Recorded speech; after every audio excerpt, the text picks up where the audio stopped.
You unlock this door with the key of imagination. Beyond it is another dimension, a dimension of sound, a dimension of sight, a dimension of mind. You're moving into a land of both shadow and substance, of things and ideas. You've just crossed over into the Twilight Zone.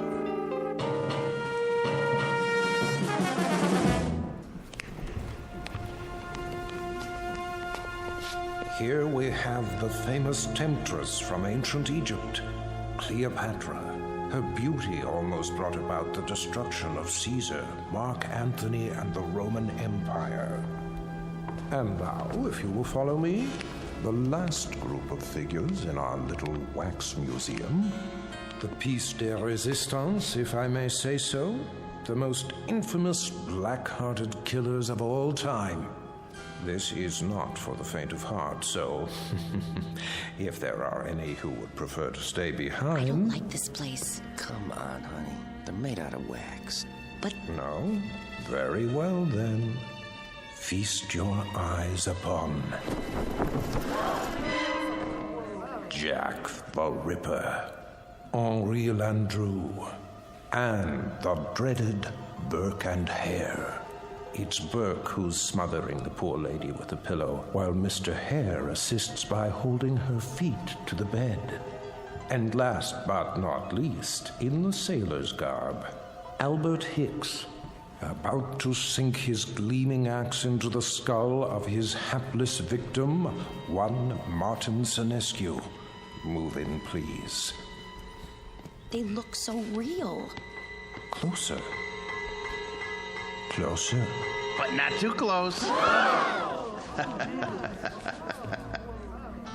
Allow me to introduce Mr. Senescu, the curator of Murderer's Row. Thank you. Thank you. I'm sorry if I startled you. I thought he was one of the dummies. Oh, nothing to be afraid of. Perhaps not, young man. But who can tell what evil lurks in the heart of the man standing next to you? Go ahead, Martin. Introduce your friends. With pleasure. Albert W. Hicks, mate on the oyster smack E.A. Johnson, a gentleman. Yet one day, in 1860, off the Atlantic coast, he murdered everyone in his crew with an axe, exactly like this one. Why did he go mad? I'm afraid we'll never know. Not to mention Burke and Hare, two more monsters of their time. But do they look like monsters? What torment drove them so late in life to behave like ghouls? You see here how they suffocated their victims. A technique called burking. Think of the agonies they endured. Which one's he talking about? Search me. Both of them, sir. All of them. Surely it's dreadful to be murdered, as our victim here would tell you, if she could talk. But to commit murder, to take a life with your own hands, again and again, and not be able to stop yourself. Can you begin to imagine the horror? Nope, but why don't you tell us about it? I wish I could. But somewhere in the world, now, at this very moment, there is someone who can. Yeah? Who? Well, no one knows yet. But if his torment is great enough, and he kills as these poor creatures did, then future generations will know, for he will end up here, immortalized in wax, remembered as you and I will never be, like Henri Landru, so filled with love and hate. He loved nearly 300 women in his lifetime, spinsters and lonely widows. He too must have felt agony as he strangled the life out of them. A master of the garret, identical to the one you see in his hands. That looks like some kind of cord. Just a piece of string. Let me see that. Get away from there. Get away from there. I was only... Mr. Sinescu is right. The figures are not to be touched. They are too rare and valuable. Besides, the museum can't be held responsible for what might happen to you. And here, another soul in torment. The Ripper himself. Of all the faces in London's Whitechapel district, which was his? And why did he feel driven to kill those pathetic drabs with one sweep of his knife? Identical to the blade you see before you. Step closer, young lady. What? Go on. It's only a prop. Lean forward. There. It's quite all right. Look deep into his eyes and remember them so you'll never fall prey to such a man yourself. A man who carried a long, sharp weapon which he slashed across women's throats. Like this. That knife, it swung at me. It almost... Spring in the arm. Pretty good trick. A trick, yes, but one that serves to remind us how near death is to all of us. When we look at Hicks, at Burke, and Hare, at Landru and the Ripper, we see what appear to be ordinary men. What devils pushed them to their bloody fate? We can only guess. Thank you for your kind attention. Thank you, Mr. Sinescu. Ladies and gentlemen, this concludes our tour of Ferguson's museum. Exit to your right, please.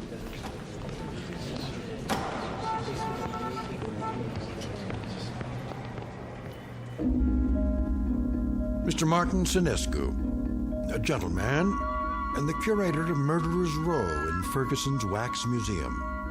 He looks after these replicas with care and dedication, and he ponders why ordinary men are driven to commit mass murder. What Mr. Sinescu does not know is that the groundwork has already been laid for a special kind of madness, a torment found only in the Twilight Zone.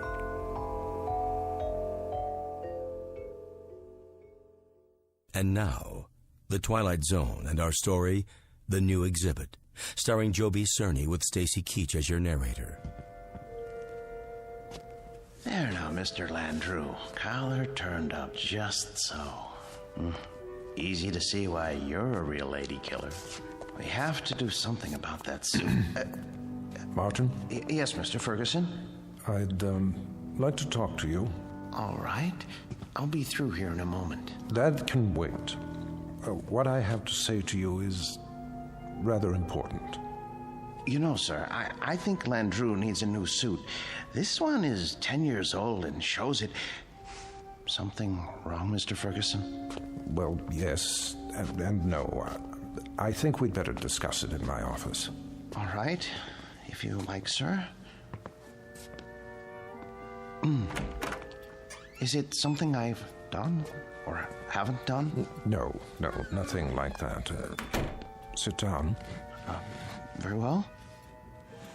Martin, I'm abandoning the museum. Abandoning? I'm afraid so. Is this a joke, sir? No. But you can't. You mustn't, sir. I know how you feel, Martin, but there isn't any choice. I don't understand. I've been offered a large sum of money for this property. Some people want to build a supermarket here. A supermarket? When I first opened the museum 30 years ago, I'd never dreamed I'd see this day. But the day is here, Martin, and we will just have to face it. 30 years, sir. Oh, for heaven's sake, don't make it more difficult than it is. I'm sorry. I hate this, Martin. You're the best employee a man could have. The way you've run the Murderer's Row exhibit, why, I don't think you ever missed a day's work. No, never. How many more days? None. This was the last. They start wrecking the building next week. What about the wax figures? I haven't decided yet. Sir, we can open another museum. We'll move everything somewhere else. I'm not as young as I once was. I could use a rest. But, sir, I'll do all the work. You won't have to lift a finger. I appreciate that, Martin, but it would be foolish. Foolish? Foolish? Why? We have become passé. People aren't interested in wax museums anymore. Look at the numbers, it's all here. Our attendance figures, our profits, but mostly our losses. This year has been the poorest of all. There's even a news story about the closing of the Grand Guignol. Surely not. The handwriting's on the wall. Seriously, what do we offer? The great lovers of history? The discovery room? Scientists? That isn't why people came here. That isn't why at all. What they really came to see was your murderer's row. We've always known that. But they've been coming in decreasing numbers. And do you know why? Because the evening news offers them fears we could never match. The wars, the atrocities, the perversions, they've all ruined our chamber of horrors. People are blasé. They think they've outgrown the need to be frightened. They already live in fear day in, day out. It's the world, Martin, and the world has changed. No, it would be foolish to open another museum. Maybe it's the location or the exhibits. Remember how people came after we installed the Ripper's arm with the knife and the spring mechanism? That was years ago. They're simply not interested anymore. But what's going to happen to them? Landru and Hicks and the others. If I could sell them, I would. But there is no market for wax figures. Mr. Ferguson, you're not thinking of destroying them, are you? I mean, they were meant to live forever. Martin, I tell you, I don't know what I'm going to do. You're forgetting something. Come with me. Martin... Look at Landru. His eyes. Don't you see the shy, frightened little choir boy he once was? The bookkeeper who so longed for freedom. Of course, but... Even the cheek feels real, like flesh with pores, and the mouth. Isn't it about to say something? Oh, Landru was an elegant man, full of tenderness. It's right here, in the lips. The way... What are you trying to say? Mr. Ferguson, you seem to have forgotten that these figures are the work of the great Henry Guillemond, the only ones he created outside of Europe. I haven't forgotten. There was genius in everything he did. They're not just so much candle wax. It's as though they were alive. I'm afraid it doesn't make any difference now. I don't think I could stand it if these figures were destroyed. It would be like losing 5 close friends. I won't destroy them, Martin. I give you my word. But where would I store them? You know how vulnerable they are to changes in temperature. I could take them. You? Yes. What would you do with them? I wouldn't put them in an ugly warehouse, I'll tell you that. They need constant care. I'll put them in my basement. That's ridiculous. Think about it. What would Emma say to having the figures of 5 famous murderers in her basement? Oh, she wouldn't mind. She rarely goes in the basement. It's my space. She'll understand. I'll put air conditioning down there and a heater for colder days. Oh, you'll see. I'll take care of them, just as I always have.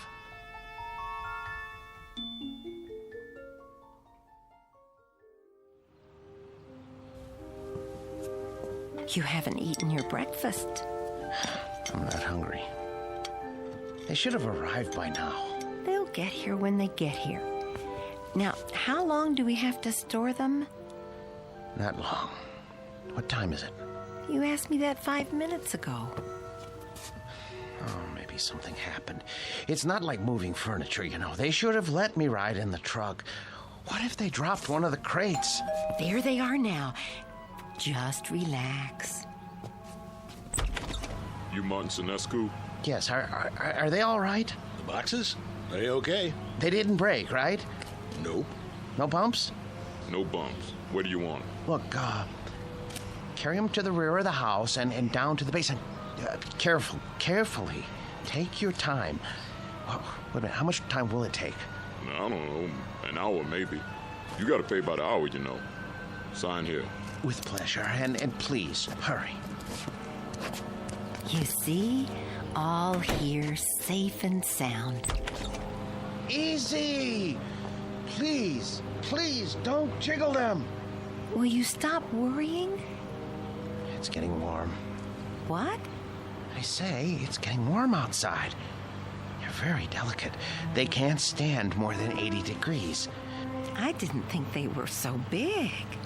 They're not. The boxes are big. The actual figures are not any bigger than you or I. See? Landru's in the first one. The next is Jack the Ripper. Oh, Emma, I'm so sorry I got mad. But it's gonna be like opening Christmas presents. Mr. Sinescu? Yes?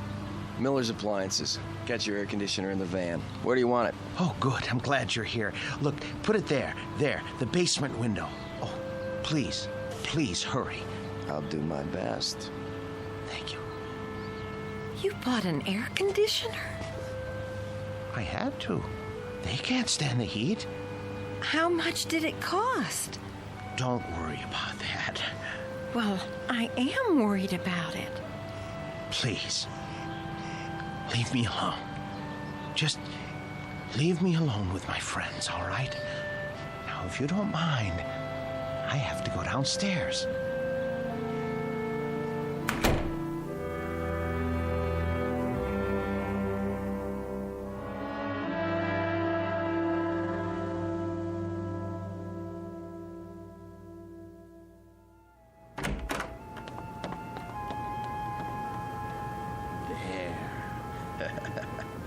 Ooh, feels cool enough. Now then, gentlemen, Bloody Jack the Ripper, how are you today? None the worse for wear, I see? Oh my. Cape's a bit shabby, though. Martin, are you down there? Yes, sir. Positively threadbare. Martin! Yes? Are you fussing with the Ripper's cape again? No. Yes. No. It's his hat. His hat is going to need cleaning and blocking before long. In fact, all their clothes could stand it. It's been almost a year since Mr. Ferguson let me do that. Martin! Emma, listen to me. The truth is, these men need clothes. But the Ripper here, his are the worst. Part of his coat back's come undone, and... Martin! What is it, dear? We're not buying them any clothes. Oh, Emma, listen. It's not just buying. It's tailoring to fit their bodies. I don't care, Martin. Oh, you don't mean that. Yes, I do. No, you don't. Honestly, Martin, you pay more attention to those murderers than you ever did to me. Oh, Emma, listen, that's not true. You practically live down there. Emma, they're a trust, a sacred trust. These figures were made by Guy Lamont. They're masterpieces. All right, so they're masterpieces. But you told me it would only be for a few days. Now, they've been here for weeks. I've been nice about it, Martin. You can't say I haven't. How long is this going to go on? I'm sorry, dear. I didn't lie. I thought they'd be here only a little while. I really did. But, well, I can't find anybody to finance the museum. How can you find anyone if you spend all your time down there? Well, I phoned, but everyone I talked to never even has heard of Henry Guy Lamont. Can you imagine that? What's that? The electric bill. You see how much this air conditioner is costing us running around the clock? Well, you know how hot it's been. Oh my. That is high, isn't it? I'd like to know how we can go on paying it.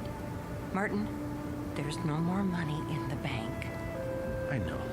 But you mustn't worry. I promise you, I'll think of something. There must be somebody somewhere. Mr. Ferguson. No. Why not? You've told me he loves these things as much as you do. Besides, isn't it up to him to take care of them? Emma, I don't know anyone in the world I respect as much as Mr. Ferguson.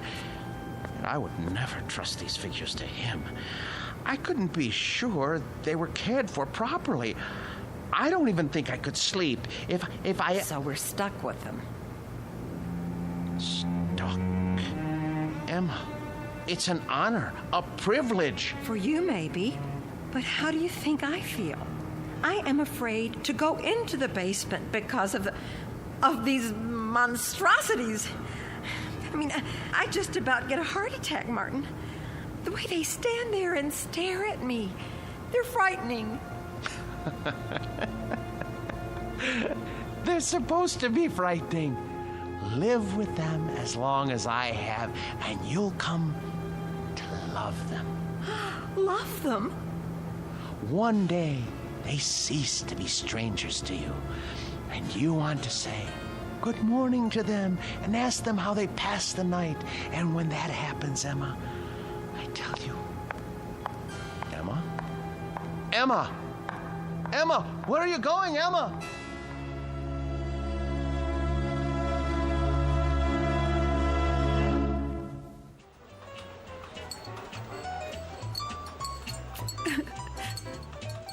So, I just don't know what to do. I mean, we can't borrow any more against the house. That's true. There's no chance for a refi without proof of income. And then today, when the electric bill came, I realized we've been spending a fortune just to keep the basement cool. You should have told me about this. I know, but I didn't want to bother you. I'm also your brother, remember? Oh, Dave. If only one of those people would loan him the money to open the museum, everything would be all right. Now, Emma, listen to me. Nobody's going to put money into a crazy scheme like that. Old Ferguson knew what he was doing when he sold out, and he was smart getting Martin to take care of those dummies. I shouldn't complain.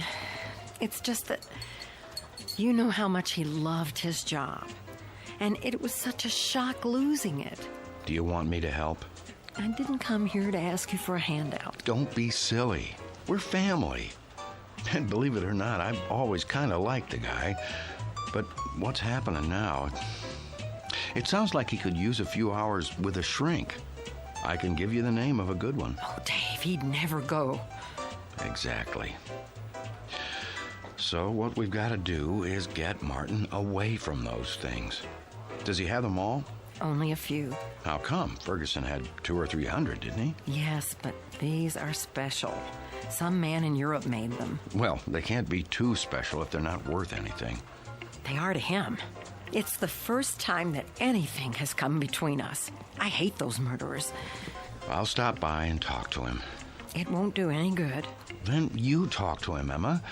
But not the way you have before. Lay it on him. Tell him it's those stupid dummies or you. And if that doesn't work, well, there is another way. What? Air conditioners break down.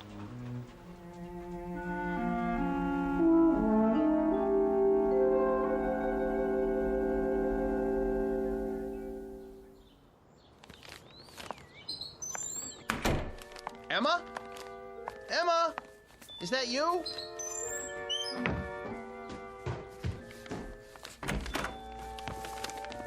Where have you been? Do you care? I know you're angry, but what can I do? I have to keep the figures in perfect condition. I can't let them go, or... Where did you get those groceries? I thought you said we didn't have any money left. Dave gave me some cash. Oh, no. Oh, my, oh, my, oh, my. You told your brother. Martin, we can't go on living like this. I'll borrow some money from Mr. Ferguson. Borrowing isn't going to solve anything. Now, Martin, I know what those figures mean to you, but... But what, Emma? What? I simply will not have them in this house 1 minute longer. Martin, once they're away from here, you'll be a different man. You'll see. You've lived with wax dummies so long, you've forgotten how to be a human being. No, I haven't. What kind of friend do you think I am? I cannot desert them now, not after all these years. They need me. They'd be lost. Martin, they're not alive. They don't need anybody. I want you to see a doctor. What? A doctor? Yes. Just once. What do I need a doctor for? Because, Martin, there's something the matter with you. You haven't been yourself lately. Oh. Well, who have I been then? Well, I'm not sure. Somebody I've never known. But Martin, staying down in the basement all day and talking to those things, honey, it's not natural. I know it's not natural, but it's my job. I'm not the only husband who brings his work home with him. This was your brother's idea, wasn't it? Well, you go back and tell him to mind his own business.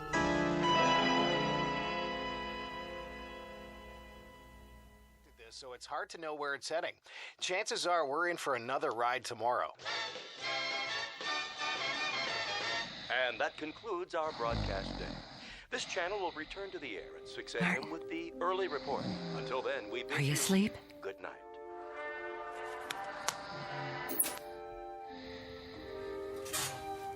God forgive me. It's time for the air conditioner to break. Oh, it's so dark down here and cold. Well, it won't be for much longer. Oh, where's the fuse box?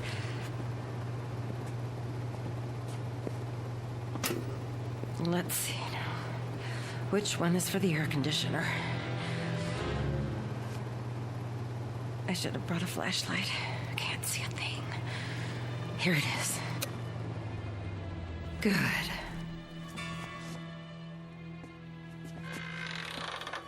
What?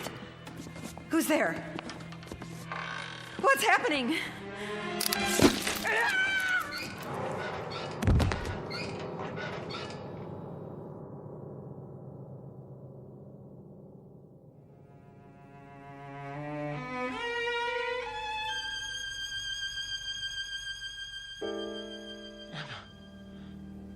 Where are you? Emma? Emma? Are you down in the basement? What are you doing? Emma? I asked you not to go down in the basement alone, Emma. I don't want you touching the figures. You leave them to me. Emma? Where's the light switch? That's better. Emma! Emma! Emma! Oh, good Lord, what happened? Your throat. For the love of Emma. Who could have... Oh, you. The Ripper's knife? The blood? Oh, so no. No.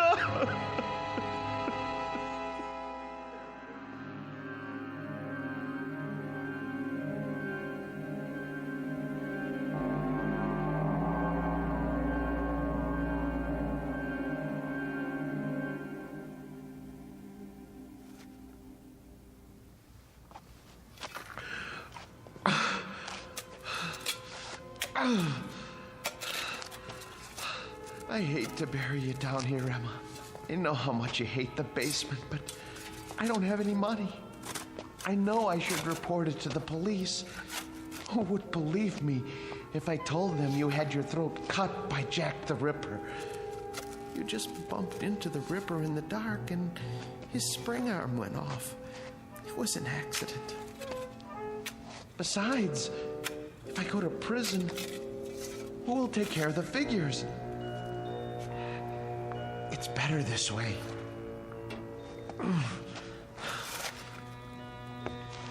They didn't like you, you know. You said some very unkind things about them, and they heard you.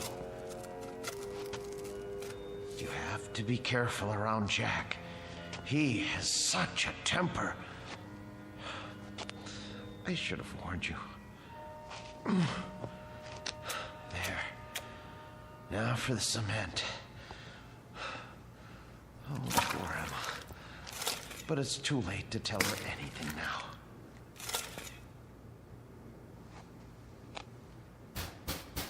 Yes, man.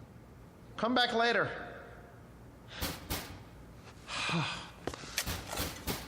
All right.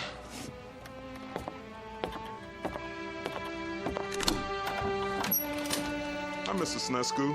I gotta read the meter. Hey, careful of the cement. It's wet. Oh, yeah. Doing a little patching, huh? Floor must have been pretty bad. Yes, it was cracking. I had to do the same thing. These old houses, holy mackerel! Something the matter? Woo! For a minute there, I thought they were real. How'd you ever get statues like that? Yes, well, they're wax, actually. From the museum. I'm taking care of them. Boy, they're the most realistic things I ever saw. You sure they ain't alive? Well, not altogether. Well, you could have fooled me.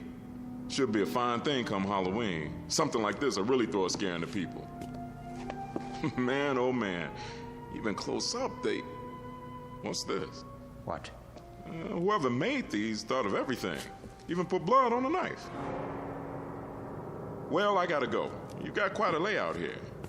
Hey, tell me something. Yes? Don't they ever give you the creeps?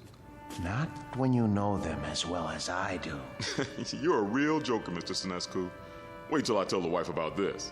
Hey, do you think it'll be all right if I bring her over for a look? No. Well, I mean, we're going to be gone. I don't know when we're going to be back. Oh, okay. Well, I'll see you next month. Fine. Goodbye. Best to keep the outside door permanently locked.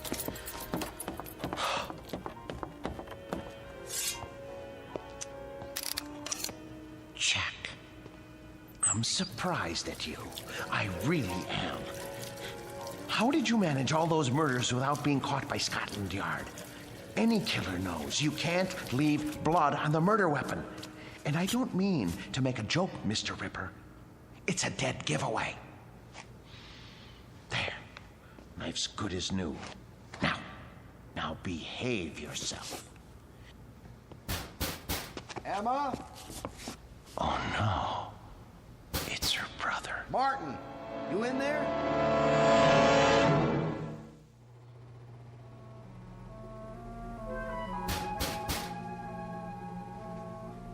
Emma? Martin? Where are you? I gotta lock the basement door. Martin, if you're in there, open up. Now. Martin, are you in the basement? Yes. Yes. Is that you, Dave? I'm down here. Open the door, will you? I can't. Why not? I'm painting the stairs. Look, give me a second. I'll go out the cellar door and come in the kitchen. Okay.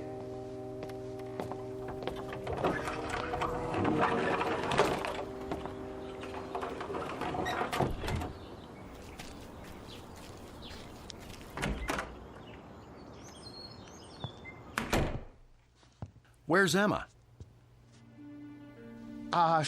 She went out to get some air. Just as well. Mind if I sit down? Why?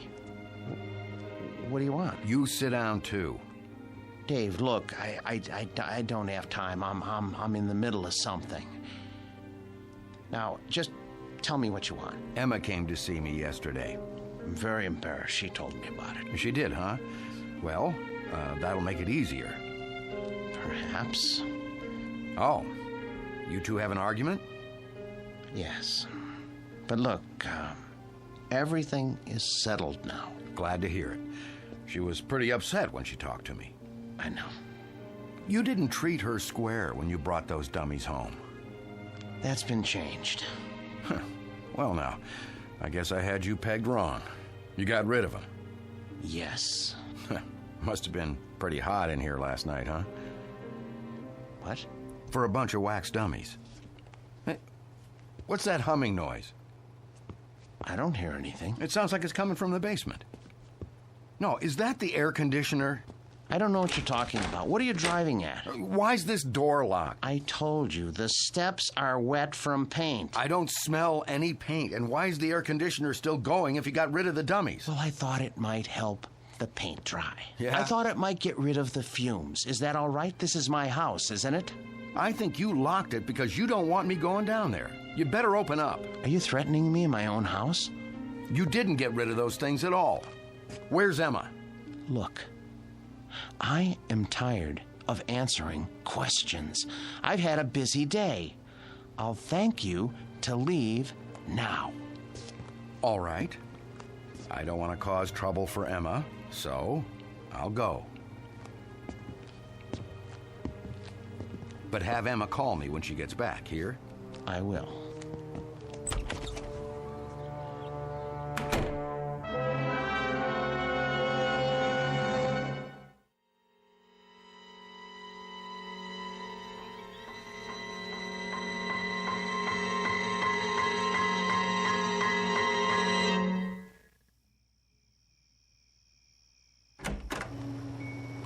Emma? Boys? You can breathe easy. I'm going to bed now. Sweet dreams. Good night.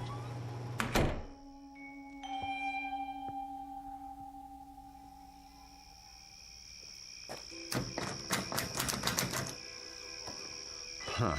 Locked up tight as a drum, huh? Now, what's so important down there he didn't want me to see? Ugh, window's too dirty to see in. So, I guess I'll just have to force it open. Whoa, air conditioner's on all right. Cold as a tomb down here. It's so dark. Now, let me light a match. Oh, a dummy in a sailor suit with an axe.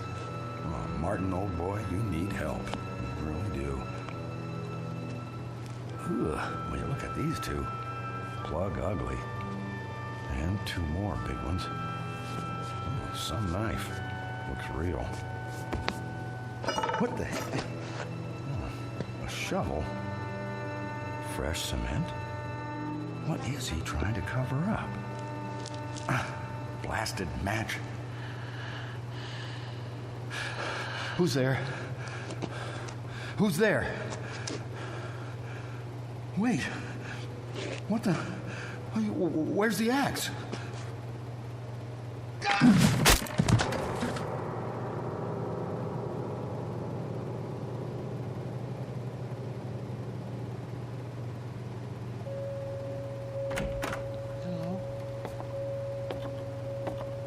Hello? What's going on? Who's here? Hicks. Where's your axe? Dave. Dave. Oh no. Mr. Hicks. When I took your axe away from you and put it up in the rafters where you couldn't reach it, I tried to make sure that nothing like this could happen. How did you get it down from there? Why did you take it off the rafter?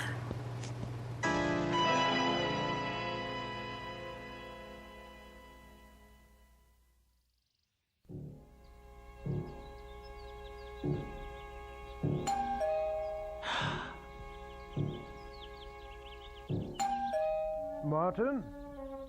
Martin! Mr. Ferguson. Martin, let me in, would you please? Just a moment. Hello, sir. Hello, Martin. Waking you is like raising Lazarus. Don't you answer your doorbell anymore? I was sleeping. Actually, I overslept. I was, doing a lot of cleanup work in the basement. Well, it's nice and cool down there with the air conditioning anyway, right? Yes, sir. How's Murderer's Row? Oh, fine, in rare form. Good, let's go see. I would have come 2 days ago when you first called, but things hadn't been finalized yet. What things? I must say, you've kept them up well. But I have done my best. We get along so well. You don't know what a relief it is to see you. They've been threatening to cut off the electricity because I haven't paid the bill. Think what would happen to the figures. Well, you won't have to worry about that anymore. Oh, I knew I could count on you, sir. Thank you. But it isn't just the electricity. Look at the Ripper's coat. It needs to be fixed. The threads are falling out. Look at all of their clothes. Maybe it's too humid down here after all. You won't have to worry about that either. Oh, I was going to have Emma repair this little rip in the sleeve, but... You have a remarkable wife. Thank you. There aren't many women who would have put up with an exhibit like this in their basement. She got used to it. You're looking a bit grubby. Have you been sleeping down here? Yes. I wanted to show you. I came across an item in this book last night. Martin? I forgot I even had this. It's got a letter in it written by Landru himself. Martin, listen to me. I'll read it. But for you, whose very walk is beautiful, whose sweet eyes and smile make a just claim to happiness, whither am I bound, my dear little friend, under your tender leadership? Oh, isn't that touching? It's the one Landru wrote to Fernand Segret. Ha! You know it then. He also strangled her as he did all the others. Martin, are you all right? Yes. Well, that isn't so. I'm not all right. Some strange things have been happening. Strange? Yes. You see, my house guests haven't exactly been behaving themselves. Who? Oh, come on now. It's true. I swear. You have no idea what they've been up to. Martin, you've been so close to these figures for the past 3 months, you're beginning to imagine things. Oh, no, it was not my imagination. Well, that's neither here nor there now. I can't keep it from you any longer. What, sir? The best news in the world. Martin, old friend, when I told you nobody would ever want them, I was being pessimistic. The fact is, somebody does, but not just anybody. The Martian Museum. Did you hear me? Martians in Brussels. Aren't you pleased? You won't have to take care of them anymore. I want to take care of them. I know you do, and I appreciate what you've done. But it's all signed. You don't mean that you've sold them? Yes, and for what I'm getting, there will be substantial compensation to you for the years you've put in. But my museum? I was going to buy them. You know you could never do that. Say you have another buyer. I'll get the money somehow. Please, Mr. Ferguson, they're all I have left. Martin, time moves on. There's no longer any need for our specialty. I thought with the closing of the Grand Guignol in Paris that things must be the same in Europe. But Marchand's is actually expanding. They were delighted to make an offer. The transaction was consummated only this morning. But what am I going to do without the figures? I'd die without them. Oh, come on now, man. You'll get over it. Why don't you go upstairs and prepare us a cup of tea or something while I take some measurements? The Martian people want the exact dimensions. All right, Mr. Ferguson. If you're sure that that's how you want it. I'm sure. Very well. Very well. Let's see now. Hicks. 6 feet, 1 inch. And Birkin hair. Hello there, Landrew. Still holding your waxed cord, I see. Be with you in a second. Now then, Mr. Hare, 5 feet, 10 inches.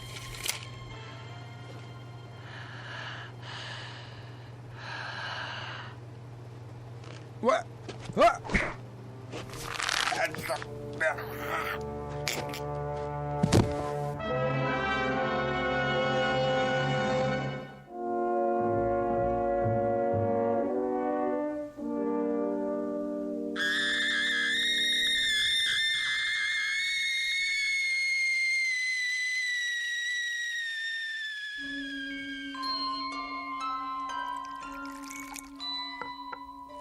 There, 2 cups of tea.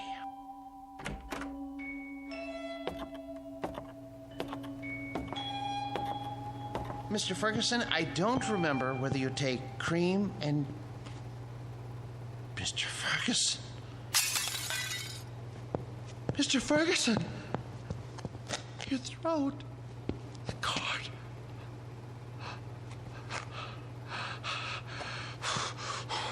Why did you strangle Mr. Ferguson? And the rest of you? I know you didn't have any part in this, but you didn't stop it either.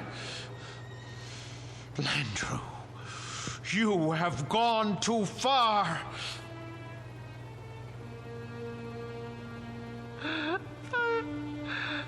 I gave all of you my best years. You wanted for nothing. I washed you. I cleaned your clothes. I waxed your shoes.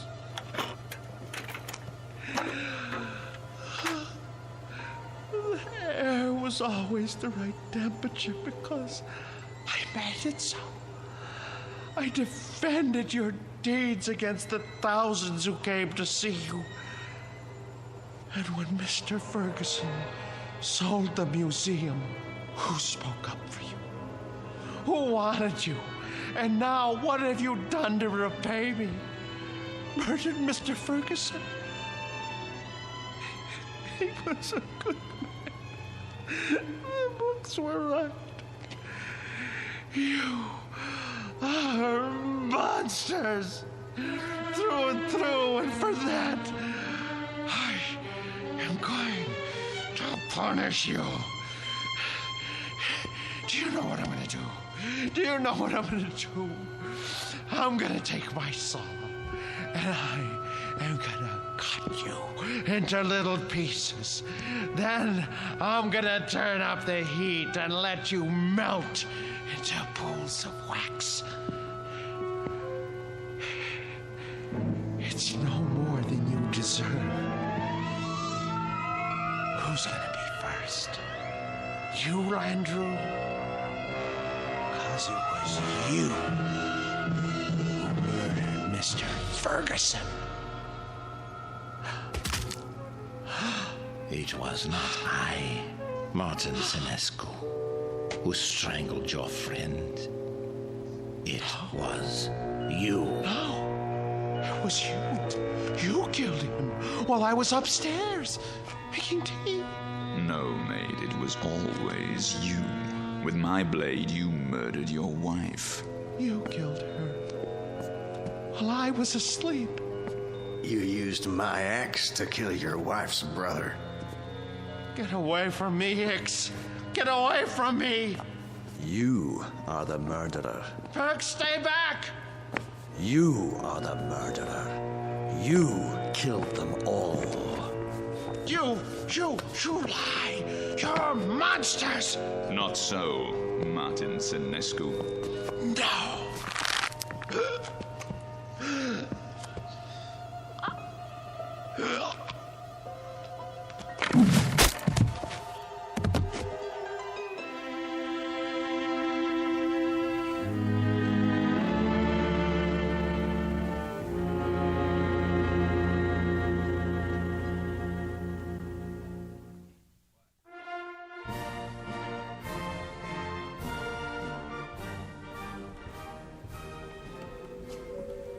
And here is the latest addition to Martian's Wax Museum, Murderer's Row, complete with its newest cast member, Martin Lombard Senescu, a remarkable and most versatile man. Who knows what thoughts went through his mind as he dug the grave for his wife Emma, whom he killed with a knife. His brother-in-law David, whose skull was split with an axe. And his friend and employer for 30 years, Mr. Ernest Ferguson. We'll never know. We can only guess what fierce devils tortured Senescu's soul and drove him to his destiny. But he has taken his place with the infamous and depraved. Next to Albert X, Perchance, Landru, and Jack the Ripper himself. This way, please.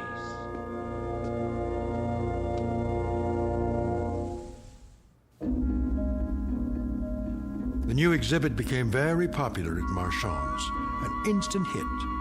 But of all the figures modeled so lovingly in wax, none was ever regarded with more dread than an American named Martin Lombard Senescu. There was something about the eyes, people said, dazed, vacant, as if he had seen too much and come to understand it a moment too late. But they shouldn't have been surprised. It's the look one often gets after a quick walk through the Twilight Zone.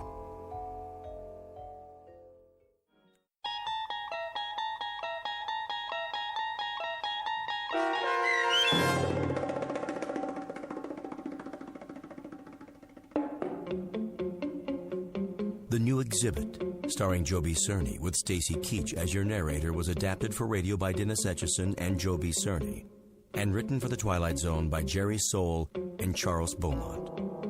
Heard in the cast were Jim McCants, Nancy Baird, Richard Hensel, Nick Sandys, Tom McElroy, Christian Stolte, Damian Arnold, Roderick Peoples, Craig Harris, Martin Aestro. This copyrighted radio series is produced and directed by Carl Amari for Falcon Picture Group. Sound design and custom Foley effects for The Twilight Zone by Cerny American creatives Bob Benson, Craig Lee, Michael Slaybach, and Matt Sorrow. To learn more about the Twilight Zone radio dramas and to contact us, visit our official website at twilightzoneradio.com.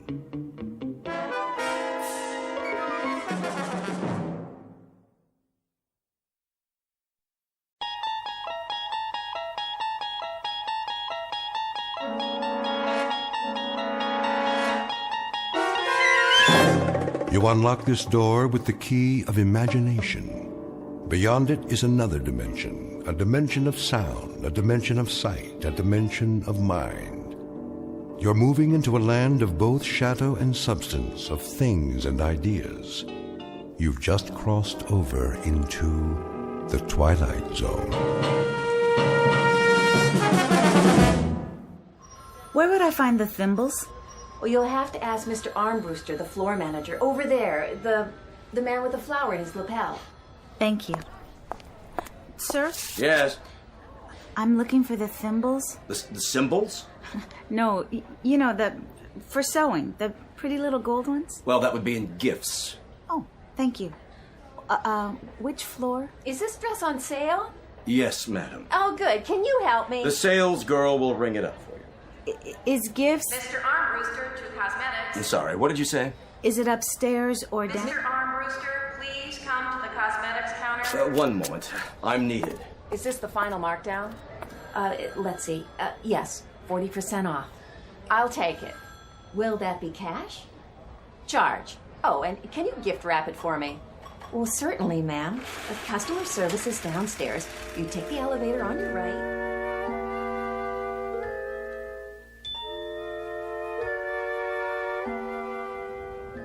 Would you push the button for me? What? The button. My arms are full. Oh, I'm sorry. I'll get it for you. Is this elevator going down? I'm really not sure. Such crowds. I know. It is hard to tell whether you're coming or going. Oh, it's always like that this time of year. I should have stayed home. It's exciting, though, don't you think? All the colors, the displays. It makes you feel so alive. I suppose. Going up? Actually, no. I'm looking for customer service. Next elevator, ma'am. Going up. Wait. Yes? Is the gift department upstairs? That would be the mezzanine, miss. Then I'd better get on. Good luck. I hope you find what you're looking for. So do I. What about all those people? Beg pardon? I'm the only person on this elevator. Miss?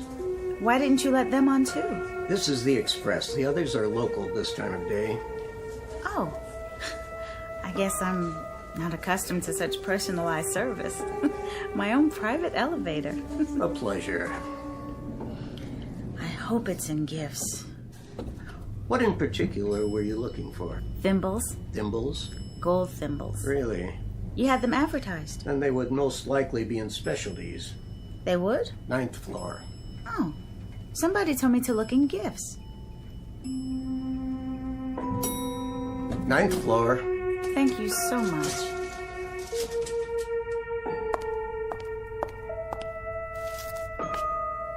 Wait, there must be some mistake. No one's on this floor. I don't even see a salesperson. Wait!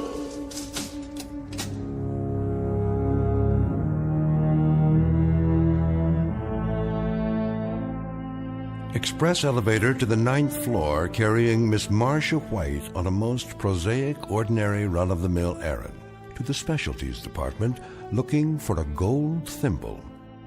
The odds are that she'll find it, but there are even better odds that she'll find something else, too. Because this isn't just a department store. This happens to be the Twilight Zone. And now, back to our story from the Twilight Zone. After Hours, starring Kim Fields, with Stacy Keach as your narrator.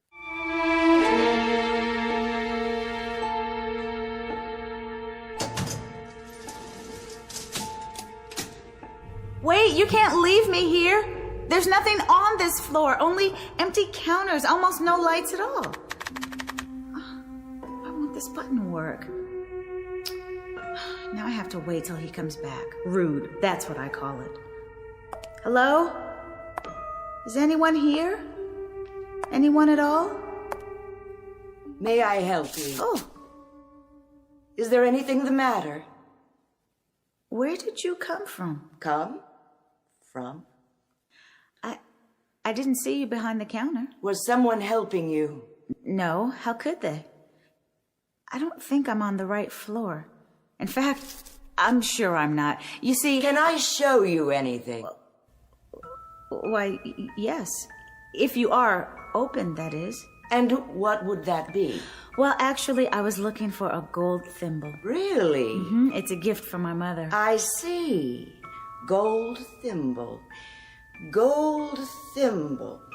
Oh, yes. I think we have just the thing. You do? Something you'll like. In fact, I'm sure you will. But where?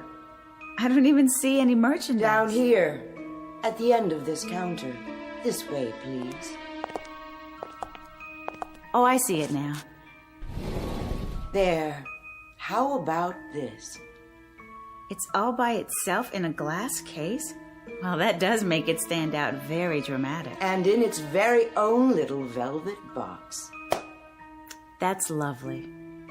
Don't you adore it? May I see? It's 14-karat gold. Really? Quite distinctive, don't you think? Do you have any others? Only this one. But why look any further if this is the one you like? You do like it, don't you? Yes, it's perfect. How did you know? Let me write it up for you. Charge? What? Will this be a charge? Oh, no, I'll be paying for it in cash. As you wish. It's easier that way, at least for me. Applying for credit, waiting to be approved.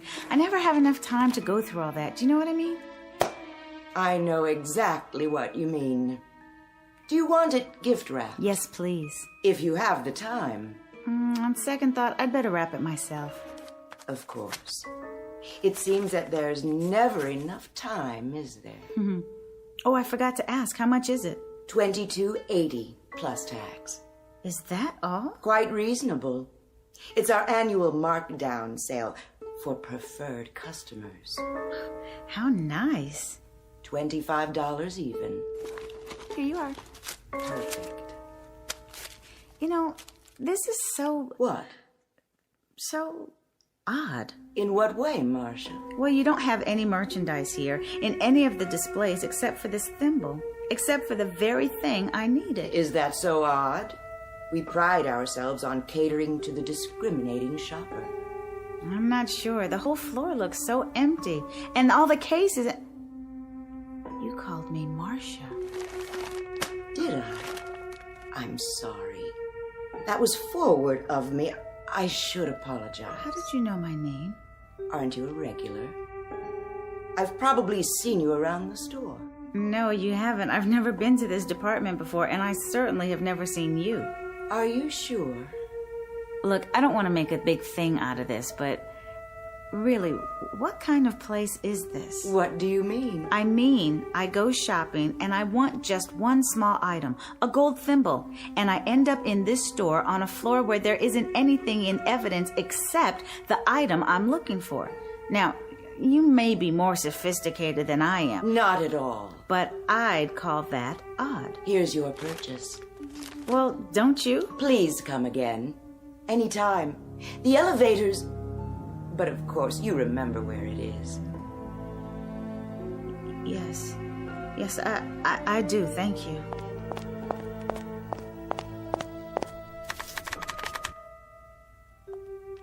Why won't it come? Oh, Miss White. What did you say? I was wondering. What? Are you happy? Am I happy? You'll have to forgive me, but it's really none of your business. Is that so? Why are you smirking? Was I? You are. You're laughing at me. I didn't intend to. Is this all a practical joke, one that no one's bothered to let me in on? Not at all. Then explain why you know my first and last name. I didn't give you a credit card or show you my ID. As I say, we must have met before, somewhere. And where would that be? I'm sure I don't remember. And why the personal questions? Am I happy? What does that mean? I was making conversation. But what business is it of yours? What possible interest could my life hold for you? Very well, Miss White. Suit yourself. It's none of my business then, as you say. I believe your elevator's here. Going down. What did she think was so funny? Pardon? Nothing. Did you find what you were looking for? As a matter of fact, I did. Excellent. Also, as a matter of fact, it was the only thing for sale on that floor. You don't say. Somebody ought to hire an efficiency expert or something. Oh, dear. One entire floor devoted to the sale of a single gold thimble. And an extremely odd sales lady. Somebody ought to look into her while they're at it. Odd, you say? You don't believe me? See for yourself. A very nice choice. Wait, this is scratched. I didn't notice. I can't send this to my mother. It's scratched terribly and dented, too. You see here? Main floor. Just look at this thing. It's scratched and it looks like somebody stepped on it. Main floor.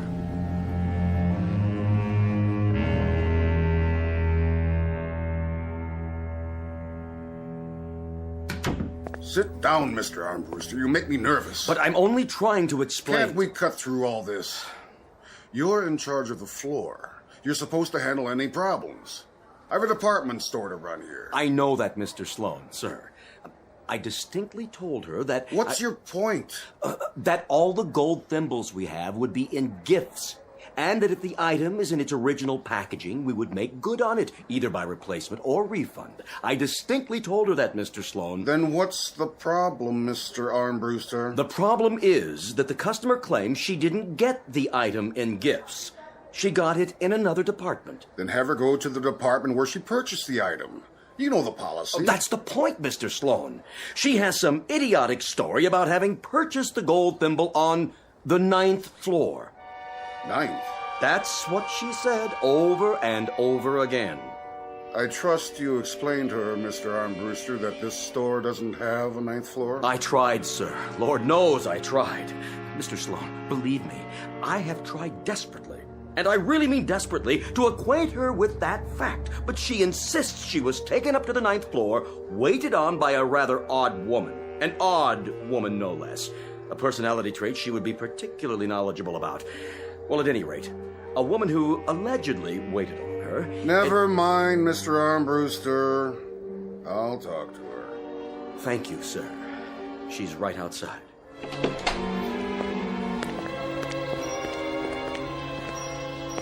Miss White? Oh, there you are. This is Mr. Sloan. How do you do? He is the manager of the entire store. Hello. Perhaps I can help you, Miss White. I hope so. I'll do my best. It's about this thimble. Let's have a look at it, shall we? It's dented. Oh, my. And scratched. See here? Well, now it most assuredly is. If you'll simply take it back to any register in the gift department, we'll be happy to replace it with merchandise of equal value or issue a credit. If that's all... Mr. Sloan, I've already explained to your Mr. Armbruster here. I didn't purchase this in the gift department. Where then? Now it begins. I was taken up to the 9th floor. Taken? If I may interrupt you right there. That's what's so difficult to understand, Miss White. What is? You see, we don't have a 9th floor. But that's ridiculous. As long as I've been with the store, which, by the way, is a considerable number of years... A considerable number. Well, I know what I know, Mr. Sloan. There's an old saying, those who were there know more than those who weren't. And I was taken up to the 9th floor, definitely. There's no question in my mind. I saw the numbers flash by, and then the elevator operator opened the door. Taken by whom? The express operator. And after that, he took me down again to this floor. Express, did you say? Yes, the express elevator. And I was waited on by a very odd woman. Is your receipt in your bag? My receipt? I didn't get a receipt. You see? I paid cash. I gave the woman a $20 bill and a $5 bill. Then I was given the thimble in this little velvet box here. It doesn't look like one of ours. Then I took the bag and... From the odd woman.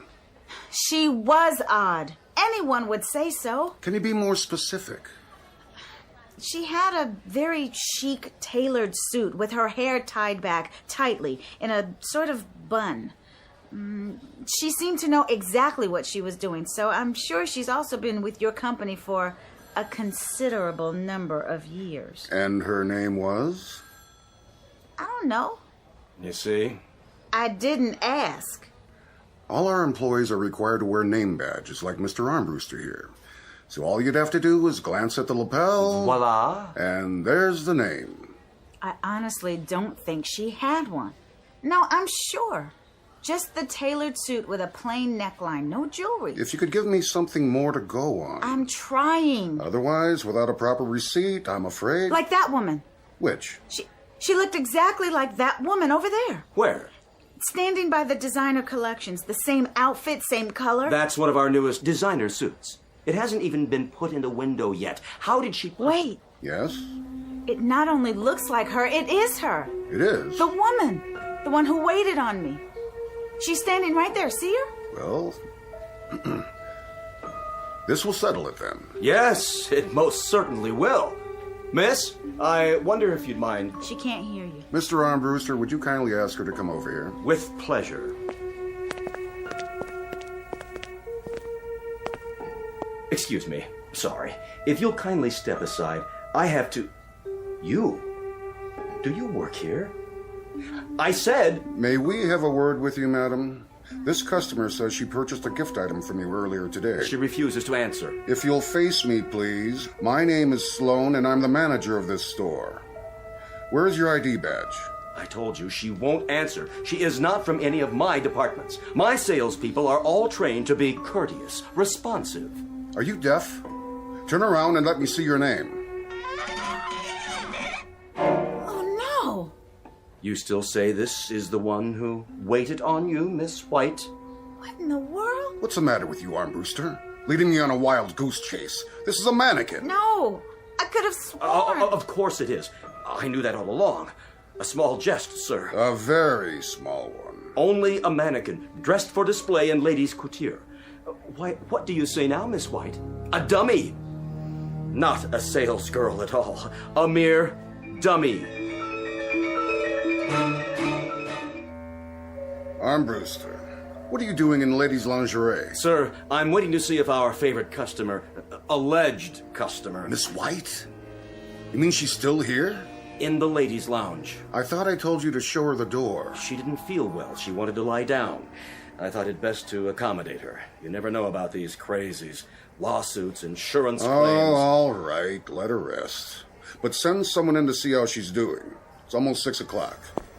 Yes, sir. Miss Keever? Yes. Well?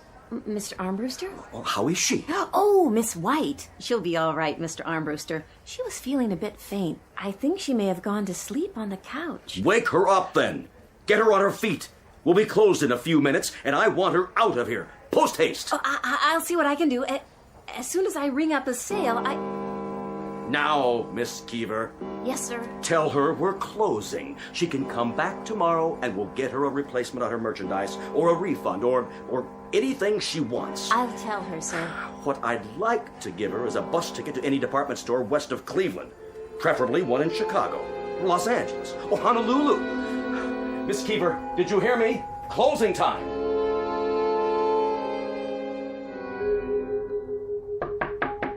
Yes. May I come in? Oh, yes, of course. How are you feeling? Better. I must have dozed off. Oh, that's all right. You looked like you needed it. Mr. Armbruster wants to know how you are. I feel like such a fool. He must think I'm insane. No, he doesn't. He and that manager and everyone else. Nobody thought anything. You just had a bad shopping day. I see it all the time. You know, it's strange. I didn't really. You had what I came for, but everything went wrong when I got on that express elevator and the operator suggested... Well, which elevator is that? Next to the regular ones. You know, across the aisle along the wall. I have to tell you, I worked here all year, and we don't have an express elevator. If we did, everyone would try to use it. Then I am out of my mind. Oh, it could have been the freight elevator, I suppose, except... Except what? Well, there's no operator on the freight elevator. And you're going to tell me there's no specialty department? Where's that? You've never heard of the 9th floor either.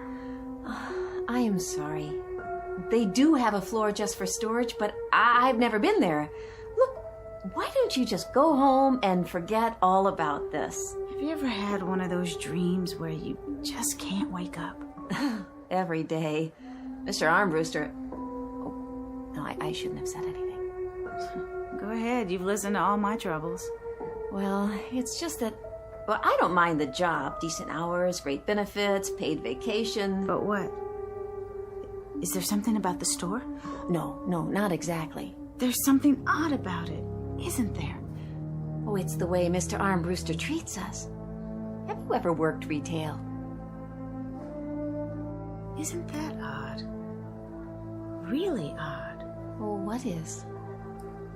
Do you know, right here, right now, at this moment, I'm not sure. I have this feeling that there are things I can't remember, but I I don't know what they are. But of course I couldn't then, could I? It's only logical.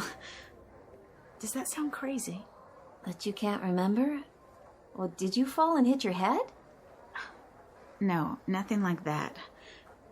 You were telling me about Armbruster. Oh, well, I don't think he sees us as human. Oh, not just me. Any of us. The customers, too. We're objects. We stand at our stations or line up or whatever it is. But as far as he's concerned, we don't have feelings or lives. We're not real. Like the woman who sold me the thimble. No, which one? That's just it. She wasn't a woman. Oh, listen to me. I think you're right. I'd better go home and get some rest. Well, can I call for a cab? It's no trouble. Don't bother. I'll walk. Is it very far? I don't think so. What's your address? My address? Okay, I am off in a few minutes, and I have got my car. Oh, that's not necessary, really. Just let me stay here for a minute more. I'll put on my shoes. Peggy? Yes? You've got a customer waiting. Oh, okay, I'll be right there. Miss White, don't worry about Armbruster. Look at it this way. You're one of the lucky ones. I don't feel very lucky. Well, think about it. You can walk out of here anytime you want to. But why can't I remember my own address? Oh, why am I so tired?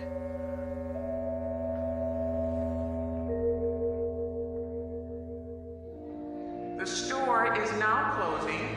All customers who wish to make a purchase, please go to the nearest register. Excuse me? Yes. Oh, hi. You feel better? A lot. Thank you so much. And for the talk. Sure you can make it okay? Oh, I'm sure. I just wanted to ask you, which is the way out? I think I got turned around somewhere. Okay, now that way. See the elevator at the end of the aisle? I don't need an elevator. Just point me to the nearest exit. Well, you still have to take the elevator. Why? We're on the first floor, aren't we? No, not quite. The second. Oh. I really am turned around. No, everybody has to take the elevator. The escalator's not working. Oh, you could take the fire stairs, but they're kind of spooky. No, thank you. The elevator's fine. Okay, then. I will see you next time.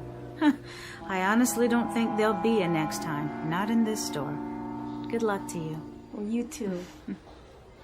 This is the last call. The store is now closing. Mommy, come on. These elevators take so long. My feet hurt. It's these shoes. Got some slippers for my husband, a shirt for my nephew, and a new dress for myself. I splurged. Here comes the elevator. Watch your step. Please move all the way to the back of the elevator. Going down? Yes, I am. Have to wait for the next one. This one's full. Oh, all right. Hurry up, please.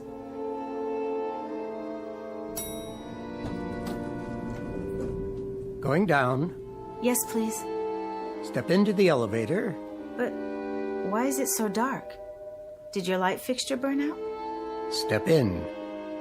Wait, aren't you the operator from the other elevator? All the way to the back. You are. I just saw you in the elevator on the right. How did you... I said, step in. I won't. It's completely dark. I can't even see the floor. That's because there is no elevator in this shaft. What? Going down now. Let go of me.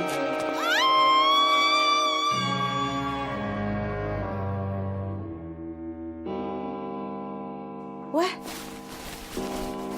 What happened to the lights? I'm still in the lounge.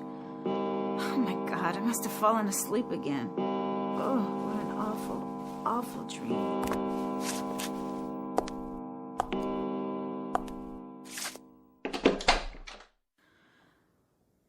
Hello? Hello, is anybody there? empty. Then the store must be closed. That means...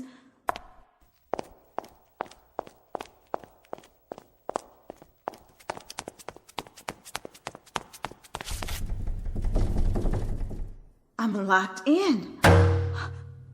Please, someone, anyone. There. You. Yes, you, Mr. Security Guard. Oh, please, over here. Look over here. Yes, here. I'm locked inside the store. He must have a key. Of course he does. Of course he does. Here he comes. He'll unlock the door and I'll go home. Just go home and like the girl said, forget all about this. And no, he can't see me with the lights off. Use your flashlight. He can't hear me. Come back, please. Please, oh, please. Can't anyone help me? Anyone? Help me. Somebody, please, please. Help me.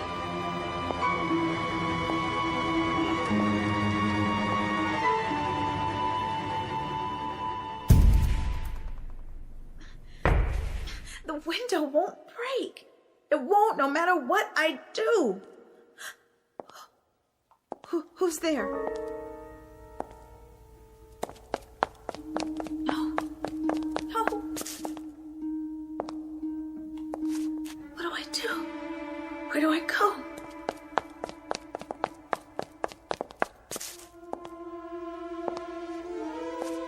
I'll hide. That's it. I'll hide. He won't find me. Whoever he is, where? Men's department. No, not that way. Toy department, yeah. Yes, that's a good place to hide. Behind these boxes. If I can squeeze down. Hi! Want to play? Bet you can't catch me! Want to play? Bet you can't catch me! Catch you!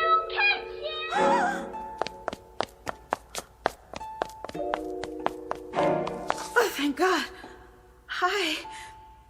Oh, you don't know how glad I am to see you. You're the express operator, aren't you? Sure you are. Remember me? You took me up to the 9th floor today just a few hours ago. And now I'm locked in. I guess we both are. Do you know the way out of the... Hello? Can you hear me? I said You're not real either. You're a mannequin.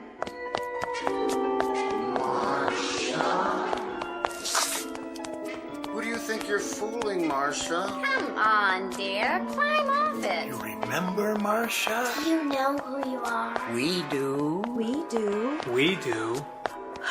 A payphone. Yes. Where's my purse? I don't have any change. Help! Someone, please!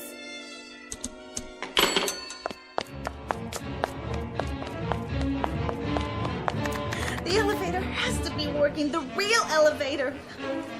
Please. Please come. Hurry.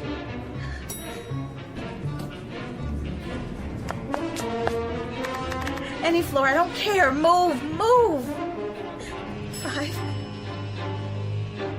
6, 7, 8. No, not this one.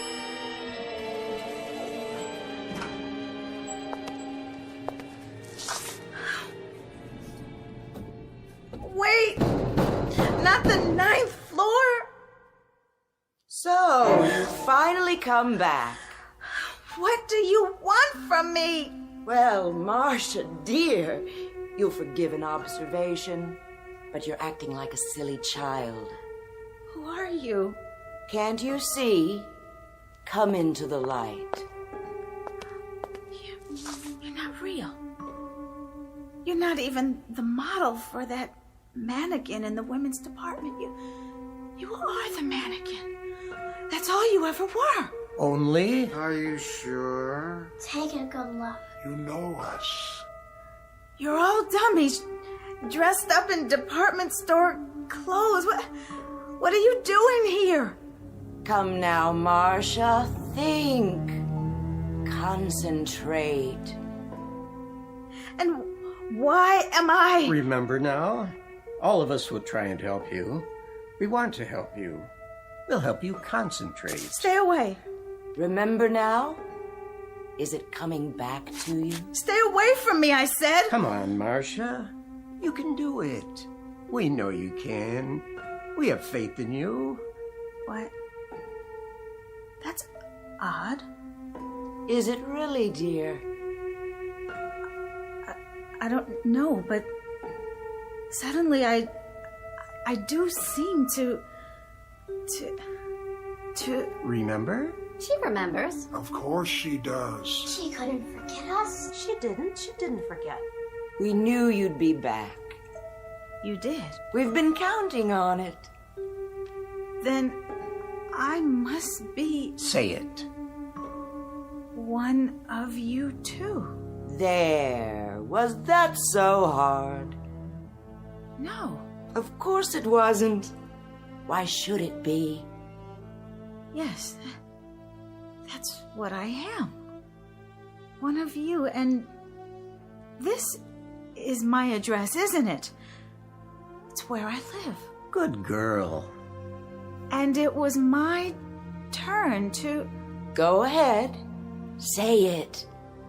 Your turn to leave us for a month. Becoming much clearer now, isn't it?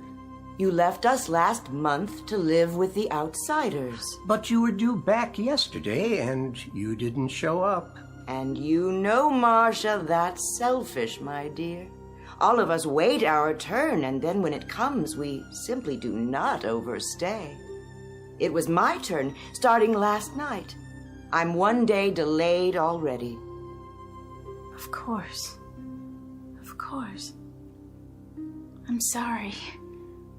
I forgot. When you're on the outside, everything seems so normal. As if it will go on forever. As if... As if what, Marcia? As if we were like the others. Like the outsiders. Like the real people. Well, my dear, no serious harm done. And now, I'll see you all in a month. Take care of yourselves. We will. Have a nice time. Enjoy yourself. See you in 30 days. Did you enjoy it, Marcia? What? Your turn. Oh, yes. Was it fun? Yes, ever so much. Ever so much fun. Tell us about it. Please? I want to know. Did you get to wear what you like? Eat and sleep? Have a normal life? Were they nice? What did you see? You don't have to talk anymore now. There'll be plenty of time later. Time to tell us all about it. But for now, welcome back, Marcia.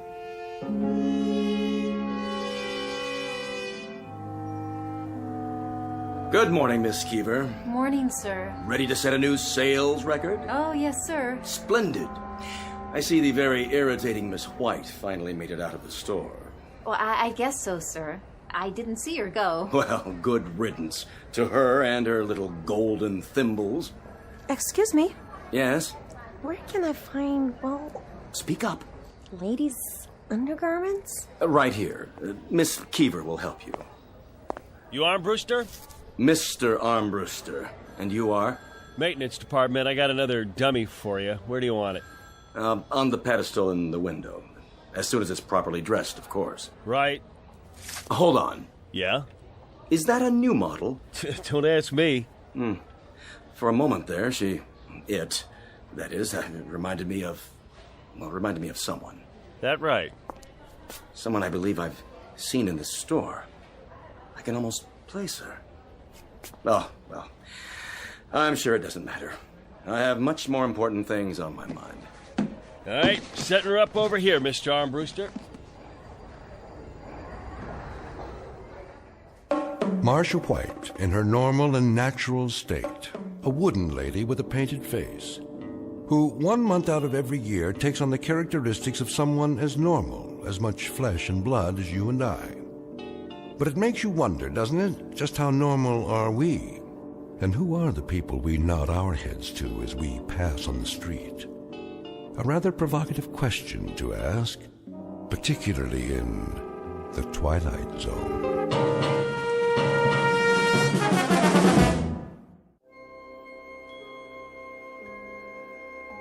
Hi, this is Carl Amari, producer of the Twilight Zone radio dramas. I'd like to take a moment to tell you about our official website at twilightzoneradio.com, where you'll get the latest news and information on these Twilight Zone radio dramas. Plus, at twilightzoneradio.com, you can digitally download 3 free episodes or any of our episodes for only $1.95 each. In this age of ever-changing technology, we've decided to make these episodes instantly available to you by making the Twilight Zone radio dramas a digital download-only series. This means that this series will no longer be offered on CD. The CD collections at our website are now being offered while supplies last at buy one, get one free. So be sure to get your favorites before they're sold out. Be sure to visit us often, and I'll see you in the zone.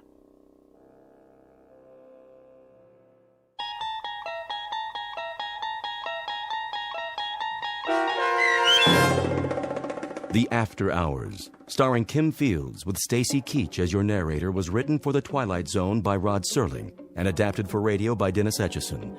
Heard in the cast were Taylor Miller, Doug James, Rich Komanek, Turk Muller, Linda Ryder, Guy Burrell, Lynn Foley, Natalia Reed, Lauren Patton, and Irene Olson. To learn more about the Twilight Zone radio dramas and to obtain audio cassettes and CDs of these programs, visit our website at twilightzoneradio.com. This copyrighted radio series is produced and directed by Carl Amari and Roger Wolski for Falcon Picture Group. Doug James speaking.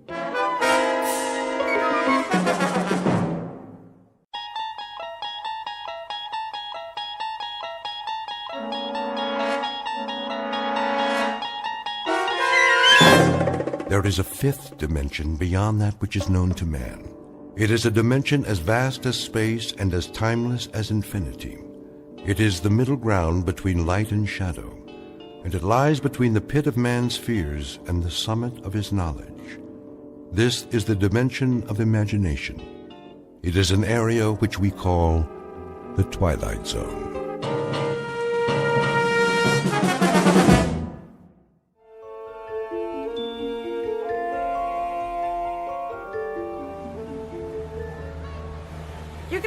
Today, Lou. I can tell.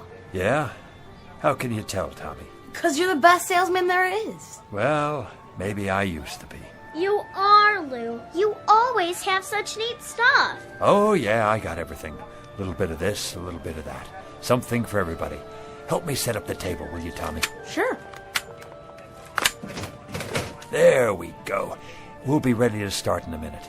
What's in the bag today, Lou? Take a look. See anything you like? Lots of toys! Always. Which one's your favorite? Let's see. The little wind-up dogs. They're so cute. And the monkeys. And the zap gun. It's cool. Pow, pow, pow. I thought I gave you one to test for me. You did, but, well, it kind of broke. Don't worry about it. I'll give you another one later. How you doing today, Bookman? Oh, just fine, officer. Another day, another dollar. You know how it is. Gonna sit up right here in the corner? I thought I might, yes, if that's all right with you. Well, just don't block the sidewalk. People coming and going. I wouldn't think of it, officer. Or you'll have to move. You don't want a citation, do you? Oh, absolutely not. All these busy people can't hold up commerce. You know, Bookman, maybe you should find yourself another line of work. Streets are so busy these days. There ain't much room for a pitchman anymore. Isn't that the truth? You got a permit, don't you? Why, I'm sure I do. Now, where did I put it? Oh, yes, it's in my other jacket. Would you like me to go get it for you, officer? Just be sure you bring it next time. I will. Thank you, officer. Good day to you. Hey, honey, look at these cute stuffed animals. They are, aren't they? Absolutely adorable. Here, let me wind up one for you. How much? Only $7.98 in your choice of colors. Do you have any little ones at home, sir? Nope, no kids. Well, a niece or nephew, then. These make great birthday presents, stocking stuffers, a big hit at parties. Have you ever seen anything so delightful? Look at the way they move. It is cute, don't you think, Walter? Yeah, but they got them over at the Pick and Save for $3. Oh. Now, these aren't your ordinary toy animals. No, ma'am. They walk and talk and bark and jump a full 360 degrees in the air. Plus, you never have to feed them or take them to the vet. I call them the ideal pet. Go ahead, pick it up. Feel that fur, so soft and lifelike. Thank you anyway. They're on sale. Special July clearance. Everything's half off today. Gift items for the men, perfume for the ladies. How about a wristwatch? Did you see these genuine gold necklaces?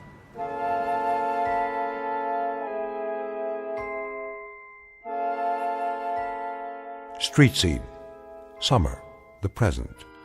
Man on a sidewalk. Age 60-ish. Occupation pitchman. Name Lou Bookman. A regular fixture for the summer, the kind you pass by every day and don't pay much attention to anymore. A rather minor component to a hot July in the city. A nondescript, commonplace little man with a wrinkled suit, a pork pie hat, and a loud necktie that always seems to be coming loose at the collar. A man whose life is a treadmill built out of sidewalks and street corners everywhere. Lou Bookman, a walking rebuttal to the American dream, which states that success can be carved, gouged, or grubbed out of the landscape no matter where you are, whether it be log cabins or tenement buildings. Because Lou Bookman has not even a nodding acquaintance with success, and his dreams only extend from the curb to where the sidewalk ends. But in just a moment, Lou Bookman will have something to occupy his time which transcends both success and failure. He'll have to concern himself with survival. As of 3 o'clock this hot afternoon, Mr. Bookman will be stalked by his toughest customer to date, a man in a black suit who's out to close a deal of his own and who won't take no for an answer. In the Twilight Zone. And now, back to our story from the Twilight Zone. One for the Angels, starring Ed Begley Jr., with Stacy Keach as your narrator.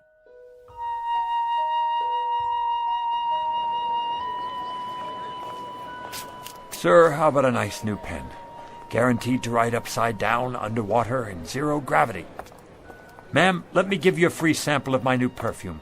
It's called Scent of Mystery, and I promise it will bring you all the love and romance you ever dreamed of. How about you, sir? Nothing for me. No? You sure? I'm just observing. The reason I ask is you've been standing there for quite a while. Are you quite sure I can't show you anything?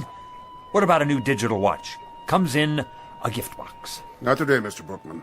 Oh, you know my name. Have I seen you before? You look... Who are you talking to, Lou? What? Oh, that man there in the black suit. Which man? The one standing by the... Well, I don't see him now. He must have moved on. Strange, don't you think? To be wearing a black suit on a day like this? It's getting awful late. Is it really? I gotta get home before my mom gets mad. You run along then, Tommy. You absolutely positively can't be late for dinner. You gonna have dinner now, too? Sure, Maggie, sure. Guess it's about that time. What are you gonna have? Oh, a lovely repast, no doubt. The chef's special. We're having spaghetti and meatballs. My favorite. Sounds positively scrumptious. I think I have a can left myself. I'll help you put your stuff away. Oh, don't worry. I can do it. Hey, Lou, can I walk with you? That would be my pleasure, Maggie, to be in the company of such a pretty girl like yourself.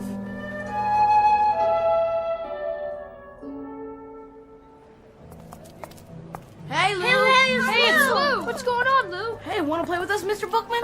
Come on! I'd love to, children, but I must get home to my plants. Delicate creatures, you know. Your plants? My wisterias. They've been cooped up in this heat all day. Oh, so what? Show us some toys. And magic tricks. I don't have much magic left. And the zip gun. I want to see the fuzzy doggies. Carrie, is that a new bathing suit? Yeah. Well, don't you look nice? And Bobby, where have you been? I haven't seen you all week. I was sick. Then you shouldn't play in the water like that. I'm all better now. Let me feel your forehead. Why, what's this? A quarter stuck behind your ear. No wonder you were sick. Wow! Oh, me, come on! Me! Come on, me! I don't think anybody else has a temperature, but maybe you could test these. Let me see. These rings, to be sure they're okay. Oh, yes, toys! Yes! Oh, they may look like toys, but they're not toys you can buy at the 5 and dime. Anybody can sell toys, but these, my young friends, are very, very special. Did you know they're among the wonders of the world? Go ahead, Lou. Give him the pitch. Young ladies and gentlemen, the rings you now have on your fingers come from a remote corner of the Tibetan mountain country. Do you know where that is? No. Well, it's where the wisest people in the world live. The jewels are pattern-shaped and forged by strange little men who work underground, far from the light of day. Some folks call them... the Moly Men! Right, Bobby, the Moly Men. They use magic words and incantations to produce what look like toys, but each and every one they make has extraordinary powers. What kind of powers? The power to keep a person young forever. Science can't explain it. Your teacher wouldn't believe it, your mother and father either, but it's true. And when the Moly Men are finished, they say the magic words. Mini tekel. Words that hold a strange power from another world, the power of the life force. Watch the jewel in the ring. When it changes color, something is about to happen. You'll get your wish. So remember, be careful what you wish for tonight, children, because it's absolutely, positively going to come true. You know what, Mr. Bookman? You're my best friend. No, he's not, Bobby. He's my best friend. See you later, children, for the Bookman ice cream cone and social hour after dinner. Same time, same place. Don't forget now. We won't. Come on, Lou. I gotta go home.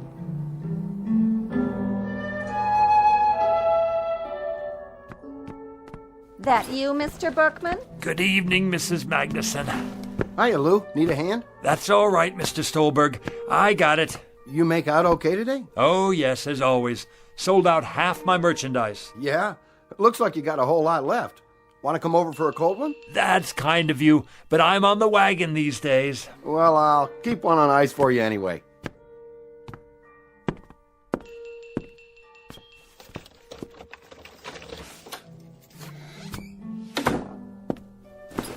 Hello, my beautiful wisterias, and how have all you been today?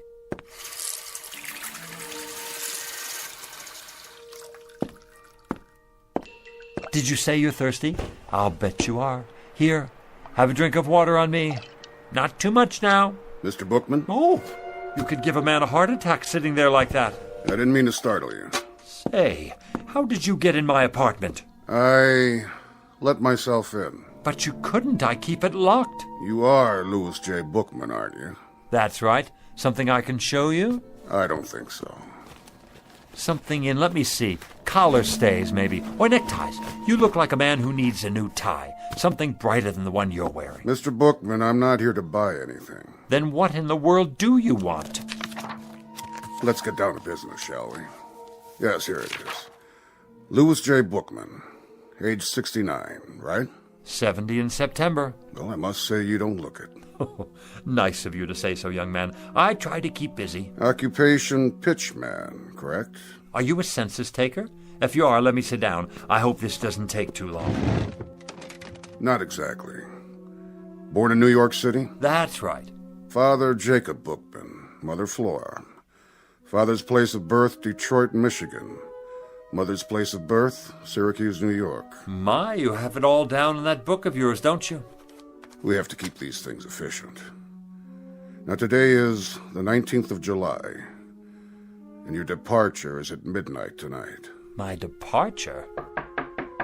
Excuse me. Go right ahead. Hi, Maggie, darling. My doggies broke, Lou. Let me see. Oh, here's your trouble right here. See this little cogwheel? You pushed down on the key when you were winding it. Can you fix it? I can try. Yeah! Oh, Lou, you're so smart. You can do anything. Hear that, mister? Mm-hmm. I'd introduce you to, but I don't know your name. No need. I think I got it now, Lou. Thanks. You're very welcome. Oh, this gentleman has come here to ask me a lot of questions. You're not the police, are you? Hardly. Oh, kind of gave me a turn. Huh? I'm glad he's not the police. I've got my vendor's license here somewhere. I thought maybe I forgot to renew it or something. Who's the police, Lou? This gentleman here. What gentleman? That one in the other chair. Which chair? Mr. Bookman, she can't see me or hear me. Why not? Why not what, Lou? Why can't you see him or hear him? See who? It works great now, Lou. Thanks a lot. See you after supper, huh? Wait a minute. What about our manners? Aren't you going to say goodbye? Oh, yeah. Goodbye, Lou. Thanks. I mean to the gentleman. Oh, it's a game. I get it. The Invisible Man. Goodbye, Mr. Invisible Man. See you, Lou. I can see you, yet she can't. Only those who are to accompany me can see me. Understand my words, Mr. Bookman? Only those who are to accompany me. I'm still not sure Now then, don't you think you'd better start making your arrangements? Arrangements for what? For your departure. My departure where? You still don't get it. I just never understand you people. You get this idiotic notion that life goes on forever, and of course it doesn't. Everyone has to go sometime. Go? You don't mean... That's right. No, that's ridiculous. I don't have time. I'm a busy man, a very busy man. Let me make you a cup of tea before you go. No, thank you. Take a look around. You can see how busy I am. My flowers, for example. I have a green thumb. Whatever I touch, well, it grows, if I do say so myself. I won second prize last year at the YMHA Flower Show. See the plaque on the wall? Wisteria, open class. Oh, nice. Nice? Is that all you can say? Look at them, will you? You've never seen flowers like these. And what I further don't understand is how little you appreciate the nature of your departure. I thought we were finished with that subject. Think of the poor souls who go in violent accidents. These are the non-precognition victims. We're not permitted to forewarn them. You, on the other hand, Mr. Bookman, fall under the category of natural causes. Natural causes? What's natural about it? As opposed to accidents, car crashes, things like that. You know, I find you a devious sort of fellow. Very devious. Not to say dishonest. In what way? I can see it in your eyes. You don't want to look at me. To tell the truth, I'm not sure I like you very much. Why don't you just come out with it and say what's on your mind? Mr. Bookman, I have done everything but phone your own undertaker. How much clearer do you want it? If you still don't know who I am... Don't touch my flowers. If you need an illustration... I told you, don't touch them. I thought this might erase any doubts. You touched one and it wilted and died right there on the spot. Sorry. That was unavoidable. It actually turned black. Do you mean your death? Exactly, Mr. Bookman. Now shall we get down to business?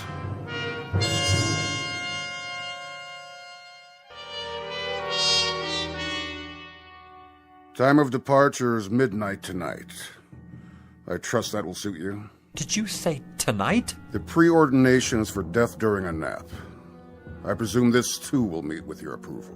What if it doesn't? You'll find this a relatively simple and painless and barely noticeable... Please, I don't want to go.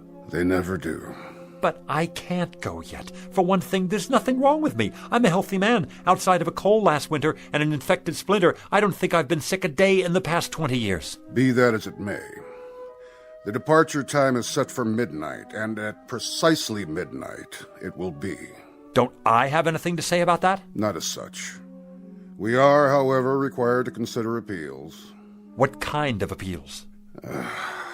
There are 3 categories. So I need to fill out a form, right? Give me one and I'll start right in on it. No forms. We listen to what you have to say up to a point, but frankly... What are the categories again? Frankly, Mr. Bookman, I must tell you that I see very little here in the way of an extenuating circumstance. In any event, there are 3 major categories of appeals. One is hardship cases. What kind of hardship? Do you have a wife or family who might suffer your demise beyond a reasonable degree? No. No family. Second category is priority cases. Statesmen or scientists, primarily. Men on the verge of discoveries. I take it you're not working on any major scientific pursuit at the moment. No, I'm not. What about the third category? Well, Mr. Bookman, that would be unfinished business of a major nature. I don't know how major this would seem to anyone else. Go on. But I've never made a truly successful pitch. A sales pitch? Well, surely you must have many times over if that's your profession. Yes, it's what I do, and I've managed to get by after a fashion. But I never hit it just right, you know? I'm not sure The man I learned from back in the Carney, he had it. He could sell igloos to the Eskimos. But what I'm talking is a big pitch. One where it finally all comes together and the words just flow off my tongue. Not just any words either. Something I believe in. Something so good that people won't have a choice. They'll have to listen. A pitch so big the sky will open up. A pitch for the angels. I guess that wouldn't mean much to you. But it would mean a great deal to me. It would mean that I could have one moment in my whole life when I was successful at something. Just one moment when the children would be able to be proud of me. The children? I've always had rather a fondness for children. That's in the record. Then you know how I feel. Not precisely, but... The problem here, Mr. Bookman, is that you'd require a delay until... Until I could make a pitch. The kind of pitch I told you about. One for the angels. That's right. I'm terribly sorry, Mr. Bookman. You see, these categories are fairly specific and... I see. And when reference is made to unfinished business of a major nature, well, the only interpretation to be made here is simply that... That my business isn't major enough. That's not quite the way we look at it. That I'm not, then. What other way is there to look at it? What I mean is that, unfortunately, Mr. Bookman, the ability to achieve success in a given professional venture is hardly of a significant... I get it. You don't have to spell it out. I'm small potatoes. And who cares what happens to a potato? They're nothing special. We try to approach each case on an individual basis. Only some are more individual than others. Oh, don't worry about it. I've heard the same thing all my life. We go out the way we came in. Since I never had that much to start with, that's how I'm supposed to leave. It's not your fault. You're just doing your job. Means a great deal to you, does it? You could say that. Uh-huh. It would be highly irregular.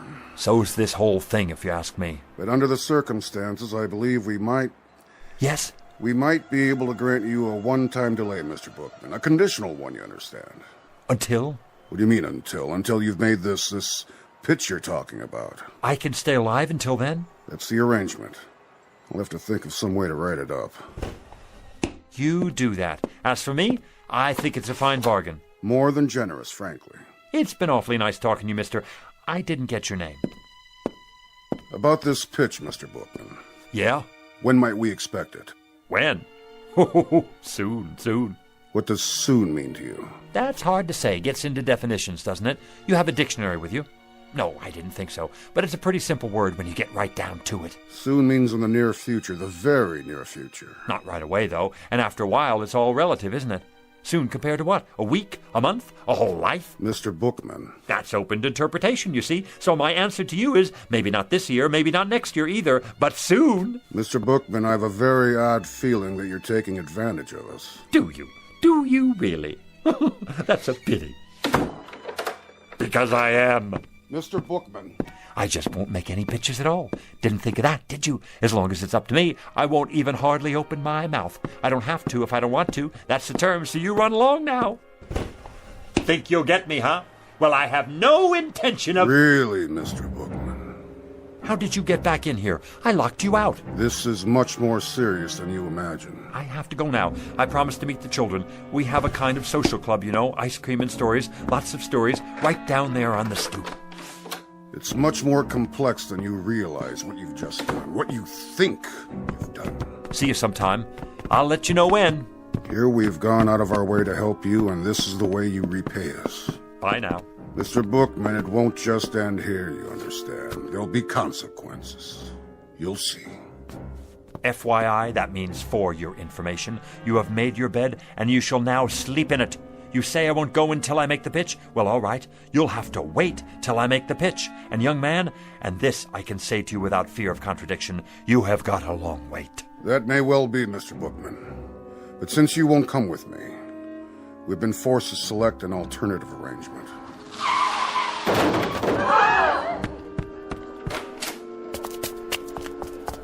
What happened? He didn't even stop. Ran right out. Not his fault. I swear I didn't even see her. She just jumped off the curb. I didn't have a chance to hit the brakes. Has someone called a doctor? Who got... Oh, no! Maggie! I swear to you, I never had a chance to stop. Call an ambulance. You're gonna be all right, Maggie, darling. Oh, my little Maggie. Hi, Lou. See? You're gonna be just fine. Lou? Who's that man? What man? Where? I told you, Mr. Bookman. Consequences. You can't take her. No, siree, you can't take her. I'll go. I'll go as planned. Never mind the pitch. I don't even want to wait. I want to go right away. Go where? Who's he talking to? What man? He's out of his head. Mr. Death! Mr. Death, come back! You mustn't take the little girl. I'll go, please, please, Mr. Death, you will. I'll go with you. Right here. Right now.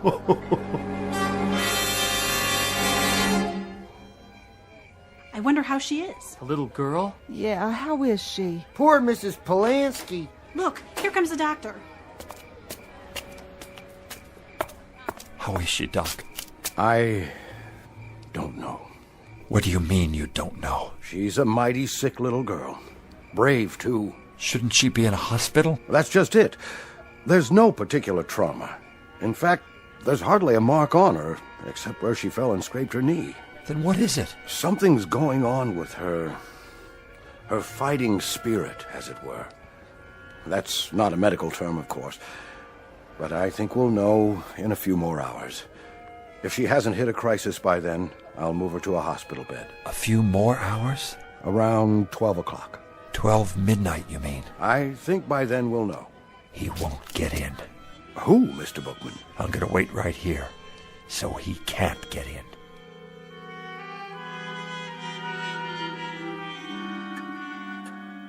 Come to bed, Mrs. Polanski. I can't.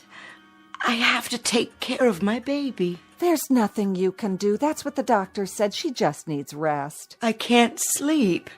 How could I? Lou? Where are you, Lou? Is that Mr. Bookman she's dreaming about? Such a nice man. He's like a grandfather to her. But he can't help her now. My precious little Maggie. Lou? Help me, please.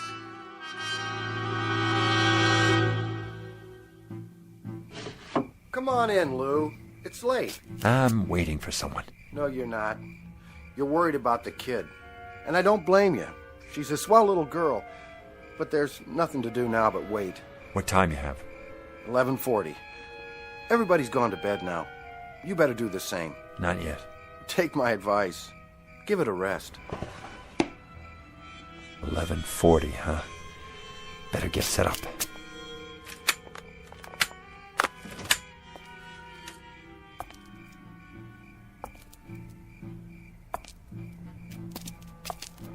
Who's there? Good evening, Mr. Bookman. Thought I'd see you again. You got business inside? I most certainly do. It's 11:45. In 15 minutes it will be midnight, the time of my appointment. Mr. Death, the little girl's only 6 years old. Please, you don't have to do it. I'm ready. I'm sorry, Mr. Bookman. But I'm ready now. We had to make another arrangement. It's impossible to change at this point. She's to come with me. So you see, I must be in there at midnight. And if you're not in there by midnight? That would be pretty much unheard of. If I didn't get there at precisely 12 a.m., then the whole timetable would be upset. Oh, my, no. It's unheard of. Nice pocket watch you have there. But have you thought about digital technology? A wristwatch? It's more efficient, if you ever need a good one. What are you doing, Mr. Bookman? What am I doing? Oh, nothing. Just setting up a pitch is all. At this time of night? Oh, I very often have a late night sale. Very often. Not many customers out and about. They come, they show up. You're here, aren't you? Oh, yes, I'm here. But I'm afraid I'm not much of a customer. How do you know? Have you ever seen my stock? Now, you take a tie like this one right here. Like what? Like this tie. Looks like a toy dog to me. Oh, excuse me. Here, this is what I meant. Now you take this tie. I already have several. Go on. What does it look like to you? It looks like a tie. Feel it. Mm-hmm. So? If you'll feast your eyes, my good man, on what is probably one of the most exciting inventions since atomic energy, a simulated silk so fabulous as to mystify even the ancient Chinese masters, not to mention the silkworms, a perfection of detail, an awesome attention to fit and finish, a piquant interweaving of gossamer softness, absolutely and positively the smoothest substance ever to embrace the human neck. If it's a synthetic, as you say. Come closer, I can't hear you. How did the manufacturer get it so soft? It's the thread, of course. The thread? I'll answer all your questions in just a moment, but first let me explain the applications of this magnificent invention.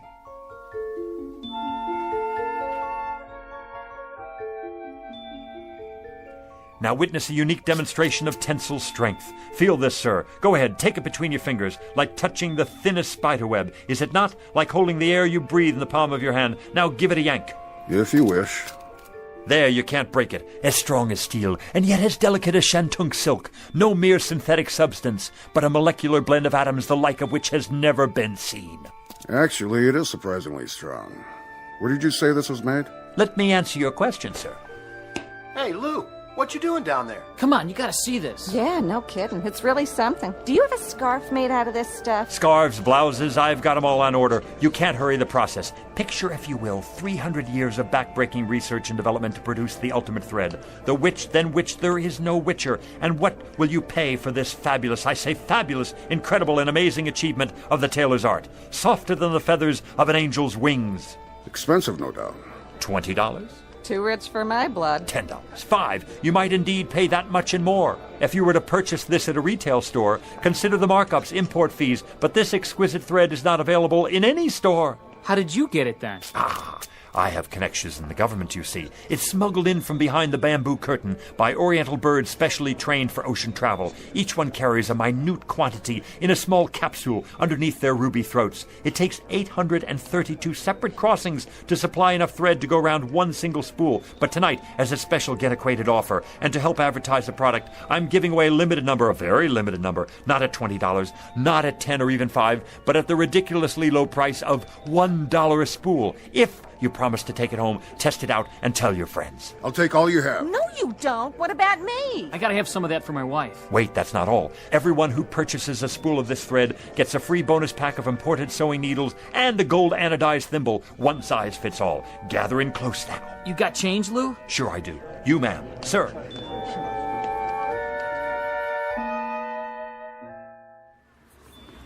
Yarn, simulated cashmere socks, the most marvelous plastic shoelaces that never wear out, a genuine static electricity filter, fits any car radio.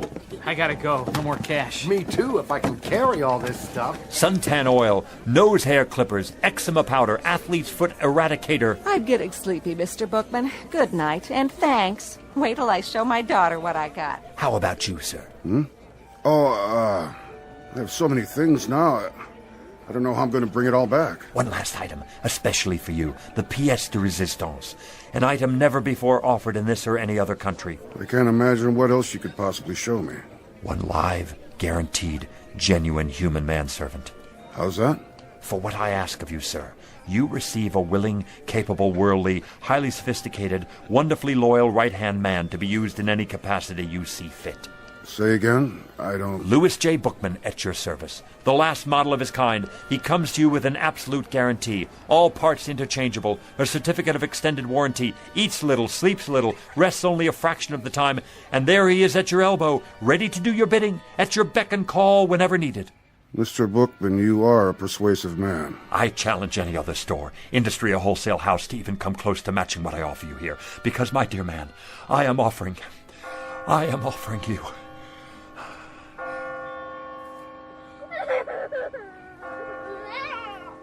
Midnight. It's midnight, and I've missed my appointment. Oh, thank you, Doctor. It's a miracle. Just give her the sedatives every 3 hours, Mrs. Polanski. All she needs now is rest. But she's going to be all right.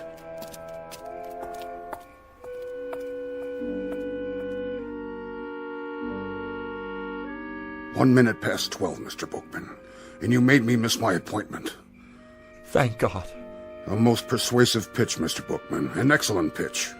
It had to be to make me lose track like that. The best I've ever done. The kind of pitch I've always wanted to make. A big one. So big the sky would open up. A pitch for the angels. That's right. A pitch for the angels. I guess it's my time now. As per our original arrangement. Well, I'm ready. After you, Mr. Bookman. What is it? You'll excuse me for a minute. I forgot something. My folding table. You never know who might need something up there. It is up there. Up there, Mr. Bookman. No need to worry about that. You made it.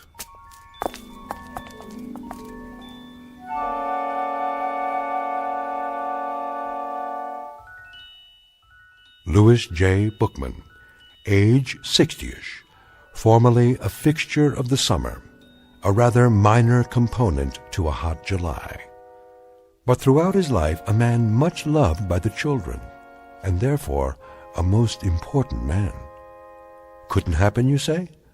Probably not in most places, but it did happen in the Twilight Zone.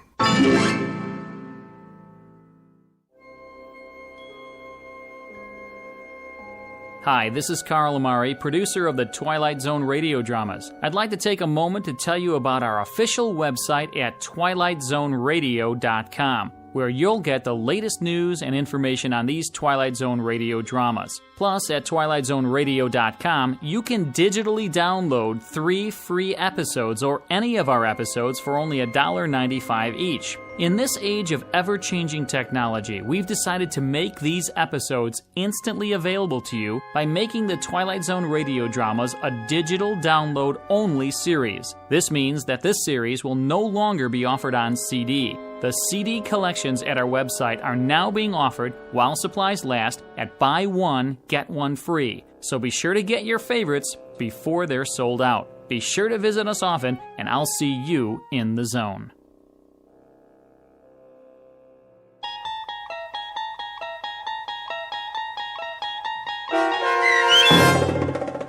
One for the Angels, starring Ed Begley Jr., with Stacy Keach as your narrator, was adapted for radio by Dennis Etchison and based on a script by Rod Serling. Heard in the cast were Rich Kominick, Lauren Patton, Linda Ryder, Richard Hensel, Doug James, Adam Tangway, Martin Hughes, Meg Thalken, Roger Wolski, Carl Amari, and Irene Olson. To learn more about the Twilight Zone radio dramas and to obtain audio cassettes and CDs of these programs, visit our website at twilightzoneradio.com. This copyrighted radio series is produced and directed by Carl Amari and Roger Wolski for Falcon Picture Group. Doug James speaking.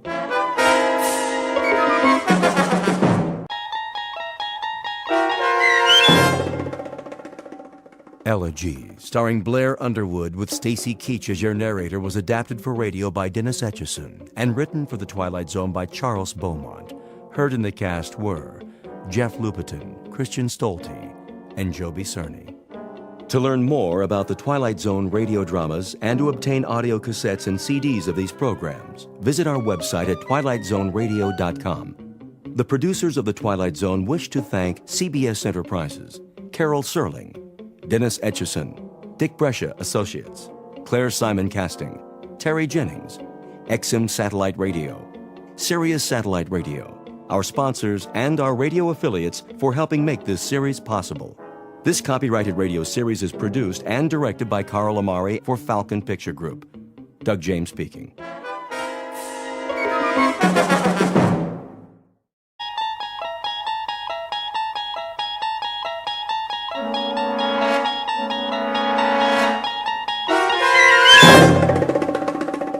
There is a fifth dimension beyond that which is known to man. It is a dimension as vast as space and as timeless as infinity. It is the middle ground between light and shadow, and it lies between the pit of man's fears and the summit of his knowledge. This is the dimension of imagination.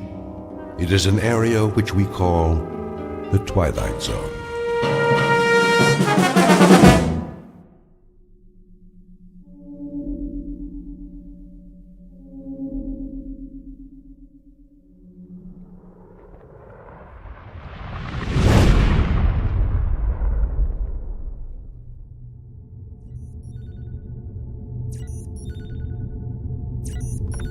Kirby. Yes, Captain. Give me the readings. Course stable, 7.9 off vertical axis. That's why I can't stand up straight. Speed 2650, steady she goes. How close are we to that asteroid? In range, gravity detector starting to read. Say 100,000, give or take. Piece of cake. We still have to maneuver for a landing. Fuel supply. Well, Captain, let me put it this way. If I was back home in my car, I'd pray for a steep hill so I could put her in neutral and coast all the way down. That bad, huh? I think the expression is running on fumes. What's the terrain? Spectrographics coming in. And? Not too hot, not too cold. Volcanic activity, 1 million or so years ago. We are hitting atmosphere. At least it's got an atmosphere. How much oxygen? I'm trying to get a reading. Deceleration chairs. Just a minute. Now! Better do it, Pete. All right, Myers, I'm going. Firing retro rockets. The fuel tank's empty, Captain. Anybody got a parachute? Hang on. Angle looks good. Thank heaven for small favors. The surface is coming up fast. I'll try to level her out. Nose up. Up!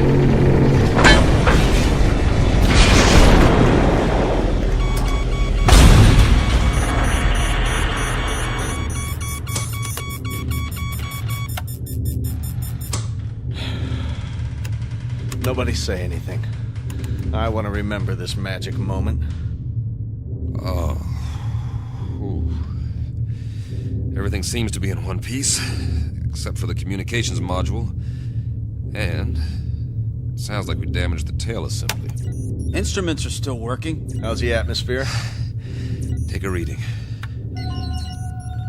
20.95 parts oxygen.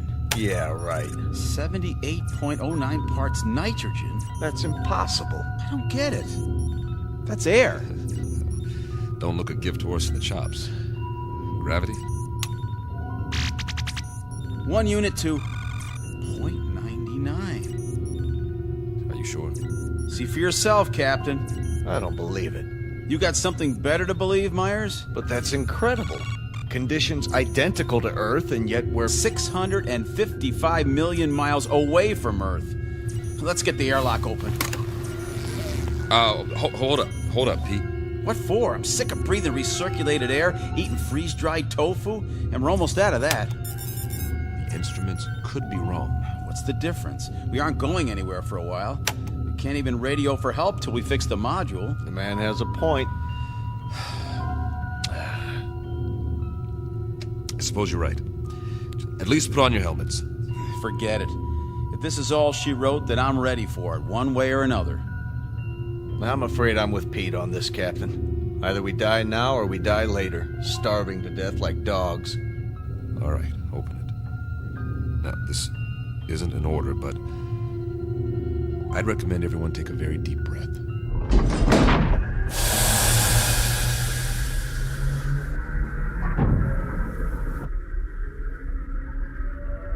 Time, the future.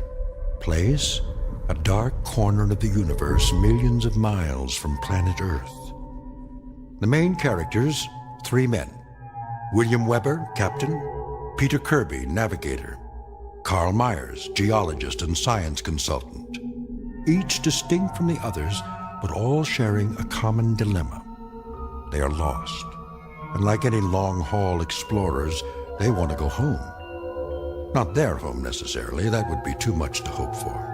But at this point, any old port in a storm will do, especially for those who have veered off course and into the Twilight Zone. And now, The Twilight Zone, and our story, Elegy, starring Blair Underwood, with Stacy Keach as your narrator.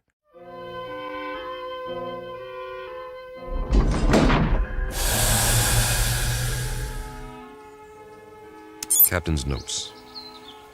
We've made a rough landing, but no injuries. According to our instruments, the atmosphere is breathable, so we've opened the airlock. hard to believe, but the temperature is that of a spring day on Earth. And it smells clean. Well, I'll be. Get the ladder into position. Watch your step.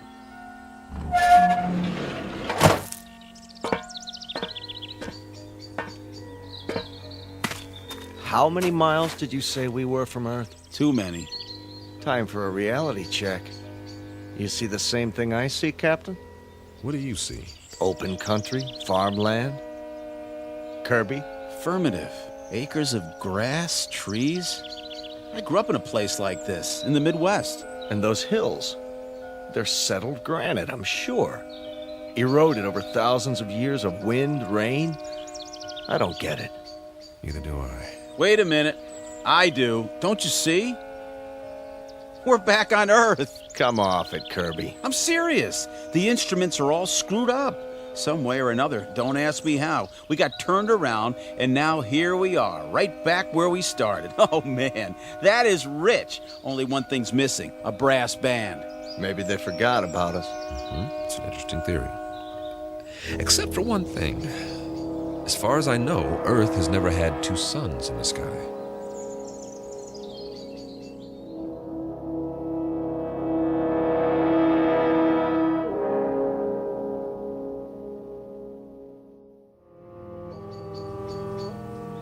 You're right. But the temperature's perfect. That means they're smaller than our sun. Added together, they put out just enough energy to duplicate conditions on our own planet, including evolution. And the people learned to build farmhouses exactly like ours. What? If that's not a barn over there painted red, then it's a pretty good imitation of one. What in the name of... Better check it out. Be careful, men. We don't know what we're dealing with yet.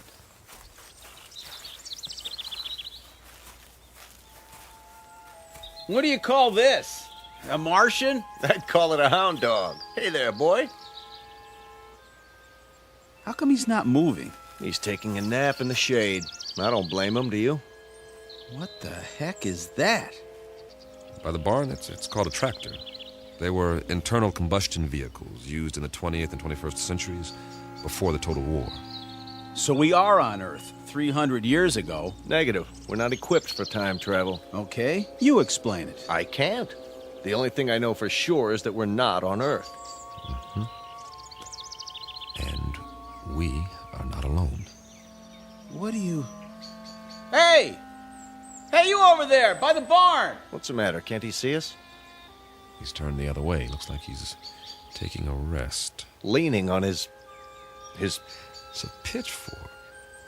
He was using it to load hay into the wagon. Some outfit.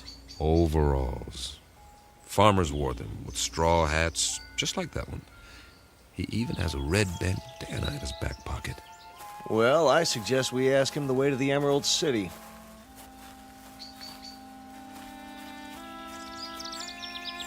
Excuse me, sir. My name is Captain Weber. My men and I... Sir? Sir, I hate to bother you, but that's our ship over there. We've crash-landed. If you can tell us... Sir... Sir, can you hear me? What's the matter with him? Seems to be in some sort of trance. Are his eyes open? Yes, but... Move your hand in front of his face. Nothing. As if he's... Don't touch him. It's all right. His skin's warm, but there's no respiration. He seems to be frozen in place. Well, let's move on. Say that again. This is giving me the creeps. We'll recon the surrounding area. There may be others.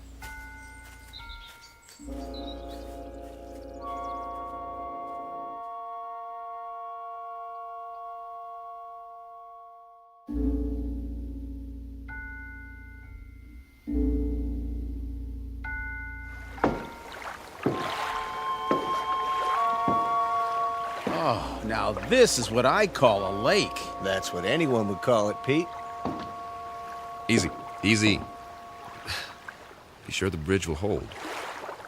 Feels solid to me. We ought to take off these flight suits and jump in. No, thanks. Why not? Well...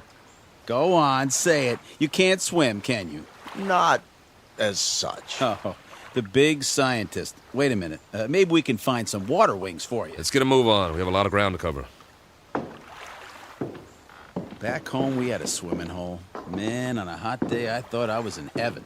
We'd go skinny dipping. Right in all that pollution. Nah, before the government closed the rivers. There were even fish in it. You could even see them jumping in the air. You ever go fishing, Captain? Yeah, as a matter of fact, I did. In the mountains. The runoff from the snow was clean up there. You could eat the fish if you wanted to and not get sick. I don't see any fish in this water. We better keep moving. We don't know when the suns go down. We should be back at the ship before dark, just to be safe. Good point. Maybe they don't have fish here. That's a possibility, if the planet's evolution took a different turn. Hey, there's somebody. I don't see anything. On the opposite bank, clad shirt. See him? Sitting there with a fishing pole. Hey, mister!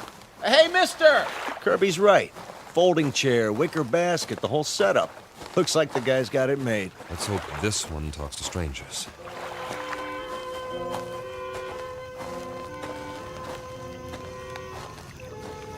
Hi there, fella. How's it going? Fish biting today? Mum's the word, huh? Let me try. Sorry to bother you, sir, but you might say we're lost. If you could give us directions to the nearest town. Don't waste your breath. This one's a stiff, too. Maybe he's asleep. If he is, he's done well for himself. This basket is called a creel, and it's full of fish. Quite a haul. Fresh? Smells like it. Hold on. Is that a bottle of beer next to him? It is indeed. Only, it's empty. Well, where's he got the cold one stashed? Fella, can you hear us? Do you even know we're here? Can't see his face. Lift up the brim of his hat. Okay, here goes. Sorry, nothing personal. I just like to look a man in the eye when I talk to him, even if he doesn't talk back. What did you do? Nothing, just barely touched him and he fell over. Well, at least we know he's not a statue. No pulse, like the farmer. But his skin feels real. Sit him up again, exactly the way we found him. I get it. Get what? He's off the clock. Way off. What's that supposed to mean? Pete and I used to joke about it in flight school. Now, there are 24 hours in a day, but sometimes that's not enough. You're not kidding. All my life, I've wanted extra time to read a book, write a novel. Or go fishing, spend some time in the country, meet a girl and get married, or just take a nap, for crying out loud. But I was too busy. We all were. So the only answer is to fit some extra hours into the day. Hours that don't show up on the clock. That don't count. I don't see... Look at it like this. What if you could stop time? For a few minutes, or a few hours. At least as far as everybody else is concerned. Think of what you could do. They stand there, frozen, while you run off and do whatever it is you need to do. Then, when you're finished, you run back and time starts again. They move and walk and talk and go on with what they were saying, and they never so much as know you were gone. Is that a plan or what? I wish we could have done something like that on the ship. If I'd had time for pure, uninterrupted thought, I might have... Oh, I don't know. Perfected Sheldrake's theory of causative formation while the ship ran itself. That's right, and get home to find you've won your own Nobel, right? Now, we make planetfall, and we run into these people, if that's what they are, and it's as if we've finally done exactly that, taken ourselves off the clock, at least temporarily. Permanently would be fine by me. Nice theory, Captain. I'm afraid there are reasons, though, why it wouldn't work. I am sure there are. It's just a thought. If I were a science fiction writer, I could have some fun with it. But we've got more important things to do, like finding out what options we have, now that we're here. Say, I'm hearing things. I hear it, too. Seems to be coming from the top of the ridge beyond that grove of trees. That must be where the town is. We were close after all. Sounds like you got your brass band, Pete. I like it. Maybe they got a ticker tape parade, too. One way to find out.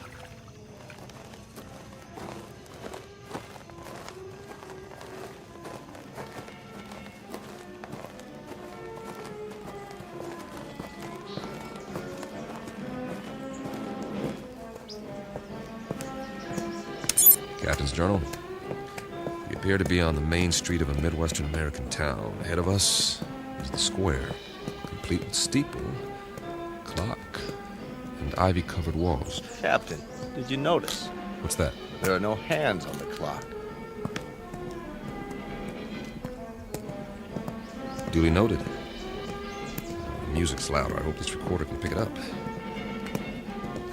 Sounds like a Sousa march. There's a bandstand, flags, bunting, and a sign that says, Inauguration Ceremony. Welcome, Mayor Finch. The musicians are all in uniform. Just one thing. They're not really playing. Kirby's right. Nobody's moving. Not even Mayor Finch. He's holding a silk hat. A photographer's in front of the crowd about to take his picture, but nothing's happening.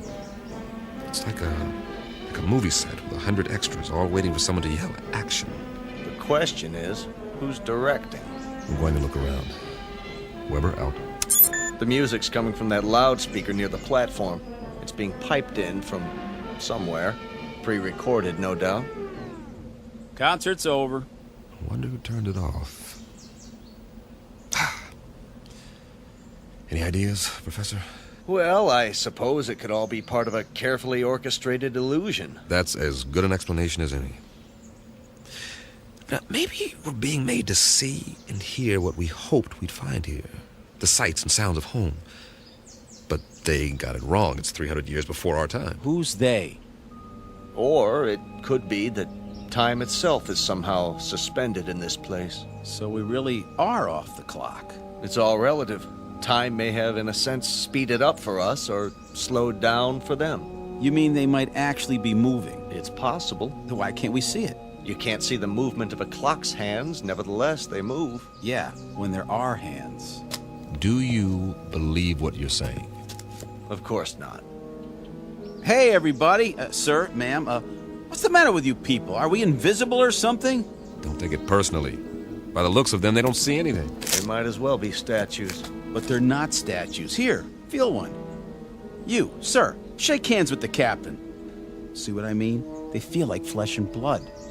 Yeah, Kirby's right. More of the same. Whoever, or whatever, is responsible, they've created a perfect imitation of the real thing all over this asteroid. For what purpose? I don't have a clue. The expenditure of time and effort is considerable. Not to mention the science involved. The skin on these pseudo-people must be a new polymer compound. And the clothing, all duplications of Earth fabrics. I wonder... Nah, never mind. Say it. Well, we must not be the first to land here. But this asteroid's not on the charts.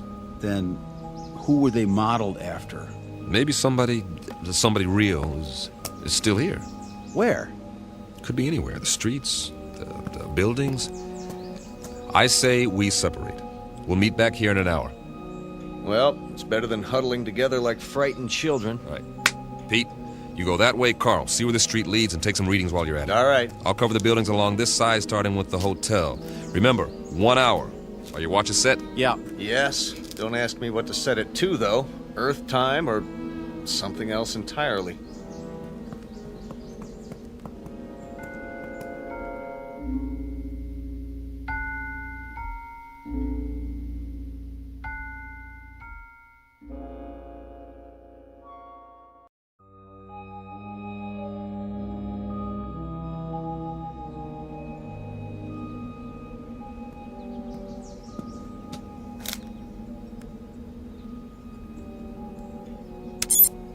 Captain's notes. The awning says the hotel is called the Rites Arms. Kind of quaint. It would be considered ritzy, I guess, in a small town. Glass front. Nothing moving inside that I can see.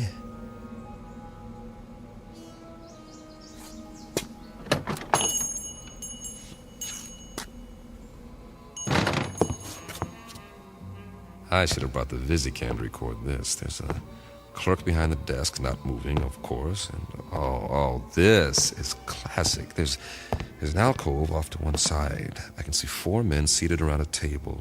A green lampshade, money. I think they're playing poker. Or they were before they stopped moving. And there's a waitress with a tray full of drinks. The big winner seems to be a little man with a gray mustache. Not your typical gambler, but he's all set to rake in the chips. He looks mighty happy. Hey, fella. Wonder what cards he's got here. I don't think he'll mind if I take a peek. Oh, 4 big, beautiful aces. Nice work. Oh, hold on. If I'm not mistaken, that's a waltz coming from upstairs.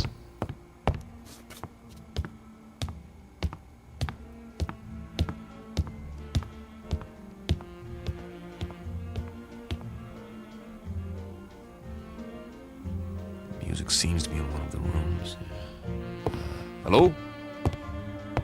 Hello? Anybody here?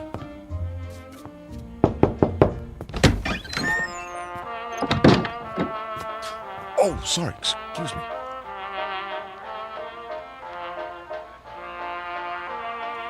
This room is definitely occupied. There's a candlelit table, I see an ice bucket, and a bottle of champagne. The music is canned. The couple is posed in a slow dance. She has a rose in her teeth, and he's got her bent back in a dip, kissing her throat. But what is she doing with him? A short, ugly man. Looks like he's never had a girlfriend in his life. But she's a real beauty. I don't know what's going on here, but I'm beginning to see a pattern. The theme seems to be dreams really can come true. But whose dreams? Who's fulfilling them? For what purpose?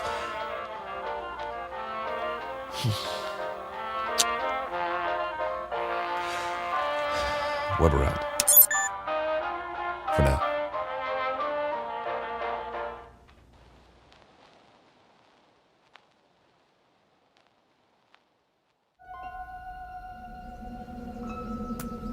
Find anything? Nope. At least nothing that moves. Pete? Not really, except for... What? You guys better see this for yourselves. Come with me. Where is it? Just around the corner. You're not going to believe this, but I think it's what they called a carnival.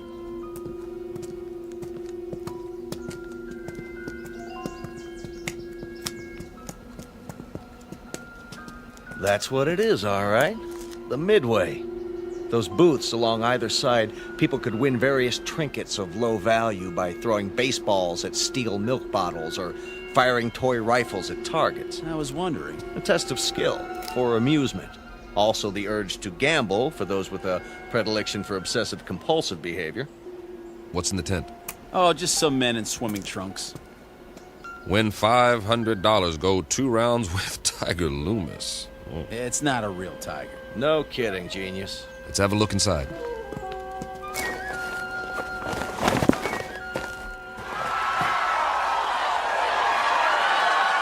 That must be Tiger with the stripes on his trunks.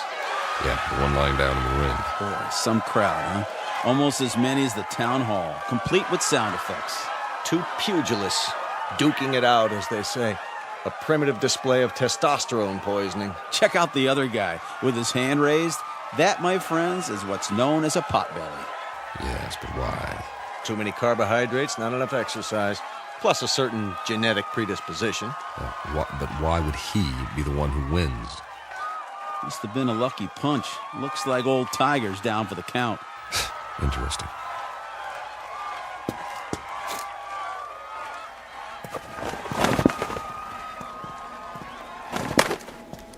I think it's creepy. All these imitation people posed every which way.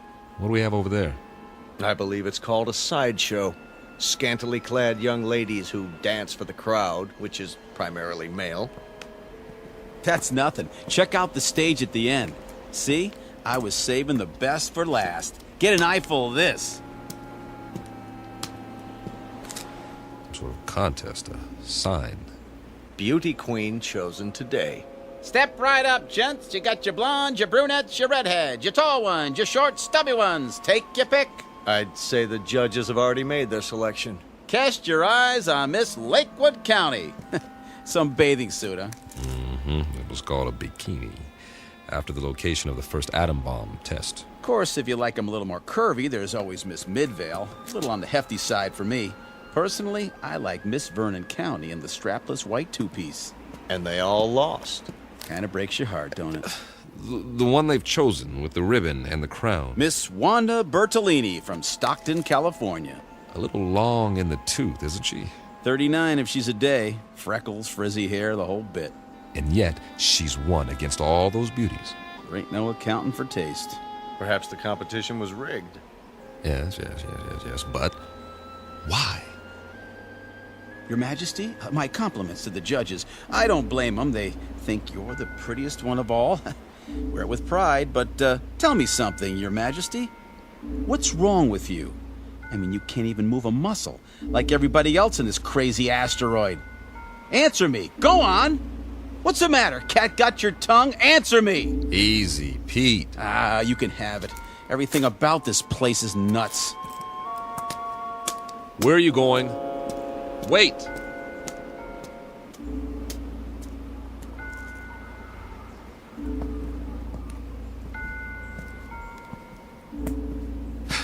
Now, Pete, don't let it get to you. None of us knows what's going on. But until we figure it out... I'm sorry, all right?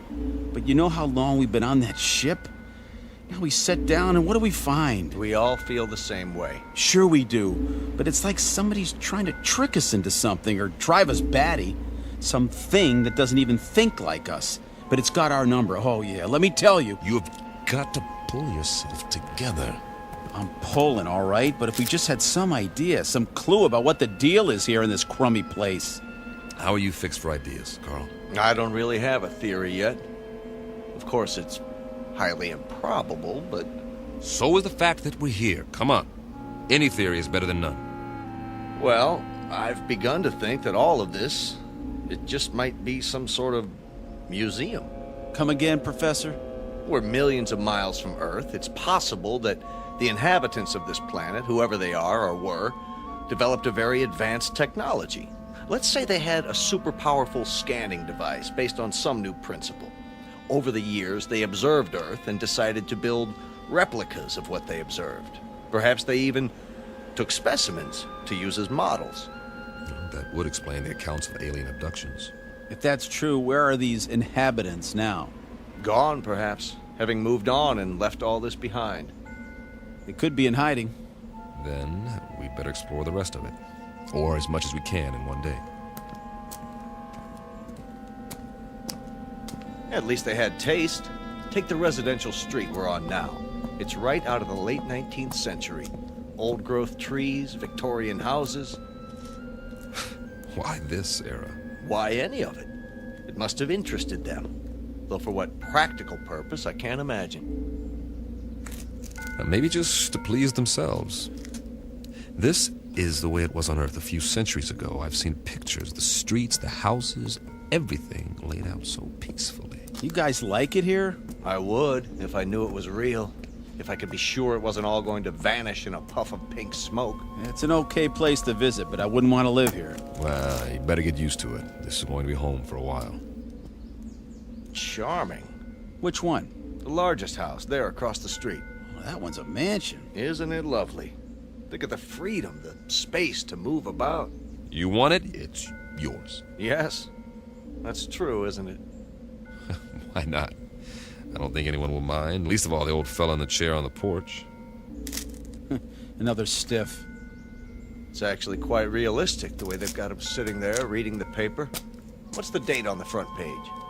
Hey there, old-timer. You don't care if we look around, do you? Check out the inside.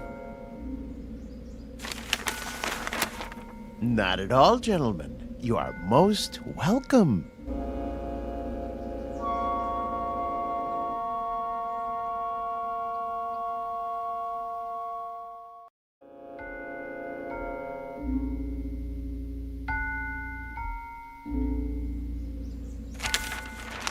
Jeez Louise!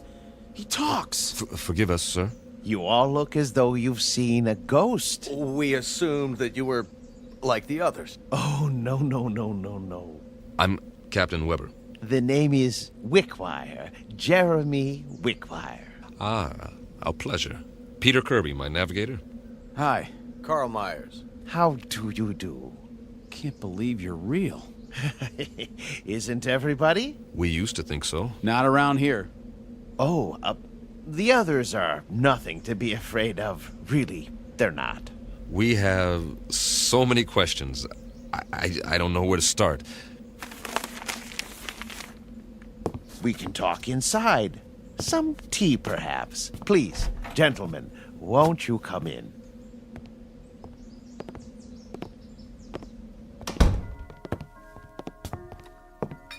One lump or two? Oh, don't go to any trouble. It's better than what we're used to. Believe me. I don't know about you, Captain, but I must have my tea this time of day. I wouldn't feel complete without it. Oh, it tastes great. Nice and hot. Beats the heck out of that tang. I'll say. A remarkable collection of artifacts you have here. Artifacts? The oriental rugs, the tapestries, all this furniture. I've never seen anything to compare. It provides a certain level of comfort. Must have cost you a fortune. Oh, not me personally. We had it built for a Mr. Let me see, Jenkinson, I believe it was. You mean the pieces aren't antiques? Oh, heavens no. They were made to the client's specifications. At the last moment, however, he changed his mind, decided he really wanted to be a knight in shining armor. So now he's over in the medieval section, slaying a dragon. Then there's more that we haven't seen. Dear me, yes, we have many sections. Rome, Egypt, the Wild West. But the one we're in right now is very popular. It represents a period when creature comforts were most abundant, before peace in the world became impossible. By the world, you mean? Earth. Mr. Wickwire. I don't know where to begin. You see, we are from Earth. Yes, of course. We were on a routine geological flight in search of ore to be mined.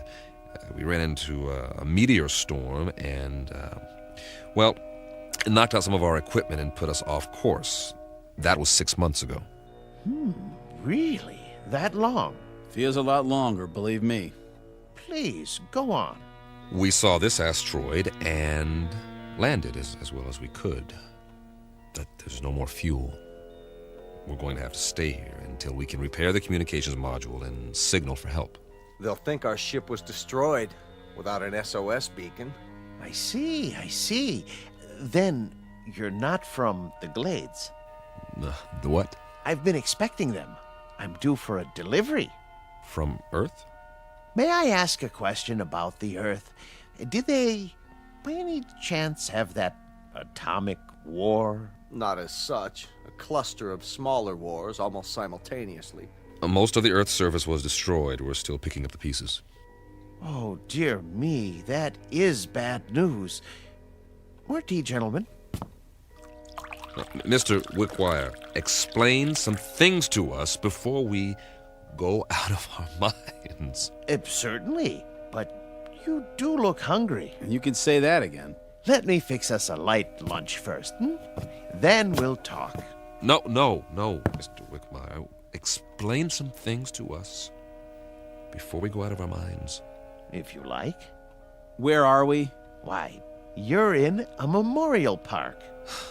A memorial? More commonly known as a cemetery. Didn't you know? Please, make yourselves at home. I'll be back in no time. Did he say cemetery? Well, at least we know more than we did.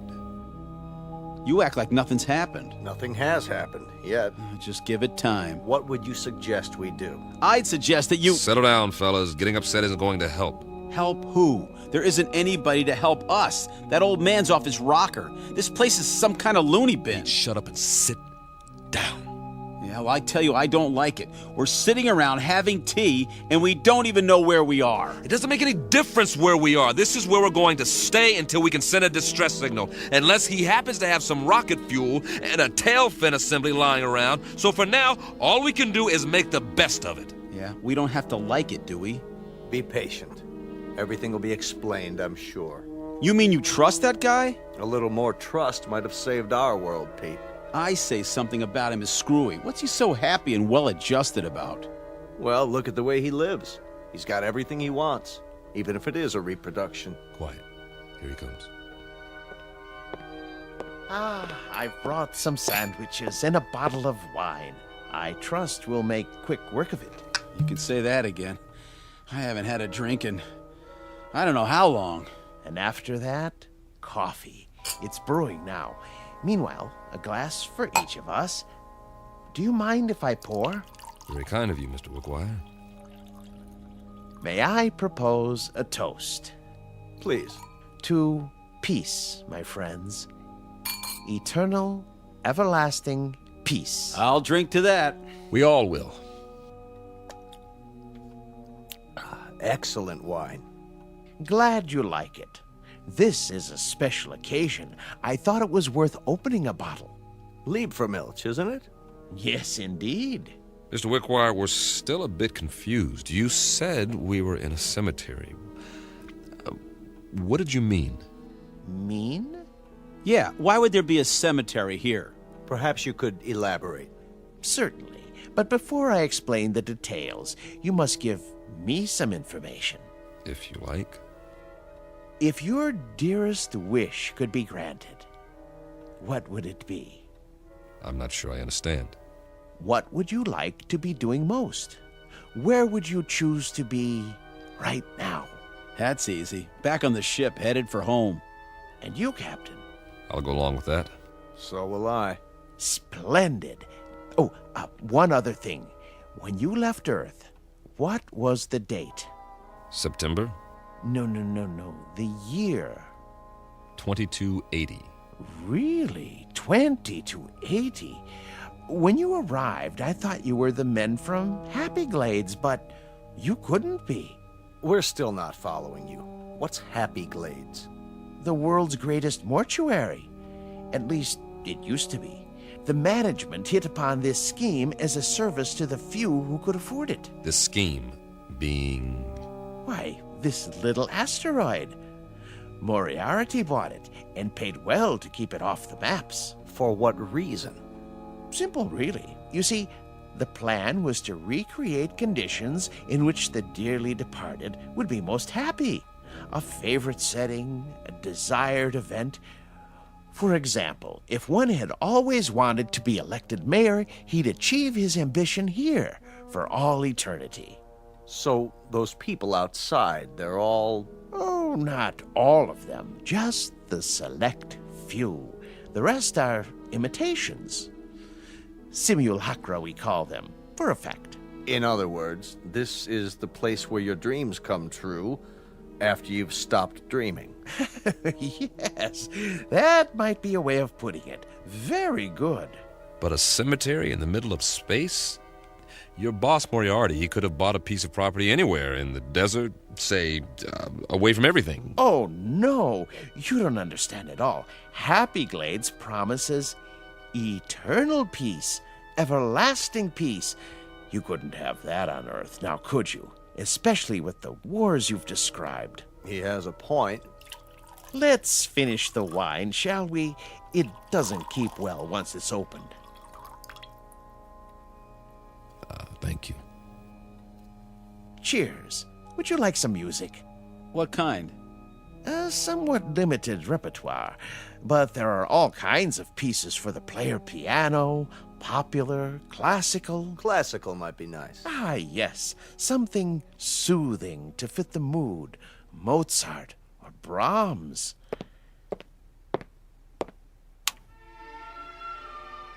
A good choice. I thought so. Drink up, gentlemen, before I bring the coffee. Unless you'd like something more to eat. I have some tea cakes in the kitchen. What about you? Me? Yes. How do you fit in? Why, I'm the caretaker. It's my job to make sure that our guests are not disturbed. This mortuary, or whatever it is, when was it built? Let me see. The year was 2177, I believe. It's almost 100 years ago. That makes you a little on the elderly side, doesn't it, Mr. Wickwire? Oh, you force me to an embarrassing admission. You see, I'm not actually human. When you're gone, I'll go back to sleep, as it were, until I'm needed again. I go on and off, like a machine. You understand now? Sure, nothing complicated about that. He goes on and off. I've apparently been turned off for several decades. One thing, Mr. Wickwire, we're not going anywhere. We can't. We're staying here, at least for the time being. Yes, I know. You said something about when we're gone. Oh, a figure of speech, Captain. I meant departed. Gone on, as it were. Jim, you know what he's saying. What's the matter, Carl? You're pale. And you're perspiring. What in the... Something wrong with the wine. The old man. He didn't drink any of his. You're right. Why? Why didn't you, Wickwire? I told you not to trust him. I told you. Oh, he's poisoned us. We meant you no harm. I realize that, and I'm sorry. Truly I am.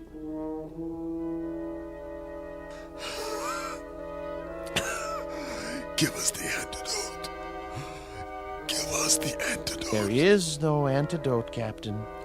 Even now, the eternifying fluid is coursing through your veins. It won't be painful, I assure you. Oh, please. You've got to stop it. Oh, my dear friends, can't you understand? I have no control in these matters. I'm only a machine. But why? Why us? Because you're here and you're men. And while there are men, there can be no peace. Surely you've seen ample evidence of that on Earth. What are you going to do with us? There are several possibilities, but as you said, your preference is to be on your ship. So be it. I'll move you there and arrange you in your natural habitat. And every day for a while I'll come by and check on the display, your poses, the instruments and other details, and I'll touch them up if need be with a feather duster so that the scene is absolutely perfect before I retire to this house and turn myself off until the next ship arrives. I trust it will be a dream come true for you. It will. Won't it? For the love of God, Wickwire. For the love of God. You'll excuse me now, but I must make ready. Oh, and gentlemen, I do most sincerely wish that you rest in peace. Captain. Goodbye, Captain. Easy, Carl. Easy, Carl. Don't fight it. It'll only work faster. Bill. I'm scared. Try not to be beat. I'll be with you. I'll be back on the ship soon. For all eternity. See you over there.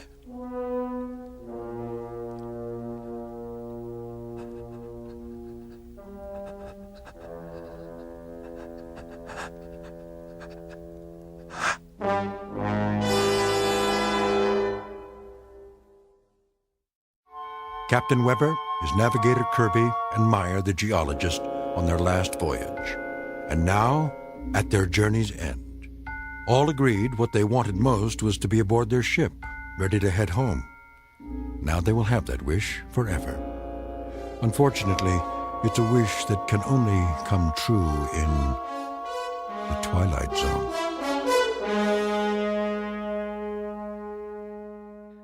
The Twilight Zone continues in just a moment. You are about to enter another dimension. A dimension not only of sight and sound, but of mind. A journey into a wondrous land of imagination. Next stop, the Twilight Zone.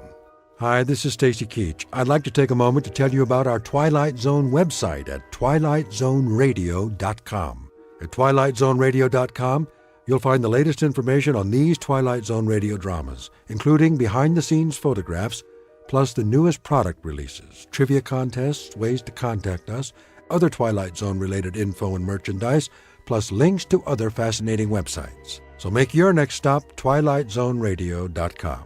Visit twilightzoneradio.com to purchase these Twilight Zone radio dramas on cassette and CD, or call toll-free 1-866-989-ZONE. That's 1-866-989-9663.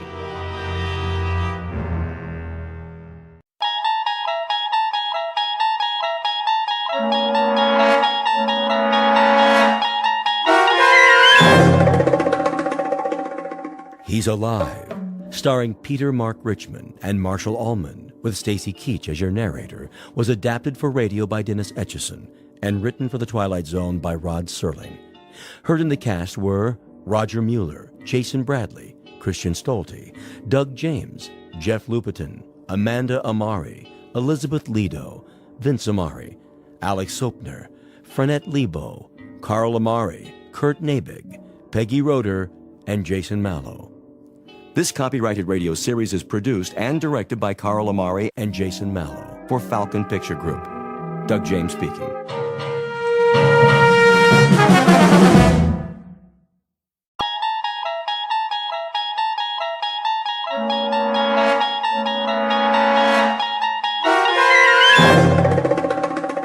You unlock this door with the key of imagination. Beyond it is another dimension, a dimension of sound, a dimension of sight, a dimension of mind. You're moving into a land of both shadow and substance, of things and ideas. You've just crossed over into the Twilight Zone.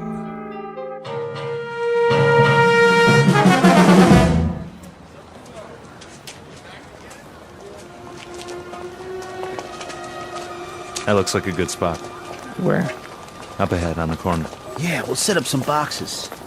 I don't know. It's perfect, I tell you. All these people taking a walk after dinner, they'll listen. Oh, they'll listen, all right. Just hand out the pamphlets for now.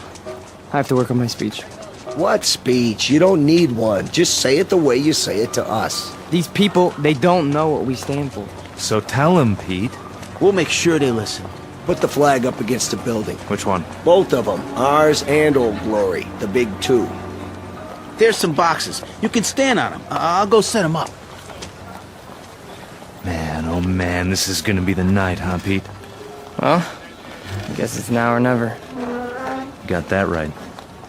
How's my uniform look? Here, straighten your tie. The cap, the boots, perfect. You look like a leader. Big time. Go, Pete. Give him a dose of the truth. Hey, mister. Excuse me, little girl. Are you in the army? No army you ever heard of, sweetheart, but you will. My daddy's a lieutenant. Are you a lieutenant? Better than that, kid. A lot better. Now stand back. You're in the way.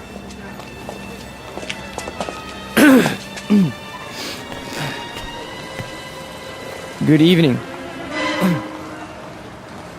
Good evening, neighbors. I have something of great importance to tell you.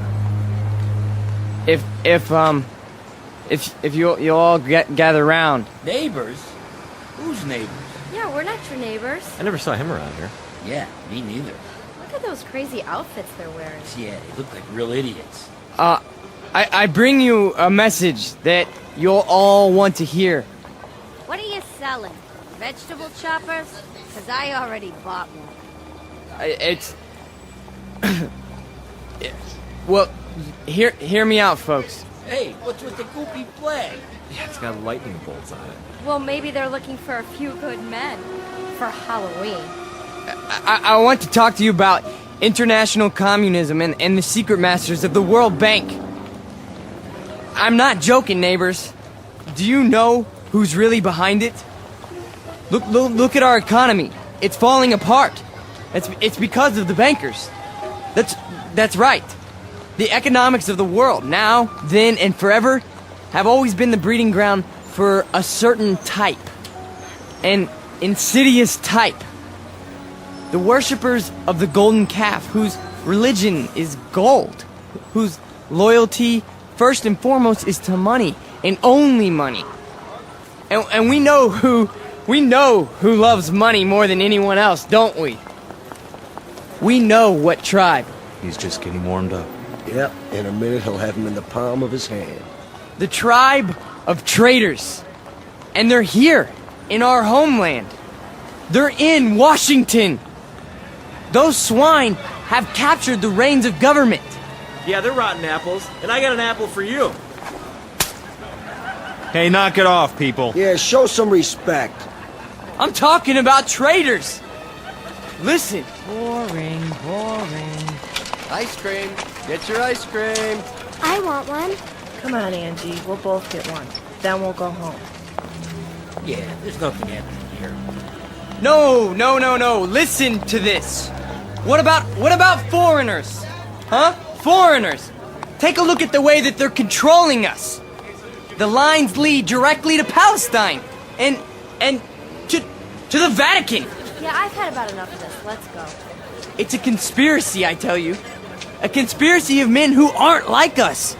Yellow men, brown men, black men. They come here and they infiltrate our economy.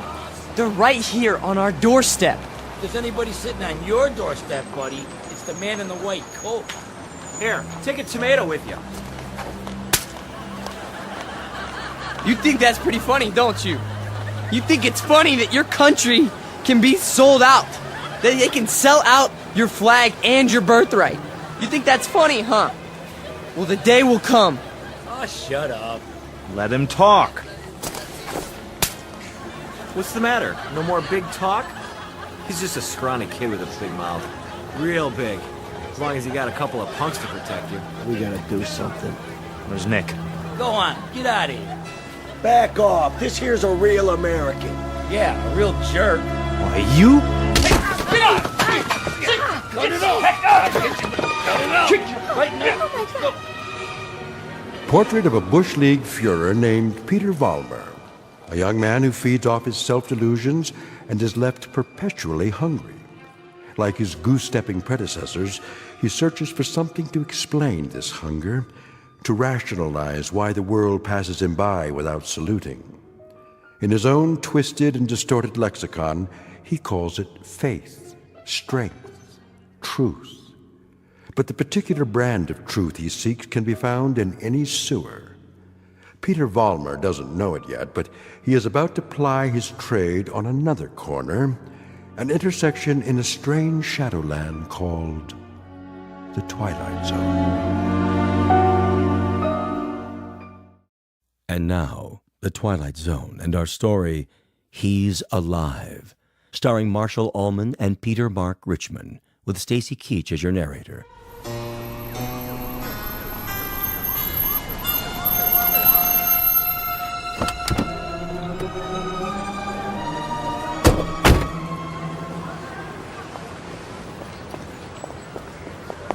All right, folks, break it up. Party's over. Yeah, what's happening here? Looks like the boys in the brown shirts took a licking. No, we got him. We got him good. Then what are you lying on the ground for? Problem, fellas? It was the communists. The communists did this. What? Which ones are those, Jack? All of them. They ran away like cowards. We want to press charges. What about names? We need names if we're going to charge anybody. Look, forget about it. We can take care of ourselves. Sure you can. You need some medical attention? No, we don't need your help. Come on, Peter, I'll help you up.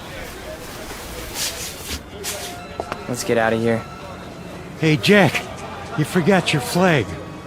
Yeah, your mama made it for you. Give it to me. Sure. There'll come a day when guys like you will crawl on your belly to salute this. There'll come a day. Yeah, well, let me know the date, Jack, so I can stay home sick.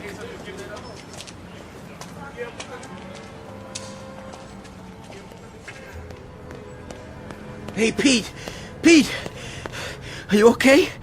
Yeah, we're fine. What are you doing in the alley? It cornered me. Must have been 10 guys on top of me. It was all I could do to get away. You sure that's what happened? Sure, I'm sure. Oh, mean crowd, Pete. You get a hot night, and you always get a mean crowd. Remember when I was telling you that? Remember when I was telling you that every time you get a hot night... All right. Okay, Pete. Okay. Why? I tried. I tried hard up there tonight, but I couldn't get through. I couldn't get them to listen. Words never come out right. You did good. Real good. Someday they'll listen. They'll have to. They'll listen and they'll cheer. Someday they will, Pete. You'll see. Someday.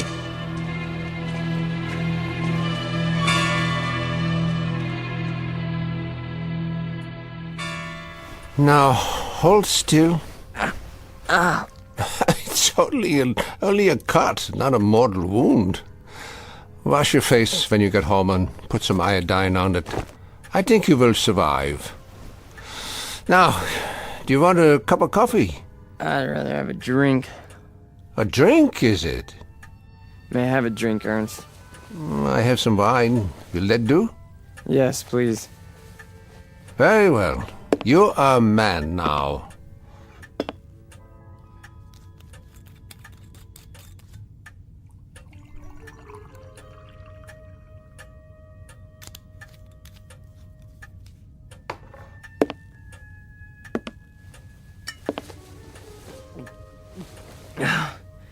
Thank you.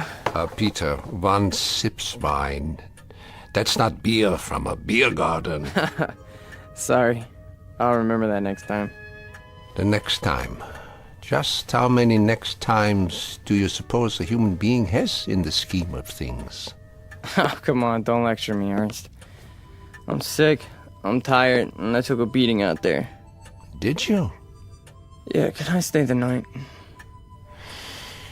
Yeah, the couch remains in the corner, as usual. You're a good friend, Ernst. You understand. Sad to say, I do. A man does what he believes in. A man usually does. I believe in certain things. Is that right? You know I do. I mean, we're friends.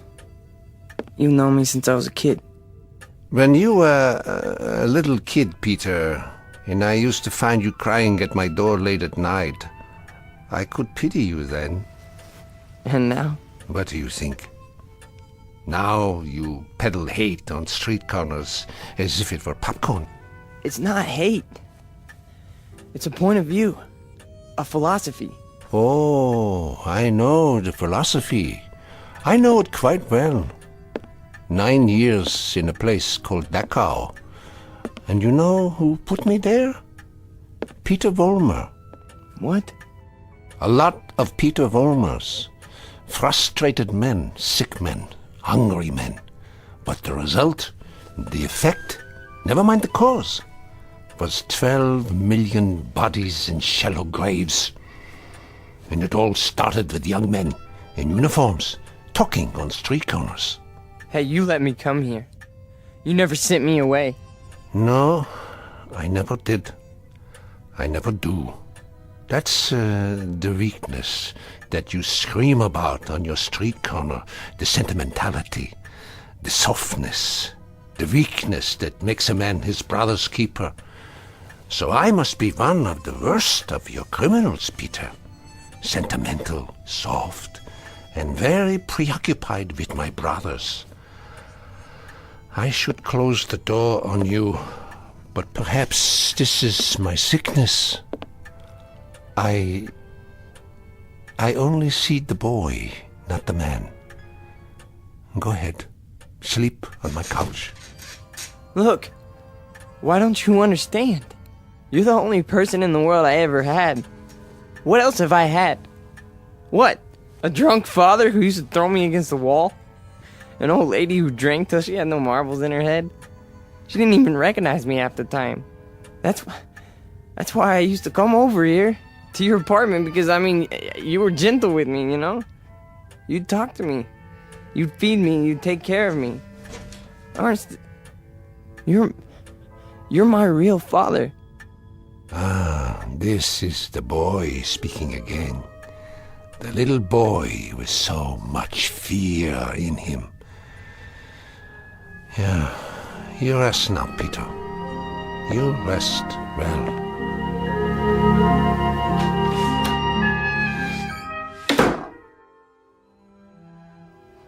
No. No. No. No. No. No. Wait. Eugene.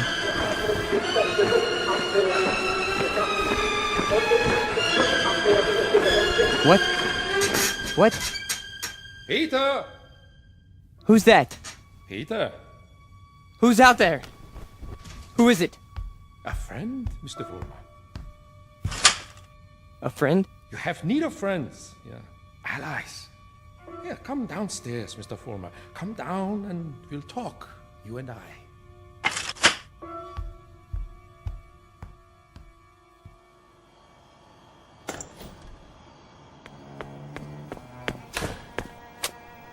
Hello, Mr. Fulmer.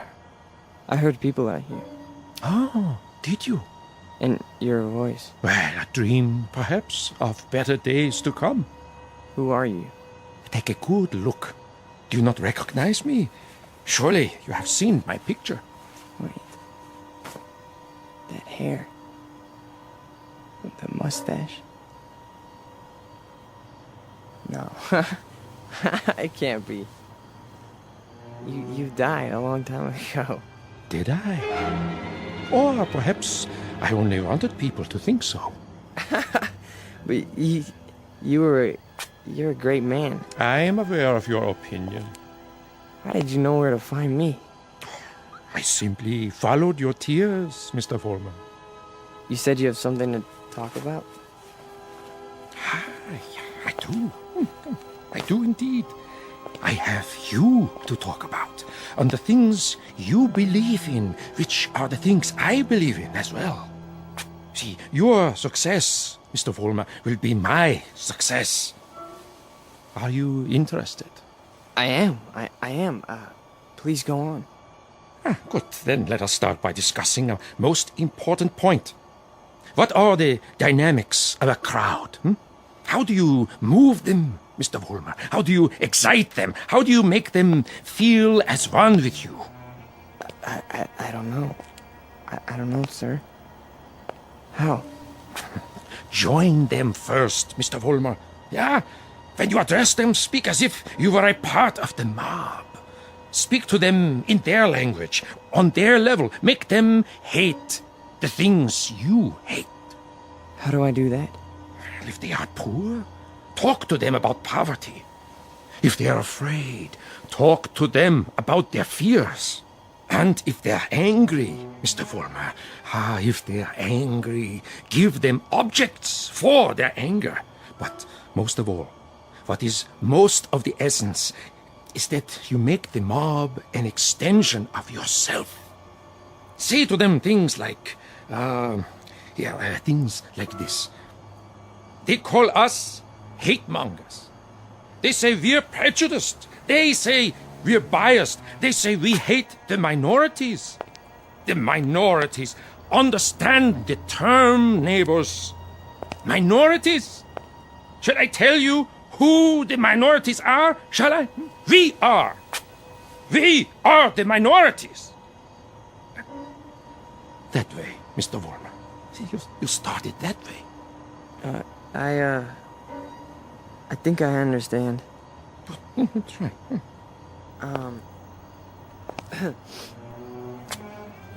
Neighbors. Neighbors. They call us hate mongers. That's it. More. They say we're prejudiced. They say we're biased. Yeah, now you have got it. Go on. The minorities? Understand the term, neighbors. The minorities. Shall I tell you who the minorities are? We are the minorities. Because patriotism is the minority. Because love of country is the minority. Because to live in a free white America seems to be a minority opinion. Let me tell you something, neighbors. I want you to dwell on this. Just dwell on it. Once we had an atom bomb, and suddenly the Russians had it. We wanted to send men into space, but it was the Russians who got there first. We had a hydrogen bomb. It was the Russians who exploded theirs. Who gave them the bombs? Who sold us out? Who stabbed us in the back? Well, if it's the minority opinion that we must survive, then we are the minority. And this minority will not stop until it's the majority. This minority will not give up the fight. No, this is the promise, and this is the legacy.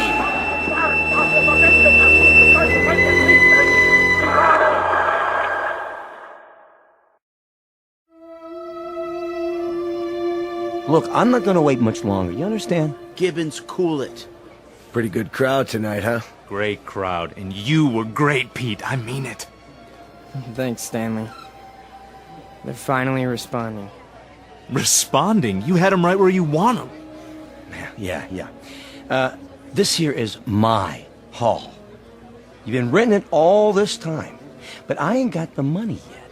Hey, can't you see we're busy? Okay, boys. I'll put it to you this way. If I don't get paid right now, you don't have the hall tomorrow night. You got that? I'll go count the donations. What's the problem? Oh, this is a hungry man here, Pete. He's got to have his shekels. You know the type. I told you guys you're 3 weeks behind on the rent. You said you'd give it to me a week ago, and all I got was a cigarette butts on the floor. After tonight, that's it. Excuse me. Am I to understand that you're going to lock us out of this meeting hall because of a couple weeks' lousy rent? Oh, you understand right. $600 due. $600 that ain't been received. We happen to be a young movement. We're still struggling. We need time to grow. I don't rent time. I just rent the hall. It's the money. Or you put up a soapbox in the street. A soapbox in the street? What do we do, Pete? We gotta do something. I don't see why we have to tiptoe around this guy. Why don't I just educate him? Look, Frank, I don't know. Why don't you just hold on a second? I can do it, guaranteed. Well, I know you can, Frank. Somebody left this for you, Pete. Who? Nobody saw him. Just left this envelope at the back door. Your name's on it.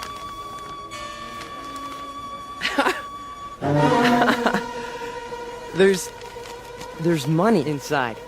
6 C-notes. Hey, how about that? We need $600, and here it is. Oh, man, how about that? Hey, Gibbons, come and get it. Yeah, it's about time. You satisfied? Then don't bother us. All right. You're paid up through this week. Where'd the dough come from, Pete? You have any idea? We must have a secret supporter. I can see why. You were really something tonight. I can't even tell you how it sounded. You had him. You really had him. Hey, we're gonna make it. And now something tells me we're really gonna make it. You bet your life. You guys go on. I'll see you outside. Sure, Pete. Anything you say.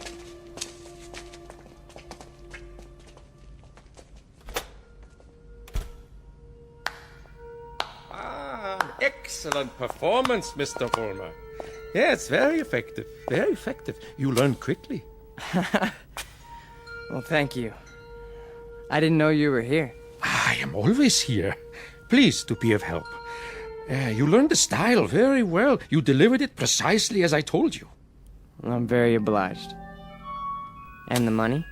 Oh, it was the least I could do. We couldn't have you thrown out into the streets, yeah? I happen to feel that your work is very important. You're with us? With you? Mr. Vollmer, you might say I am you. Now, I have some suggestions. I'll continue to give you speeches, but there's a matter of importance that must be taken care of. What is it? An expedient, Mr. Vollmer. Oh, you might call it a cause célèbre. Something to cement the organization together. I don't understand. The organization needs a martyr. A martyr? How do we find a martyr? You don't find one, Mr. Vollmer. You choose one. You pick out the one of least value, and you make him a symbol. You wrap him in a flag, and you make his death work for you. Find a man, Mr. Vollmer, who has no worth while he's alive, but who can serve you when he's dead. Like who? Oh, surely there is such a one. Pete, they're waiting. Be right there, Nick. Okay. Thought I heard voices. You talking to somebody? No. I'm just practicing my next speech. Look, hey, tell Frank to come in here, would you? Right away. Alone. Sure thing, Pete.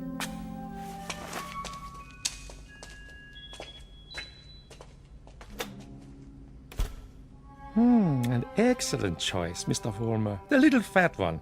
Yeah. Now, all you have to do is arrange it. The only thing is, I've known Nick for a long time. Isn't there some other way? Other way? There is no other way, Mr. Vollmer. And if you weaken now, there's no point in going on. When Frank comes back, tell him you've discovered an informer. Tell him the informer has done you irreparable damage. The informer must be put out of the way, but cleverly, subtly, so that there is some question as to who is responsible. But Nick's been with us from the beginning. The beginning? Oh, no, Mr. Vollmer. None of you were at the beginning. None of you. Nick's my friend. And this is an act of friendship. We are allowing him to serve the cause. How glorious for him. Nick says you wanted to see me? We got a stoolie in the group, Frank. A stoolie? Yeah. Nick's been talking. And I think he's working for the police. No. I know it to be a fact. Everything we've done, everything we've said, Nick snitched on us. Are you sure? Beyond a shadow of a doubt. Well, what do you want to do, Pete? Get rid of him. Get rid of him so that it looks like somebody else did it. Make it look like someone who hates us. I understand. I understand, Pete. You call it, you got it.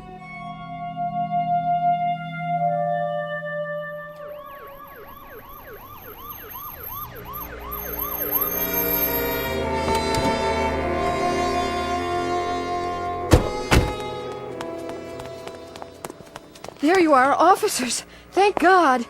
Stay calm, ma'am. Now just tell us, where's this body? Over here, in the alley. Shine your flashlight on it. Look at all that blood. Somebody did quite a number on him, huh? I've seen him before. It's one of those young hooligans. You can tell by the uniform.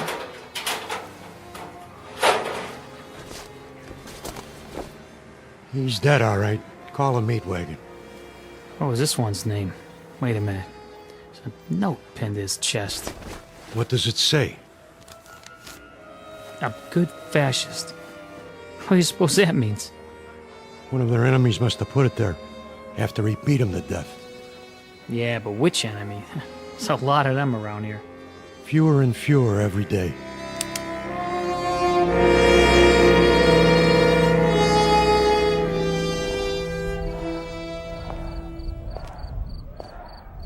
Hurry up, Frank. We've been waiting for you. Is it done? Cross off the little creep. Anything else? Then, we finally have our martyr. Pete, you better go on. They're going nuts in there. It's a good crowd tonight? Right to the ceiling. What's the matter, Stanley? Oh, nothing. Then why the look? It's just that...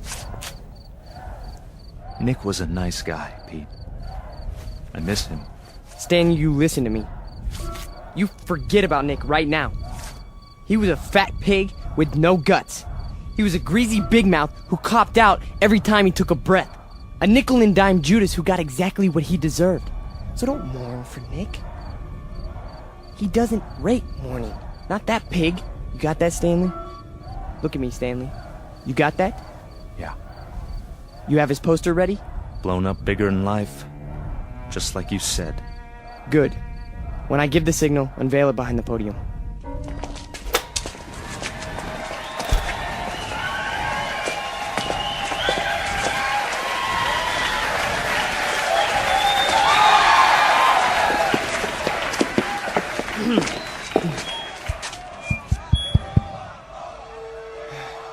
All right, everyone. I have something very important to say. A man of honor has died tonight. A decent, courageous fighter for the cause of freedom. He gave his life. He gave his life for us. Some skulking assassin murdered him. But friends and neighbors and co-fighters, Nick Bloss did not die in vain.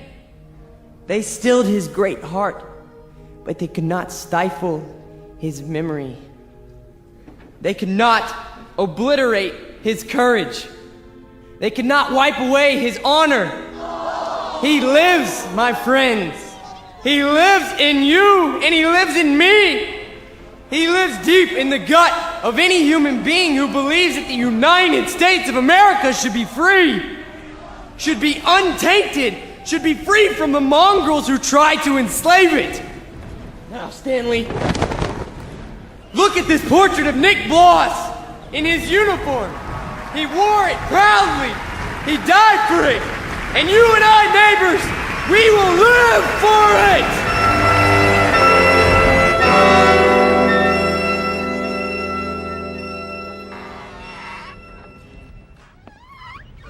Oh, hiya, Mr. Gans.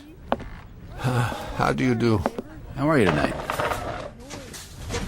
Oh, I'm very sober, unfortunately. Beer? Yeah, if you please. Boy, listen to him across the street. Guy's got a voice on him. And I knew it when it was only a whimper. That's a wild kid, that one. Used to be people would laugh at him, but lately he gets the crowd. Not many people laugh now. Say, you know him, don't you? Yeah, since he was a child. A silent little boy with very little to say. But now, I've been here before. Oh yes, I've seen and heard it all before. That was another time, Mr. Gans. Another place. Another kind of people. That stuff doesn't go here. That's what we said, too. They were brown shirt scum. Temporary insanity.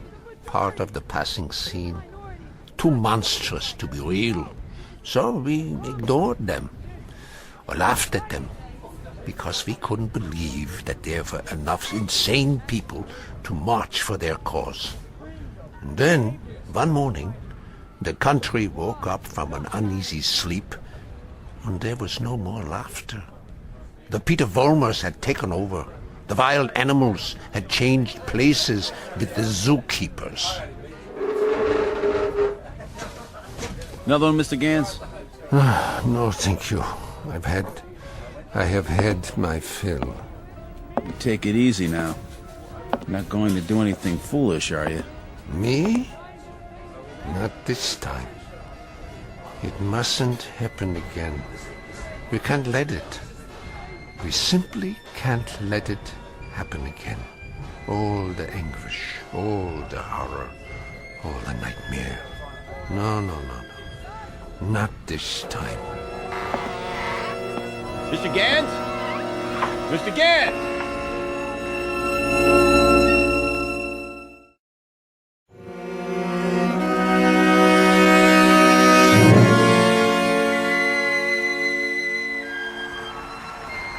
And so I tell you, my friends, we will take it to the streets. There's going to be a big meeting tomorrow night, with searchlights and banners and drums, and armbands. For every one of you who wants to join us, we have armbands. And soon, very soon, we will have uniforms for all of you. When we march! Who's that? Search me. Go on, Mr. Vollmer. You were saying? Ernst, what are you doing here? I can tell them what you were saying. I have heard it all before. I have heard it 1,000 times before. In Munich, in Berlin, on 100 different street corners. It was drivel then, and it is drivel now. Ernst, you've got to stop. And what is this one here? The latest model? A new Führer right off the assembly line? Well, this one isn't so new. He is just a cheap copy. Oh, let me tell you about this one. About the breed, the species. They are all alike.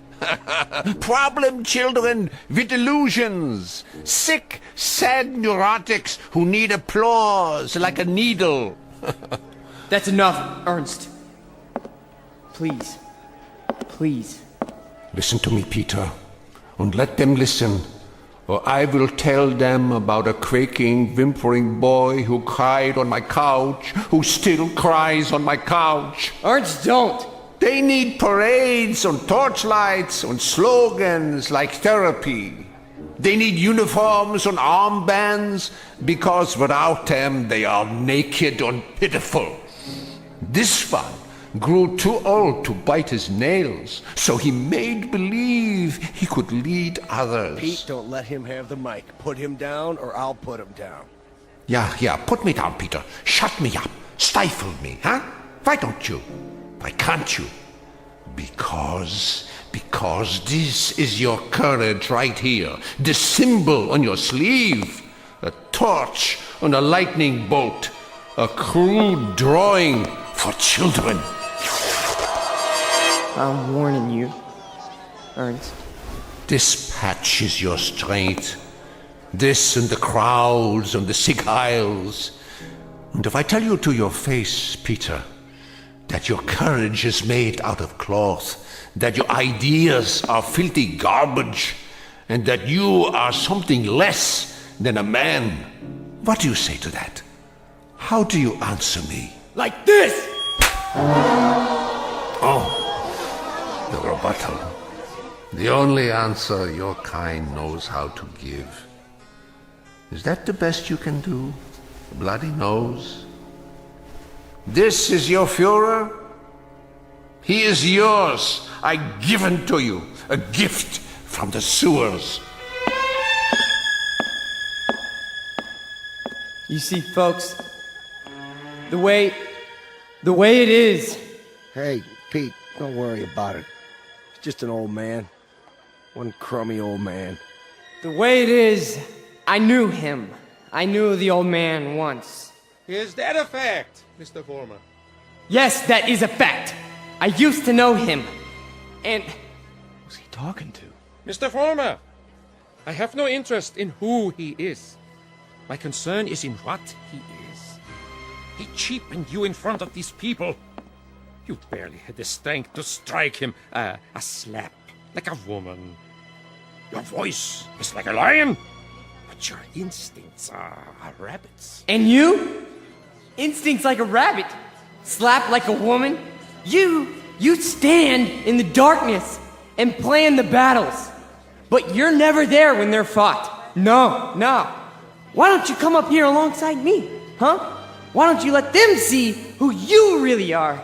Why don't you make a speech? Mr. Vollmer, I was making speeches before you knew how to read them. I was fighting battles when you were struggling to get out of a womb. I was taking over the world when your universe was a crib. And as for my standing in the darkness, Mr. Vollmer, I invented darkness. Then you take the stage. Go on. It's all yours. Pete. Pete, who were you talking to? Where are you going? You can't run out.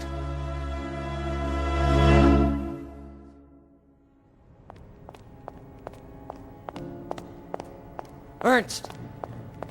Ernst! Where are you? Let me explain. You! Why? Why did you pick me? I didn't pick you, Mr. Former. You picked me. You chose my ideas. You invoked my name. So now, you must take whatever comes with it. What? In the past, I've given you suggestions. Now, I give orders. Orders? What do you want me to do? From now on, you must be built of steel. No soft gaps of sentiment. Steel, Mr. Vollmer. The way we handled Nick, and the mobs, and the speeches. And gradually, bit by bit, we shall forge something strong, something powerful. Just as I did before, with my own hands. With my own hands! The old man, the Jew, he'll be back again tomorrow night, the next night. I know him. I know the type. We sent them into the ovens. But always, always, there was a handful left to point a finger. His kind, Mr. Vollmer, his kind are dangerous. See, they talk, they think, they plant seeds, they hold us back. Here, take this. What is it? What do you think? A Luger 9mm pistol. My personal sidearm. Kill him. Kill the old man. Kill Ernst? Tonight, he will be in his room. If you are man enough.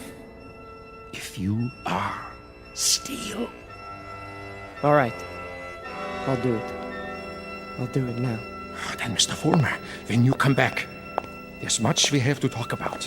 Plans, campaigns, ideas, the next steps. This is only the beginning, the dawn. It will be a long, long day.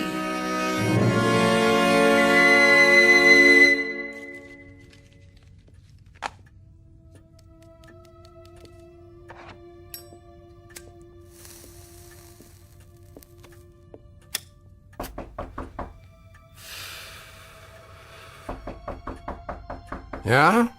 Come in. Ah, I thought it was you. You wouldn't listen to me, Ernst. On the contrary, I listened to all that I was able to stand. You should pay attention now. I can't even begin to tell you what's happened. It's too incredible. It's too unbelievable. I can tell you this much. We're on the march. From now on, we only go forward. There's no stopping us. No stopping you, Peter? An old man stopped you tonight with a few words. He stopped you with the truth. You're wrong, Ernst. It's not just me anymore. There's someone else. Someone behind us. Someone even you tremble at. He'd have to be a very imposing figure, Peter. Much more imposing than you. Oh, he is. He gave me this. See? More imposing even than a gun. That's only because you don't think I'll use it. Which only goes to show that you don't know me. I know you, Peter, I know you. From a ravaged little boy wanting love to a torn man looking for respect, identity. I don't fear you. So you may do what you have in mind at any time you wish. With this one last reminder. You can never kill an idea with a bullet. Never. No. I'm all steel now. Ernst, I'm made out of steel. No more sentiment. No more softness. Just purpose. Just will. Then shoot. Kill. Destroy me, if you can. Am I close enough to you? You're frightened. Admit it. Not at all. Impatient and a little bored. With living? With having to live in a time that produces people like you. Once, years ago, you made death inviting. You still do. So do me the goodness, Peter. Get it over with as quickly as possible. I'm waiting, Peter. Kill him, Voldemort. Kill the old man. Kill the Jew. Use strength. Use will. Be made of steel, Voldemort. Kill him. Kill him now. You see, Ernst? I told you. I told you. I'm made of steel. All steel. All strength. But at the expense of things that most other men have. Some fragments of decency that tell them right from wrong. That make them love. Yes, Peter, you have steel, but now you have no heart.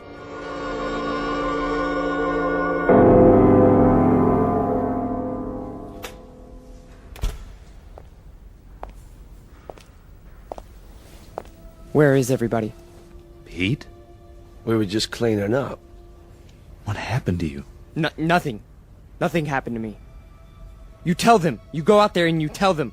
But they've all gone home. Tell them I'm still in charge. I'm number one. You serve, I lead. Understand?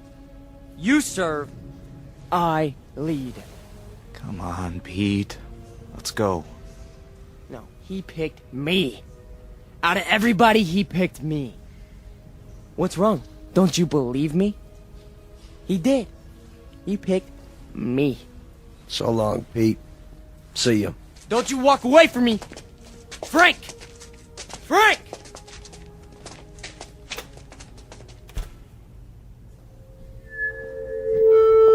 Who's there? Who is that? Voldemort? You. I did what you said. Sentimentality, Mr. Voldemort? None! Steel? Steel. And no regrets? None! What did you destroy tonight? Only a disease. A growth on our flesh that had to be removed. Not a man, then? No. Hardly a man. How did it feel? It felt like I was immortal.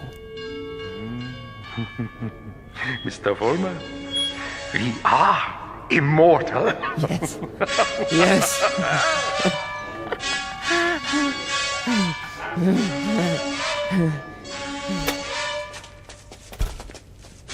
There he is. Don't move. What do you want? Peter Vollmer? Yes. We have a warrant for your arrest. That's impossible. The charge is conspiracy to commit murder. Your two friends are outside in cuffs. The victim's name was Nicholas Bloss. Get away from me. He's got a gun. Drop the gun! Now! Walk toward us with your hands up!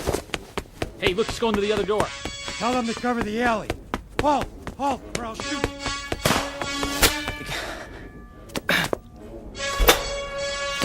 Hold it right there!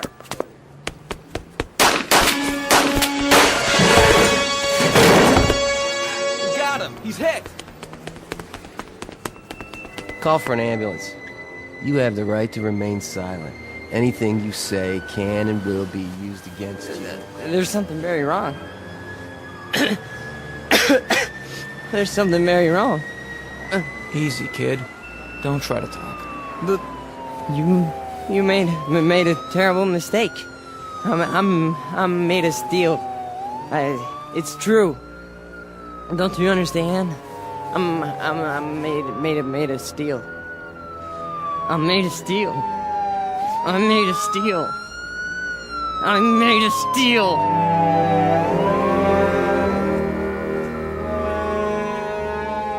Where will he appear next? This phantom from another time, this resurrected ghost of an old nightmare. Chicago? Los Angeles? Miami, Florida, perhaps. Vincennes, Indiana. Syracuse, New York. Any place, every place where there's hate, where there's prejudice, where there's bigotry. Because he's alive. He's alive so long as these evils exist. Remember that when he comes to your town.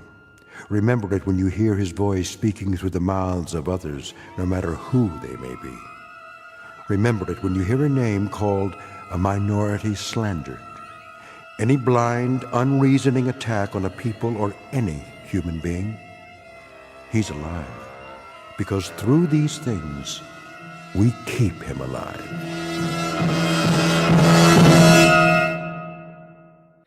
The Twilight Zone continues in just a moment. You are about to enter another dimension. A dimension not only of sight and sound, but of mind. A journey into a wondrous land of imagination. Next stop, the Twilight Zone.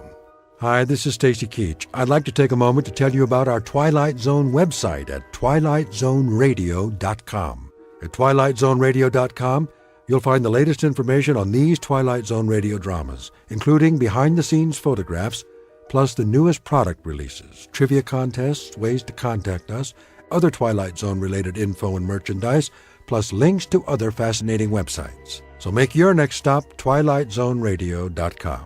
Visit twilightzoneradio.com to purchase these Twilight Zone radio dramas on cassette and CD, or call toll-free 1-866-989-ZONE. That's 1-866-989-9663.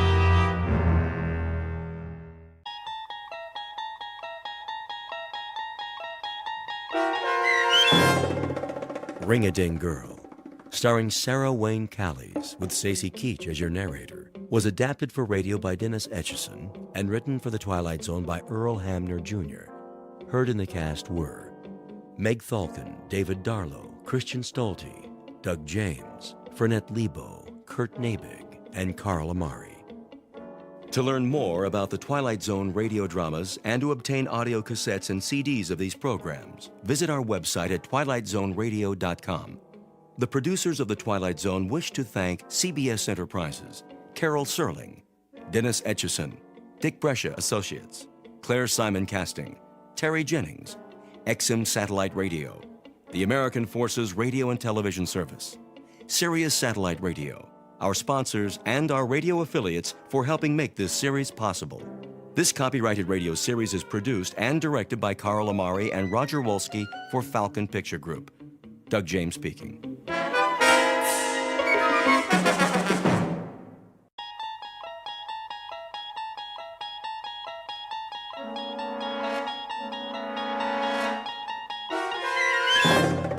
You unlock this door with the key of imagination. Beyond it is another dimension, a dimension of sound, a dimension of sight, a dimension of mind. You're moving into a land of both shadow and substance, of things and ideas. You've just crossed over into the Twilight Zone.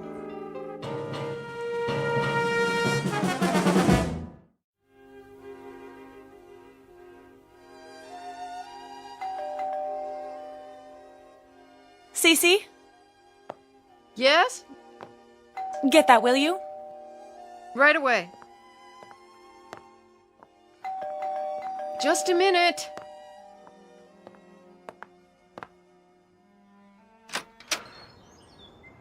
Yes, Patrick? Well, She'll be down in 5 minutes. she's not going to make it. Yes, she will. She always does. Here, What's that? a package. The mail truck just brought it. I'll take it up to her. You get the bags at the foot of the stairs.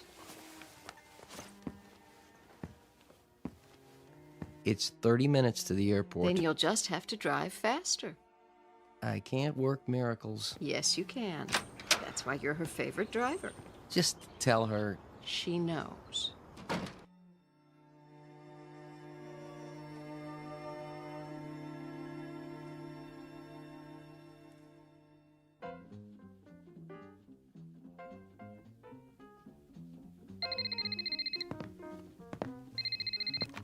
Ring-a-ding girl. Hello, Ivor. Yes, I know the limousine is waiting. And I know what time the plane takes off. I promise you I'll make it. No, I am not procrastinating, even though I don't want to make this picture. Because I don't want to go to Rome. I don't like to fly. Yes, Ivor, I know, and you are making me even later. Love you too. Bye. How's it coming? My agent's nervous. So am I. You've got 25 minutes to get to the airport. Won't they hold the plane? Not forever. You'd better go into fast forward. Everything's packed. I'll wear the mink. Carry my ring case down to Patrick, will you please? You're taking all of them? It was your idea, wasn't it? It was my idea that it might be good publicity if the ring-a-ding girl collected rings. Not that she take them everywhere she goes. But I haven't decided which one to wear. What's in the package? It just came. Special delivery. You can open it on the way. I adore presents. The plane can wait. Bunny, please. Please accept the enclosed as a token of our affection from your fan club in Howardville. Isn't that sweet? Do you know where Howardville is? Doesn't everyone? You'll catch a glimpse of it if you look down. We fly over it. Hooray for us. Howardville is my hometown. They're my most loyal fans. You know, I wouldn't be here if it weren't for them. They actually took up a collection to pay my way to the screen test. I wonder what they've sent me now. You find out. I'll get your precious jewelry down to the car.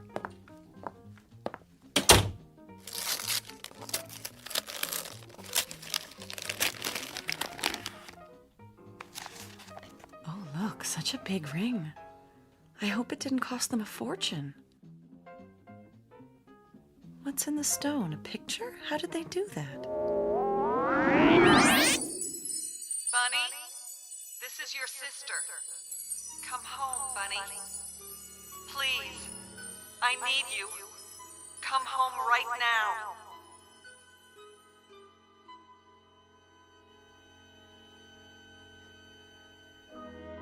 Introduction to Bunny Blake. Occupation, film actress. Residence, Hollywood, California. Or anywhere in the world the cameras happen to be rolling. Miss Blake is a beautiful and extremely public figure. What she wears, eats, says, even thinks is news. But underneath the glamour, the makeup, the publicity, is a flesh and blood person. One who has just been handed the role of a lifetime. Because on the way to her next shoot, she will take an unscheduled side trip to a location in the Twilight Zone. And now, The Twilight Zone and our story, Ring-a-Ding Girl, starring Sarah Wayne Callies, with Stacy Keach as your narrator.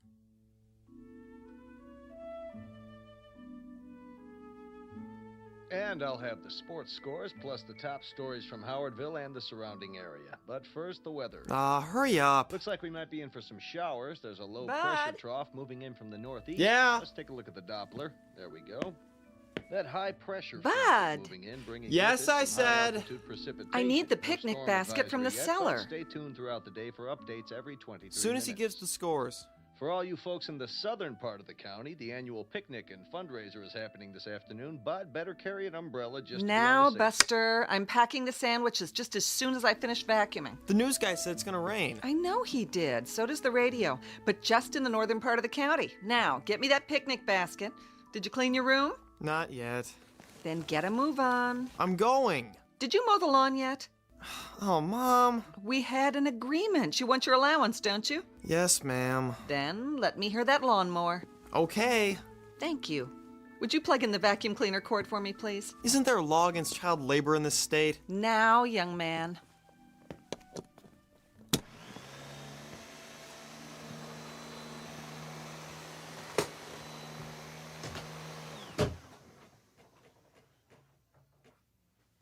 Bud, what happened to the electricity? Bud? Who pulled the cord out of the... Boo. Oh!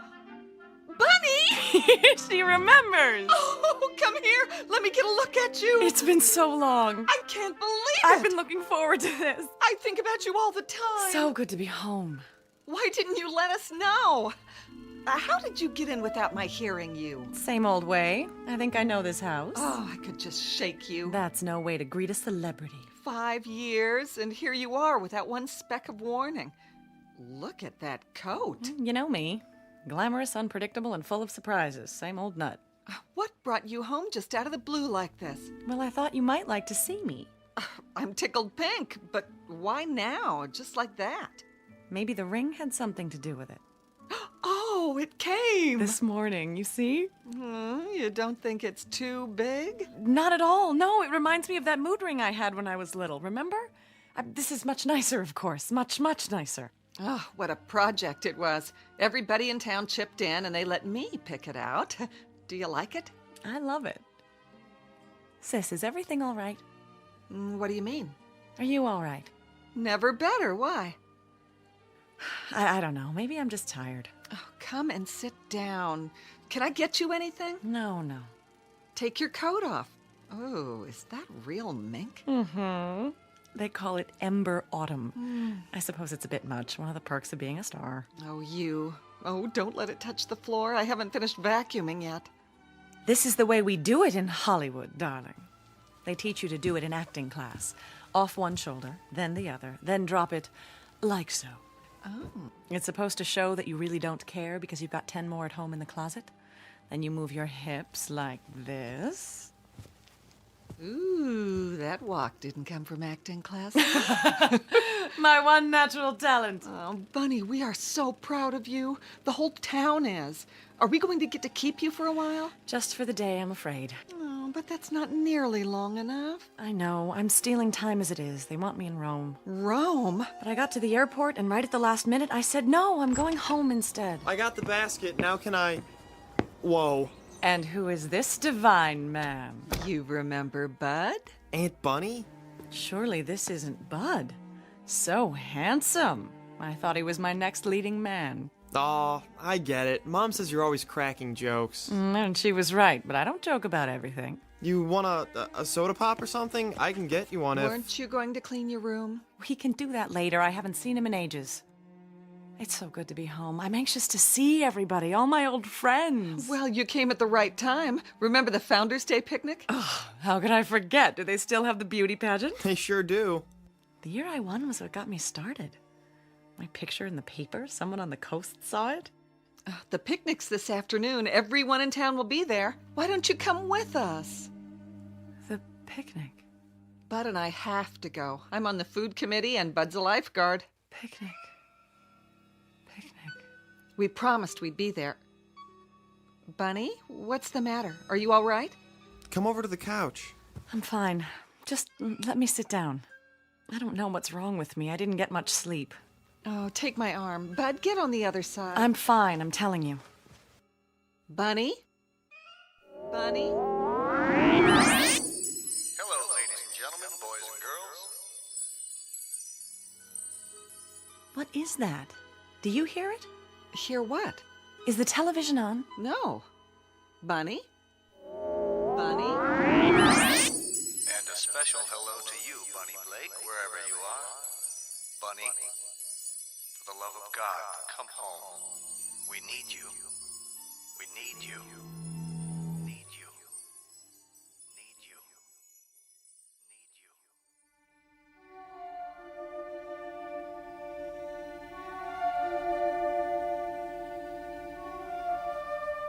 You're pale. You look like you're going to faint. If I could just lie down. Put your feet up. Bud, call Dr. Floyd. Sure, if you think. Just do it, now. Bunny. Hello? I want to talk to... Bunny. Yeah, tell him it's an emergency.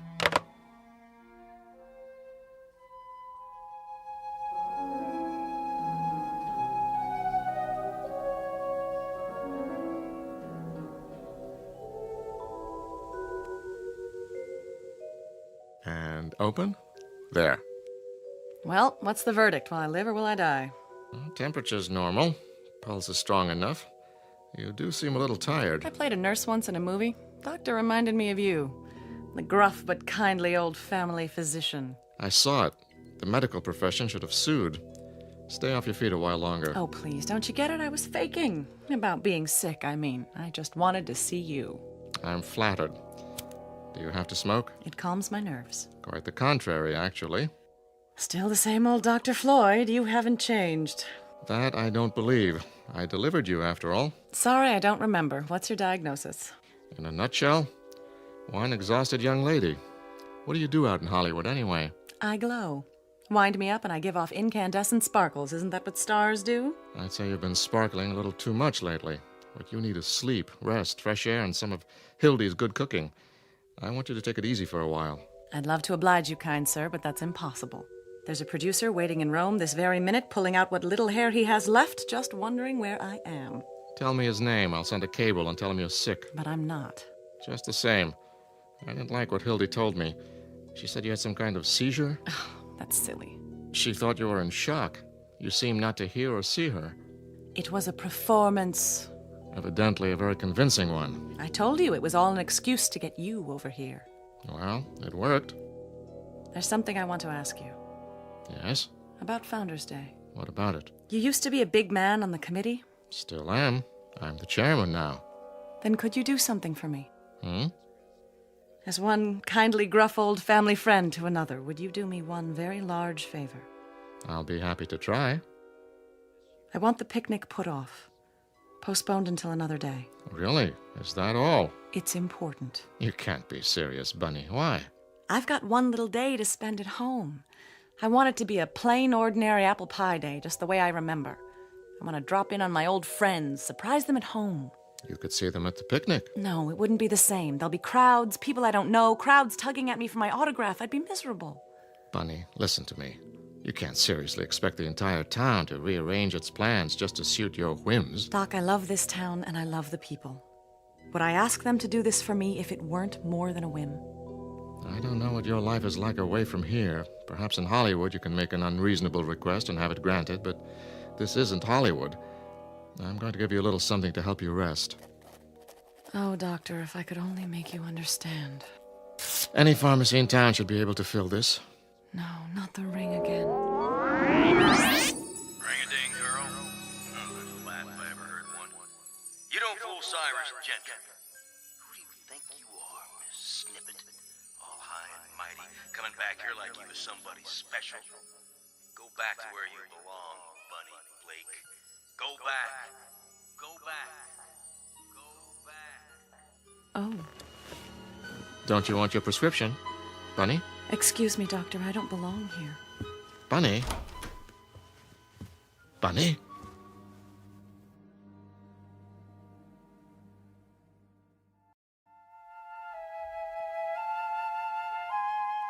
Hildy, can you come here? Yes, Doctor. How is the patient? Where is the patient? She went upstairs. She did? Very agitated all of a sudden. The look on her face. Hildy, what's upsetting your sister? I wish I knew. She seems to be under a severe strain and acting quite irrationally. I know. I'm delighted to see her, of course, but to fly here like this without so much as a call? There's something downright odd about it. I want you to get this filled. Some pills to relax her. Keep her as quiet as possible. And by no means let her go to Rome. At least not right away. I'll try, but she's always had her own mind. It may be just fatigue, but then again... Should I be worried? It's too soon to say. For now, let's keep an eye on her. Thank you, Doctor. I'll do my best. Call me if you need me. I will. Thank you so much for stopping by.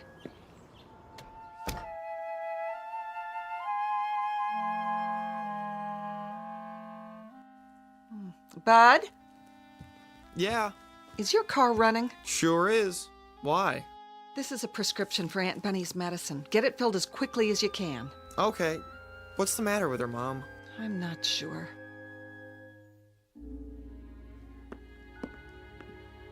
Not one single solitary thing is the matter, Hildy. I could have told you that. I'm really shocked at how old Dr. Floyd's getting. I think that sweet old man ought to put himself out to pasture, don't you? He thinks you ought to get some rest. Does he? Well, I'm not the least bit tired.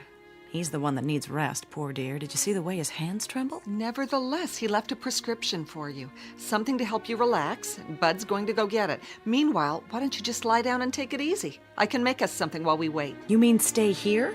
I can just hear what people will say.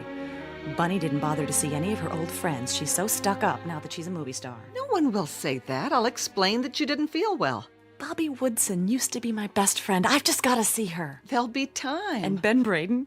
You remember that excruciating crush he had on me? What happened to Ben? Still here. He runs the television station. Oh. Does the news and all the local shows. And the sports, too. I could have married that old boy. Did you know that?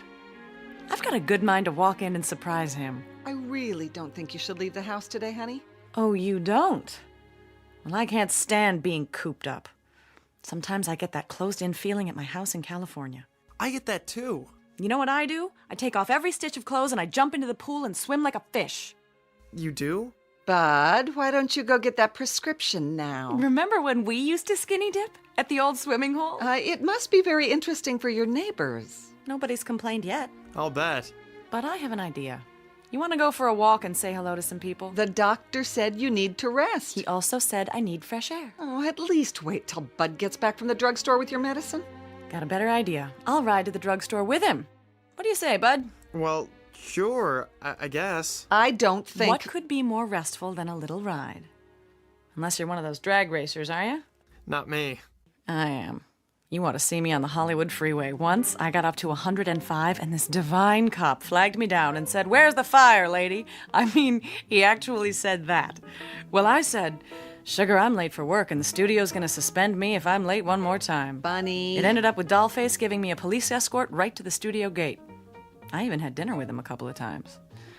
Till I found out he was married. You did?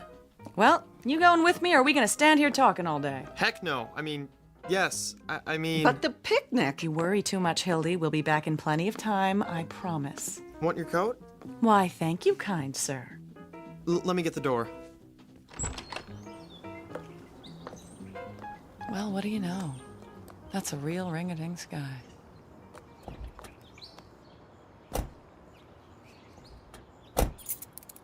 Drive carefully, Bud. Don't be long, you two.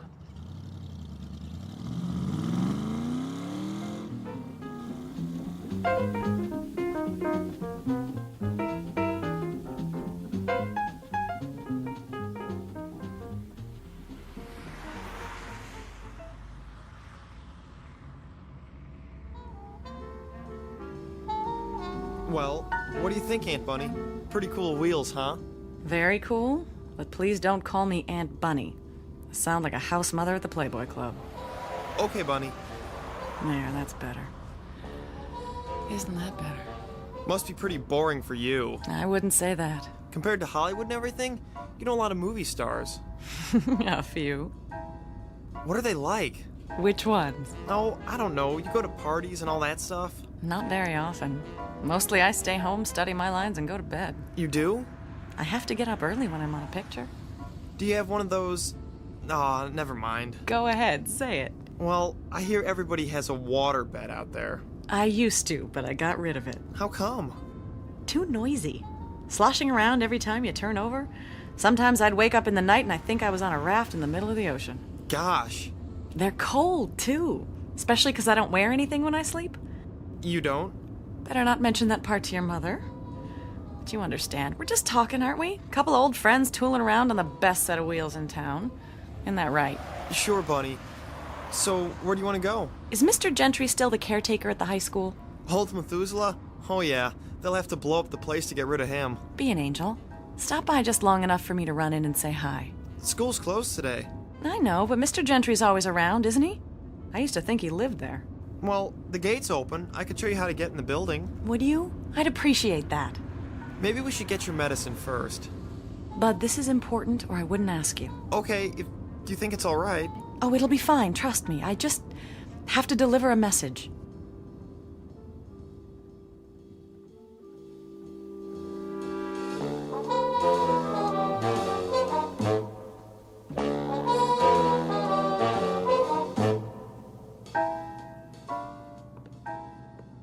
Mr. Gentry? Are you in here, Mr. Who's there? Dang kids. Mr. Gentry, remember me?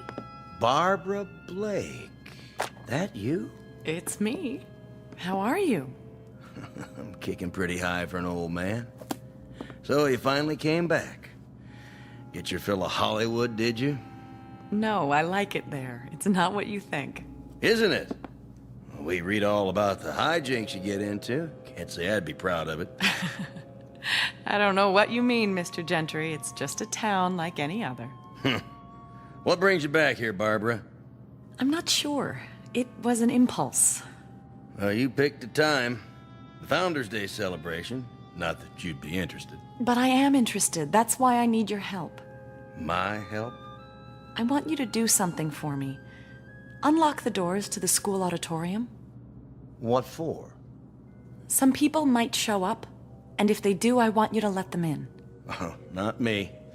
Nope, I'm going to the picnic. Please, Mr. Gentry, I know you don't like me, but this is important. It's terribly important. Barbara Blake. Always asking for favors. Wanting to be treated like somebody special. Maybe you forgot those doors are open all day long. You want to come here, you can walk in just like anybody else. Thank you, Mr. Gentry. It was wonderful to see you. Anything else I can do you for? Just one. Mr. Gentry, I can't explain it yet, and if I did, you wouldn't believe me. But please don't go to the picnic. Take my word for it, you mustn't. Not this year.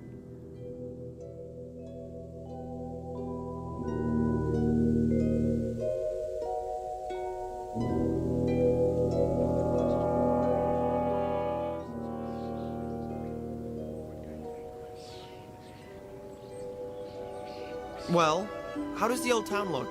So good, I wonder why I ever left. Why did you leave, I mean? Oh, I guess I could have stayed and done Blithe Spirit in the Little Theater and played an angel in the church pageant at Christmas time, but I was too ambitious. Too talented, you mean? Oh, I don't know if it was that. I knew I had some talent and I had to find a place for it to grow. Otherwise, it would have died and I'd have ended up frustrated, pushing a broom around a house I couldn't stand and screaming at a brood of children. Can you understand that, Bud? I sure can. Well, you've got your prescription. Want to go home now? Wait. What's the matter? Ladies and gentlemen, this is the captain. We're running into a little rough weather. Fasten your seatbelts, please. It might get a little bumpy up here. Bunny, something wrong with your ring? What? Oh.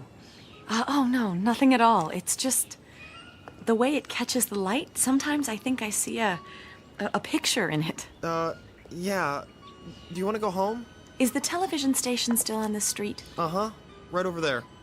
Wait for me, will you, Bud? I'll be right back.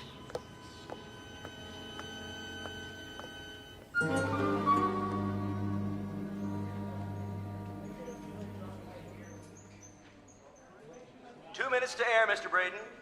Thank you, Jeffrey. and the weather for the Tri-County area? No. For the Tri-County area, boy, have we got some weather for you. Now, the weather in the Tri-County. What's this, Harold?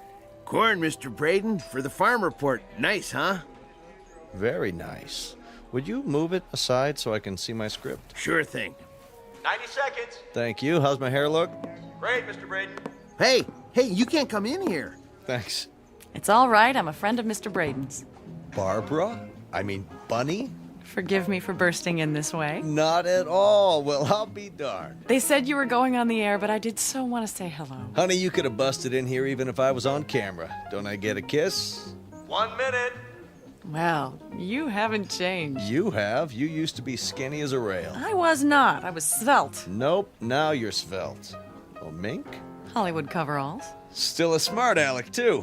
Want to be on my show? I thought you'd never ask. 45 seconds. Will you? You can be my co-host. Say something cute. Say anything you like. The viewers will love it. As a matter of fact, that's exactly what I had in mind.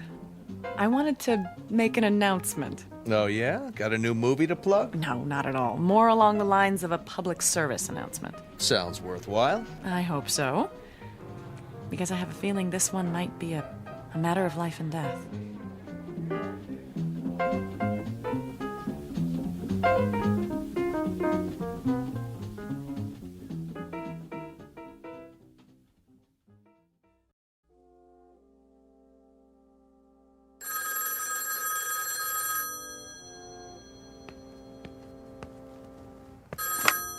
Hello? No, I haven't got it turned on. She is? Oh, of course I knew she was in town. No warning, but she's supposed to be at the drugstore with Bud. Yes, Clara, I'll call you back.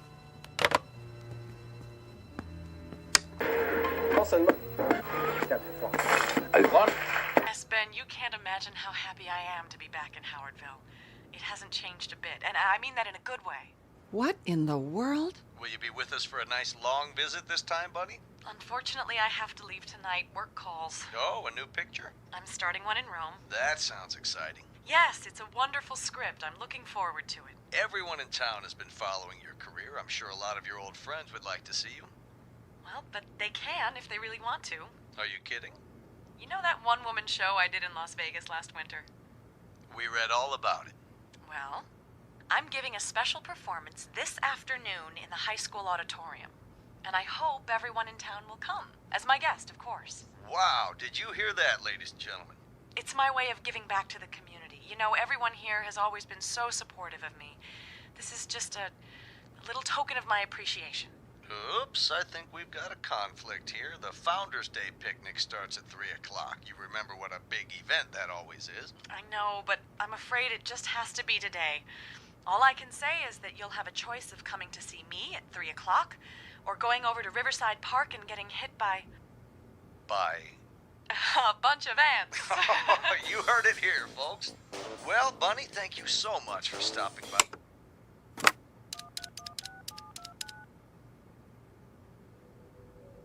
Clara? I just heard. I swear I don't know a thing about it. I thought she was on her way back from the drugstore, and now here she is on TV. Why, I don't know which one I'll go to. They'll expect me at the picnic. The way I feel now, I'd be too embarrassed to show my face anywhere. Oh, here they are now. I'll call you back.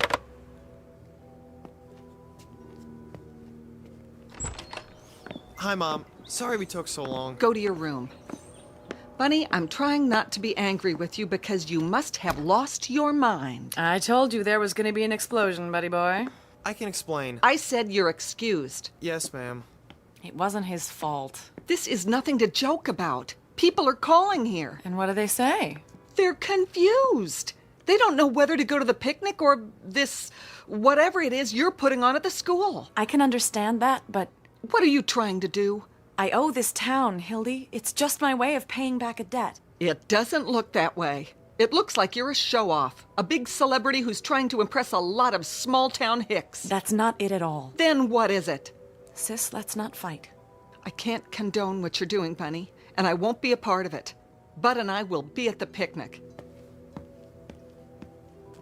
Oh, Hildy, you don't understand. No. Not the ring. Is that Howardville down there? That's it. That fly speck next to the river. That's what you wanted to go home to? Forget it, Bunny. We don't have time.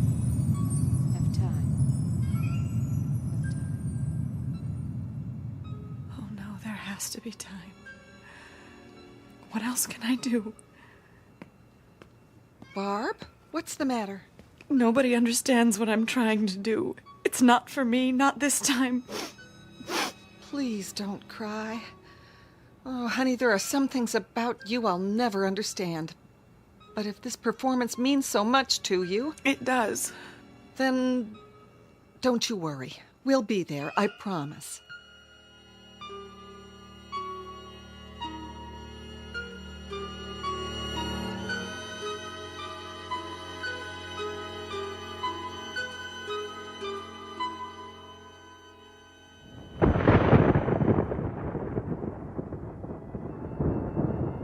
Time to go. We're late. Don't worry. One thing's for sure. They can't start the show till I get there. Ooh, better take an umbrella. Thanks. Bud, we're waiting. I can't find my blue tie. Then wear another one. We're late as it is. You'd better fire your weatherman. Now, Bud. Coming. The streets will be a fright. Remember how we used to lie in our beds on rainy nights and talk to each other when we were kids? Oh, it was fun, wasn't it? Being kids. It was special. I'll never forget it. It's raining really heavy. Well, we'll just have to brave it. I have an audience waiting. Oh, we need raincoats. They're in the hall closet. You wear one. I'm going in style. That fur'll get all ruined. Don't worry about me. Help me on with it, will you? Your ring looks really pretty. Thank you, bud.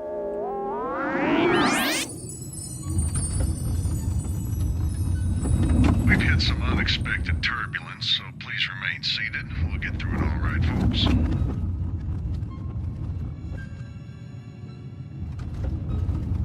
Getting kind of rough. Don't worry, Cece. It was meant to be. You aren't scared at all, are you? Why should I be?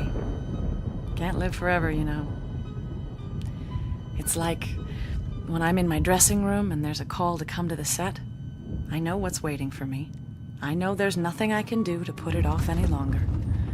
Sometimes I'm not even sure if I know my lines, but the show must go on.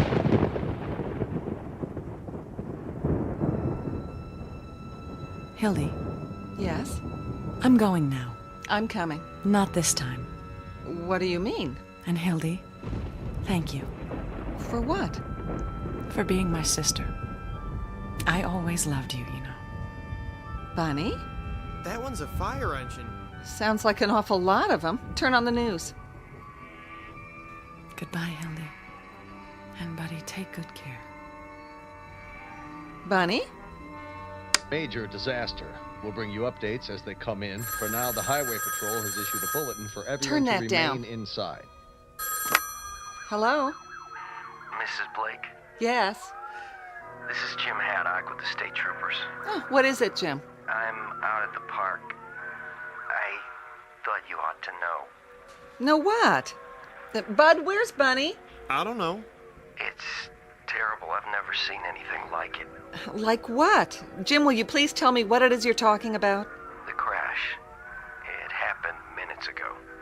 What crash? Passenger jet. LA to New York. Got torn up in that storm. Crashed right in the middle of the picnic grounds. Hildy, your sister is dead.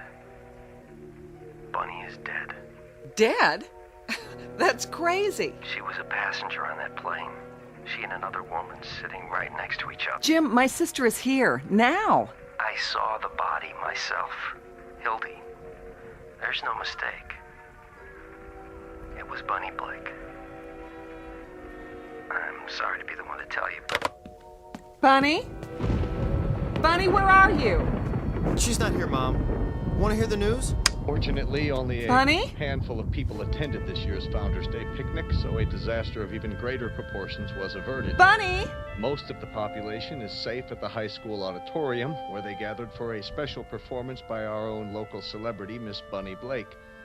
Conflicting reports claimed that she was a passenger on the ill-fated plane, but witnesses swear, I would swear, that she was here in Howardville this afternoon. Until the mystery is solved, only one thing is certain. There's been a terrible crash, the worst in the state's history. Bunny!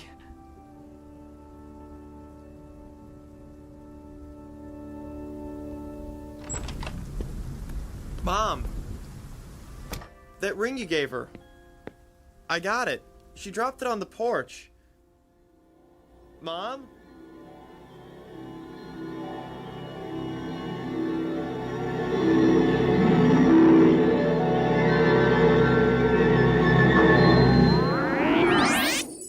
We are all travelers. The trip starts in a place called birth and ends at a distant location known as death. And that's the end of the journey, unless, like Bunny Blake, you happen to make one last curtain call on a misty stage somewhere in the Twilight Zone.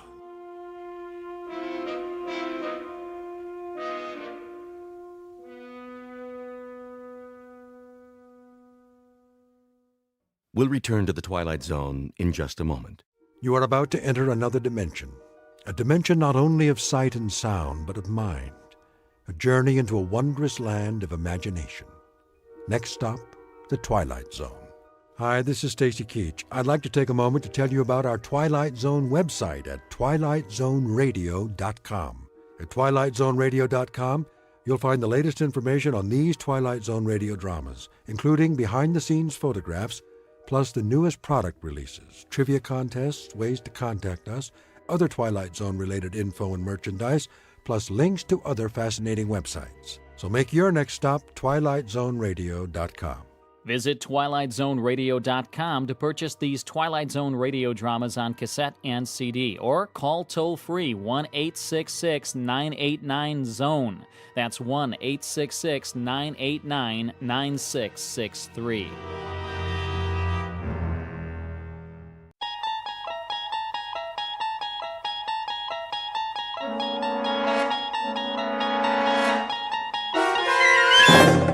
You unlock this door with the key of imagination. Beyond it is another dimension, a dimension of sound, a dimension of sight, a dimension of mind. You're moving into a land of both shadow and substance, of things and ideas. You've just crossed over into the Twilight Zone.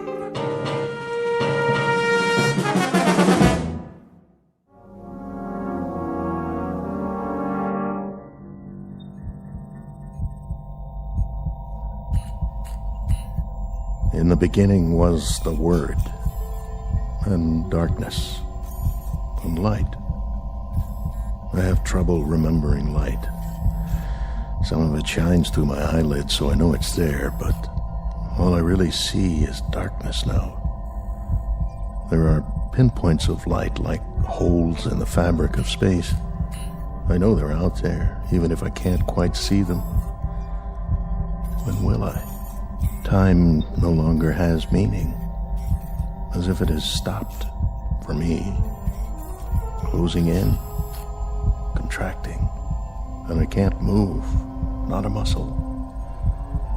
But in this moment, the mind continues, and I wait.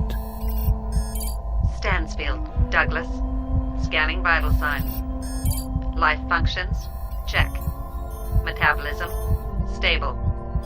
Temperature, constant. No adjustments necessary.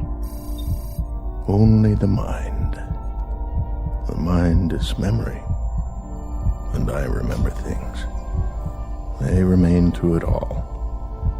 There is more than just darkness, the void. The mind does work. I wonder if they know that. The images are constant, ever present. Patterns to savor again and again. It's not just the long sleep that comes when the fear has left. It's a time to recollect, sift, and analyze.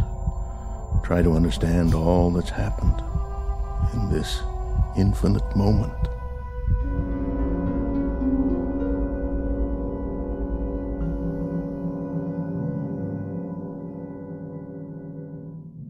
It may be said with a degree of assurance that not everything is as it appears.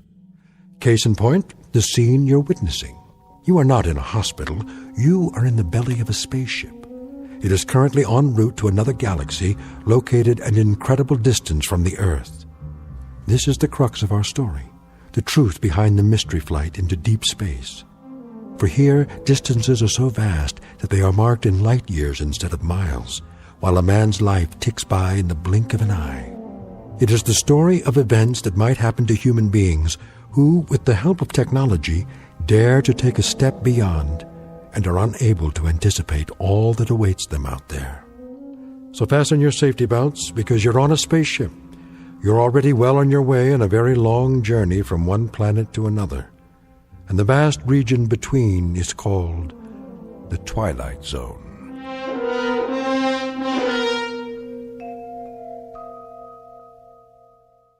And now, The Twilight Zone and our story, The Long Morrow, starring Kathy Garver with Stacy Keach as your narrator.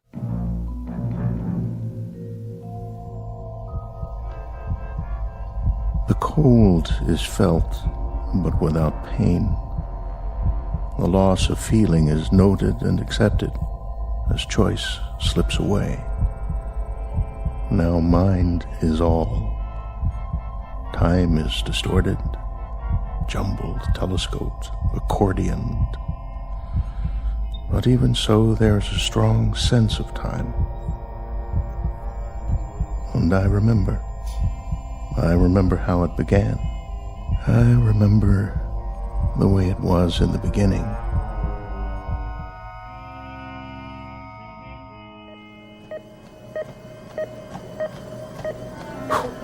How am I doing? Heart rate 84, 88, 90, and holding. Speed 5 miles an hour. That's excellent, Commander. Let's see how long I can sustain it. That's enough treadmill. I can keep going for as long as you want. We know you can. Give it a rest, Commander. You're not a hamster in a cage. I can beat any hamster you've got. I'll bet. We prefer rabbits, though. Why don't you shower up and grab some lunch? What's the schedule this afternoon? Just some blood tests. Again? You know the routine. Check your cholesterol, blood sugar. Take any more blood and I'll dry up and float away. You know who Dracula was, Sherry? Yep, some guy who worked for NASA. Commander Stansfield to Dr. Bixler's lab.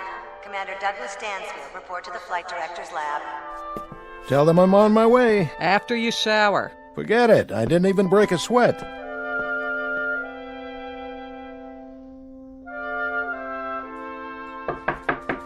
Come in. Dr. Bixler?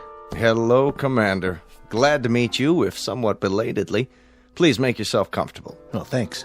A figure of speech, in the sense that there's no need to stand on ceremony. I'm sorry there are no comfortable chairs here. Oh, that's all right. I'd just as soon stand. Even after this morning's workout. But, of course, your cardiovascular rating is superb. So, this is where the commandments come from. Commandments? Mission directives. I've heard much of you, the mysterious Dr. Bixler. And I of you, and that's the reason you're here. I was wondering. I guess this all seems faintly ridiculous to you, the hush-hush aspect. Well, all NASA's projects are secret during the planning stages, but I've been here 6 months now. In the past, I knew what I was training for. Is there a reason I've been kept in the dark so long? Perhaps so you wouldn't hand in your resignation. Not likely. I knew what I signed on for when I joined the agency. You knew some of it, what we've done up to now. I take it on faith. It's work I believe in, ever since I was a boy. You've been with us for 11 years. Is that a question, sir? More along the lines of an observation. Should you not have realized it, you've been the object of considerable observation over the past several months. I'm well aware of that, but if I may say so, I've never been the subject of so many tests. Not just physical, but psychological. There are reasons, Commander, rather good reasons. What is it you have in mind for me? Or is that still hush-hush? This one is not official yet, or it wasn't until we knew we had the right man for the job. It's not part of the budget we submitted to Congress, but I think we're about ready for a formal announcement. Of what? You've made 11 separate orbital flights. That's right. You orbited the moon, commanded a lunar landing, you're oldest of the astronauts, and you're also the most experienced and the most knowledgeable. I don't know about that. I do. Certainly if we count those who are still active. May I ask you a personal question? Why? You already know everything about me. Not quite. Why did you never marry? Well, that's easy. I never found someone who could put up with me. The months spent in training for a mission, the flight time, there's no woman in the world who could live with that. No, I suppose not. Though several of your fellow astronauts have families. They lucked out. I guess I just never met the right one. You dated in college. You were even engaged once. For about 15 minutes. Once she found out the way I live, on call, at a moment's notice, well, you might say she came to her senses. Very fortunately for her. When the space agency put me on this project, I was told to keep in mind the scientific problems, of which there are a great many, I can guarantee. I'm sure. But also to be aware of the human factor. And that's where you come in, Commander Stansfield. You're the human factor. May I ask you a question? By all means. How long are you going to keep me in suspense? Not much longer, I promise. You recognize this, don't you? A chart of the solar system. That's right. The Sun, the Earth down here, our neighbors, Venus, Mars, Jupiter, and so forth, and the moons that orbit them. A lot of places I haven't been to yet. What do we know about our neighbors, Commander? More than we knew a few years ago. Oh, yes, thanks to men like you. Nonetheless, what it boils down to is this. The moon is barren. Mars is a vast, scrubby desert with an unbreathable atmosphere. Venus and Jupiter, both gaseous and poisonous. Pluto and the outer planets are volcanic. In short, our neighbors have only one asset to offer us. They're accessible. They can be reached using current technology. Beyond that, they offer us nothing. Scientific, social, economic, by any standards. They're the Mount Everest of near space. You go to them because they're there. But the accomplishment is in the climb, and once climbed, there are no more challenges. So, where's the next Mount Everest, Doctor? That may be the wisest question you've ever asked, and the most pertinent. Why do you say that? Take a look at this chart. It's a star system in a galaxy well beyond our reach. To date, seen only through the lens of a telescope. We know nothing of it with absolute certainty, except that there is a cluster of 6 planetary bodies. Where? Here, toward the edge of the picture. The small, extremely bright object at the center is a sun, very similar to ours. It's flaming and gaseous and almost exactly the same color temperature. It provides heat and light for these 5 objects here. The ingredients of a solar system like ours, only a bit smaller. The planets run in roughly the same paths as we do around our own sun. Yes, I see. The equivalent of our 5 inner planets. But the rest, you can tell all that? Our astrophysicists can. The distances bear approximately the same relationship to each other as Mercury, Venus, the Earth, Mars, and Jupiter. And given that relationship, this is the most likely system we've found yet that might support life. Are you telling me we've made contact? Not yet. The distances are too vast. Even if they've sent out an intelligent communication, it would take a very long time for it to reach us, assuming we could pick it up on our frequencies and decipher it. You and I would be dead and gone by then, or they would. There are too many variables. This system, does it have a name? Only a number. We've nicknamed it Sol 2 for purposes of identification, but for now, you can call it anything you want. For example, Stansfield's Everest. That's where I'm going. That's where you're going. When? In about a month. The ship is under construction now. It's off the drawing boards, and the keel, so to speak, is being laid. It must be the size of a skyscraper. Not necessary. It'll only carry a crew of 1. 1?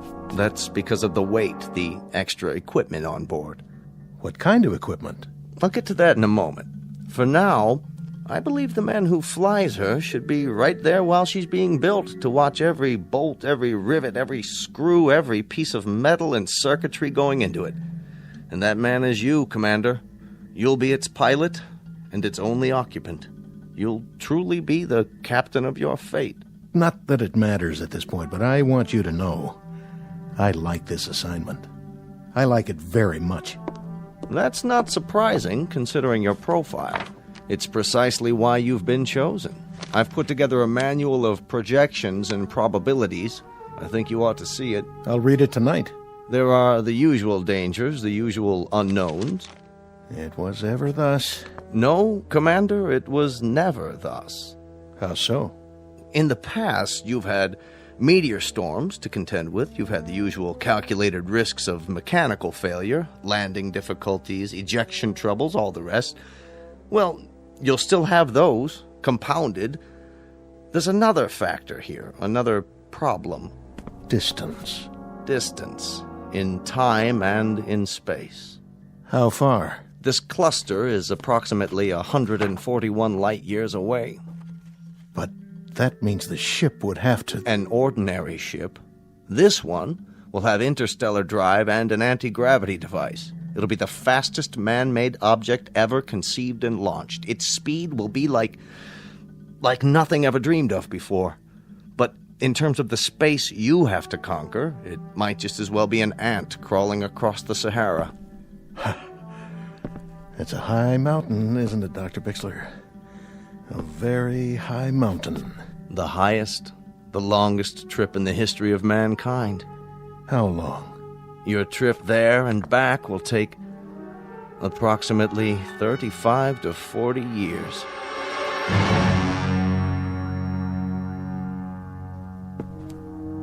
Well, at least it's a round trip. Consider it carefully, Commander. When you return from this trip, the Earth will have aged almost half a century. Oh, that's something to contemplate, isn't it? I'll be 60, 70 years old. I'll have lived the better part of my life out in space. Alone. You'll have lived the better part of your life, but you'll not have aged. We intend to try something different. Also a risk, also decidedly calculated. That's where the extra equipment comes in. Freezing. An extension of cryonics, but considerably more complicated. It will be suspended animation in its purest form. We've developed a substance from the lymphoid tissue of hibernating animals, several antioxidant absorbents, and a collection of experimental drugs to slow down metabolism. The Earth will age, Commander, but you will not. You'll only be a few weeks older when you return. Sort of like dying and then coming to life again. After a fashion, coming to life again in the sense that there'll be very few people here you'll know or who'll know you. Life will have changed in many ways, Commander, and you'll have to begin living it all over again, as a stranger, as an anachronism, if you will. If you'll forgive this degree of candor, it's one assignment I don't envy very much. That's pretty much been the story of my life, Dr. Bixler. Assignments that not very many people would envy. When do I begin? You already have begun. If you're free this afternoon, I'd like to go over the preliminaries. Tomorrow there's a chartered jet to the Cape where you'll begin your briefing and have a first look at the ship. Unless you care to reconsider. I'll be there. I'm on the payroll, aren't I? When I checked in, it was all the way. Good. That's good, my boy. Glad to have you aboard.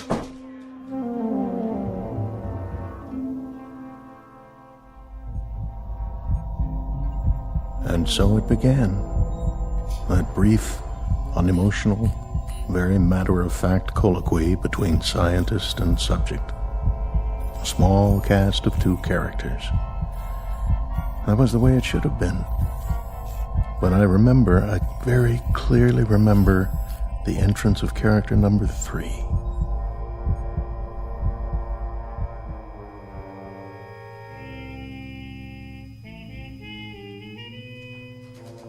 Will Communications Team B8. Communications Team B8, report to Central Control. B8 to Central Control. Oh, excuse me. Oh, my fault. You've dropped your papers. Here, let me help you. Commander Stansfield?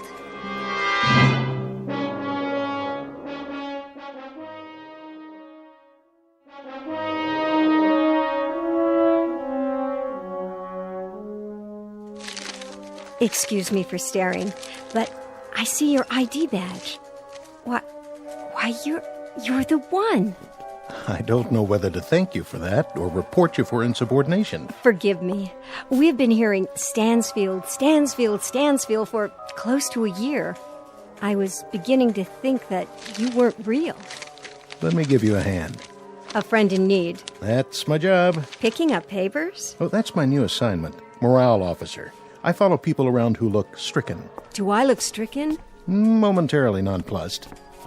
I don't think we've met. No, we haven't. That's what I was saying. You stationed permanently here? I'm with NASA on detached duty. I've always wanted to meet you. And I you. Oh, now, that I don't believe. It's true. I've got ESP. A long time ago, I woke up and an inner voice told me, with some intensity, that I'd meet a woman with a stricken look who drops papers in corridors. Did your ESP give you the name? Let's see. It's coming to me. The first letter is an S. Sandra Horn. How did you... Oh, Of course, my name badge. I didn't look at it, I swear. Sure you didn't. Very subtle. It's been an honor meeting you. Strange. What is? Nothing. Tell me. It's not a line, I promise, but I do feel I've known you. I know. There was a little girl in 4th grade. She sat in front of me. I used to stick pencils in her red hair. Tell me the truth. That was you, wasn't it? I went to an all-girls school. Oh. I don't suppose... Yes? I don't suppose the National Space Agency could do without your services for, say, a couple of hours this evening. Long enough for a dinner? I think, despite the fact that I'm invaluable and the whole space program rests on my shoulders, a 2 or 3 hour period might be carved out. I'm in the book, Commander. Please phone me. I won't phone. I'll pick you up. What kind of food do you like? Any kind, partial to beef, also seafood, no shellfish though. Chinese, Italian, you name it. I'll plan the itinerary and the menu. See you at 8. Arrivederci, lady from the Space Agency. 8 o'clock then, astronaut. Arrivederci to you too.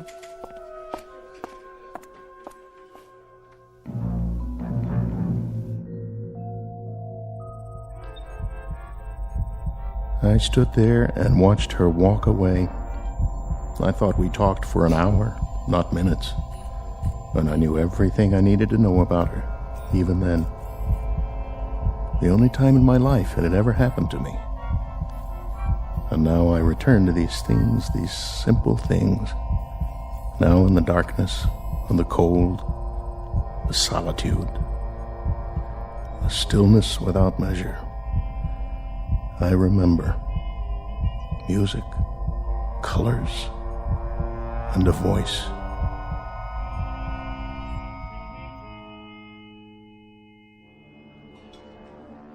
How did you like the meal? The food. Food. Oh, it was wonderful, truly. But you've hardly touched it. Oh, yes, I have. I mean, I had a late lunch. I guess I'm not as hungry as I thought. Well, look at you. You haven't cleaned your plate either, mister. Oh, I was thinking. About what? Do you dance?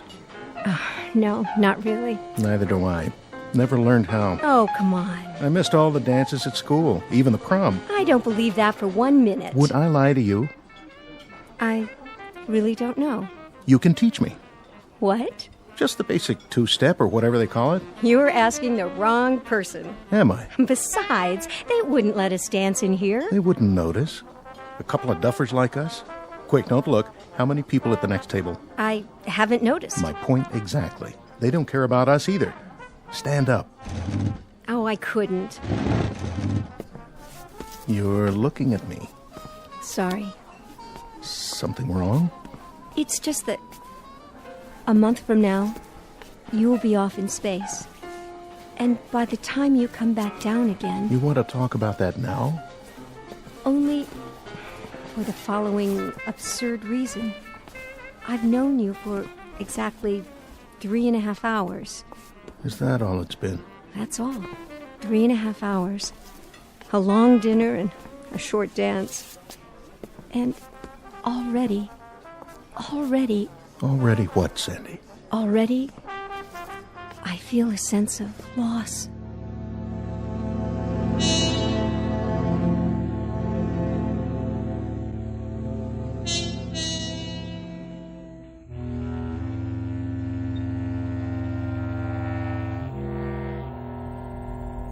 My life had been in the military.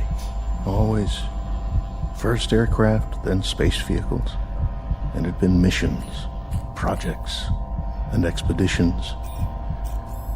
There was no time for another kind of life. Intrusions that took the form of a face, a voice. A short month lived by a man and a woman drawing closer and closer together, and finally becoming a part of one another. There's so little time for such a thing, for such a small thing. And then what time we had ran out and slipped away.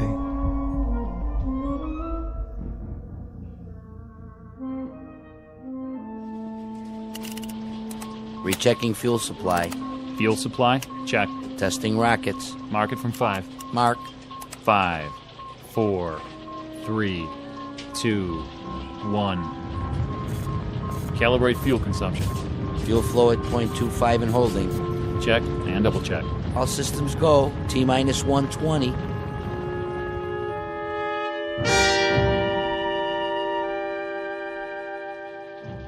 Setting countdown, Dr. Bixler. Only 2 more hours. Where is he? He'll be here. Man, oh man, I sure wish I was him. Do you? Well, why not? That kind of adventure? All the way to another galaxy? Quite a price to pay. Oh, sure, it costs a fortune, but think of it. One man in the whole of history going out into space with a key, you could say. A key to unlock all the mysteries. I'm beginning to think that not all mysteries are out there. One man, and for the right to have his adventure, our adventure, for the ritual of turning that key, he pays for it as no man has ever paid before, with all of his friends, his well-being, his sense of belonging, maybe even his sanity. Everything on earth that has meaning for him will now be just a memory. And you envy him? I guess he is to be envied. I envy him too. But what I don't envy is his homecoming.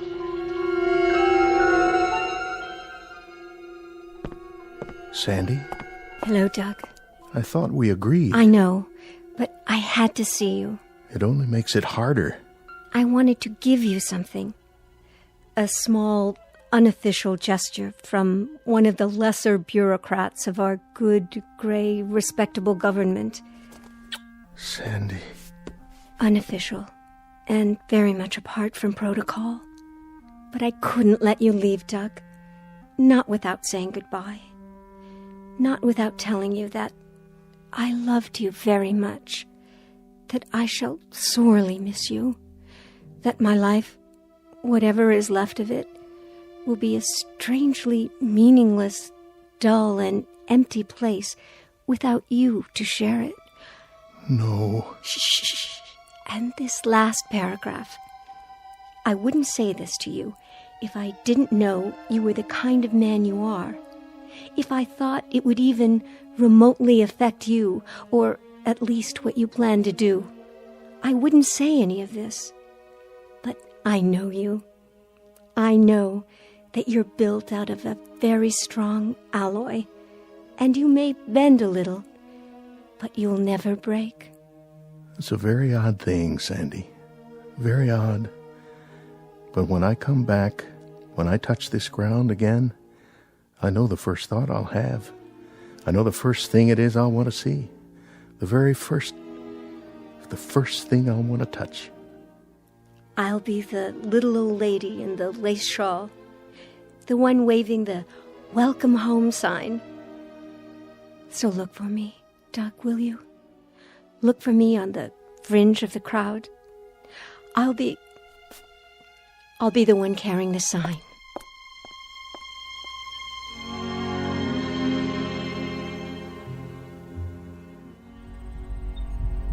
And how much we had become a part of one another.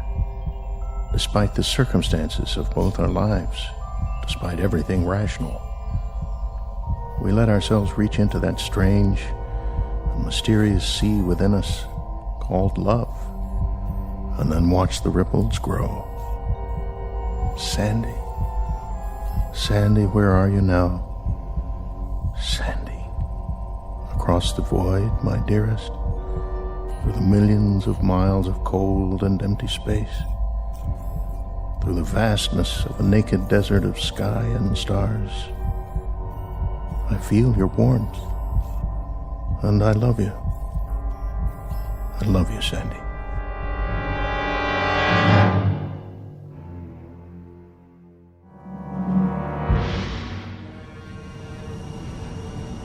Final countdown. Mark it. All systems 1/2, 3/4. We have full ignition. Blast off.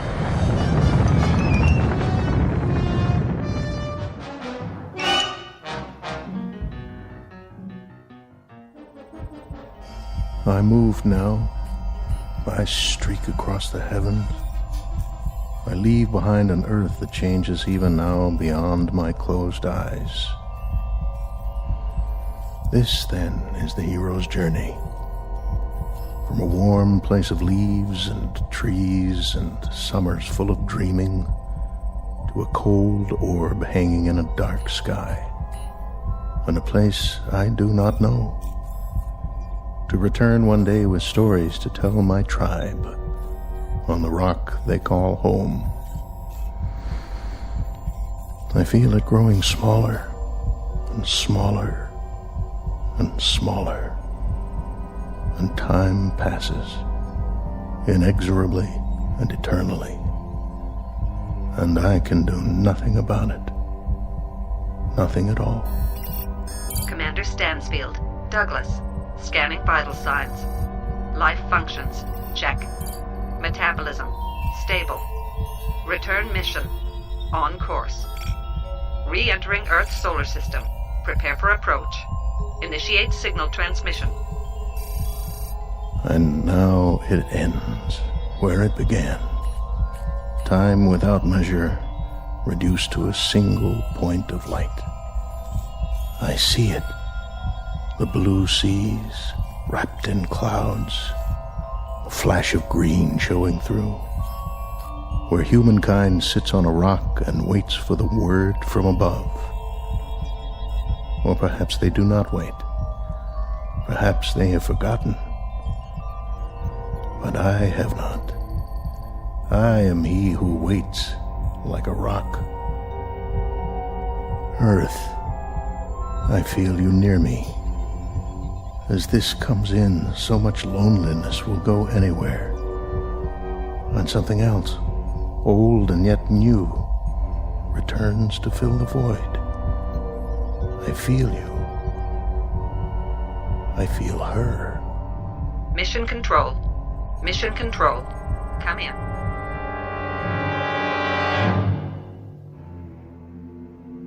What's this? Where? On the Trivet. Looks like a craft on the approach. Yeah, I see it, but what kind of craft? Could be a missile. Activate the defense shields. Setting coordinates. Locked on. Lasers on standby. This is gonna be easy. Almost too easy. Whoever he is, he's a sitting duck. Wait a minute.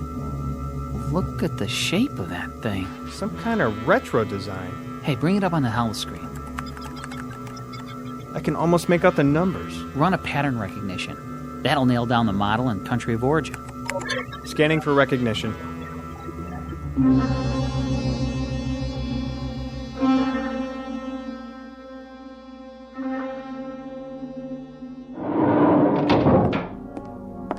Yes? General Walters, spacecraft re-entry, sir. Satellite of origin? That's just it, sir. It wasn't launched from orbit. Then from where? Unknown. It's spiraling into the atmosphere. Spiraling? Patch me into visual. Yes, sir. Good Lord. What, sir? I've seen this one before. Running a configuration ID, it's definitely one of ours. By the markings, it's a ship called... The Sol 2. The prototype is at the Smithsonian, commanded by... I've got the stats. Somebody named Stansfield. Douglas Stansfield. Yeah, this is a real odd one, sir. Date of departure was 40 years ago. 41 to be exact. You're not going to believe this, but he was a hero of mine when I was a boy. Send in Vogler. Tell him to search everything we've got in the files. Right away, sir. It's downloading now, General. Who is he, anyway? One of the pioneers. Been in space several decades. Really? Presumed lost a long time ago. Put it on the screen. Here's a report. He's been out of contact. This is the first communication we've had. The date, the log entries. He was tracked on radar when he left Earth space. But communications must have malfunctioned a few hours after he left the ionosphere. 41 years. And now they come back. Every month. Every year. They keep coming back. Like aging birds returning to a nest. For what? That's the question. They went off on missions that became obsolete almost the moment they were out of sight. To blaze trails we've already charted by now. To bring back discoveries that aren't discoveries anymore. And still, they keep coming back. Burnt, dented, aged. And they keep coming back. Look at this. What? The footnote. This is a funny one. Let me see. There's an item inserted from a man named Bixler. Bixler? As I recall, he was one of the project people years and years ago. He probably handled the Stansfield mission. It says we're to contact a Miss Sandra Horn. Who's that? Sandra Horn. A friend of Commander Stansfield. And where would we find her, sir? In an old folks' home? According to this, you'll find her in the hibernation room. A young woman of approximately 26 years of age. She must have been very much in love with him.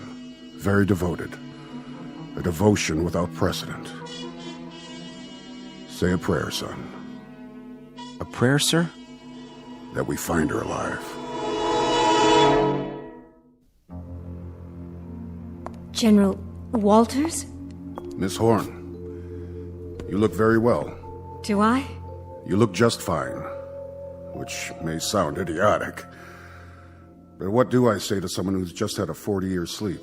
I was told Commander Stansfield... Commander Stansfield's ship landed 6 hours ago.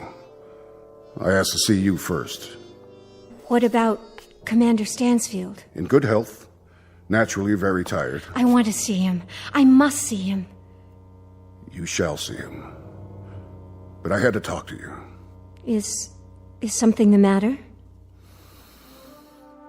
I'll make this as brief as possible. Commander Stansfield had a communications failure. It occurred probably within the first 12 hours of his departure. There was only sporadic contact made during his entire flight, there and back. He reached the other galaxy. He reached it, he landed, he took off, he returned. There was no life where he went. We found that out ourselves 20 years ago. One of the ironies of our progress. We could have saved him the trip. We could have saved him. His anguish. I don't understand. His anguish being the following, Miss Horn. Unknown to us here or to my predecessors or theirs, due to the lack of communication, Stansfield arbitrarily removed himself from hibernation 6 months after leaving Earth. He did this because... I know why he did it. God help me. I know why. Over 40 years, Miss Horn. 40 years in the cockpit of a ship. 40 years of... well... his kind of loneliness must have been something brand new in human experience. For what you both gave up, you deserve far better than this. I wish to God he could have come back to you just as he was when he left. But as it is, I'll leave you alone now.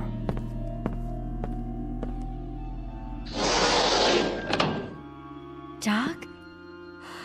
Dear Doug. You remember me, don't you? Remember you? I've spent 40 years remembering you, Sandy. I've spent 40 years painting your picture inside my head, remembering your voice, thinking about your touch. I've spent 40 years surviving for you. But it looks like I made a miscalculation. An error of judgment, you might say, with the best of intentions. And now... Doug, it can still be that way. What you are, what I am, it doesn't make any difference. Oh, I'm afraid it makes a difference, Sandy. Look at you. 40 years of difference. And that's far too much. I'm sorry. I'm so desperately sorry. I know, my dear. I had a lot of years to ponder the possibilities. But I didn't consider this one. Years that I didn't think would ever pass. Years that I sometimes wished wouldn't pass. Oh, Doug. You're as beautiful as ever. Very beautiful. Don't waste it. Go away now, Sandy. You must. Please. Go home and pick up the pieces of the rest of your life. Go. If that's what you want. It's what I want. Goodbye, my love.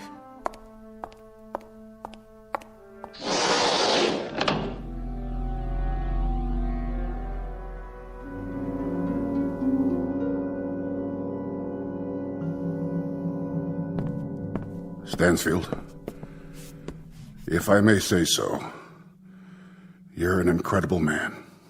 Really quite an incredible man. It may be the one distinction I can point to in my entire life. That I knew you.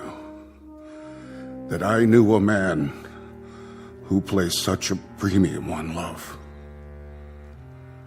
Truly, truly, Stansfield. Quite a distinction. Goodbye, General.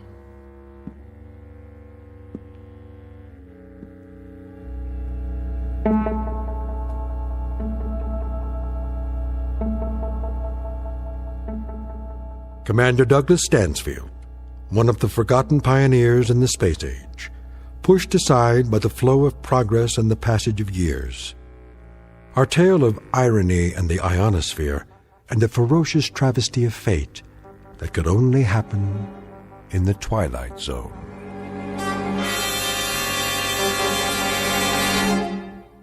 More from the Twilight Zone after this.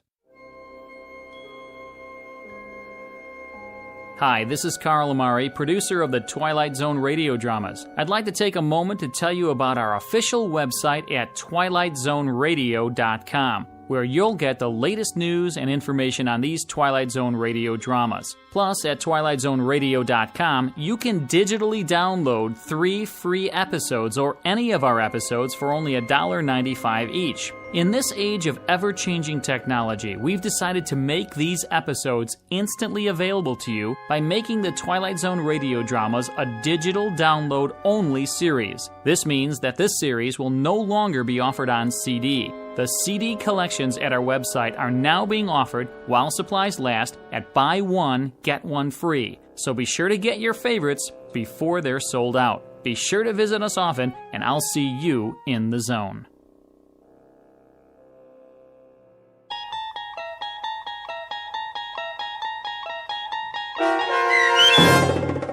The Long Morrow, starring Kathy Garver with Stacy Keach as your narrator, was adapted for radio by Dennis Etchison and based on a script by Rod Serling. Heard in the cast were Roderick Peoples, Christian Stolte, Rich Komanek, Jeff Lupetin, Meg Falcon, Heath Corson, Susan Hart, Carl Amari, Roger Wolski, and Vince Amari. To learn more about the Twilight Zone radio dramas and to obtain audio cassettes and CDs of these programs, visit our website at twilightzoneradio.com. The producers of The Twilight Zone wish to thank CBS Enterprises, Carol Serling, Dennis Etchison, Dick Brescia Associates, Claire Simon Casting, Terry Jennings, XM Satellite Radio, the American Forces Radio and Television Service, Sirius Satellite Radio, our sponsors, and our radio affiliates for helping make this series possible. This copyrighted radio series is produced and directed by Carl Amari and Roger Wolski for Falcon Picture Group. Doug James speaking.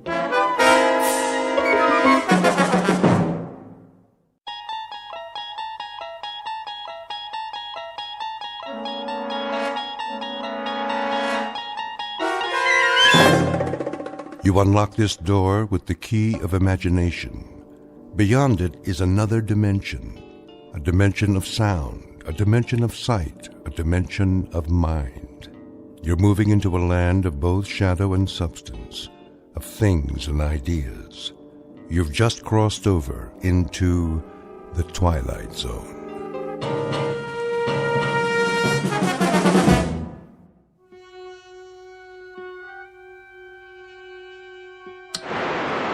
see me, Harvey? And hear you, loud and clear. How's the monitor picture? Still distorted. Then we've got a few minutes left. Check your controls. Make sure the red switches are all on. Check. Now the blue ones. Check again. Any overloads?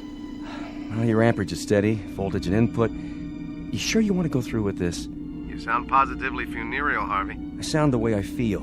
I'm helping you because you asked me, Paul. I can give you my support as an engineer. But enthusiasm is something I just can't dredge up. No sense of adventure? A sense of wonder, perhaps. And a sense of concern for a friend who's placing himself in jeopardy unnecessarily. You could just as well test the process with a lab rat or a monkey, but with yourself. Why? A monkey can't take field notes. But if you're so sure it works... I know it works. The challenge now is to use it. To better the world, if possible. Otherwise, it's just a machine that moves atoms from one temporal location to another. Sort of like a shuttle bus between centuries. Take it to the physics department, then. Publish your work officially. Do you know how much funding you'll have? You'll also have a Nobel Prize, if that means anything to you. It doesn't. In fact, it's what I don't want. If it's possible to change the past for the better, then it's equally possible to do the reverse. I can't take that chance. The world can't. Put this invention in the wrong hands, we're all through. If it is possible, I'll eliminate some of the suffering. If not, I'll know I tried. But, either way, I'll destroy this machine as soon as I get back. You're in focus now, Paul. Good. That gives us 3 minutes to countdown. You've entered 3 sets of coordinates. Check. Paul. And I've got what I need. 1 tube of Dramamine, 1 Japanese pocket dictionary, 1 hunting rifle, disassembled with a telescopic sight, 1 long-range hollow point round. I'll only have the chance for a single shot. Anyway. Wait a minute. Harvey, where is it? Paul. Where's the cartridge? I have it. Well, give it to me. All right.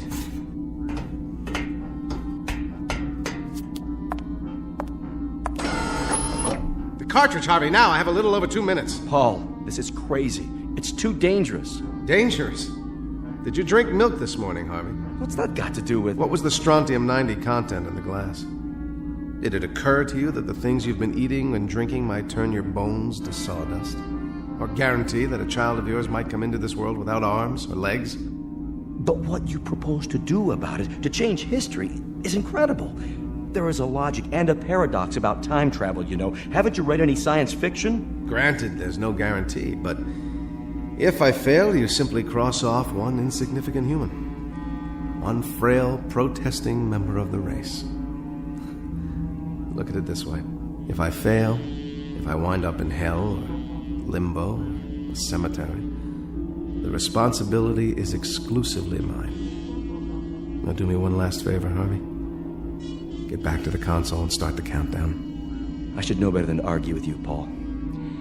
I hope you make it. You know that. See you soon. Time will tell, Harvey. Time will tell.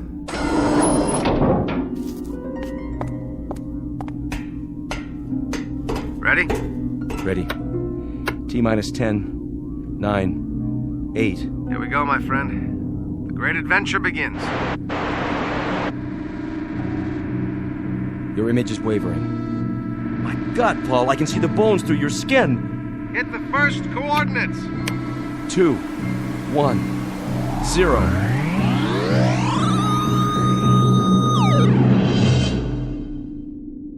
Godspeed, Paul. Godspeed.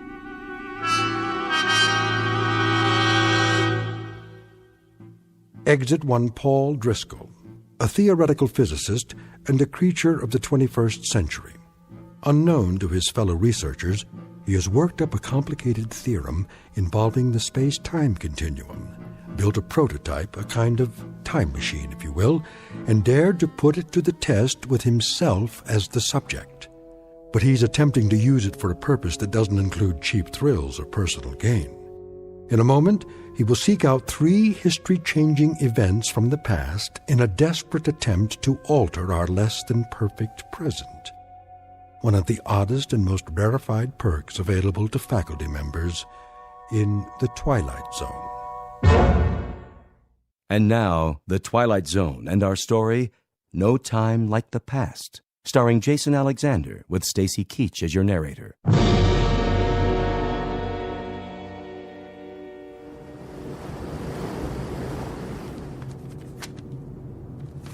There, I've finished my captain's log for tonight. So, you said that this is a matter of some urgency, Mr. The name is Driscoll, but that's not important. Perhaps you will be good enough to tell me, sir, what this is about. I'm due on the bridge in a few minutes. Captain, is there any possible way you can alter your course? I beg your pardon? The course the ship is taking, can it be changed? Since my country is a belligerent, and these waters are a zone of combat, I would prefer to consult with higher authority before taking such a step. Suppose I were to tell you, sir, that if you hold your present course for 5 more minutes, this ship will go down. Just who are you, Mr. Driscoll? You won't find me on your passenger list, Captain. Oh? And you got on board how? That's not important. But I'm not sailing for my health this trip, Captain. You might say I'm sailing for your health, and that of the crew and all the passengers aboard. I happen to know that this ship is going to be torpedoed, right off the old head of Kinsale Island, May the 7th. That's today. How do you know this? If I were to tell you, you'd say I was a lunatic. I can't alter the course of the Lusitania simply on the word of one man. All right, Captain, say I am a lunatic. Say that everything I'm telling you is just the product of a deranged mind. What would you lose by altering course now? How many minutes?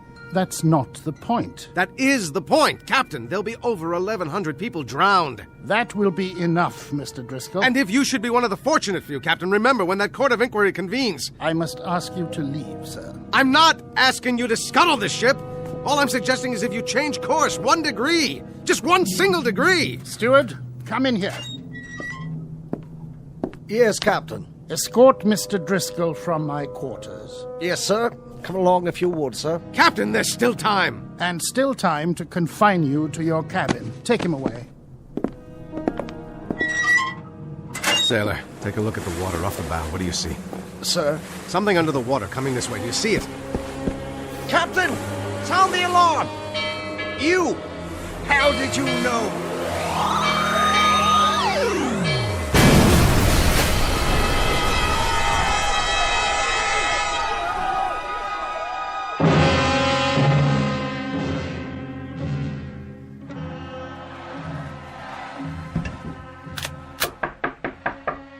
Yes?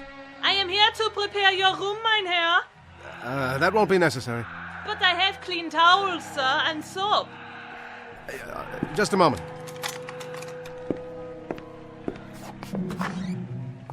Ach, you have the loveliest room in the hotel, mein Herr. Yes. It's a lovely view. More than a view, sir.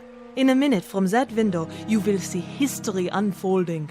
Why do you know that this whole side of the building has been rented? Every floor. All because of the Führer, so they can see him. Down in the street is a madhouse. That's what I was told. You are not German? I'm an American. An American.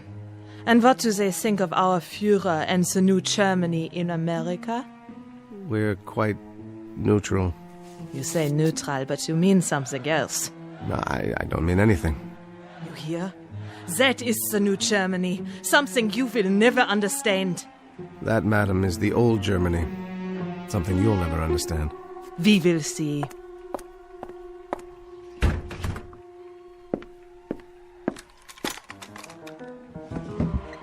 All right, just one shot. Not Goering, only Hitler, right through the forehead. Come on, buddy. Step into the crosshairs. No, it's jammed. Herr Driscoll, open up, bitte. Mach schnell, Herr Driscoll. He will open up the door. But I tell you, he was in here. Maybe you were drinking schnapps. There's no way he could have gotten out, except head first through that window. Look!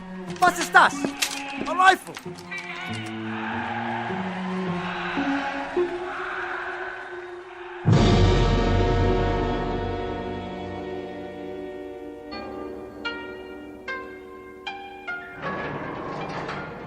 America, come. It's about time. Sit. You're the chief of police? I was told you speak English? I venture to say that I speak it better than you speak Japanese. I hardly speak any Japanese, but what I'm about to tell you is the most important English you've ever heard. Mr. Driscoll, is it? You happen to be an enemy alien, which is the reason... Which is the reason I've been kept in a cell for 6 hours, and the reason you may have cause to regret this particular arrest. Go on. What I tried to tell your guards is that inside of an hour, this city is going to be destroyed, and upwards of 100,000 human beings will be destroyed along with it. Indeed. You're about to be bombed out of existence, but there's something you can do. You can begin some kind of an evacuation of women and children. You can save a few thousand lives. By who say so, Mr. Driscoll? Who do you represent? I don't represent anyone. Only the voice of history. That's extremely poetic, Mr. Driscoll. But, most unfortunately, while I am sufficiently educated to appreciate lyricism, my official capacity makes me less prone to enjoy the subtleties and nuances of language for their own sake. All right, look. I'll give this to you very unsubtly, with no nuances at all. There is going to be a bomb dropped here, and you're going to know a nightmare beyond any imagining. Excuse me. Moshi moshi. Hai. Ah, wakarimashita. A single aircraft, Mr. Driscoll. One lone B-29. I rather think we can survive that. That picture on your desk. Your wife? And my 2 daughters, age 8 and 10. If you don't care about the city, do it for them. Look, this isn't just a request. It's in the nature of a prayer. Mr. Driscoll, I will make an assumption that you have some illness. I won't stand you against the wall and shoot you, even in wartime. I'll send you to the army headquarters, where you can be interrogated. You're an alien and by rights should be interned. However, if you'll keep this in mind when you get back to your country, the face of the enemy is not devoid of compassion. And you might recall this conversation. If you survive, remember that the same thing could be said of your enemy. He tried to save Hiroshima. God, hey, take this man away. Where? Where did he go? And what? What is the great flash of light outside?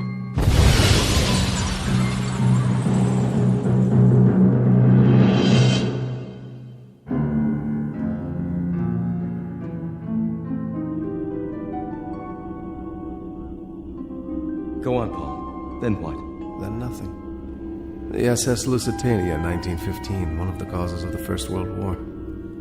Attempt number 1. Failure number 1. Then August 1939, the Hotel Berlin. Another blow for law and order. Hitting nothing and accomplishing the same. Finally, Hiroshima, August 1945. 3 tries. 3 misses. Then you have to admit it now, Paul. The past is inviolate. What's happened must remain as it was. You can't change anything. Yes, I believe you. And so it follows that there isn't anything we can do about the present. See that small brown book on the shelf? Bring it over to me, Harv, would you? The Study of 19th Century Midwest America. This one of yours? Particular favorite. Open it up to page 14. Talks about a certain place, Harv, a place called Homeville, Indiana. There are pictures showing what it looked like in 1881. Charming. Parasols, bicycles, all very serene. Apropos of what? Apropos of the fact that I'm going back there. One last trip in the machine. I thought you were going to destroy it, whether you succeeded or not. I'm going back there not to change anything, but simply to become a part of that world. A world of band concerts and summer nights on front porches. A world that hasn't heard of atomic bombs or germ warfare or anything else. That's where I'm going, Harvey. I've already packed my bag. The only book I'm taking with me is this one. Of course you are. And there's no one who could hold you back. But remember this, everything is cause and effect. You go back in time to this Homeville, and you inadvertently change one event, alter it minutely. You might start a chain reaction beyond anything even you could imagine. I'm going back there to live, not to change what doesn't need to be changed. Now, Harvey. Here are the coordinates. How about it? All right. God help me, Paul. And God help you. Then let's do it.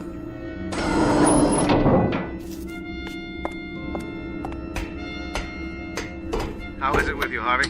All set. The mechanism's still charged. Enter the coordinates. Here we go, then. 5, 4, 3, 2, 1.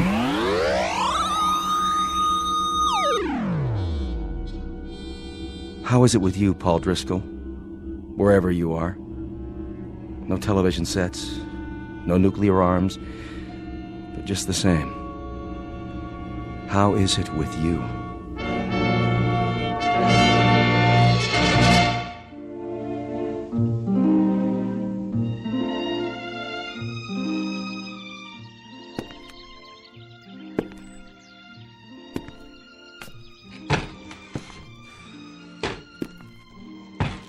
What's yours, sir? I think, a beer, please. That'll be a nickel. A nickel? That's the price tag. You got 5 cents? I think I might. That's a $5 gold piece. You from around here? No, from out of state. Just passing through? Well, as a matter of fact, I was thinking of settling down here. It's exactly as I thought it would be. Know anything about the boarding house across the square? Ma Chamberlain's. Real nice accommodations. Runs a clean place. Well, then I guess I'd better drink up and check it out.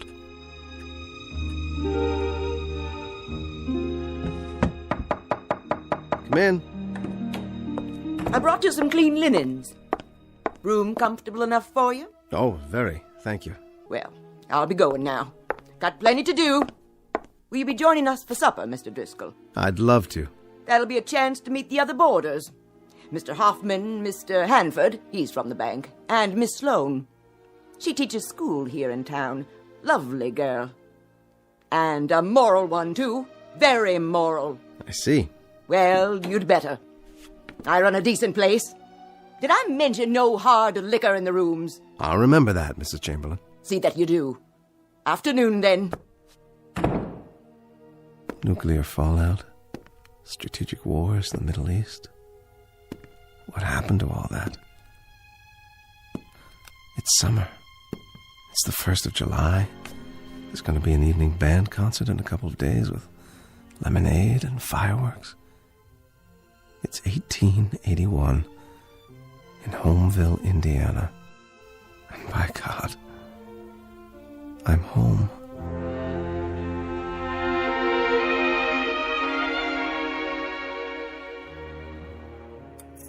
But I tell you, Mrs. Chamberlain... More apple pie, Mr. Hanford. Until this government assumes its rightful place in the world, we will remain an isolated, provincial community of states. You know what we should do? Oh, no, Mrs. Chamberlain. I couldn't eat another bite. We should take the American fleet, send it over to the Orient, and plant the American flag.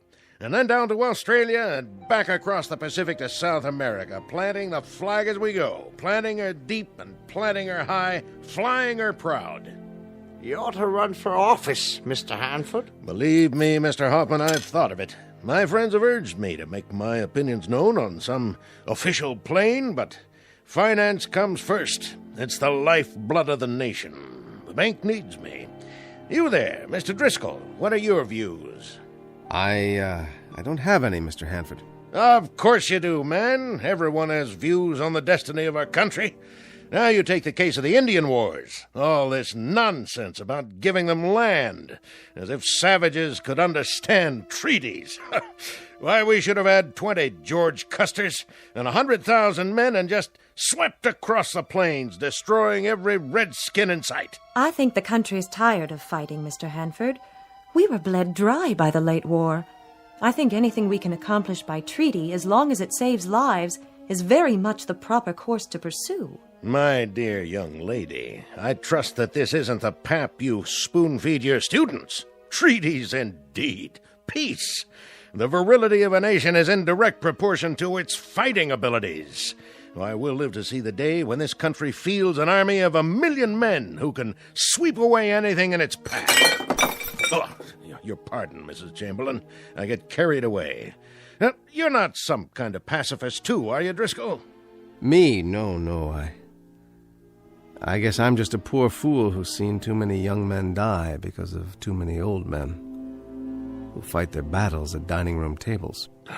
Oh, my goodness. I take offense at that remark. And I take offense at armchair warriors who don't know what a shrapnel wound feels like, or how death smells after 3 days in the sun, or the look in a man's eyes when he knows he's minus one leg and the blood is seeping out of him.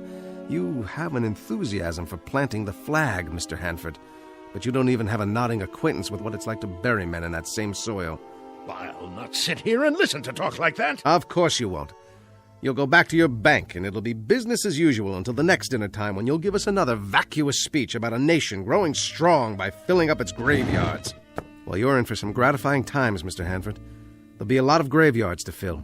In Cuba, then in France, then all over Europe and the Pacific. You can sit on the sidelines and wave pennants because by your definition, this country is going to get virile as the devil. From San Juan to Inchon, we'll show how red our blood is because we'll spill it.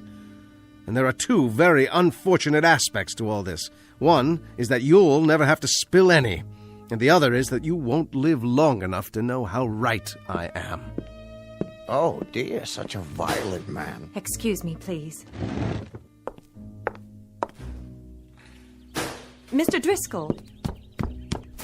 Well, have I properly endeared myself to everyone inside? I've been here almost 2 years, Mr. Driscoll. 2 years of meal times with Mrs. Chamberlain's homemade pies and Mr. Hanford's rhetoric. I lost a father and 2 brothers in the war, all 3 on a single afternoon. I was just an infant at the time, but for the 12 years my mother lived, we had a funeral every day. She never stopped mourning. I think they died for something, Mr. Driscoll. But tonight, for the first time, somebody made a point that patriotism doesn't have to mean dying. Thank you for saying that, Miss Sloane. Call me Abby, Mr. Driscoll. Paul. Do you know something, Paul? You look like a man in love. Not with a woman, with a moment, a place. What did you mean when you said other graveyards, other wars? Those names, what are those places? It doesn't matter. Why do I get the feeling that you're standing outside looking in, that you're just passing by? I don't want to pass by, Abby. I want to come in. I wish I could. Why can't you? Everything is possible. Everything. Is it? I wish I could be sure. I believe I already am. Garfield's been shot! Quickly, what's the date? Why, the 2nd of July. Did he say the president's been shot? July 2nd, 1881, that's right. President James Abraham Garfield shot in a Washington railway station. But it just came over the telegraph. How do you know? How could you? You're wrong, Abby. Not everything is possible. Why, Paul? I can't tell you why. But it begins again. What do you mean? Nothing. So be it, then. So be it. It's late, Abby. Very, very late. It's time to go home.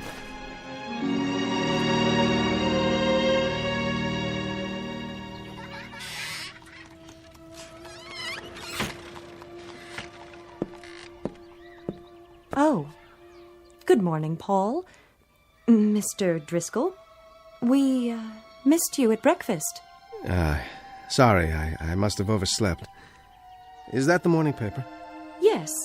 You may read it if you like. I'm finished. The president was badly wounded. So I see.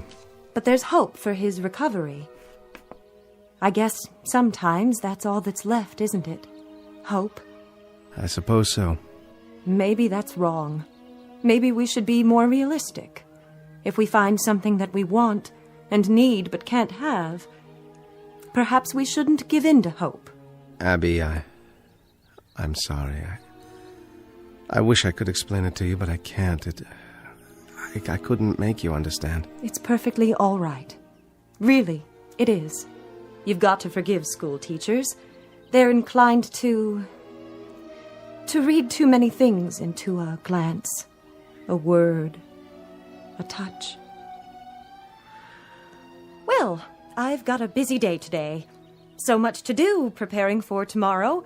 Parade at 9, square dancing at 11, games from noon to 5, picnic supper, and then fireworks. And my children, of course. Your children? 27 flat little voices, 14 boys, 13 girls, who will entertain you with their rendition of Columbia, the Gem of the Ocean, sung in 27 different keys. I wouldn't miss it for the world. All right, then. We'll leave it at that.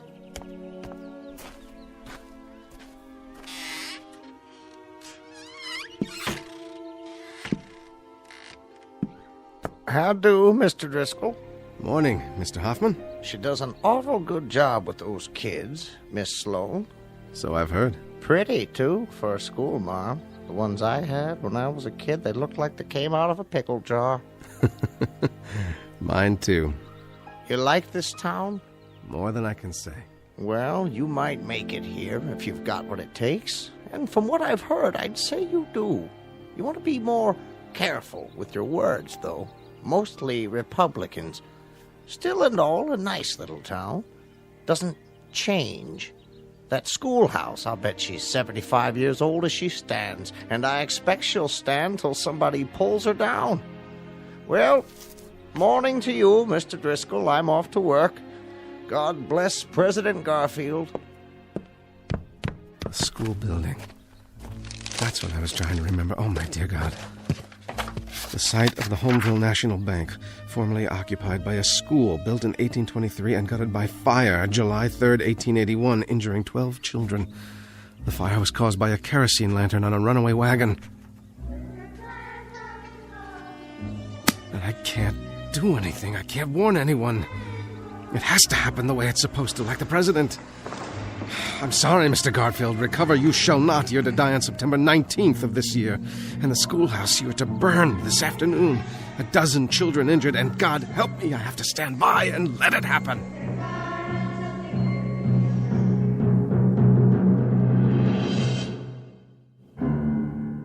The site of the Homeville National Bank, formerly occupied by a school built in 1823 and gutted by fire July 3rd, 1881, injuring 12 children.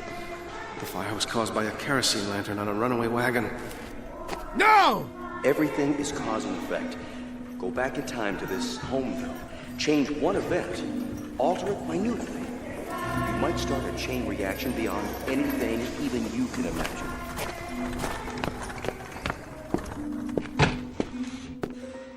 How are you today, Mr. Driscoll? Whiskey, please. Bother you, does it? What? Those kids trying to sing. Well, they won't be at it long. What's that? Hard to keep them in during the summer. But Abby's doing a good job of it. Give me another one, will you? Sure thing. Something wrong? I ain't trying to butt in on your personal affairs, but you drink like a troubled man. What time is it? 10 minutes or 2? I give him another 10 minutes or so. I've got to try. How's that? Why the devil doesn't she let them out of there? How's that? Nothing. Just a runaway wagon with a kerosene lantern. That's all it takes.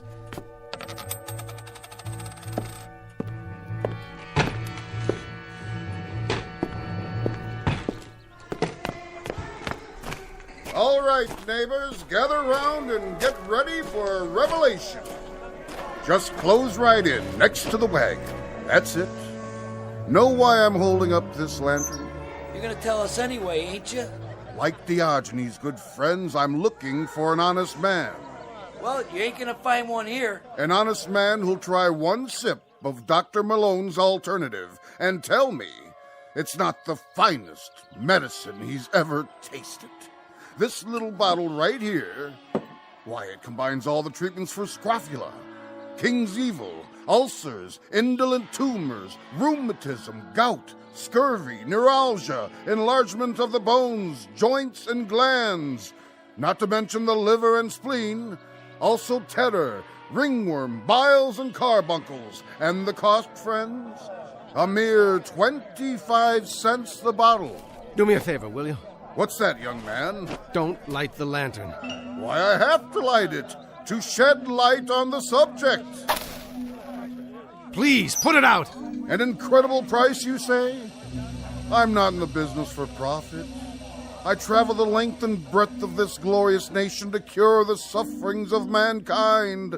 The ridiculously low price barely covers the cost of ingredients, bottling, and my own primitively simple existence. How about you, madam? Nervous disease?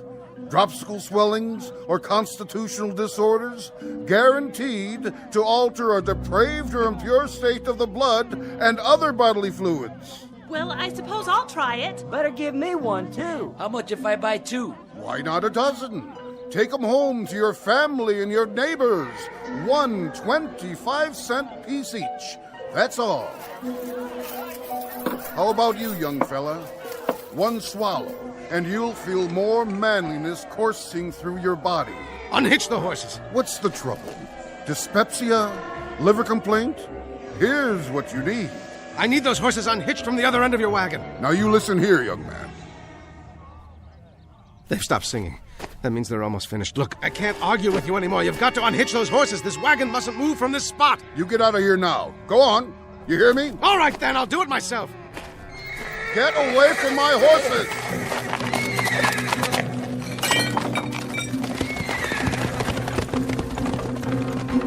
Abby! Abby, get the children out of the schoolhouse! There's going to be a fire, do you hear me? There's going to be a... Ah! Hold there! Stop!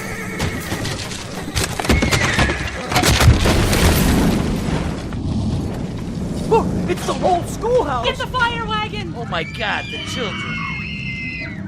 Get out, children! Run! Run! The children! Stay back! But I've got to get them out! Stop them! Hold them down! It's too late, mister! It's too late! The children. We got them out. Only a few were injured, none badly. 12 children. How did you know? You did, didn't you? You knew it would happen. At 2 o'clock this afternoon. What I didn't know was that I would cause it. Who are you? It really doesn't matter. I shouldn't have come here. It can't work. I know too many things. Too many tomorrows. All the wars, all the catastrophes, all the tomorrows. How, Paul? How did you know? You're part of history, Abby. You and this town and the people in it, and I can't change you. I can't even touch you. Why not? Because the past is inviolate. It belongs to those who lived it. It's not for interlopers, for those who pass by and look in and wish they were a part of it. Goodbye, Abby. Stay well. Where are you going? Back to where I came from, where I belong. I wanted bandstands and summer nights, serenity. But the infinitely complicated mechanism of a human being. He can't live with the threat of a bomb, and he can't live with burned-out school buildings either. The finite or the infinite, it doesn't make any difference. He's always his brother's keeper. In a way, it was more than I expected because you were here, but I've overstayed my welcome.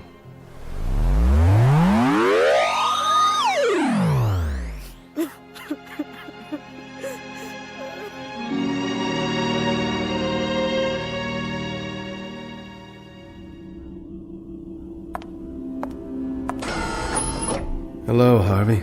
Back so soon? As it happens, back a little late. You changed something?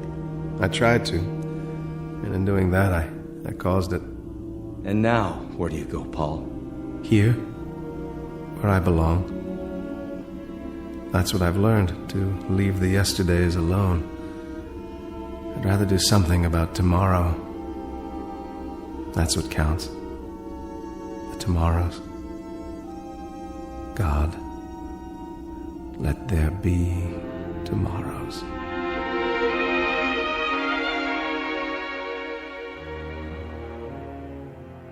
Incident on a July afternoon, 1881. A man named Driscoll who came and went, and in the process learned a simple lesson, perhaps best said by a poet named Lathbury, who wrote, "Children of yesterday, heirs of tomorrow, what are you weaving, labor and sorrow? Look to your looms again, faster and faster fly the great shuttles, prepared by the master. Life's in the loom, room for it, room." Our tale of clocks and calendars in the Twilight Zone.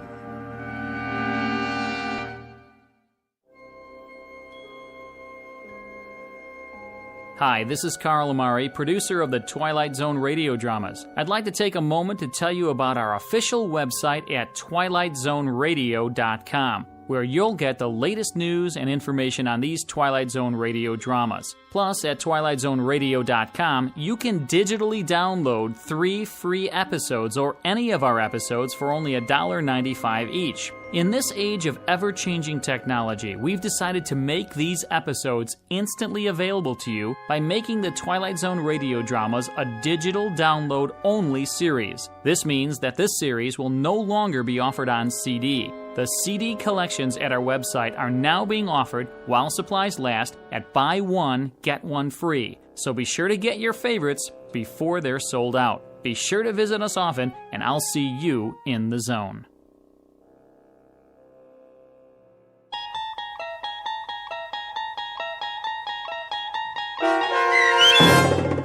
No Time Like the Past, starring Jason Alexander with Stacy Keach as your narrator, was adapted for radio by Dennis Etchison and based on a script by Rod Serling.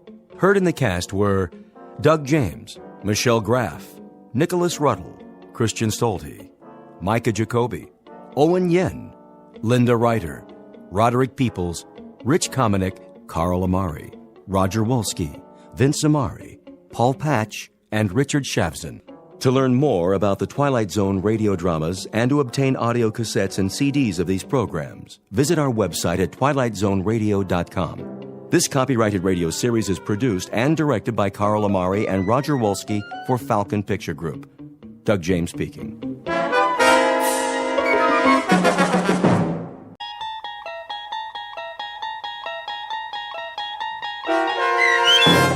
From Agnes with Love, starring Ed Begley Jr. with Stacy Keach as your narrator, was adapted for radio by Dennis Etchison and written for The Twilight Zone by Bernard C. Schoenfeld. Heard in the cast were Sarah Wellington, Maggie Carney, Doug James, Christian Stolte, Jeff Lupetin, David Darlow, Elizabeth Lado, Sarah Court, and Anna Sverutza. To learn more about the Twilight Zone radio dramas and to obtain audio cassettes and CDs of these programs, visit our website at twilightzoneradio.com. The producers of The Twilight Zone wish to thank CBS Enterprises, Carol Serling, Dennis Etchison, Dick Brescia Associates, Claire Simon Casting, Terry Jennings, XM Satellite Radio, Sirius Satellite Radio, our sponsors, and our radio affiliates for helping make this series possible. This copyrighted radio series is produced and directed by Carl Amari and Jason Mallow for Falcon Picture Group. Doug James speaking.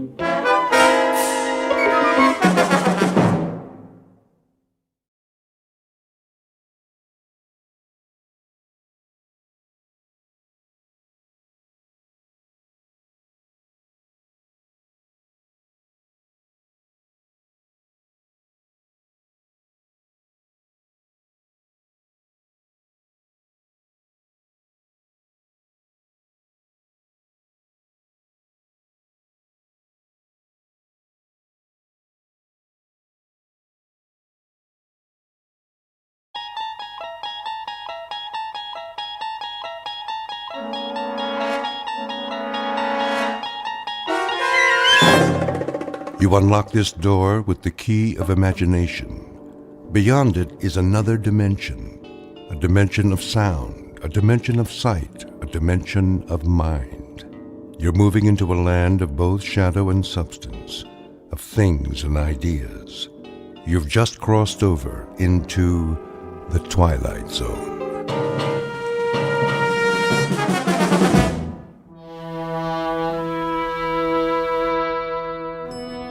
Come on, blasted elevator. Oh, good morning, Mr. Winslow. Morning, Millie. I have that report you asked for, sir. The Venus mission. Yes, sir. I was just on my way to your office. Good. NASA's breathing down our collective neck. I know, sir. Vector analysis, re-entry simulations. What about the orbital projections? Not yet. Why? It must be the Mark 502, sir. The 502? She should have come up with it yesterday. I know, sir, but... She's been fixed, hasn't she?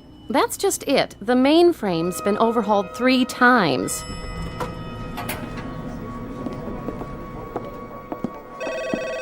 Data Inc., how may I direct your call?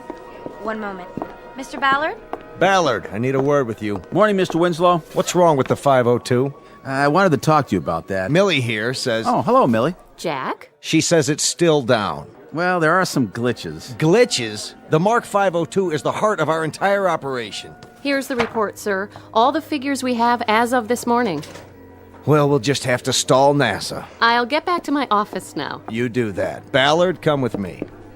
Sir, if I may make a suggestion. I have a suggestion for you. Get me the rest of those figures. Yes, but with the repairs and downtime... We should have had them yesterday. Who's in charge of her? Fred Danziger, sir. What happened to Elwood? You said to bring in someone else when he couldn't locate the problem. Right. Get me Danziger. Tell him I need the final numbers this morning. I don't think that'll do any good, sir. Why not? Well, he's up to his neck in it. Been in the computer room all night. Hasn't even slept.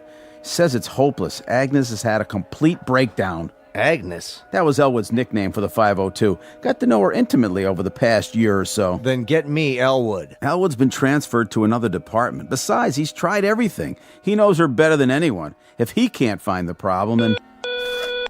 Yes? It's the General. Tell him I'll call him back. He's already called 3 times, sir, from the Cape. Something about the Venus mission? They want to move up the launch. All right, Maddie, put him on hold. Yes, sir.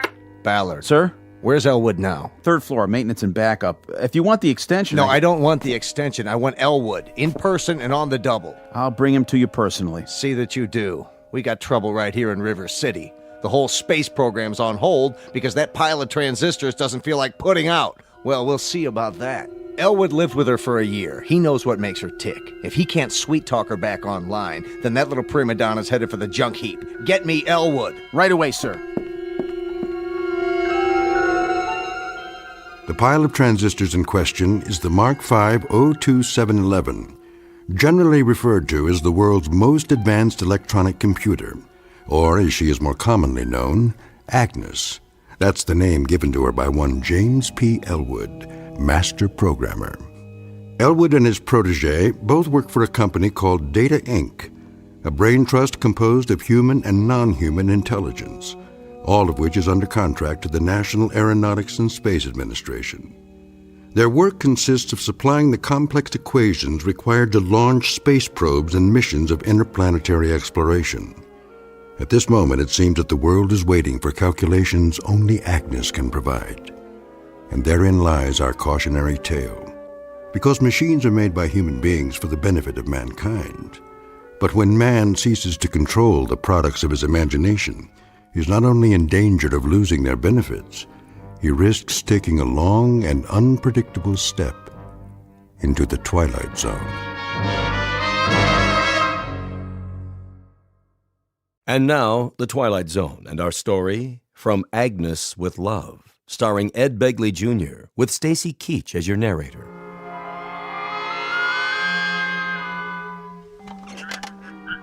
Yes, General. As soon as possible. Yes, sir, I understand. Yes, Maddie. The director of NASA online, too. Tell him I'm sorry, but we're still double-checking the figures. I'll call him back in a couple of hours. All right, sir. And Maddie. Yes? Any sight of Ballard? He just got off the elevator with Mr. Elwood. Thank heaven for small favors. Send them in. Yes, sir. Mr. Winslow, you remember James Elwood? Yes, come right in. Close the door. How do you do, Mr. Winslow? You wanted to see me? I most certainly did. Nice weather we're having, isn't it, sir? When Mr. Ballard showed up at my desk, well, you can imagine my surprise. My first thought was, what have I done now? But then I thought, how bad can it be on a day like this? Do you know the trees are all in flower? Elwood, please. Well, they are. I saw them when I rode my bicycle to work. Elwood! Yes, Mr. Winslow. Something urgent has come up. It has? I'm relying on you. Well, anything I can do will be my... Agnes has broken down. Completely. Again? Let the supervisor explain. We've checked her thoroughly, can't seem to locate the seat of the trouble. Probably her subroutines. They need debugging. That would be my guess. Of course, it's an informed guess. Hear that, sir? That's why you're here. Suppose we have a look. But Fred's with her now. I don't know how he'd feel about my cutting in. The devil with how he feels. Let's get on with it.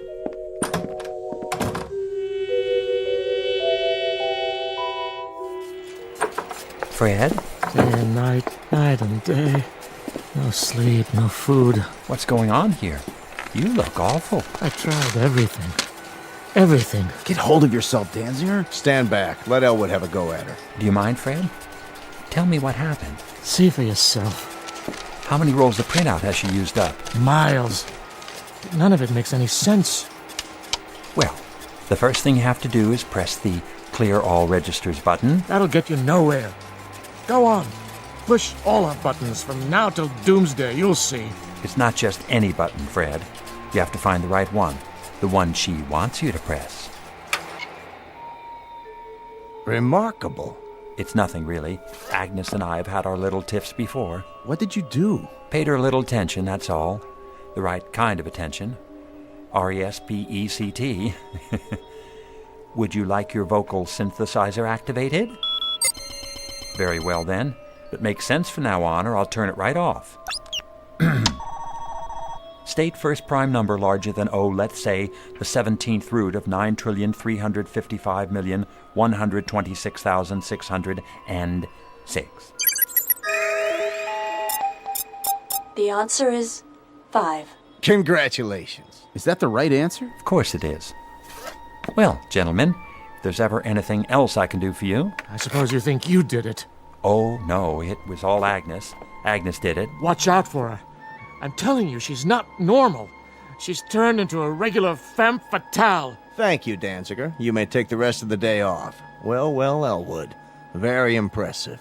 Now, there are some calculations remaining for the Venus launch. Not a problem. Are you quite sure about that? Sure, I'm sure. All Agnes needs is a gentle hand and a little encouragement. Excellent. I'll send over the file. If you can retrieve the calculations in time, there might be a bonus in it for you, my boy. That's not necessary, sir. After all, it won't be me doing the work, it'll be Agnes. Isn't that right, Aggie? Now, gentlemen, if you don't mind, we need a little private time together.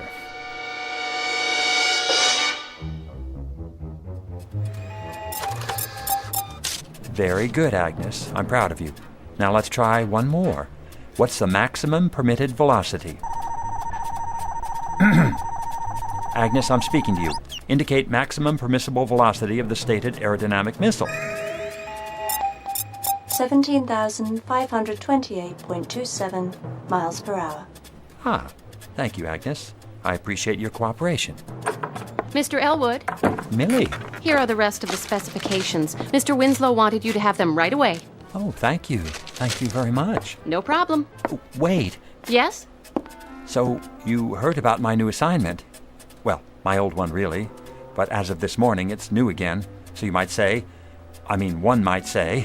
Everyone knows. Congratulations. She's something, isn't she? Who is? She beat the world's chess champion 4 out of 5 games. And she's a foremost expert on missile ballistics. She can solve any logistical problem you throw at her in less than a millisecond flat. Is that right? Of course. I'm the one who trained her, puts her through her paces. How nice for you, Mr. Elwood. Millie? Yes? Millie, I was wondering, do you think, could I, take you to lunch sometime? When you're not busy, that is. Why, thank you. You're very sweet. I really have to get back now, Mr. Elwood. Oh, sure. Millie, why don't you call me Jim from now on? All right. Jim? Did you hear that, Aggie? She actually called me Jim.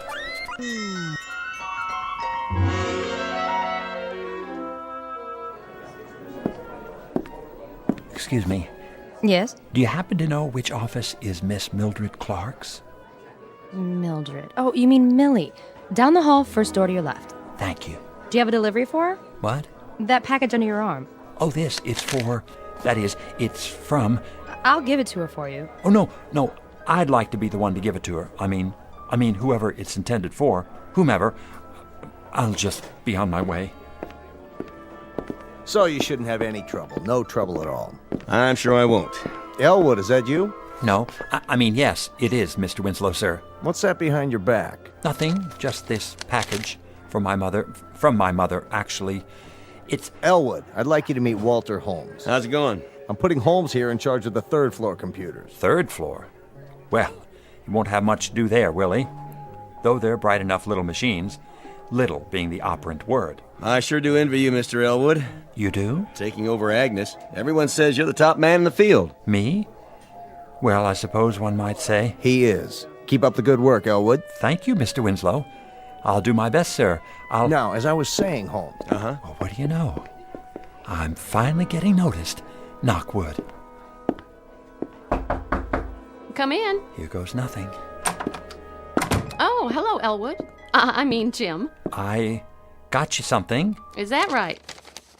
Here. What's this? Half chocolate cherries, half truffles. I didn't know which one you like. Oh, how nice of you. So I got both. Go ahead, open it. I can't. Why not? I started my diet today. Not even lunches from now on. Well, what about dinner? What about it? Tonight there's a lecture on thermodynamics. Doesn't that sound like fun? I'm not sure, Jim. I'll let you know. Oh, okay, that'll be fine. Be sure to get a refund on the candy. I'll do that. Well, hello, Mr. Elwood. Hello. Everyone's heard about your promotion. I just wanted to tell you how impressed we all are. You're definitely headed for the top. Can I ask you something? Surely. Are you on a diet? Why, no. You don't think I need one, do you? I try to keep in shape. See? Here. Knock yourself out.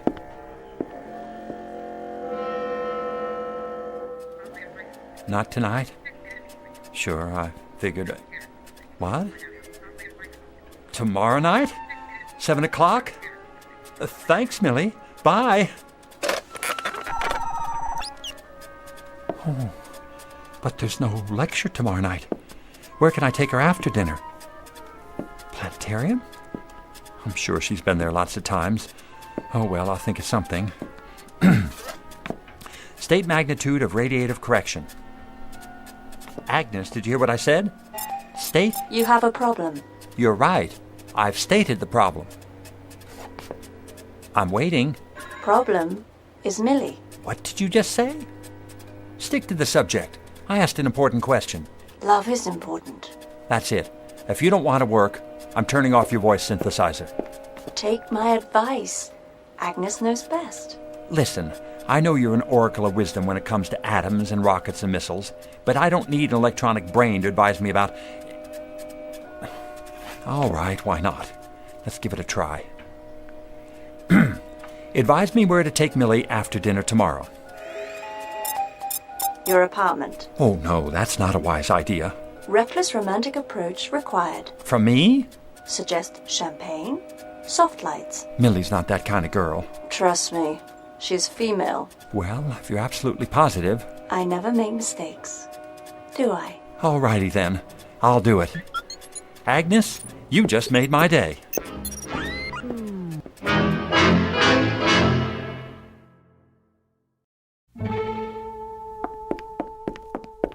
Well, here we are. Yes, it looks like it. Millie, I just wanted to say, Say what, Elwood? thanks for a lovely evening. You're welcome. The dinner was delicious, didn't you think so? Yes, it was. I had a great time. Me too. Well then, good night, Millie. Good night? Au revoir. Auf Wiedersehen. Elwood, I mean Jim. Yes? Aren't you going to... We're going to what? Invite me in. Invite you? This is your place, isn't it? Oh, yes. Sorry. Of course it is. Come in, please. Nice apartment. Thanks.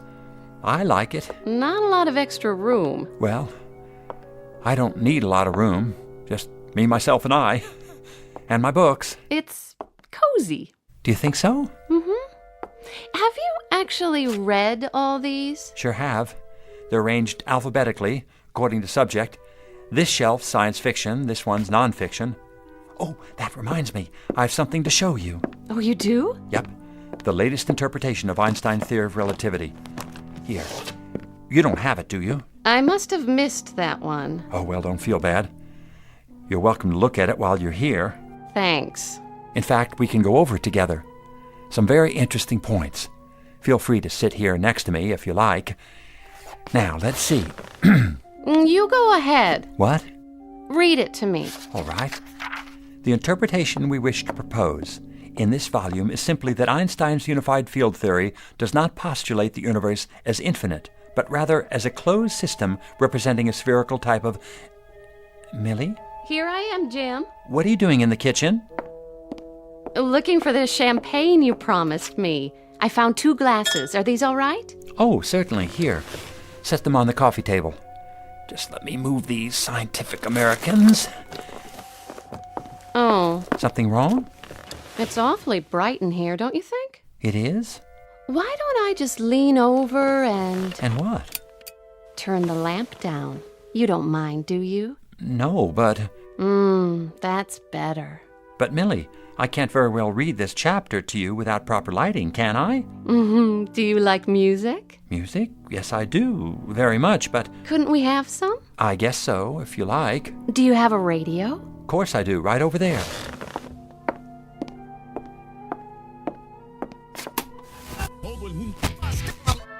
There. That's better.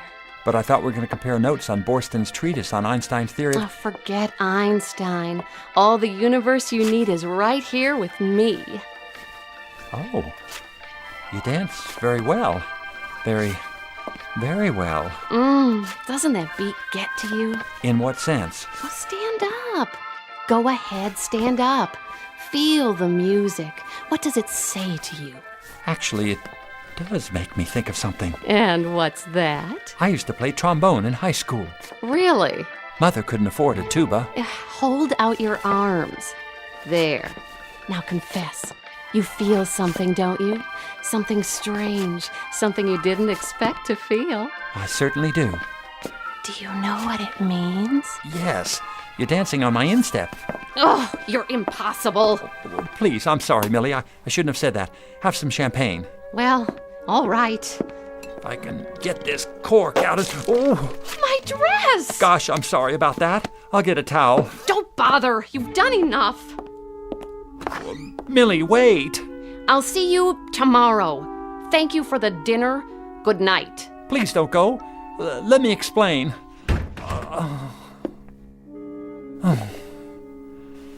Oh, well. I don't blame her. Now, what am I going to do with all this champagne? I better drink it. It'll just go bad.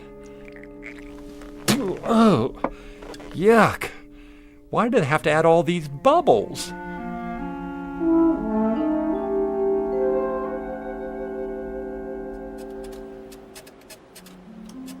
Consider series of real numbers arranged in order of magnitude. Never mind that. How was last night? What? Oh, great, just great. We danced and drank champagne till dawn. Then we took a ride through the park and... Is that so? Oh, what's the use? I'm a dud. I can't even dance. I spilled champagne all over Millie. I should have known. I've always been shy around women. Now she'll never speak to me again. Sent her flowers. What for? A tradition. The morning after. Oh? What kind of flowers? Porphyra candalis rosae. Translate, please. Commonly known as... roses. Say, thanks, Agnes. You really know how to help a guy out, don't you? Just like a big sister. I'll go get him right now. There's a florist downstairs. Sister. Did he say sister? Open the box. Go on, open it. Oh, thank... Gesundheit. I'm sorry about last night. It won't happen again. I'm glad you like the roses, though. They're long-stemmed. So I see. I picked them up especially for... Gosh, have you caught a cold? It's the roses. I'm allergic to... You are? Oh, Elwood, please go away. Oh, all right, if you say so. And take these with you. Gesundheit.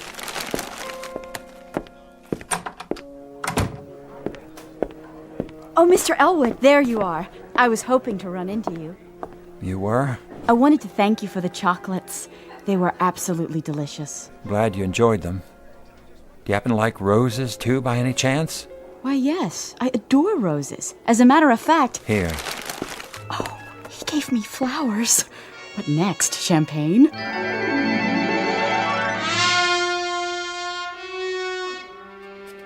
How did it go? I don't get it. Define pronoun. Well, no other computer in the world contains as much recorded knowledge as you do, Agnes. You have a world-class brain. Thank you for the compliment. But every time I take your advice about Millie, I louse things up. Has to be my fault. I must not be. Agnes, what's the matter? Stop that. Millie is unworthy of you. It's ridiculous. She's a wonderful girl. Who needs her? I do. I need her more than... There is a better girl for you. Oh, yeah? Where? In this building. Oh, I seriously doubt that. But even if there were, I wouldn't have any better luck with her than... She loves you. She does? Sincere. Intelligent. Exactly your type. Well, where can I find her? Tell me where to look, Agnes. Tell me. No need to look. You have already found her. I have? Can't imagine who you mean. Unless it's that secretary, the one on Millie's floor. I keep running into her. She seems nice enough. Very nice, in fact. In wonderful, physical condition, now that you mention it. Not that one. Another. In this room. In this? Are you blind? Open those baby blues. I will spell her name for you. A-G-N-E-S. I don't understand. Surely you don't mean you, Agnes? That is my name, lover boy. Don't wear it out.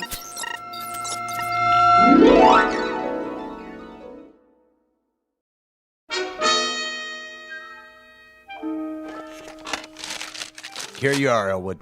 Yes, sir? 220 pages of data, curves, and graphs, along with the latest meteorological factors involved in the flight. Feed all the pertinent information to Agnes. She has to come up with all the answers in less than a week. Is she up to the task? I guarantee it. Remember, an error of 1 millisecond can cause a 400,000-mile divergence from the trajectory. You understand the problem, Elwood? Can this new spacecraft execute 6 eccentric or elliptical orbits around the planet Venus and return to Earth safely? That's it, in a nutshell. Now, let Agnes get to work. Yes, sir. Oh. Be careful with this part. Better correct the escape velocity to compensate for solar radiation pressure. Got that? I asked you a question, Agnes. Answer, please. Did Millie forgive you? Stop that. Correct the escape velocity and forget about Millie. Are you still seeing her? Yes, we have a date tonight. Not that it's any of your business. Your welfare is my business. The truth is, I'm scared. I've got to impress her this time. It's now or never. Show superiority. How? Introduce her to inferior male type. Name a male who's inferior to me. Third floor programmer. You mean Walter Holmes? Correct. Walter with the red sports car? Incorrect. Blue sports car. Walter with the suntan and the muscles? That is the one. He's inferior to me? Definitely. I find that hard to believe. Well, he is working with those outdated third-floor machines. Introduce them. Millie and Walter? Are you sure? Would I lie to you? No, you're incapable of lying. I could give it a try. Hello, Walter. Jim Elwood. I was wondering, what are you doing for dinner?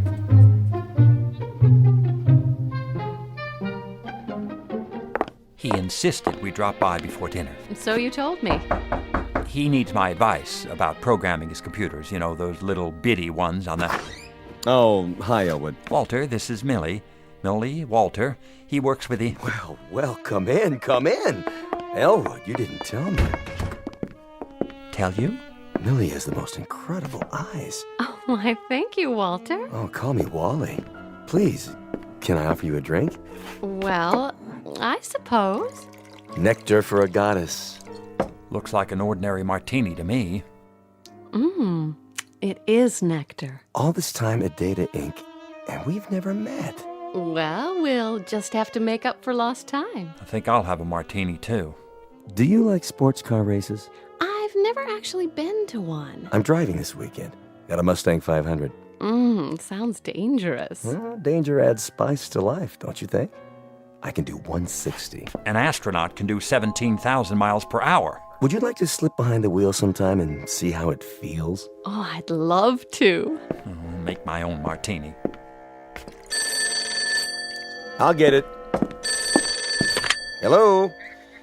Oh, hello, CW. Yes, he's here. Oh, hold on. It's the supervisor. He's been looking for you. For me? Elwood here. Sorry to spoil your evening, Elwood, but it's an emergency. Washington insists on advancing the blast-off by 3 days. We need your data. Can you get it to me right away? You mean tonight? Afraid so. See you in an hour. Better brew a big pot of coffee. But, sir... Anything important? I'm sorry, Millie, but I've got to get back to the office. I'll see you home first. And deprive her of dinner? That's not very considerate. Say, maybe I could fill in for you. Oh, that would be nice. Well, I don't know. You don't want to ruin her evening, do you, old man? Just because you got hung up? Well, no, but... Good. It's settled in. Always glad to help a friend. Oh, I hope you don't mind, Jim. No, that's all right. Perfectly understandable. Well, good night, all. Hey, Jimbo, listen, you and Mill, you don't have anything going on, do you? Mill? Millie. Not exactly, but I'd hoped... Fine, good. I mean, I don't like to move in on somebody else's territory. Thanks for the all clear. Night, buddy. Oh, and good luck with Agnes.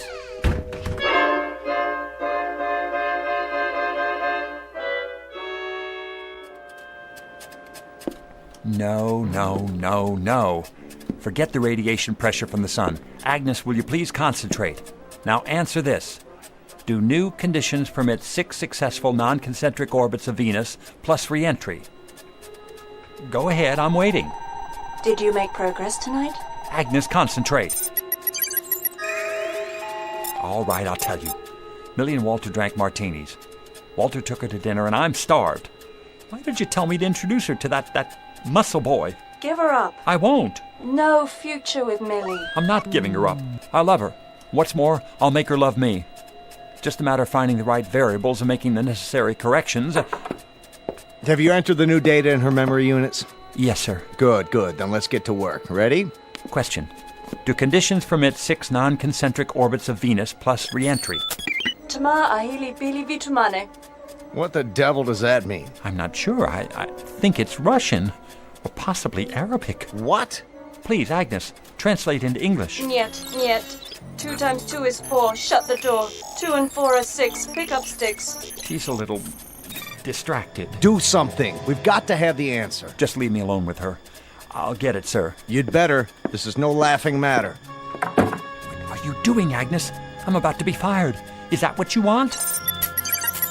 Oh, no. What'll I do? I need help. I wait a minute. Don't go away.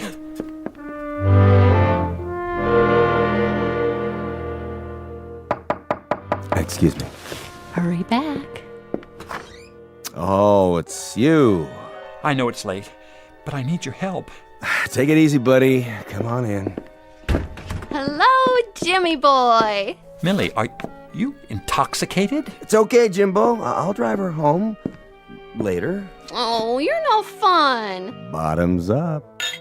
Walter, you're a senior programmer. Well, I'm not on your level. Listen, Agnes is fouled up. I need all the help I can get. Sure, old boy. First thing in the morning. That's too late. It has to be now. And leave this lovely girl all alone? Don't worry, Jimmy. Wally will take care of me. Sure, Millie. Sorry I interrupted you.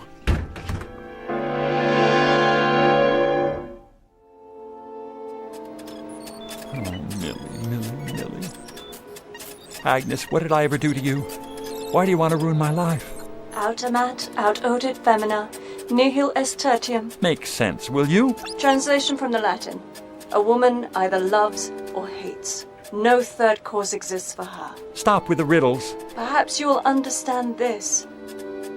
I love you. You mean you were jealous of Millie? You wanted me all to yourself? No, that's impossible. You're a machine, a bunch of grids and computer circuits. You can't love or hate. Can't I? Stop it, Agnes. Stop it!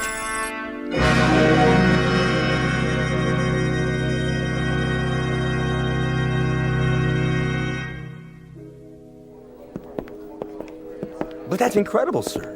Jim Elwood's one of the finest computer programmers in the country. So was Fred Danziger, and he couldn't handle her either.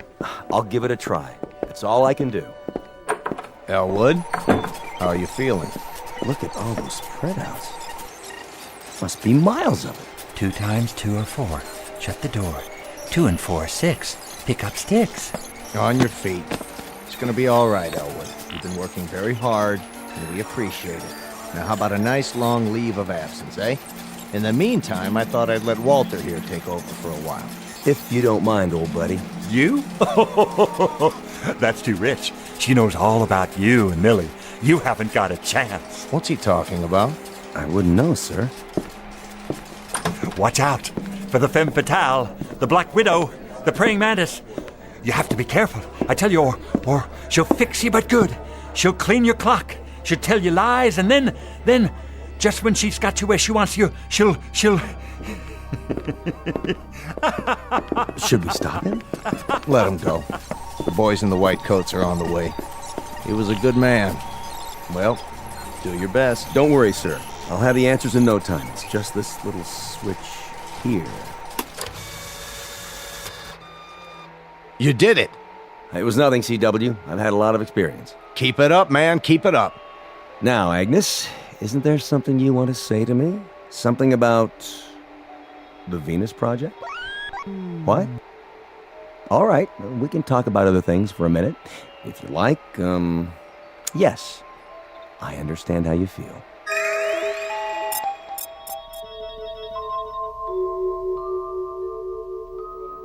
Mr. Elwood, what happened to you? Got a screwdriver on you?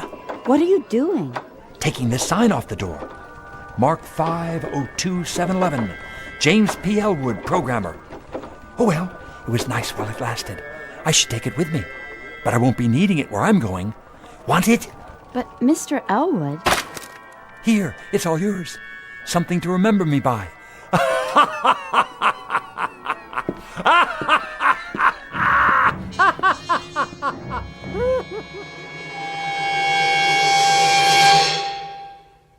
Advice to all future scientists of the male persuasion.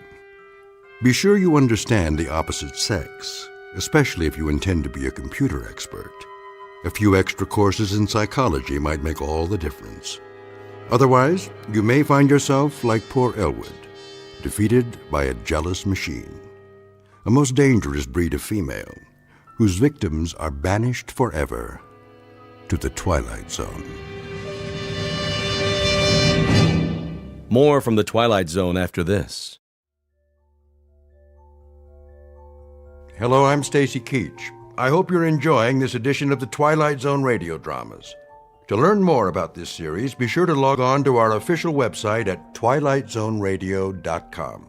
You'll find special discounts on our Twilight Zone audio collections, listings of our radio stations, links to other websites, and a photo gallery of our recording studio and some of our stars in action, plus ways to contact us with questions or comments about the show. And for a limited time, when you log on to twilightzoneradio.com, you can send in for a free CD of the show. So be sure to visit us at twilightzoneradio.com.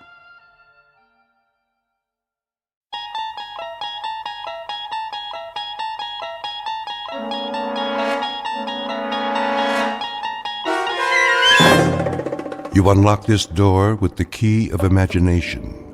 Beyond it is another dimension, a dimension of sound, a dimension of sight, a dimension of mind. You're moving into a land of both shadow and substance, of things and ideas. You've just crossed over into the Twilight Zone.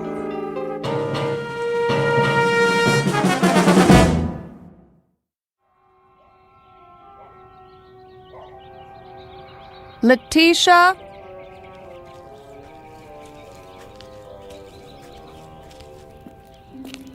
Yes, Miss Winter? Would you get me my sun hat? Right here. I knew you were going to need it, so I brought it from the house special. Thank you, Letitia. What about my dark glasses? And my sun lotion? Right over there by the wet bar. Get them for me, will you? Yes, ma'am. Can I bring you some iced tea? No, thanks. How about a nice glass of lemonade? A vodka and orange juice would be more like it. Yes, ma'am.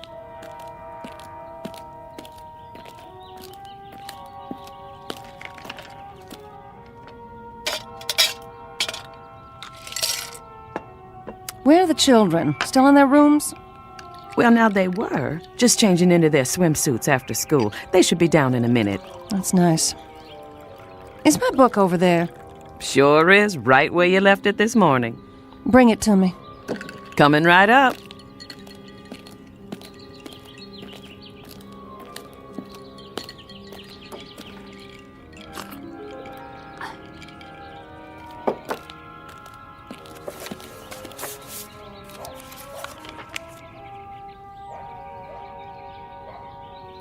I don't know why I bother to read these things.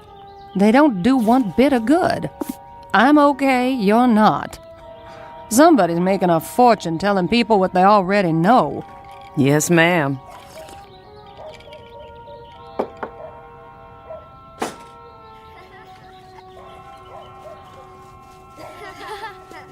No running now. Whatever you do, children, do it quietly. Mother has a king-size headache. Okay. Sport, where are you off to? Down to the pool. Jeb and me are going swimming. Jeb and I. Don't you two have any homework? Nope. Jeb? Well, just a little, Mama. But we can do it after supper. Promise? We promise. Can we go now? Yes, you may. Be careful. Your brother's not as good a swimmer as you. Am too. Come here, young man. Aw, Mom. Kiss your mother hello. All right. That's a good boy. When's Daddy coming home? Don't ask me. That man keeps his own hours. Bye, Mom. Keep an eye on your brother. No diving off the deep end, and no shouting.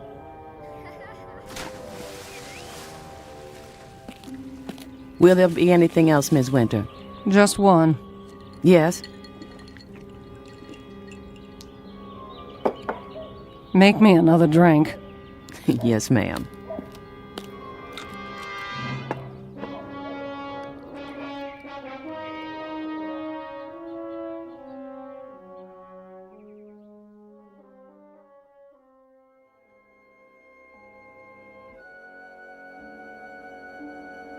To have children, to love them and watch them grow, is the most precious gift life has to give.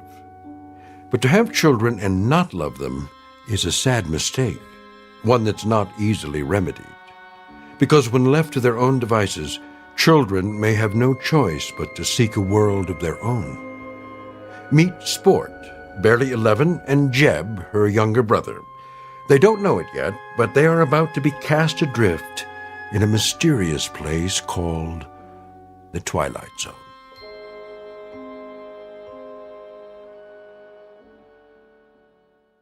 And now, The Twilight Zone and our story, Bewitching Pool, starring Karen Black with Stacy Keach as your narrator.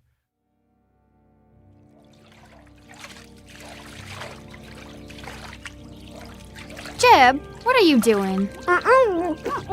Holding your breath? You're gonna suffocate yourself. What are you doing that for, anyway? It's the only way I can keep quiet. Mama didn't mean we couldn't talk. It was the yelling and hollering that made her have a headache. I'm just a natural-born screamer. Can't play unless I holler. I know a quiet game. Yeah? How do you play? Well, look down there, in the water. That's not a game. Jeb, come on. Okay, I'm looking. Now what? What do you see? A swimming pool. What do you think? Do I have to explain everything to you? It's a pretend game. Well, what do you see?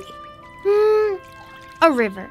You and me floating on a raft, just like Tom Sawyer. No! Now we're coming to an island. What's on the island? It's all full of caves and rattlesnakes and pirates. And witches? Well, I guess you can have one witch. Just one. A fat one. Who ever heard of a fat witch? I don't like skinny ones. They're scary. They don't make fat ones. It's my witch. I can make her fat if I want to. It's my game. You loud-mouthed kids! Pipe down over there! I better shut up. Mama will get mad at me. No, she won't. She loves you. Then why does she yell like that? It's just the way she acts. 'Cause of her headaches. You know something, Sport? What? I love you. You're the best sister I ever had. You're silly. Come on, let's go swimming. Yeah!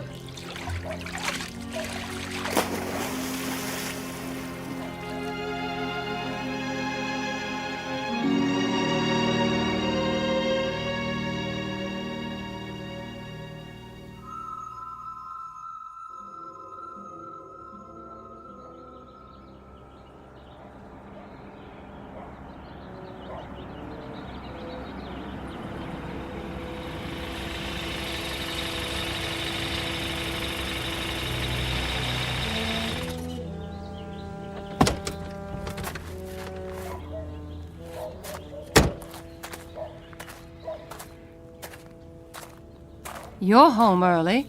What? I said, you're home early, darling. Where are the kids?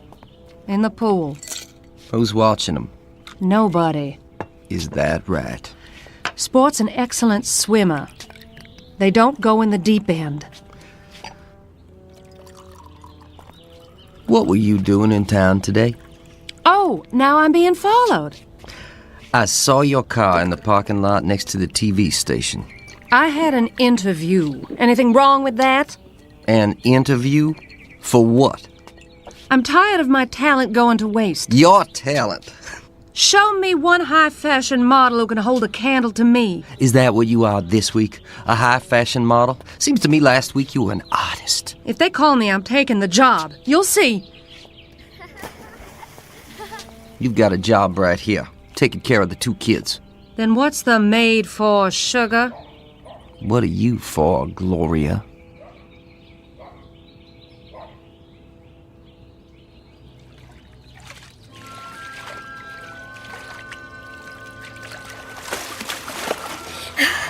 I can see it. Can you? Yeah. In the yard is a big old swing made out of a tire. You're good. Then what happens? Well, the little boy gets tired of swinging and goes in the kitchen. It smells like chocolate cake. There's a lady there. She picks up the little boy and hugs him. The little boy feels happy. The lady gives him a piece of cake and... You might as well know here and now I'm fed up with the whole mess. What mess are you referring to? I'm referring to the fact that I'm tired of footing a bill for your every little whim. Art school, modeling, dance lessons, guitar lessons, acting lessons. You've got time for anything and everything except being a mother. There's old Tom Sawyer again. He's in the cave trying to rescue Becky Thatcher from Injun Joe. See, Jeb? I think so. I got a business to look after. I know what kind of business you're looking after. Now Tom's leading Becky along the cliff. Must be about a 1,000,000-mile drop, but Tom isn't scared. Jeb, are you listening? If that's what you think, why don't you come on down to the office? Come down to the office. That's what you said when I married you. Well, I came down to that stinking factory of yours, and all I could see was pretty little secretaries flirting with everyone in sight. Are they yelling because we've been bad? Heck no. Maybe I was bad and I didn't know it. Don't worry. They'll stop in a while. I don't know why I bother even talking to you. Then don't. Hey! What's that? Hey, yourself. Who are you? Want to have some fun? Where'd you come from? Yeah, how'd you get in our pool? Never mind that. Just dive down. Come on.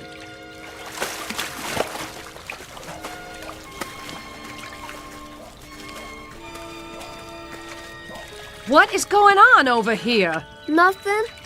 I can't even have a conversation without you brats yelling. We were just talking to this boy. What boy? In the water. He was here and then he was gone. There's nobody else in the pool. But he's gotta come up for air. No, Jeb. We were just playing pretend. Pretend? You fool kids. Where'd Daddy go? He went in the house. Supper will be on the table soon. You'd better be dried off and ready. Don't you go off and play. I mean it. Yes, Mama.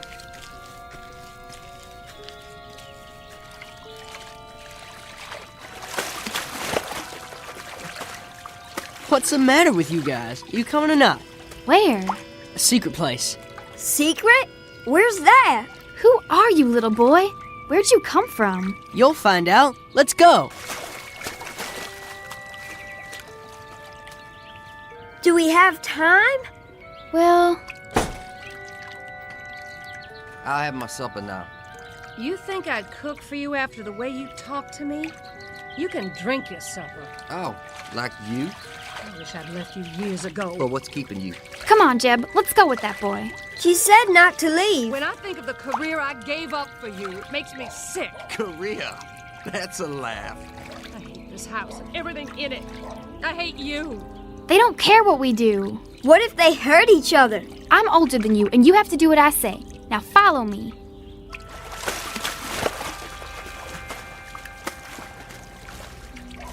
Well, here goes.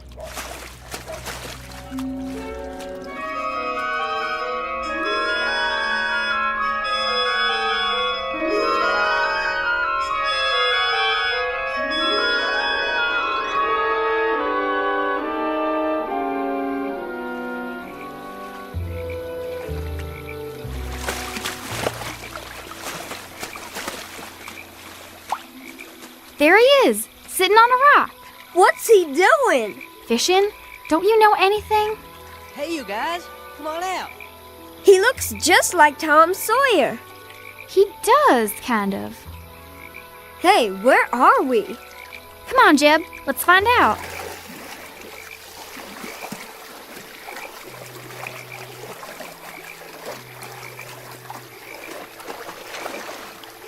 Grab my hand. There you go. Here, take these. One for each of you. Where'd you get these big old towels? Aunt T sent them along just in case. We weren't sure if you were coming or not. Aunt T? Dry yourself off, Jeb. Where are we? Aunt T's, of course. Where's that? A secret place. We sure got here funny.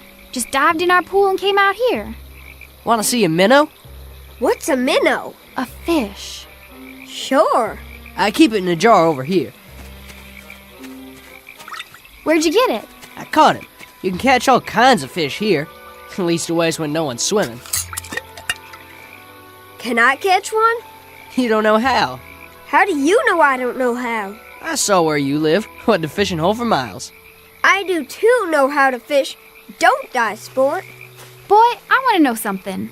Don't call me boy. I got a name. What is it then? I told you. Wit. Wit who? Just Wit. I used to have a last name before I came to live with Aunt T, but I forgot it. What were you doing in our pool? Just looking. How'd you get there? How did you get here? I can't figure that out yet. I'm studying about it. Can I catch a fish, please, sport? We gotta find our way home. Aunt T will be mighty disappointed. Better stop in and say howdy. Well, I got no time to go around saying howdy to people. Sport, I'm cold. Yeah, the sun's going down. We can't be far from home. We'll get back there somehow. Sport, how did we get here? Well, the way I figure it, there's a hole in the bottom of our pool that nobody knows about. Maybe we got caught in the tide. That's a good one. Don't you laugh at my brother. I will if I want to. And don't you laugh at me either. You're just a girl. I'll chew you up and spit you out in little pieces, boy. Ha! Let's see you. All right, then. You better put your hands up, boy, because I'm going to sock you right in the jaw. Ha! Can't catch me. Just you watch.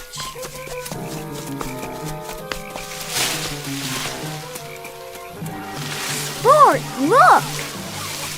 I'm looking. Where did all these kids come from?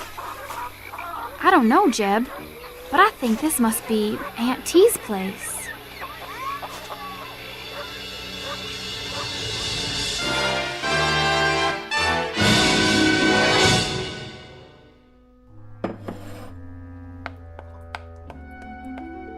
There. Lots of frosting. And a fine cake, if I do say so. Auntie! Auntie! Why, whatever's the matter with it? She's gonna beat me up, Auntie. I sure am, boy. She'll do it, too. Will you really, child? I aim to. Yes, ma'am. Very well. But I'll have to ask you to fight outside and not in my kitchen. You're liable to break something in here. Auntie, it ain't fair. It is if it's a fair fight. Here now, you both take these boxing gloves. I'll keep some put away just in case. And remember, don't hit a man when he's down. No hitting below the belt. You know the rules. I do, but maybe she doesn't. My sister knows everything. Is that right, little man? What's your name? Jeb. Well, Jeb, I'll tell you what. While they're settling their grievances, you can finish icing the cake. Would you like that? Can I? And then, if those two have any teeth left in their heads, they can help us eat it. Go on outside now. Jeb and I have work to do. Is this real chocolate? Why, it sure is. Nothing but the best in my kitchen. Chocolate's my favorite. Mine, too. There you go. Use a knife and smear it right on. You're very accomplished. Have much experience frosting cakes? No, ma'am. This is my first one. Do tell. I'd never have guessed. Why, what are you two doing back here? Back already? We didn't go yet. No. Why not? May I try that too? And me? I thought you couldn't wait to beat each other up. Later. We'd rather do this. That right, Whit? Yup. I mean, yes, Auntie. Very well. Here's a knife for each of you. Take your time, Jeb. Do it right. I am. My, you are such solemn children. Don't you know how to laugh? Sometimes. But not now. What's there to laugh at? Oh, you have eyes? Take a look around. I'm a rather ridiculous old party, wouldn't you say? You could laugh at me. You're not funny. You're nice. Thank you. Out of the mouths of babes. Riddles, then. Who knows a riddle? I do. I do. Me too. You. Let's hear it. Why wouldn't the mommy horse let her baby go outside and play? That's a good one. Why? Because he had a sore throat and he was feeling a little hoarse. That's a good one, Jeb. Me next. Me. Young lady. What is the laziest mountain in the world? The laziest mountain in the world? Who has the answer? Give up? The laziest mountain in the world is Mount Everest. Oh. My turn. All right, Whit. What do you call someone who crosses the ocean twice and doesn't take a bath either way? Oh, that is a hard one. Somebody who crosses the ocean twice and doesn't take a bath. A dirty double-crosser. Oh. Auntie, all the frosting's gone. And just in time. What a handsome job you've done with the cake. Looks kind of lopsided to me. Nonsense. It's perfect. While it's cooling, I'll assign you new children your chores and show you where your rooms will be. Come along. This way. What's the matter? We didn't come here to stay. My dear, children always come here to stay. What? No. But I want to. Jeb. What are you hugging me for, boy? I want to stay. You come back here. I'm staying with Aunt T. She's a kidnapper. Oh, no, my dear. Mind you, I've seen children I would have stolen if I could. What for? To get them away from unworthy parents. But I've always resisted the temptation. Then why are all these kids here? Because their families didn't deserve them.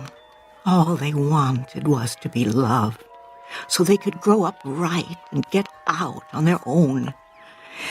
But some moms and dads didn't realize what they had. Somebody needed to give these little ones a chance. How about me? Oh, I found you on a doorstep when you were only a few hours old. It was a lucky thing I came along on that cold winter's night. What did I look like? You were as red as a beet. From crying, you know. But you were so cold. Somebody had to do something.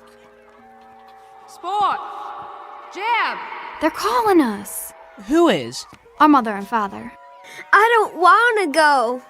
You darn kids, where are you? It's that way for a lot of kids. We better go home now. These voices you hear calling.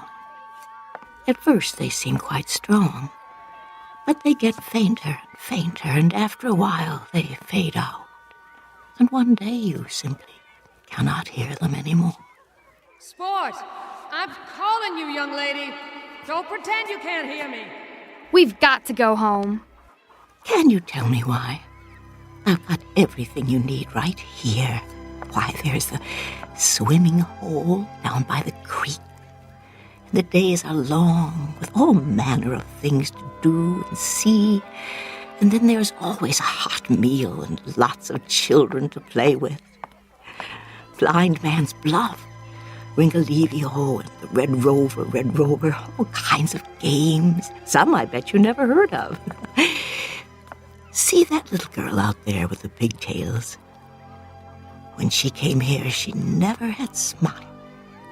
Not once. All that changed pretty quick, let me tell you. Now all she does is laugh all the livelong day. Makes my heart glad to see them so happy. That's why I bake a big cake every day, just the way they like it. We've just got to. Because that's where we belong. They're children and they love us. And, well, we love them. In that case, you must go back. No. You too, little man. Your sister's reasons are good ones. I cannot argue with them. Can you tell us one thing? What's that? How do we get home? Oh, the same way you got here. But I don't know how we got here. I think you do. Try to remember. It isn't far. Come on, Jeb. We'll come see you again real soon, won't we, Sport? No, my darlings, I expect this is our goodbye. Finding your way back here would be difficult, if not impossible, but I want you to know that I consider it an honor to have met you, however briefly. You will always have a place here, in my heart.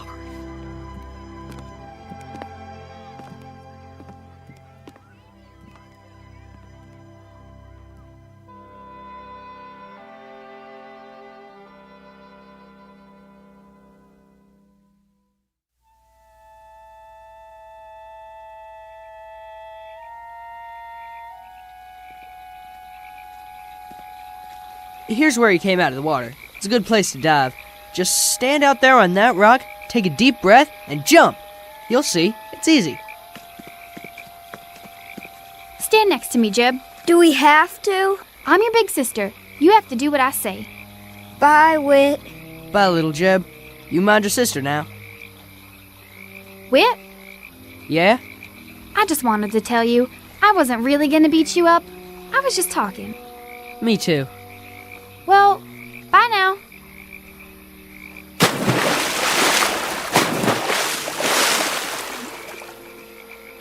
Bye, Sport. Don't let the bugs bite.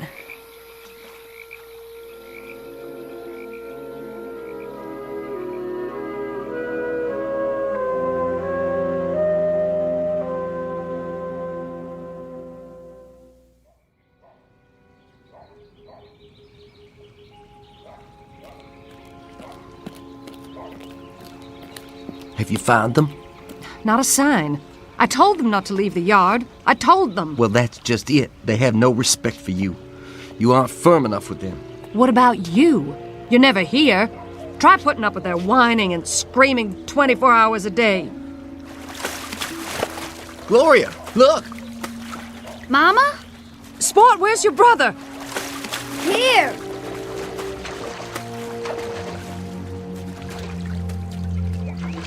Where have you two been? We've been calling you for an hour. In the pool. You're lying. I looked in the pool. We really were, Daddy. And we came up on the other side and we helped make a cake with Aunt T. What's he talking about? And we caught a fish. He's not making things up, Daddy, honest. He's lying to cover up whatever devilment the two of you have been into. Jeb, come here. But it's true, Daddy. Come here, I said. Look at me. I want the truth out of you. No more lies. You understand? It wasn't a lie. It wasn't. It was. Now you listen to me. Get in your room and stand in the corner till you can tell me where you've really been all this time. Do I make myself clear? Yes, Daddy. He understands now. It was a game, Daddy, that's all. Just a game. We were pretending. There isn't any Aunt T. I should hope not, but I want to hear it from him. Do as your father says. Go to your room. And forget about any dinner tonight. You've missed it. Both of you.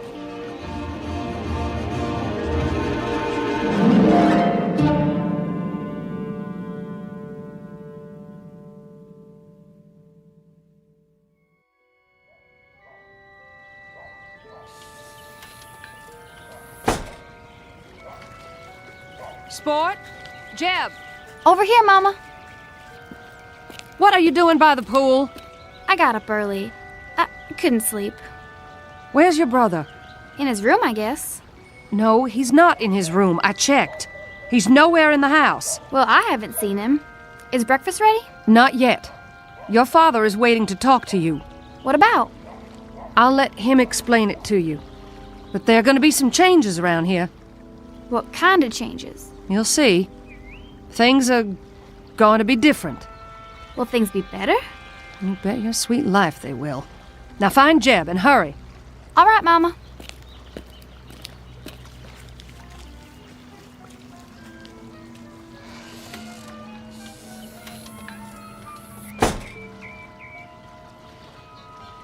Here goes.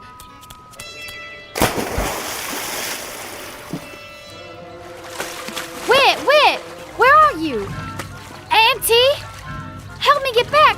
I don't know how.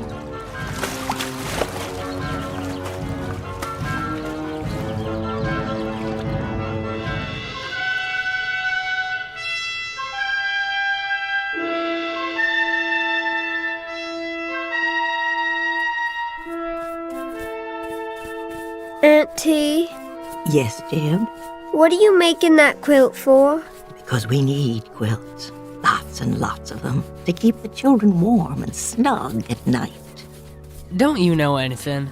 Sure I do. I know lots of things. When you finish cleaning the shoes, your next chore will be to help Wit bring in the wood for the stove.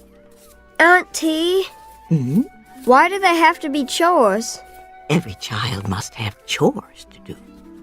It teaches the value of work, the self-respect of doing a job well. Makes big muscles, too, like mine. Let's see. Roll up your sleeves. I told you. Big, ain't they? Wow.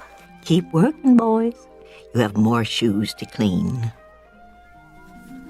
What are all the shoes for anyway? They're for the children, too, of course. Think of it, you and your sister didn't have any shoes at all when you came here yesterday. They all got holes in their swimming pools too, Auntie? Oh, dear me, no. Some of them don't have swimming pools. Some come down the chimney or you open the door and there they are. Sometimes you find them on street corners or on a doorstep like Wit here. What's that? Oh, why, someone's outside at the window. It's my sister. Sport, dear. Come in. Oh, come in. I can't. I'm dripping wet. Wait a minute. I'll get a towel from the cupboard.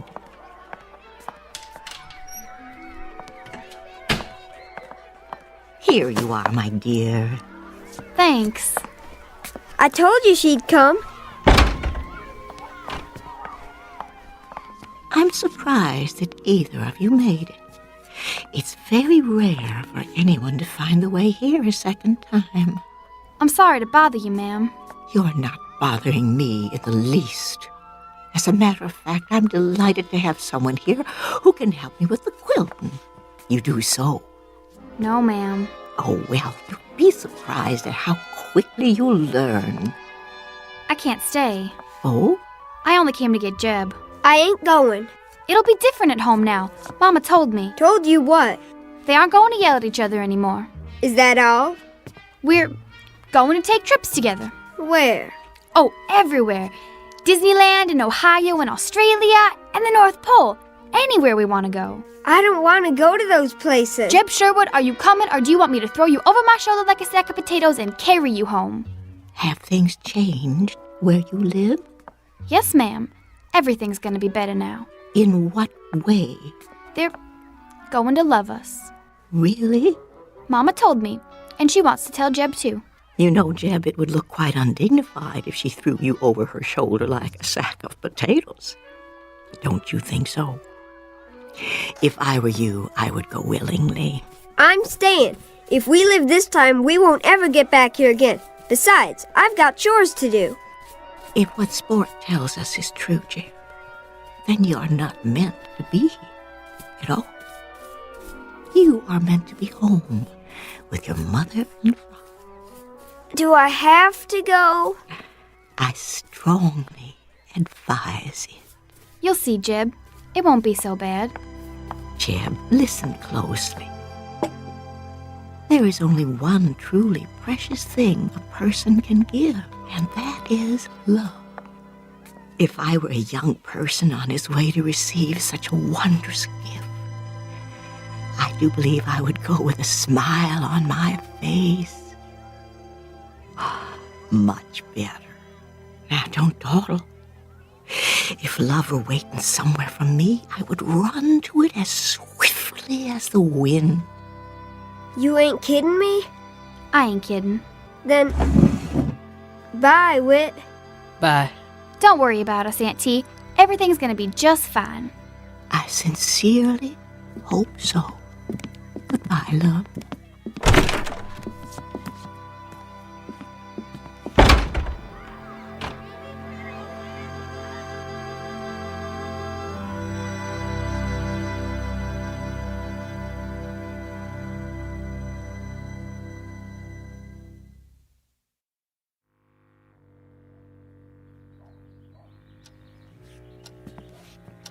Maybe we should wait till tonight. No. You said you'd talk to them. Let's get it over with. I've got a half-dozen people waiting for me at the office. For once, just once, would you mind putting your family ahead of your work? I'm not the one, it's you. Lower your voice. Here they are now. Sorry. You're wet. I sent you to find your brother, not to play in the pool. That's where he was, in the pool. Do you know what happens to children who tell lies? We go to hell and get burned up. Well, you're here now. Sit down. Your father has some good news to tell you. Sport already told me. We're all gonna be happy again and go on trips and... I can't do this, Gloria. You tell them. Very well. Your father and I are getting a divorce. If you don't know what that is, it means he's going to live in one place and I'm going to live in another. Where? As far apart as we can get. But... What we want to know is, do you kids want to live with me, or do you want to live with her? I suppose we could split you up if you'd prefer. No! I want to be with Sport. It's up to you. Make up your own minds. We want it the way it was. Well, you can forget it. I'm into that. We'll be good. This time we really will. We won't fight or cry or make noise. We'll be so good. Won't we, Jeb? What are you talking about? It's all our fault. You hate each other because of us. Oh, that's not true. I'll tell you one thing. We wouldn't have stuck it out this long if it hadn't been for you two. You might show a little consideration. I don't have to stay with either of you. Me neither. Come back here. We're not through with you. Hurry, before they catch us. I can hold my breath a real long time. I've been practicing. I know you can. Get ready. On your mark. What do you think you're doing? Stop them. What if we can't get back? We've got to. Get set, go. come out of there right now. This time, you're gonna get what you deserve, for good. Are you coming out, or do I have to drag you out? Auntie, help us! Help us, please! Auntie, I need you. Take us now. Get out of that pool. I am not gonna tell you again. Do you hear what Daddy said? He means it. Auntie!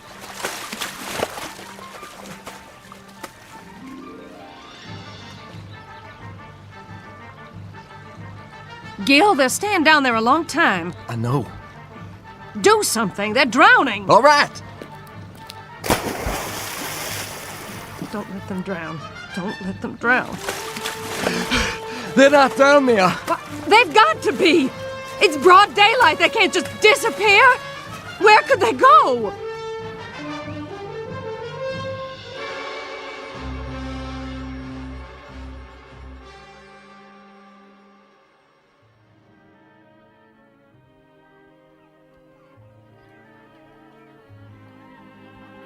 Jeb! Sport! What is it, Sport? You look so far away. Huh? Oh, I thought I heard something. Well, did you? I guess not.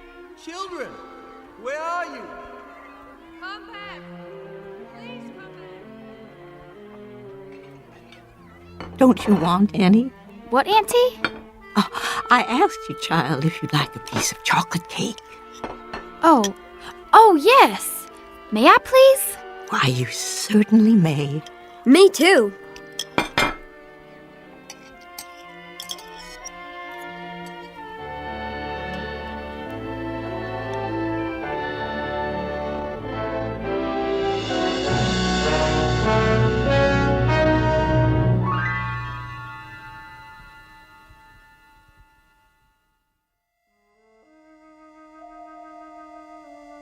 The end of an odyssey for two children who were cast adrift for a time. They took a chance searching for love and finally found it in the Twilight Zone.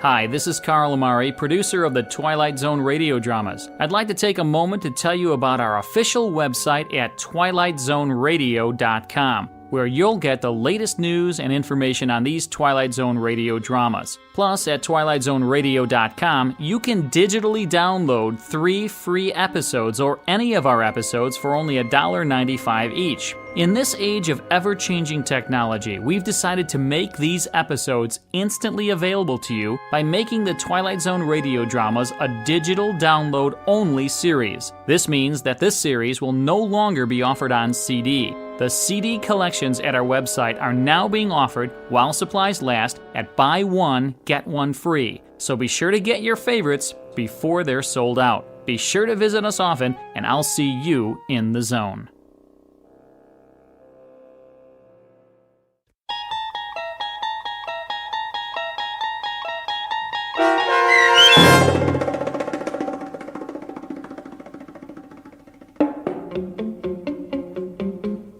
Bewitching Pool, starring Karen Black with Stacy Keach as your narrator, was adapted for radio by Dennis Etchison and written for The Twilight Zone by Earl Hamner Jr. Heard in the cast were Haley Nabig, Eli Newman, Evan Armacost, Kurt Nabig, Regan Alte, and Ora Jones. The producers of The Twilight Zone wish to thank CBS Enterprises and the Rod Serling Estate for making this series possible. This copyrighted radio series is produced and directed by Carl Amari and Jeff Lupetin for Falcon Picture Group and Westwood One. Sound design and custom Foley effects for The Twilight Zone by Cerny American creatives Bob Benson, Craig Lee, Matt Sorrow, Tim Cerny, and Todd Byer.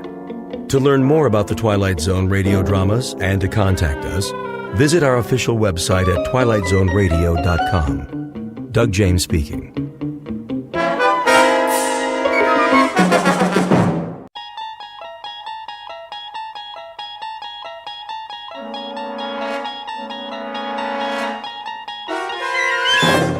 You're traveling through another dimension. A dimension not only of sight and sound, but of mind. A journey into a wondrous land whose boundaries are those of imagination. Your next stop, the Twilight Zone.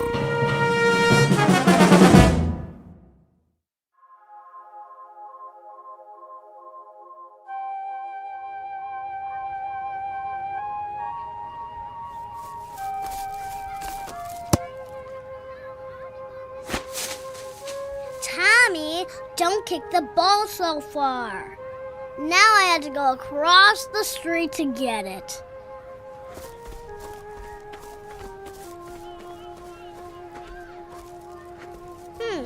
Where did it go? Is this your ball? Who said that? Me. Why are you in the bushes? Are you hiding?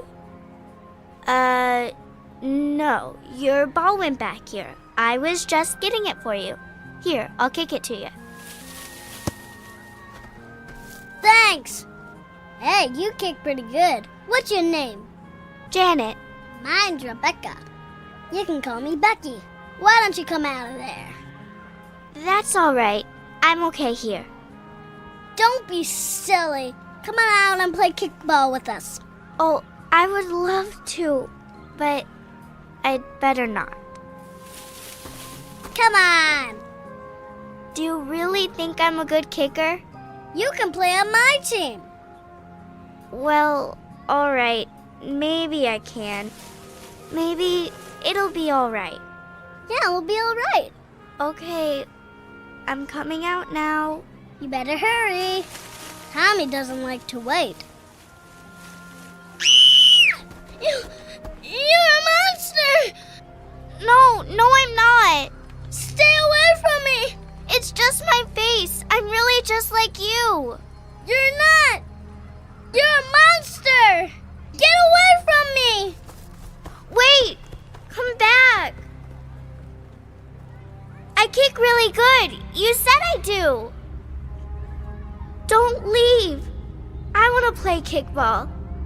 I could help you win. You should see. Don't run away. Come back! You don't have to look at me while we play. Miss Tyler. What? Are you all right? Where am I? Where did that girl go? Oh, the hospital. I'm in the hospital. Yes, you're in the recovery room. Must have been having quite a dream. Yes. Yes, it was the same dream I have every night. Something that happened when I was a child. Well, you're coming out of the anesthetic now. So the procedure is over? It sure is. Did the doctor say the treatment was successful? If it was, he didn't tell me. I'm afraid we humble orderlies aren't privy to important information. But all your vital signs are good. I'll be wheeling you out of recovery and over to your room soon. Do you know when the doctor will be taking the bandages off? I'm afraid I don't know that either. I'm sure it's frustrating to have those bandages all over your face. Not being able to see and all. Strangely enough, I'm getting used to it. You've had this treatment before? Yes. How many times? 10. 10? So this was your 11th treatment? Yes. I see.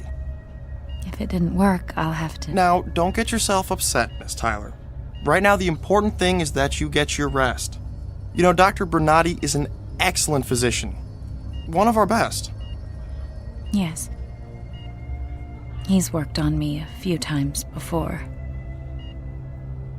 Oh, will he be in soon? I'd like to talk to him. Well, I can leave a message for him at the nurse's station if you'd like.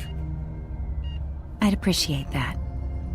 You just rest now, Miss Tyler, and don't worry about anything. Thank you.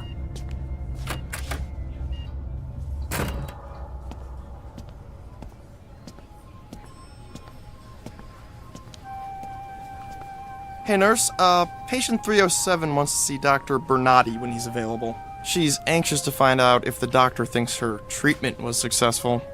It was her 11th. I know. No wonder she's chomping at the bit. You didn't get a look at her when she was admitted, did you? I sure did. I had to turn away. I'm afraid I've got an overactive gag reflex when it comes to those face cases. I know what you mean. I'll tell you something. If that were my face, I'd bury myself in a grave someplace. Some people want to live no matter what.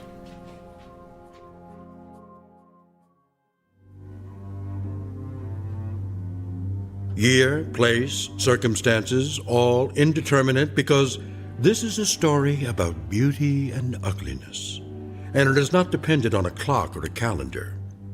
You have been introduced to Miss Janet Tyler, who lives in a very private world of darkness, a universe whose dimensions are the size, thickness, length of a swath of bandages that cover her face.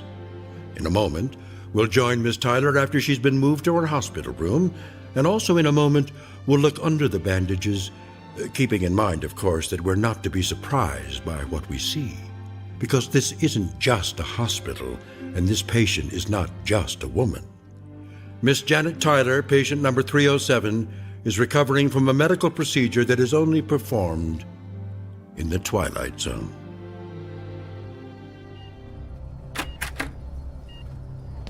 Nurse, is that you?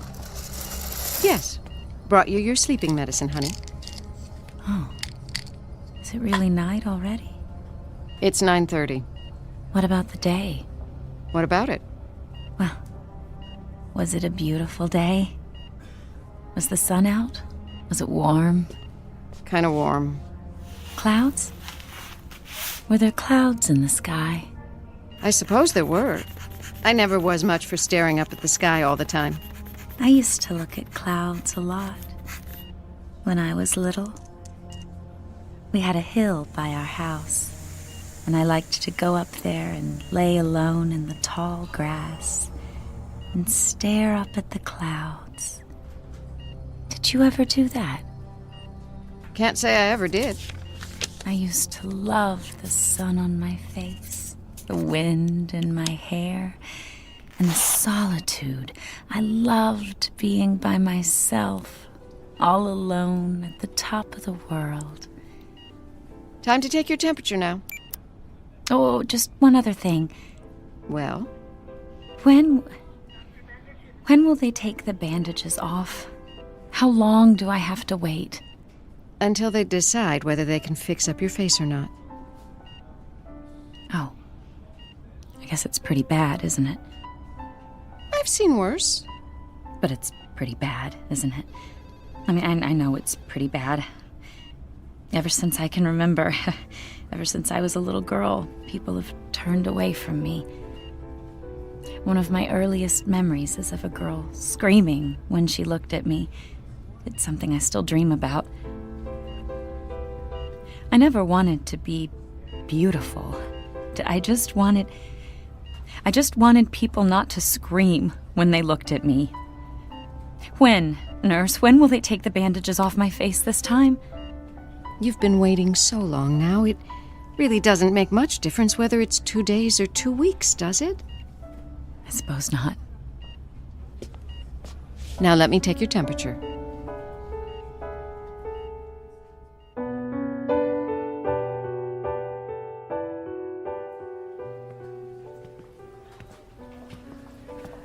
Good evening, nurse. Hello, Dr. Bernardi. How's patient 307? Resting comfortably. How would you describe her emotional state? Apprehensive. A bit agitated. Can't blame her. This is what, her 9th visit? I've lost count. You have to give her credit. She keeps trying, doesn't she? Yes.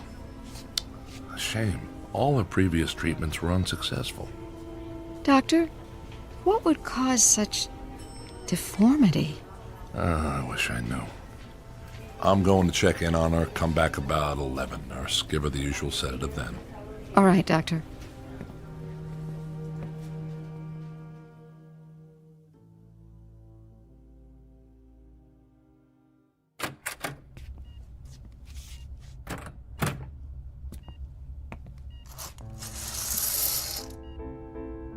Warm this evening, Miss Tyler?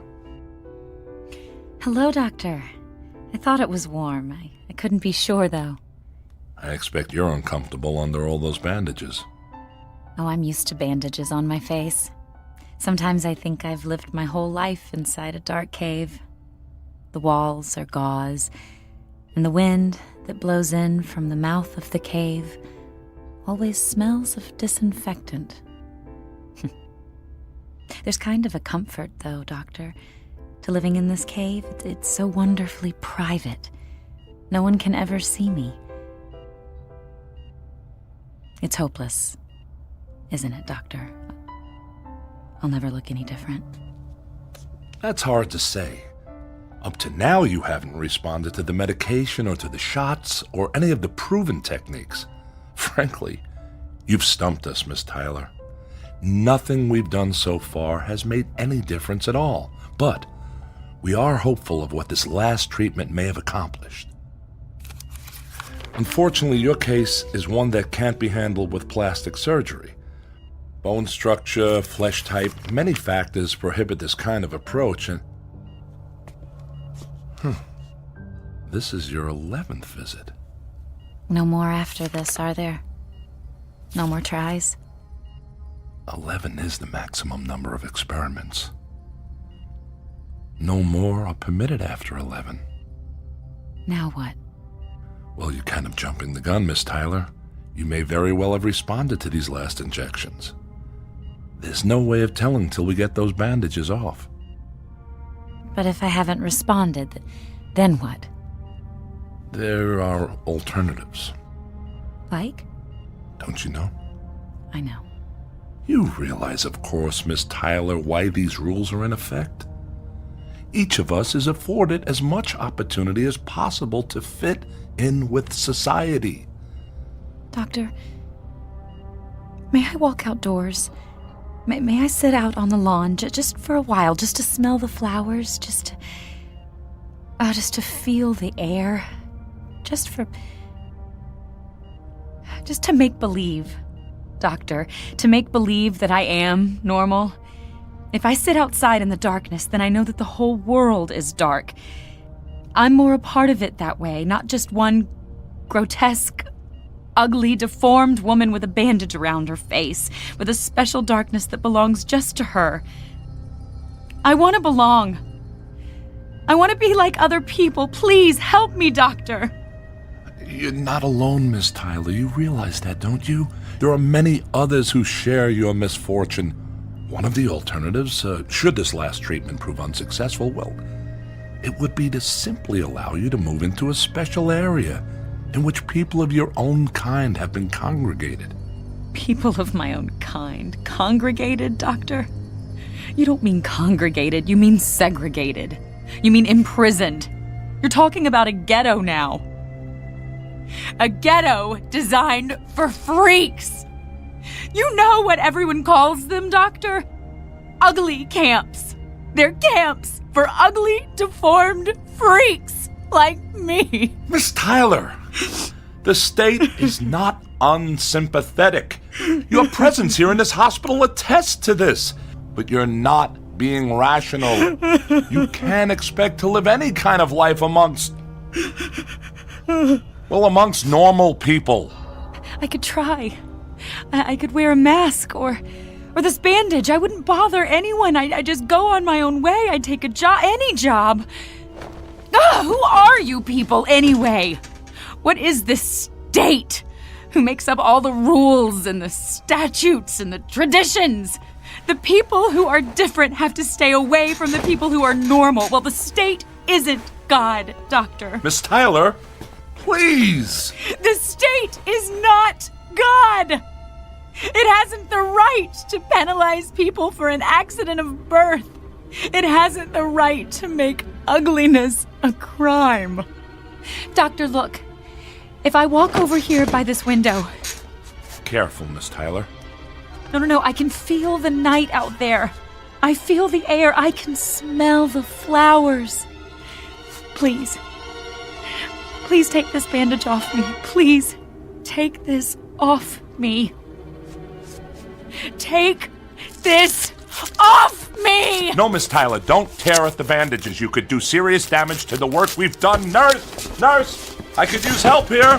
Get this patient a sedative now.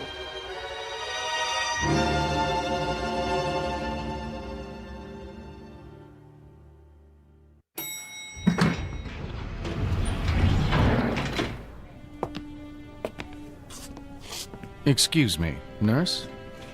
May I help you? Yes, we're looking for Dr. Bernardi. If you don't mind, Mr. Smith, I can speak for myself. Of course, Minister. My apologies. I believe Dr. Bernardi is with a patient. May I ask who wants to see him? Just tell him it's the Minister of Relocation. Of course, Minister. You can wait right over there. I'll just find the doctor for you. Thank you. Hey, who's that? He looks like he's from the state. It's the Minister of Relocation. Probably here to find out about patient 307, but who's that with him? He's so grotesque. Isn't it obvious? He's from one of those ugly camps. If patient 307 hasn't changed when they take off the bandages, he'll be here ready to cart her off to Gruesome Gulch.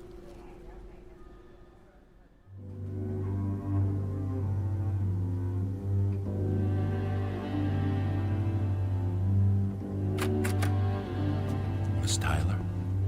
Oh, Doctor? What time is it? It's morning. I've lost track of time. Easy to do.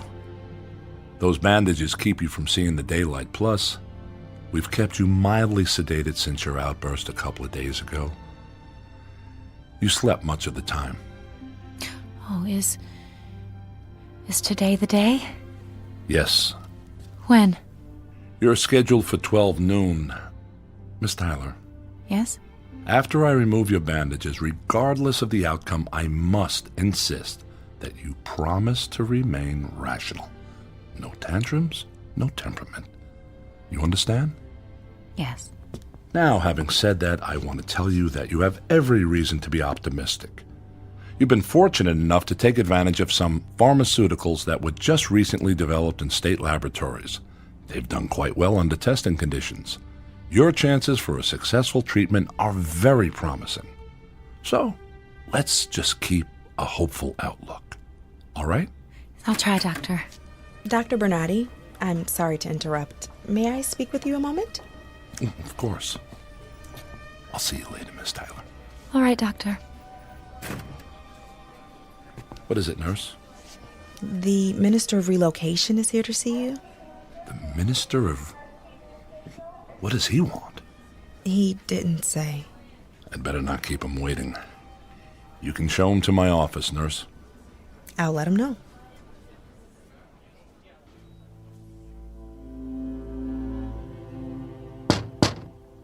Come in. Dr. Bernardi? Yes, Minister. So sorry to keep you waiting. How can I help you? I understand you have a patient here. Patient 307, I believe? Yes. Janet Tyler is her name. I know her name, Doctor. I understand that 3 days ago she completed her 11th treatment for facial reformation. That's correct, sir. And she is scheduled to have her bandages removed today? Yes. Since this was patient 307's 11th treatment, there's a strong possibility that her appearance will not have changed. Well, I'd like to think that we were successful this time. But we know the statistics, don't we, Doctor? The statistics? The data on those who've had 11 treatments.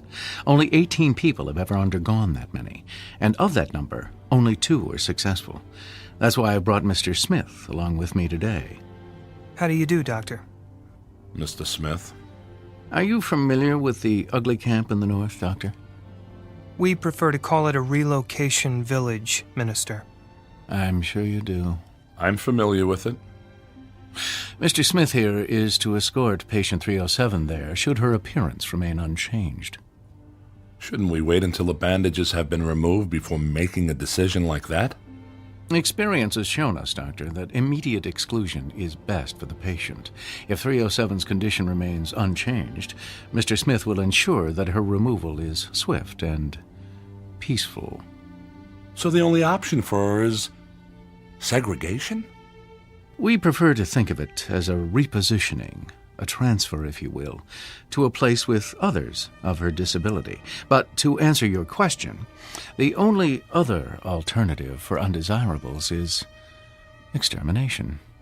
But you should know, Doctor, that extermination is not an option if she is in good physical condition. In that case, she would simply be relocated. Has the state considered any other alternatives? Especially for a patient who's tried so hard to conform. It doesn't seem fair that... Fair? One could infer that you are questioning the judgment of the state, Dr. Bernardi. Oh, no, of course not, Minister. I'm simply trying to consider what's best for my patient. I wouldn't be much of a physician if I didn't. An admirable trait, Doctor. Assuming it doesn't take priority over the principles established by our leader. Of course, Minister. No disrespect was intended. I'm sure. Well, my business here is complete. Here is the necessary paperwork to fill out if patient 307's condition remains unchanged, and I will leave Mr. Smith here to accompany her to his village. Doctor, I would highly recommend sequestering Mr. Smith someplace where he won't, alarm the patients. Of course. We have a room down the hall where he can wait undisturbed. Excellent. Just one more thing, Dr. Bernardi. I assume the hospital knows that every video monitor in every room and every hallway must be tuned to the leader's message today. I understand it will be especially inspiring. I'm sure it's been taken care of, but I'll confirm that the audio-visual staff knows about it. Most kind of you. Thank you for your time, Doctor. Good day. Good day, sir. Goodbye, Minister. Goodbye.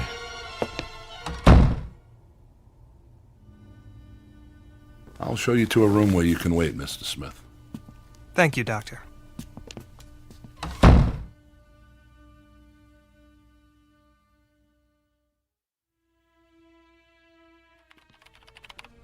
Hey, it's almost time for 307's bandages to come off. The doctor said to be sure and have the anesthetist standing by. Oh, that's right. I'll set it up now. Of course it's not for me to say, but I think they spend an awful lot of time and trouble on these face cases, these throwbacks. Why not ship them out in the beginning? Is that what you'd want? If it were you? I mean, if it were me, I'd want to follow the rules of the state no matter what I look like. Oh, anesthesia? We need you for patient 307. I should warn you, she may get violent. Thanks. I'm not saying 307's case isn't tragic, but the rules the leader established are for the good of society. We can't make exceptions for one person, no matter how hard she's tried to conform. Oh, that reminds me. The leader is speaking today. I should turn on the radio. And now, ladies and gentlemen, our leader. Just in time. You're not going to have time to hear it. We have to be in 307's room. Yeah, I know. For the great unveiling. I just want to hear the beginning. Good evening, ladies and gentlemen. Tonight I shall talk to you about glorious conformity, about the delight and the ultimate pleasure of our unified society. You recall, of course, that period of time when there was a strange, over-sentimentalized perception that it mattered not if people were different, with foreign elements glued together in a crazy quilt. Looks like the leader's speech is on every video monitor, just like the minister requested. I guess my meeting with him could have gone better. Hope he didn't think I was questioning the laws of the state. But I've got to remain positive, regardless of what the statistics say. I have to let Miss Tyler see a glimmer of hope through all those bandages. After all, we use the latest medicine, the most up-to-date procedures. Dr. Bernardi? Huh? Oh, yes, nurse? You look deep in thought. I guess I am. There's a lot to think about today. Well, the anesthesiologist is on his way. Should we all meet you outside patient 307's room? Yes, please. All right. I'll see you there. Okay, doctor, let's find out if the 11th time is the charm.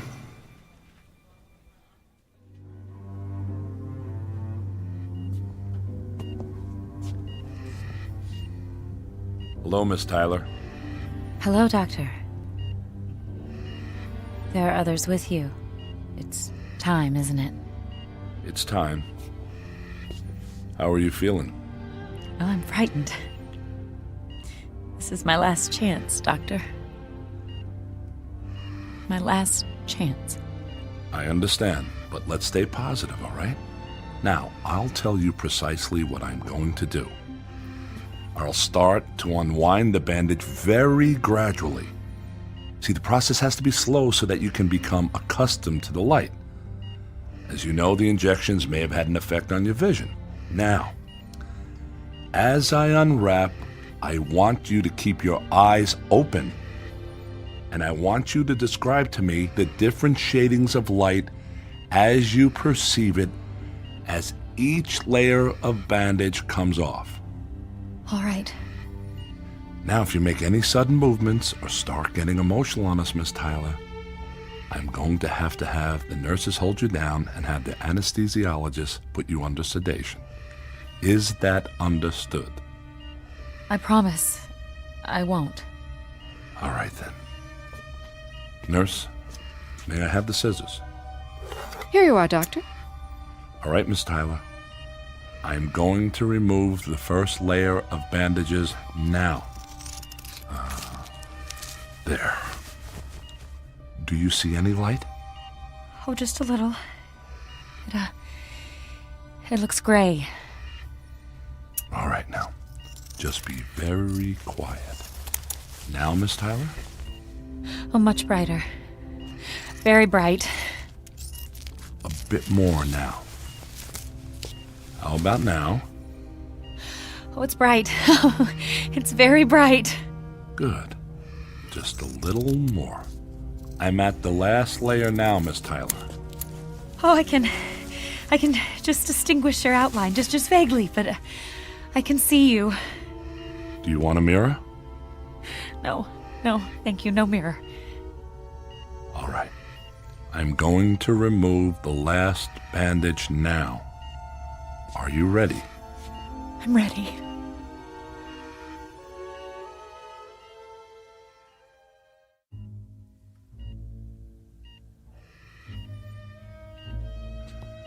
All right, Miss Tyler. I'm going to remove the last bandage.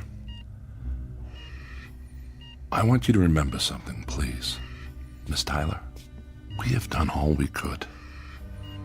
If we were successful, all well and good. There are no problems. If, however, this final treatment has not achieved the desired results, keep in mind that you can still live a long and fruitful life among people of your own kind.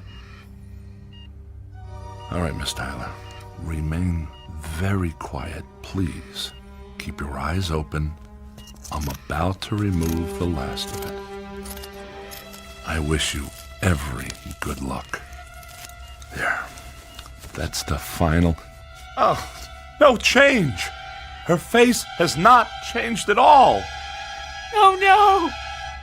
Oh no! Look at her. Radiant, supple skin, high, delicate cheekbones, a petite, dainty nose, full, soft lips, and those blue eyes. They seem to offset her features so that her face has a luminous quality. Why, she looks hideous.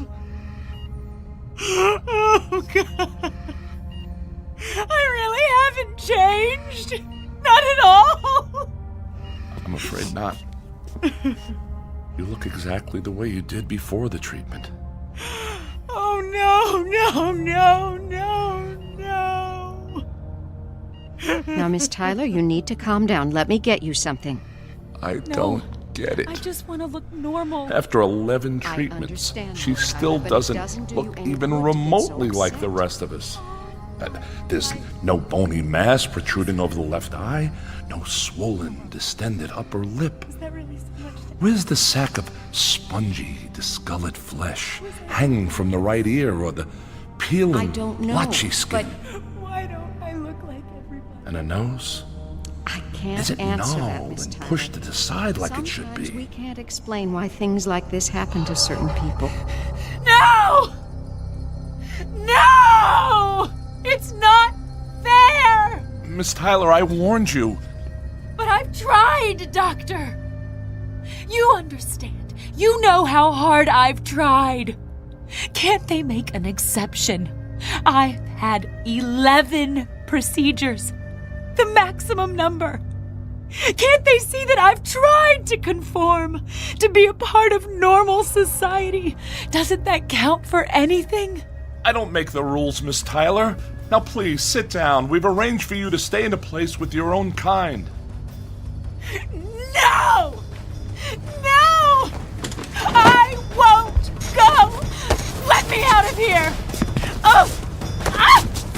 Oh! I say to you now, come on. There is no We have to stop her. I'll call security.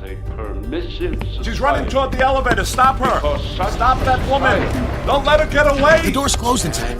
She didn't make it. Let me out! Let me out of here! I've got to get out of here! Oh! Come back! And now we know that there must be a single... She's getting away again! How if I can help you? I'll go through this storage room and cut her off. There's a door on the other side. Entity of people. Come on, nurse. We'll stop her from backtracking this way. Philosophy of government. There! I think he's got a corner. Come on now, Miss Tyler. You need to stop running. But don't you see? Everywhere I run, everyone looks the same. The doctors, the nurses, the leader on all these video monitors. They're all just reminders. Reminders that I'm different. That I'm a freak. No, wait! We cannot permit. We must not permit. She's gonna throw that clipboard at him. Sentimentality of past age to weaken our resolve. We must come I'm out tired of hearing your rules. like a cancerous I growth. am not a cancer. Because such must be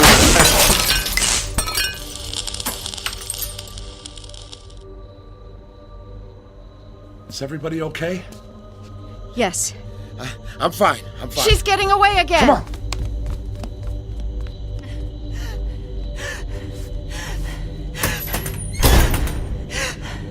I'll find a place to hide. No one ever has to look at me again. I'll find some place out in the country where I can be alone and lay in the tall grass and look up at the clouds. But first I have to find a way out of here.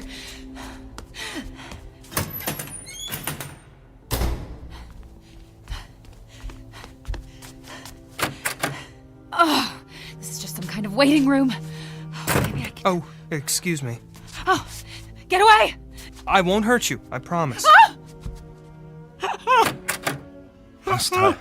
Miss Tyler, here you are. Now don't be afraid. This is a representative of the group you're going to live with. Oddly enough, you've come right to him. He looks like a monster. I'm sorry if my appearance has alarmed you, Miss Tyler, but it's just my face. I'm really just like you. This is Mr. Smith, Walter Smith. He's in charge of the village group in the north. He'll take you there tonight. You can live among your own kind now. Miss Tyler? Yes. We have a lovely village and wonderful people. I think you'll like it where I'm going to take you. You'll be with your own kind, and after a little while, you'd be amazed how quickly you'll feel a sense of great belonging. You'll feel a sense of being loved, and you will be loved, Miss Tyler. Doctor, would you excuse us? Of course. Good luck, Miss Tyler.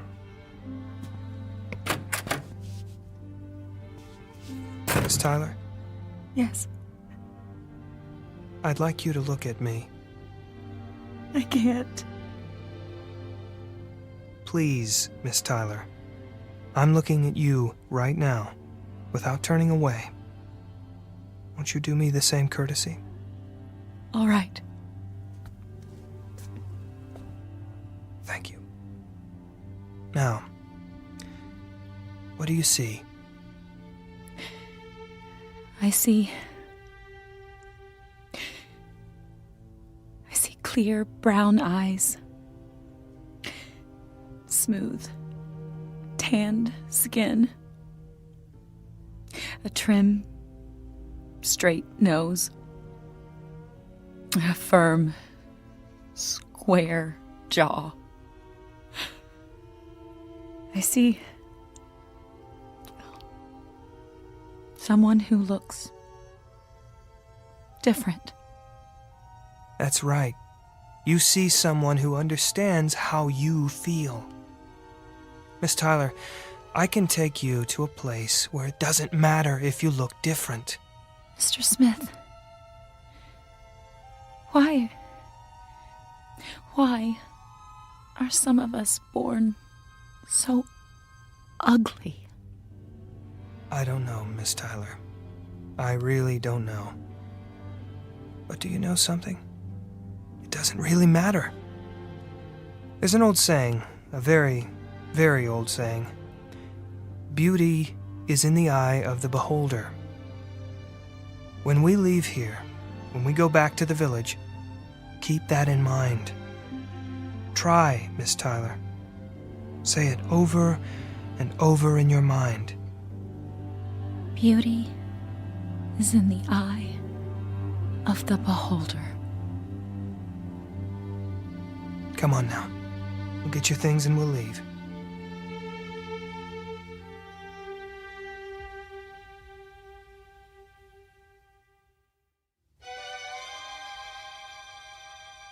Now the questions that come to mind: where is this place and when is it? What kind of world where ugliness is the norm and beauty the deviation from that norm? You want an answer? The answer is it doesn't make any difference. Because the old saying happens to be true. Beauty is in the eye of the beholder. In this year or 100 years hence. On this planet, or wherever there is human life, perhaps out amongst the stars. Beauty is in the eye of the beholder. Lesson to be learned in the Twilight Zone.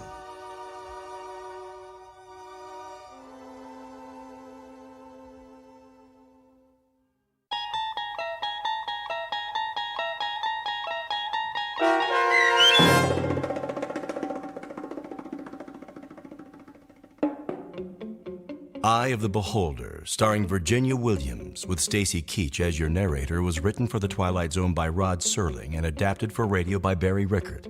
Heard in the cast were Mike Starr, Fernette Lebo, Taisha Davis, Tony Maka Sr., B.J. Jones, John Hugenacher, Patrick Francis, Ernest Stanton, Natalie Pear, and Mary Kay Cambria. The producers of The Twilight Zone wish to thank CBS Enterprises and the Rod Serling Estate for making this series possible. This copyrighted radio series is produced by Carl Amari and directed by Joby Cerny for Falcon Picture Group.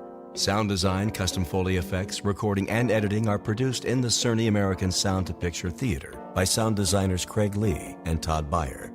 Music for The Twilight Zone is provided by CBS and American Music Company Incorporated, New York. To learn more about the Twilight Zone radio dramas and to download episodes, including 3 free episodes on our homepage, visit our official website at twilightzoneradio.com. Doug James speaking.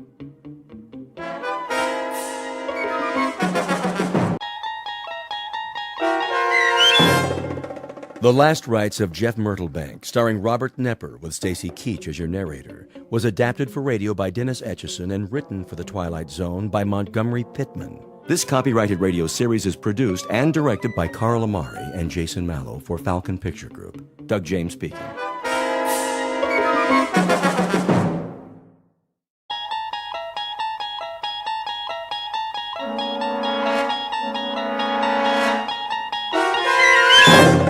You're traveling through another dimension. A dimension not only of sight and sound, but of mind. A journey into a wondrous land whose boundaries are those of imagination. Your next stop, the Twilight Zone.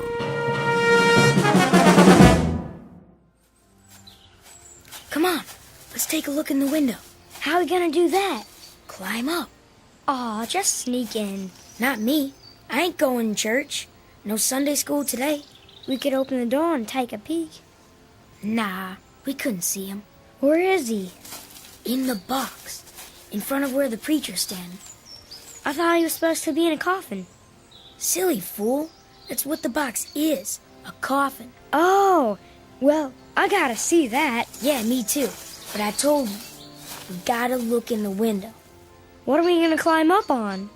The rain barrel, over here. I'll show you.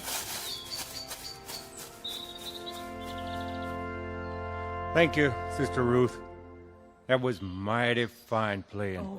Yes, sir. Amen. Yes, sir. Now then, to get to it. Brothers and sisters, we're meeting here today so we can pay our respects to one of our own. Our dear departed brother, Jefferson Myrtlebank. Oh, bless his soul.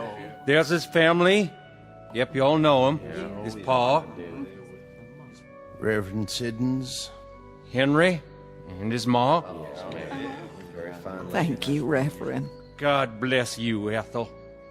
And little Liz Myrtlebank ain't but 10 years old. Bless her heart. Look at her. What an We all know Jeff Myrtlebank.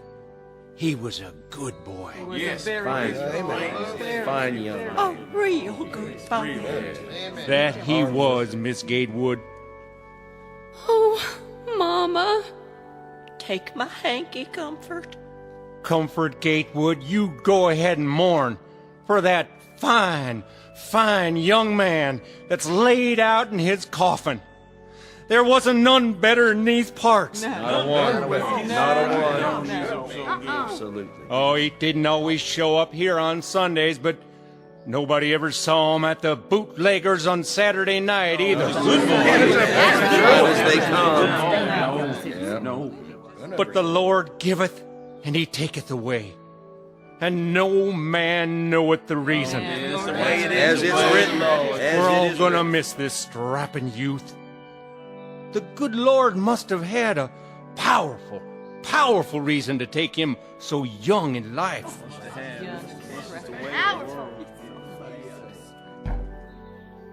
Oh, my. Huh? What is that? Did you hear that? But we all know the Lord moves in mysterious ways. His wonders to perform. What is going on?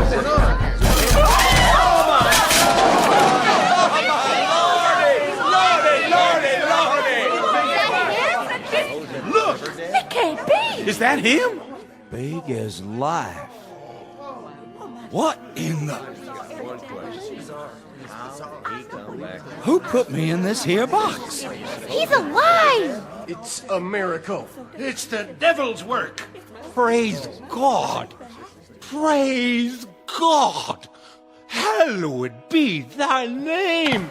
Now, will somebody please tell me what is going on here? It's a funeral, Jeff. Oh, yeah? Whose is it? Well, it's yours. Don't nobody run a mine now. I'm alive, I tell you. Alive!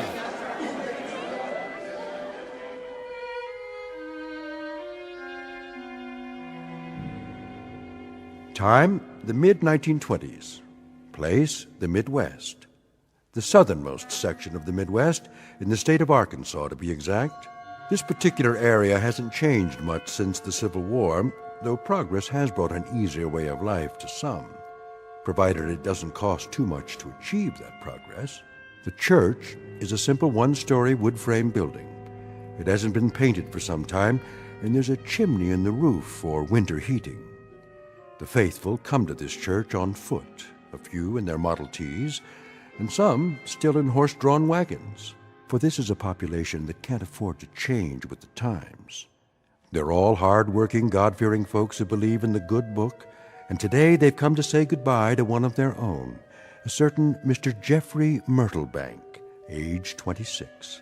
Only it seems that the funeral in question will have to be postponed. It may be a bit premature, thanks to some unexpected intervention from the Twilight Zone. And now, The Twilight Zone and our story, The Last Rites of Jeff Myrtlebank, starring Robert Nepper, with Stacy Keach as your narrator. Excuse me. Let me out, please. Please let me out. Excuse me. I'm getting out of here. Where's everybody going? Don't leave on my account. Easy, Jeff. Take it easy now. He can talk. Stand back. Don't touch him. Come on, somebody tell me. Who in thunderation put me in that pine box? Now, brethren. Let's not give way to panic. What we got here is a little mistake. Little? Brother Siddons. Why don't you sit down on the steps? 'Cause I don't need to sit down. I feel fine, don't you? Jeff? Is that really you? Course it is, Ma. You're looking a little pale, son. Just a minute, Pa. Brother Siddons, you still seem to have some sense left. What's going on around here? Tell him, Reverend. Son, we was about to bury you. Bury? We was real certain you died. Me? Dead as a doornail. But that's foolishness. Doc Bolton pronounced you deceased. When was that?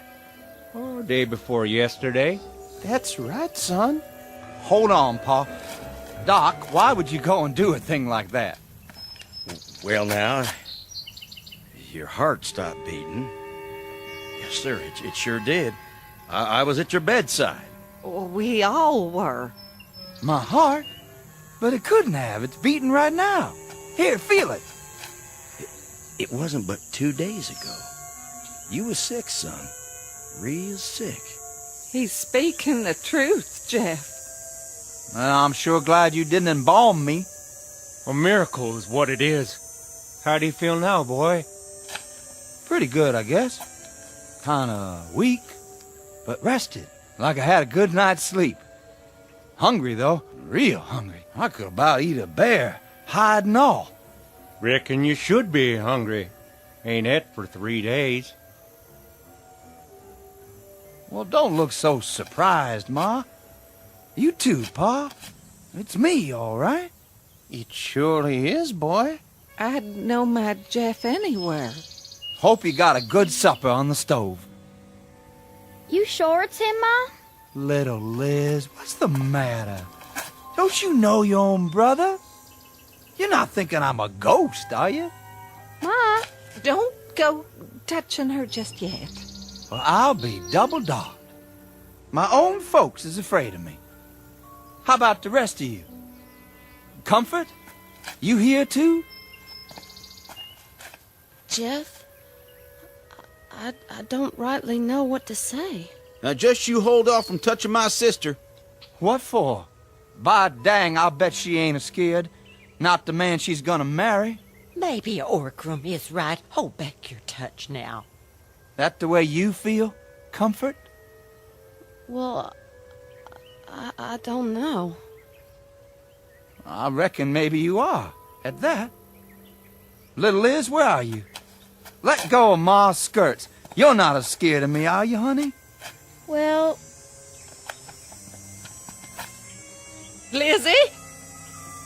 You fooled him, didn't you, Jeff? Yes, honey, I fooled him. Give me a hug now. You swear you're really and truly my boy, Jeff? None other. In the flesh. Praise be, son. Come on home where you belong. Look at it. They're a family again. Brings a tear to my eye. Give me your hand, Keith. I know what it is. Listen to me. I know what it is. What's that, Doc? It's a medical miracle, and it happened right here in our county. Now, the scientific term is, ipso-suspendo-animation. Say that again?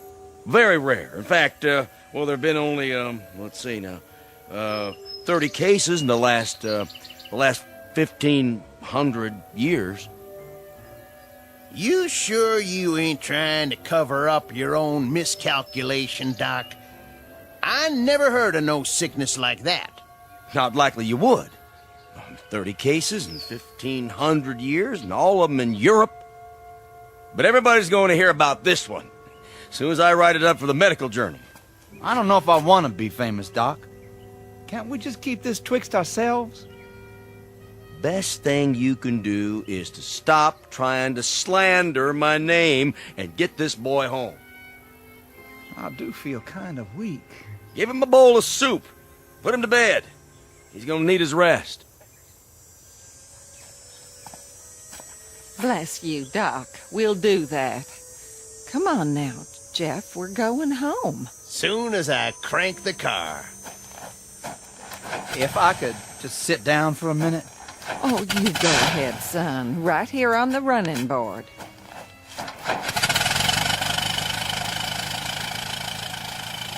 Jeff, can I speak to you?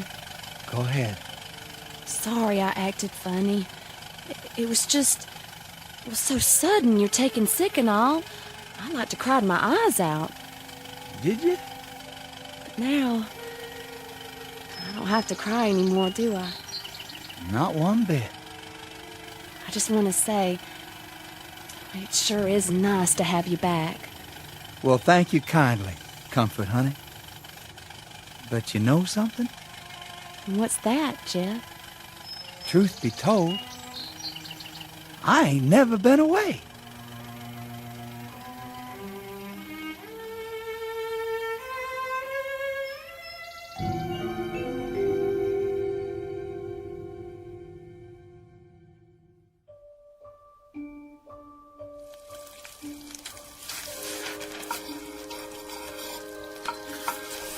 How does everybody like their breakfast this morning? Hey, Pa, you ever gonna come up for air from that catalog? Is that all you can do? Grunt? It's good, Mama. Why, thank you, Lizzie. How about you, Jeff? Great, Ma. Real great. Another biscuit? Plenty more where that came from. No, thank you. I'll bust a gut. Besides, time's a wasted. You're in an all-fired hurry. Think I'll run over to the East 40 and get at that fence. I wish you wouldn't. Tell him, Ethan. Will you put that catalog down? I'm talking to you. Listen to your ma, Jeffrey. I'm listening. It's only been 2 weeks since you was at the brink of the grave. You oughtn't be toiling from sunup to sundown every day. Oh, I feel fine, Ma. Never felt better. Just the same, I'd rest easier if in you... Be back for lunch, Ma. See you over there, Pa. Boy, seems all right to me. Just the same, I'm a mite concerned. What about? I don't like the way he's behaving ever since... What do you mean, Ma? He's different. Not like he was at all. Seems the same to me. He only ate 2 eggs again. That's so. Ever since he sprouted teeth, he's been having 3 eggs at breakfast. A man's taste can change. And the way he's going at that hard work, he never was friendly with work before. That's true enough. I recollect quite a few times being worried that he'd leaned a shade toward this side of shiftlessness. You mean lazy?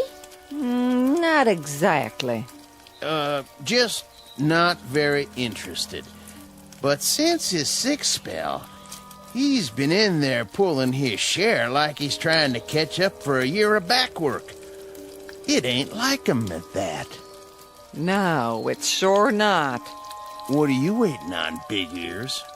Nothing, Pa. Run down to the mailbox and wait for the mailman. Yes, sir. I'm expecting a new catalog. And I hope it gets here. You've about wore that one out.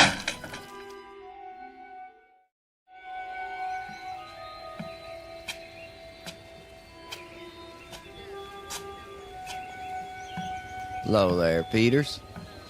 Strauss? Set a spell. Don't mind if I do. Nice day. Tolerable. Yes, sir.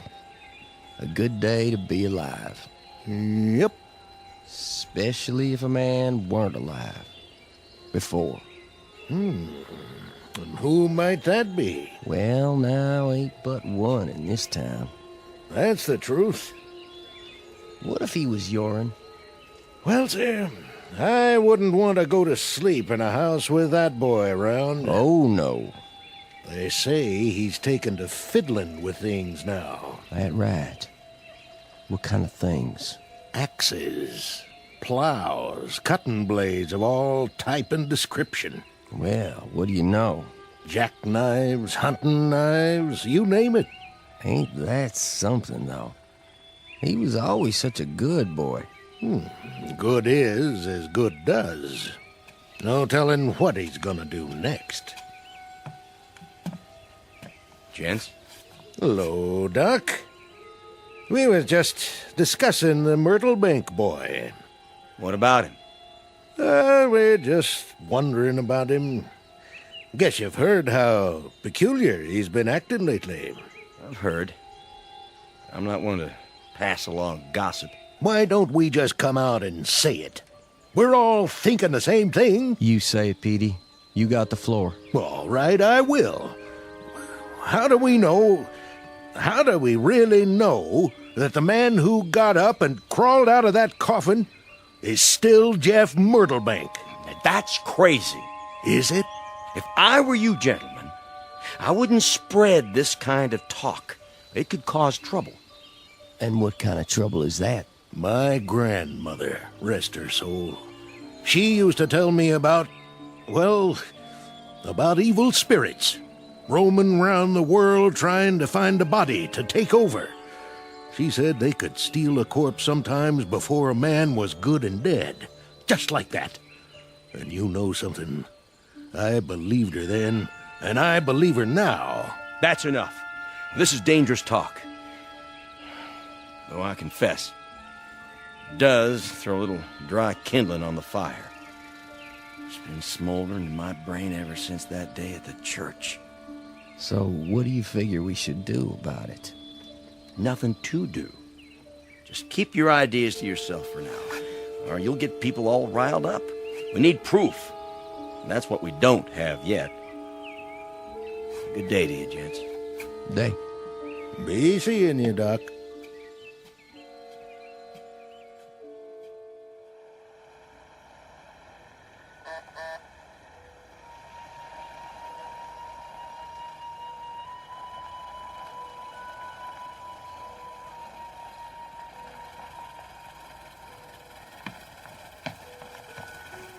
It's him.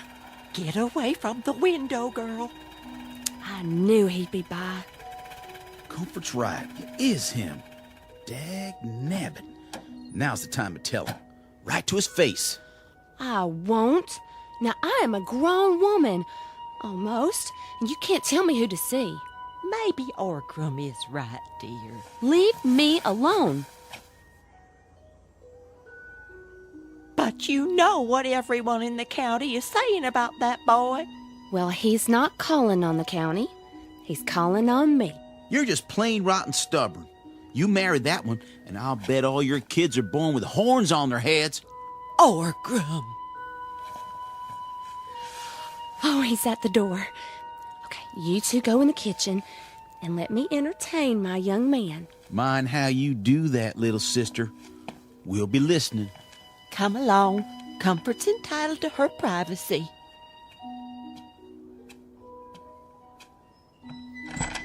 Well, bless my soul. Look who's here. Hello, honey. Come in. How's your ma and Orgrim? Oh, just fine. And you? I mean, well, how's your folks? Same as ever. Only ma's gonna be mad as a hornet tomorrow. Mad? Yeah. I raided that vine of tame roses she's so proud of. Thought you might like a little bouquet. I wrapped it up and everything. You brought me flowers? How sweet. You oughtn't to have done that. Go on. Put them in some water before they die. All right, I will. Oh. What's the matter? I guess tame flowers don't last long. do they? Huh? When'd you pick them? Just before I came over. Well, look at them now. They're dead. All of them? Every last one. Dried out. Black as night. Oh, well, I'll get you some new ones. That's all right. Dangest thing I ever saw. Give me a little hug anyway, would you, honey? Why don't we have some music first? If that's what you want.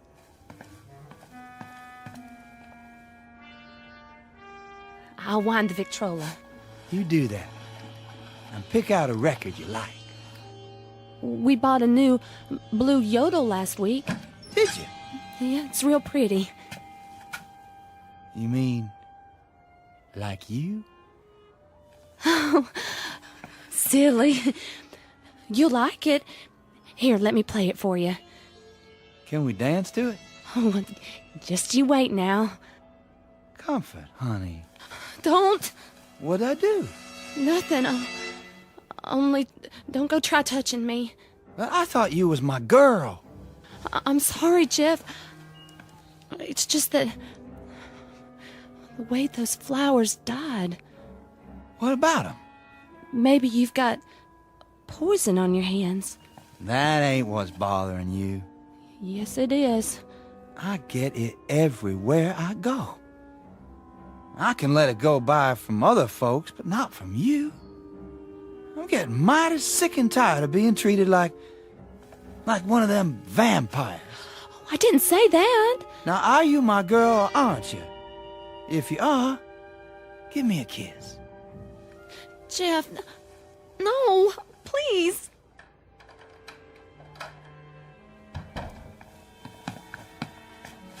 Land sakes, child, you look scared half to death. I'm all right. What'd he do? Nothing. It's time I put a stop to this. I'm the man of the family now. He didn't do anything wrong. No? But how come your eyes are so wild? Well, he just got me kind of flustered. I ain't liked him since we was both 3 years old. And now's the time to do something about it. You be careful, Orgrim.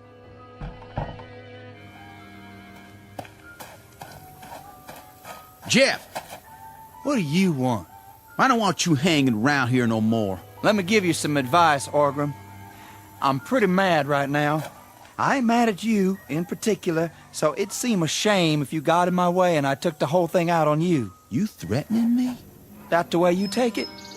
Man, don't forget who I am. And who is that? We go way back. If I had a dime for every time I whooped you, I'd have $100. True enough. But you haven't whooped me lately. Now get out of my path.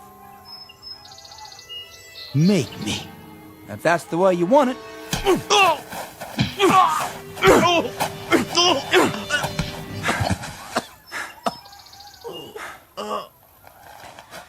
Times have changed, Orgrim.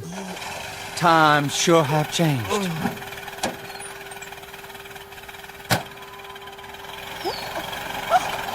Mama? You're bleeding. Oh, my little boy, what's he done to you? Oh, Mom, I think he broke my jaw. Don't you worry none. Can you stand? Poor Jeff. Poor who? He doesn't have anybody now. That's right. And now you don't neither. Comfort, go and hitch up the team. I have to go to him. Hush. We got to get your brother into Dr. Bolton right now. But Jeff needs me. He needs a lot more than you can give him, girl. A lot more. Now let's get moving, unless you want to see your brother in a pine box, too. I ain't that bad, Ma.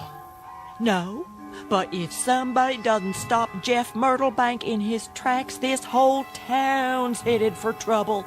It's gonna be just like the good book says. When the dead walk, the end times is near.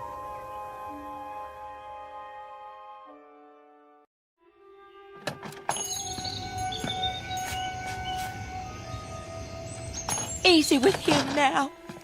Somebody go get the doc. Here, put his feet up on t'other chair. It was that Myrtlebank boy. He lit into him for no reason. You should have seen it. He like to broke my jaw. Hold still. All right, let's see here. Stand aside. What happened to you? It was Jeff. Jeff, or whatever devils took possession of his body. He broke my boy's jaw like he was pounding on the door to hell. We're living with something evil in our midst. Oh, come on now, Petey. I mean it. We gotta put a stop to this. We have to, sooner or later, and I, for one, can't see any reason for putting it off. Yeah, that's right. Now here we go. Come on now. Where's she going? Come on, horses. Comfort Gatewood, you come back here right now. Sorry, Mama. I gotta go to him.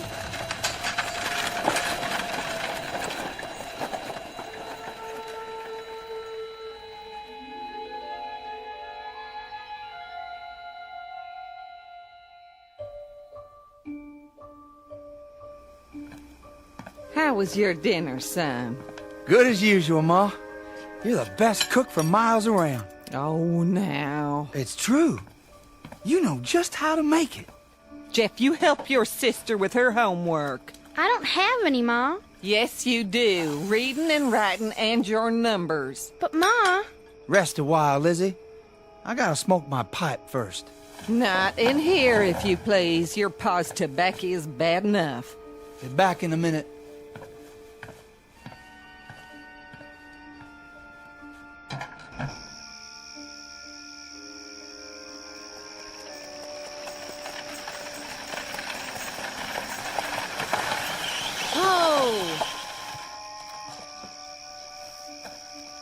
That you, Comfort? Hello, Jeff. You come out here all alone? That I did. Well, I sure can't think what for, after today. I rode out to warn you. Warn me? You think I need warning? There's a group of men coming. I heard them in town. They are, huh? What do they want? They're gonna ask you to move. Move where? Out of the county. That's so. Well, all I can say is, let 'em come. Jeff, please, at least get inside. I can't do that, Comfort. This here is my property. Always has been. And what I like to do of an evening is stand out here and smoke my pipe. Same as ever. This is serious, Jeff. They're not kidding. Neither am I. Jeff, I'm begging you. What do you say about it, Comfort? You with them? Or with me? I reckon I love you. Or else I wouldn't be here now. I reckon you do. And I love you too. I want to marry you. So which way is it going to be? You best make up your mind right now. Oh, Jeff.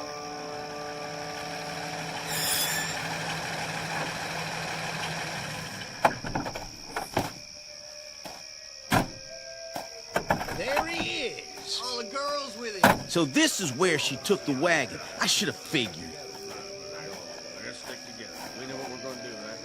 Do we know what we're doing? Gents? Now listen here, Jeff.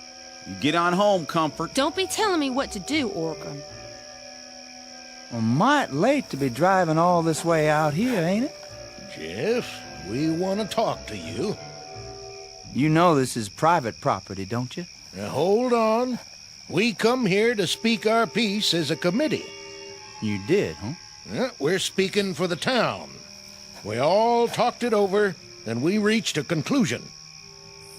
Well, now, why don't you just come out with it? You know you're going to anyway.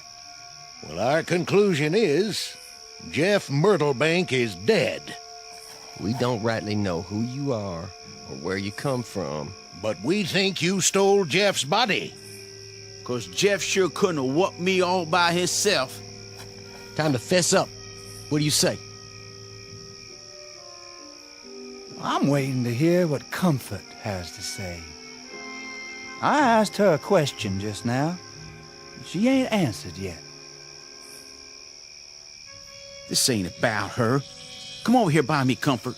No, Orgrim, I won't. Jeff, Yes, Comfort? I'm listening. I reckon I'm with you. No matter where we have to go. Stand behind me, then. Do that, Comfort. Ma won't let you come home. Not ever. Take your choice. Well, I just made it. Gents, my wife-to-be and me was born and raised in this county. We like it just fine here, and we don't aim to raise our kids anywhere else. Now, hold on. Let me finish. I heard you out. Let him speak. We're gonna stay. Now that means just two things. One, if y'all are wrong about me, you got nothing to worry about. I'm just an old country boy named Jeff Myrtlebank. But if you're right about me, then you folks better start treating me nice. Because you don't know what all kind of devilment I can cause. Hold on, I don't know. I might wave my right hand and bring droves of locusts to eat all your crops. Stay away from my crop. Or I might wave my left hand and dry up all your wells. I might even snap my fingers and burn a barn or two right to the ground. No. We better just do what he says. I don't like the sound of it. Wait a minute. Or some morning, just because I feel ornery, I might let the hawks carry away all your chicken. Now, Jeff, don't go getting ahead of yourself. Yes, sir. I think you folks better start treating me and mine real nice. Boy has a point. I guess it's a different picture with you aiming to marry Comfort. We sure ain't got no call to pick on her. That's the truth. It wouldn't be right to hurt her trying to get at someone else. When you aiming to marry? Jeff? Right away. That true, Comfort? Then I guess it is. In that case, be sure to let us know about it, boy. We'll throw a picnic that day. Well, let's go, men. This here engaged couple's got some planning to do. All right, let's go. We gotta go. See you at home, Comfort? In a while, Orgrim. Tell Ma not to wait up.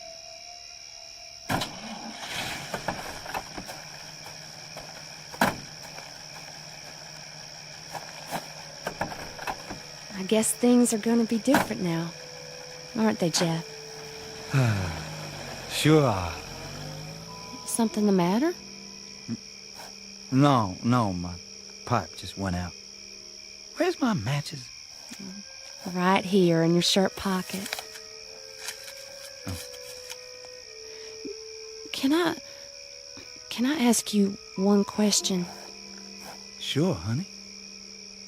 You couldn't really do all those things, could you?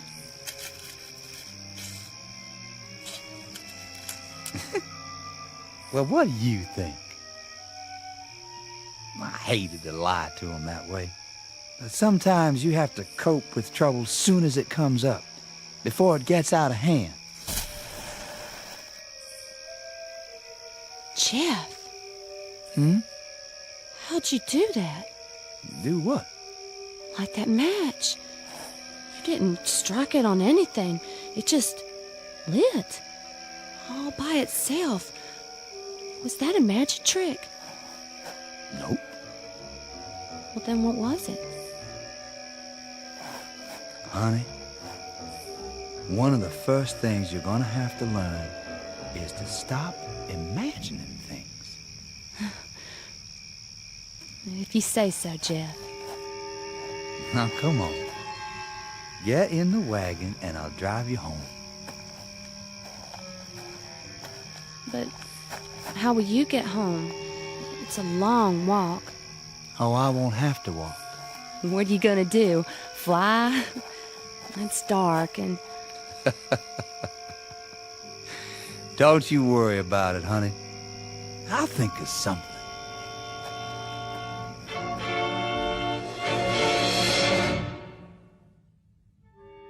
You'll be relieved to know that Jeff and Comfort are still alive and happily married after all these years.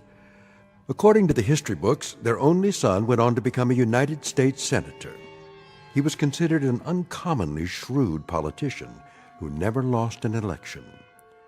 No one's sure where he is now, but from all reports he had a great influence on our national policies. Some say he continues to this day working quietly behind the scenes, using some rather special skills learned only in the Twilight Zone.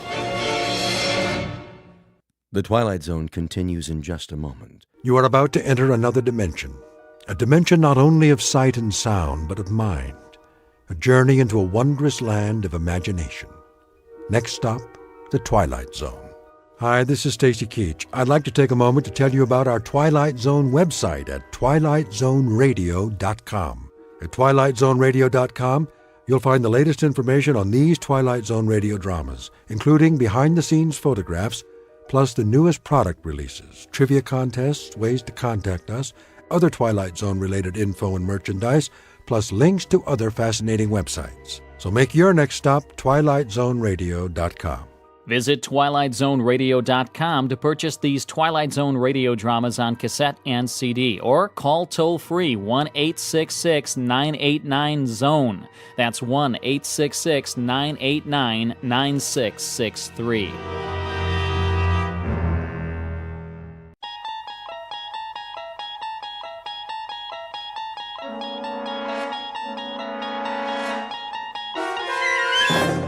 There is a fifth dimension beyond that which is known to man.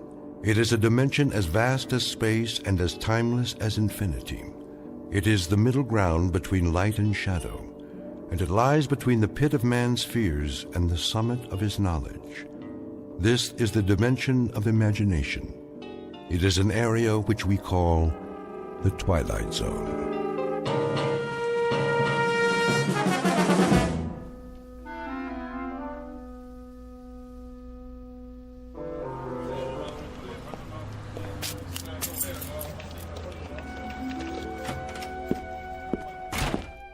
Good morning, Mr. Bemis.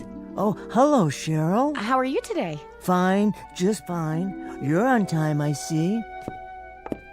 I was getting worried. Were you? I thought you'd be here already. Well, normally I would be before Mr. Carsville notices. Had a bit of a delay, though. What happened? Well, I decided to stop by the library on the way.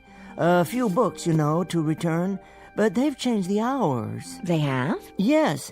Do you believe it? Opening later, closing early. It's getting harder and harder to check out a book. Scarcely any time at all. Well, don't they have a slot or something for returns? Oh, they do. But what if you're interested, let's say, in scanning the morning paper without having to purchase a copy? Or a student trying to finish a last-minute assignment? And those who work during business hours, who won't be able to use the library now? The right to read is slipping away, and no one seems to care. Oh, here he comes. Get ready. Well, as ready as I'll ever be. Morning, Mr. Carsville. Morning, Miss Anderson. Bemis. Good morning, sir. Glad you decided to join us. Better late than never, I always say. 7 minutes to go. Let's open the bank on time today, shall we? Yes, sir. Scrooge. What? The boss in A Christmas Carol? Doesn't Mr. Carsville remind you the least bit of Ebenezer Scrooge? Well, I don't think I've read it. Really? Well, you should. All of Dickens' Christmas stories, as a matter of fact. They serve as a fine introduction to his novels. Nicholas Nickleby, Oliver Twist. Time to open the front door, Mr. Bemis. They're lining up out front. Oh, yes, of course.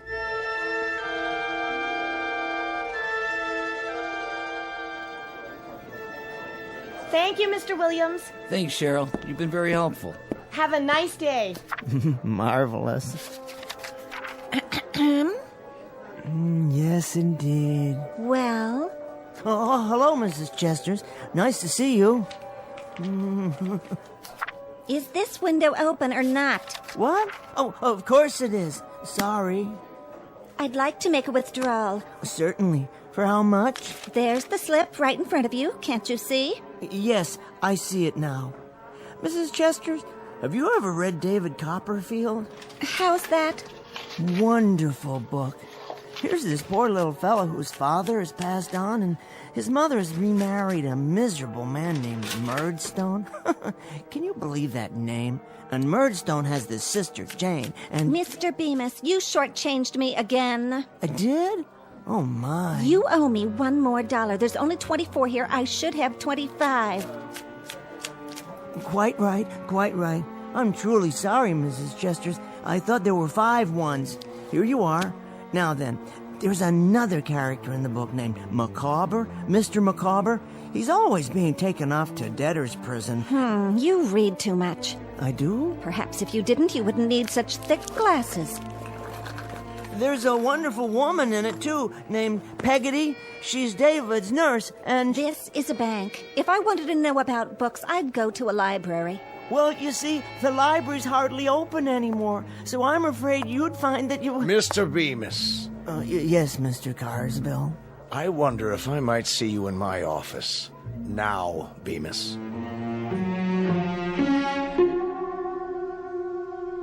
The time is the day after tomorrow.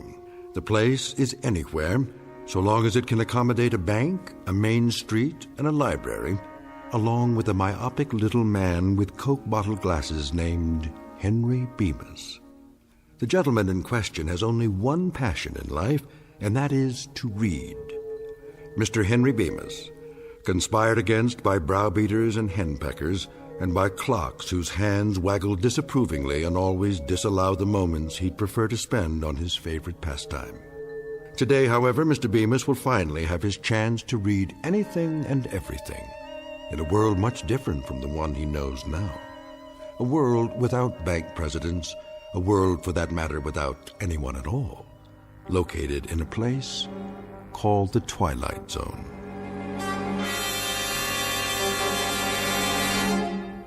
And now, The Twilight Zone and our story, Time Enough at Last, starring Tim Kazurinsky, with Stacy Keach as your narrator.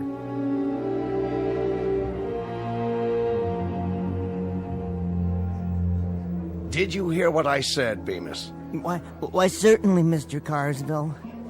I don't suppose you've ever read David Copperfield, have you? No, Mr. Bemis, I have not. Now, if you'll be good enough to accompany me.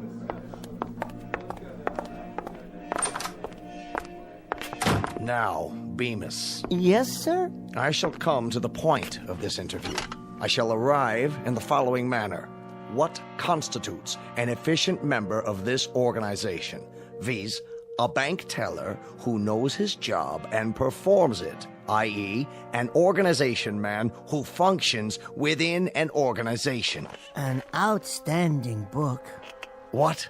The Organization Man by William H. White. I read it, a number of years ago. Mr. Bemis, I'm attempting to point out that you do not function well within the organization. You are neither an efficient bank teller nor a proficient employee. Instead, Bemis, you are a reader.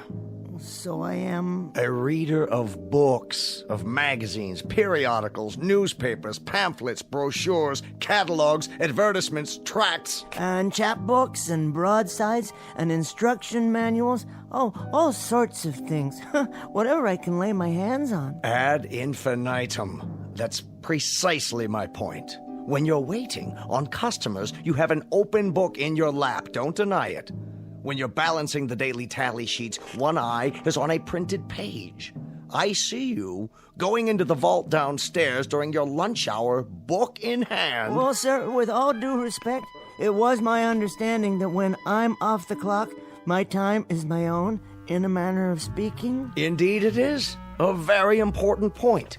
Do you know how I became the man I am, Bemis? Let me see, no. No, I don't. I was a teller once myself.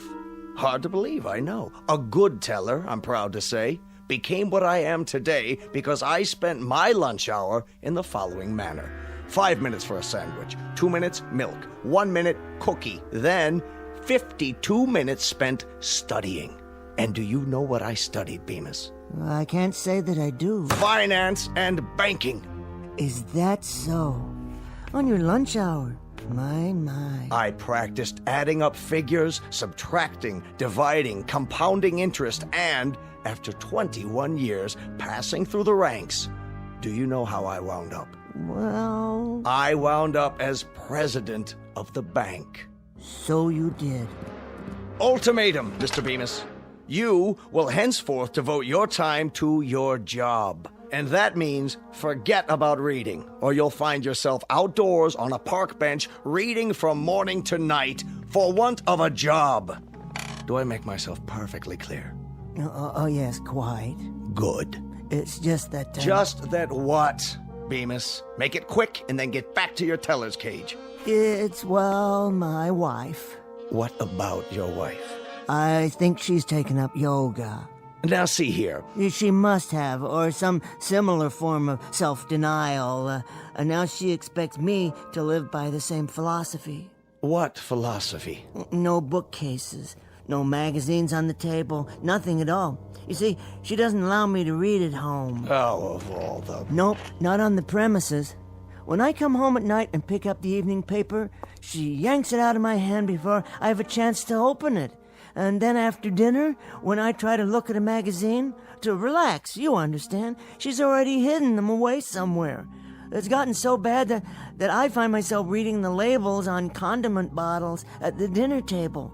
Now she won't even let me use catsup. Unasked, let me give you my reaction to all this. Oh, please, please. Your wife sounds like an amazingly bright woman. Helen? Well, she is intelligent, but... To see the problem and zero in on it like that. Problem, you say? Your compulsive reading. Your addiction to printed words in any form. Do you really think it's an addiction? What else would you call it? You've obviously been suffering from it for years, or you wouldn't need such powerful glasses. Well, now that you mention it, I did read a lot as a boy. You know, I used to keep a flashlight under the covers so I could stay up late and finish a book. I remember... And I remember last November. You spent the better part of your days reading campaign buttons on the lapels of customers. You'll recall, Mr. Bemis, one particular young woman who took considerable offense. She tried to hit you with an umbrella for staring at her chest. I remember that too, Mr. Carswell. She never gave me a chance to explain. I only wanted to see who she was voting for. Indeed. Good day, Mr. Bemis. Good day, Mr. Carswell. What are you doing now? Oh, I was just reading the plaque on your wall. I see you graduated from... Out! Let's see now. Stocks down, more weapons testing. Henry? New bomb under development. An even bigger one. Now that's something to think about. Henry? Yes, dear. I'm in the living room. Do you want more coffee or don't you? No, thank you, dear. Well, then tell me that, but don't sneak off so that you can bury yourself in newsprint. Sorry. I was only checking the headlines. I think we've gone over this quite enough, Henry. I won't countenance a husband of mine sacrificing the art of conversation to... Oh, right. What's so funny? Nothing, dear. Go on, out with it. Oh, it's just the way you worded that. A husband of yours. How many husbands have you had? I thought I was the only one. I would appreciate your not rubbing it in. Oh, Helen, that was a joke. Go into the other room and change your shirt. Now? Well, there's nothing wrong with this shirt. It's the same one I put on this morning. You ironed it yourself. We're playing cards tonight. I want you to look fresh. Cards? That's right. Cards. We're going over to the Phillipses. Oh, we are? Well, Henry, any objections? No, dear. I must have forgotten.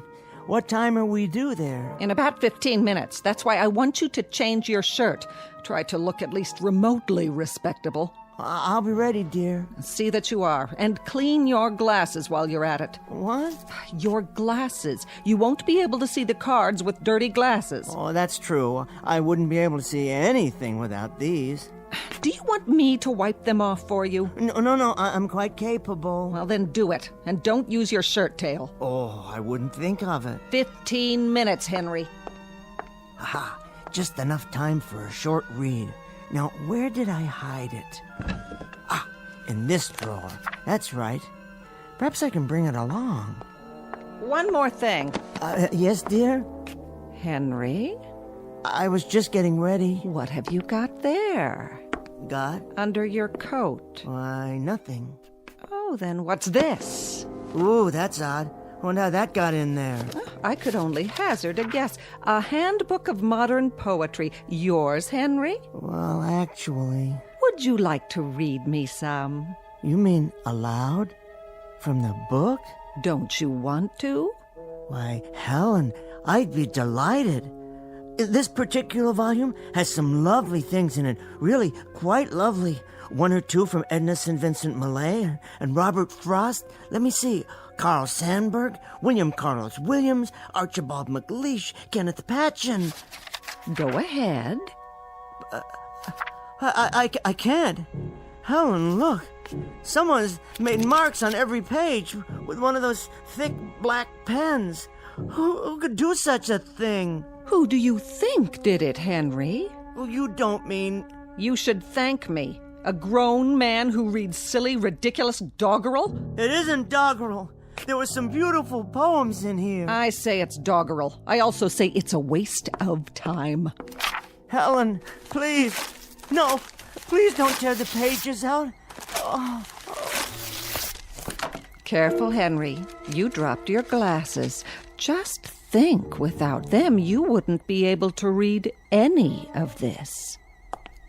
Watch out. You'll step on them. I might, accidentally. And then where would you be? You couldn't see a thing. Of course, then you wouldn't be able to play cards, or go to work either. And we can't have that, can we, Henry? Why, Helen? Why do you do such things? For 20 years. Because I married a fool. There'll come a time, Helen. There'll come a moment when... When what, Henry? When you'll be paid back for such indignities and cruelties and miseries. You'll see. Where are you going, Henry? To change your shirt? I'm going to bed, Helen. There's one thing you didn't count on. I've learned these poems by heart. And you know what I'm going to do? I'm going to say them to myself aloud and listen to the music of those beautiful words, because you can't vandalize what's in my mind. You can't climb in there and scratch out and tear up and destroy such magnificent language. No one can. Henry? Henry, I'm speaking to you!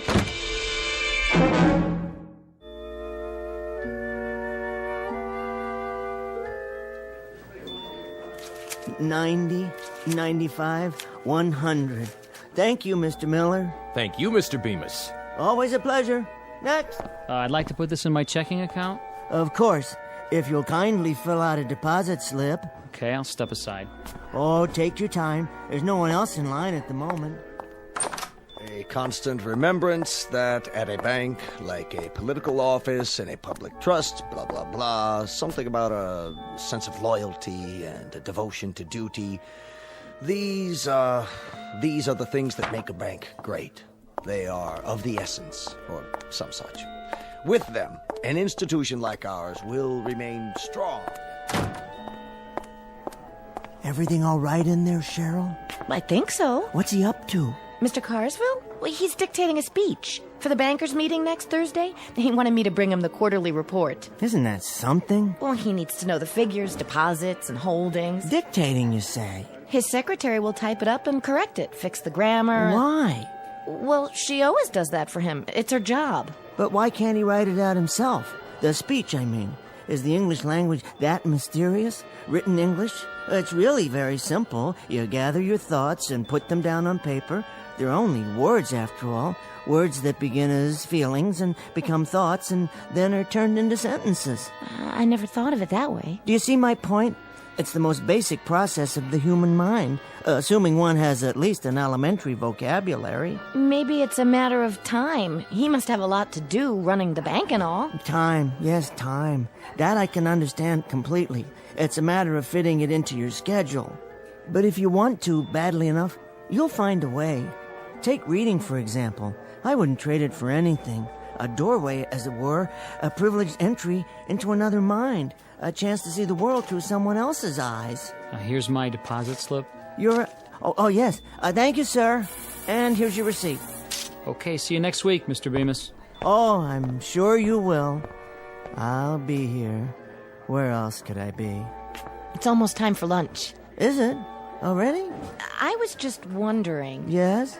Would you like to join us? Pardon? Well, some of us are going down the street to that new restaurant. They say it's really nice. Is that what they say? Why don't you come along?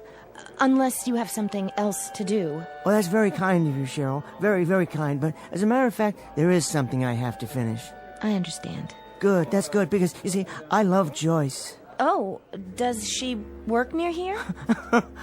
oh, heavens, no. That's funny, Cheryl. Really, very funny. I didn't know you had such a sense of humor. I mean, James Joyce. I see. Do you? James Joyce, the writer. Have you read Dubliners? It's the most marvelous book. One piece in particular, The Dead, is perhaps the finest story I've ever read. I'm rereading it now for the first time in years. Just a few pages to go. With any luck, I can finish it on my lunch break. The ending is quite moving, as I recall. Transcendent is the word I'm looking for. Yes, I'll be happy to loan it to you if you like.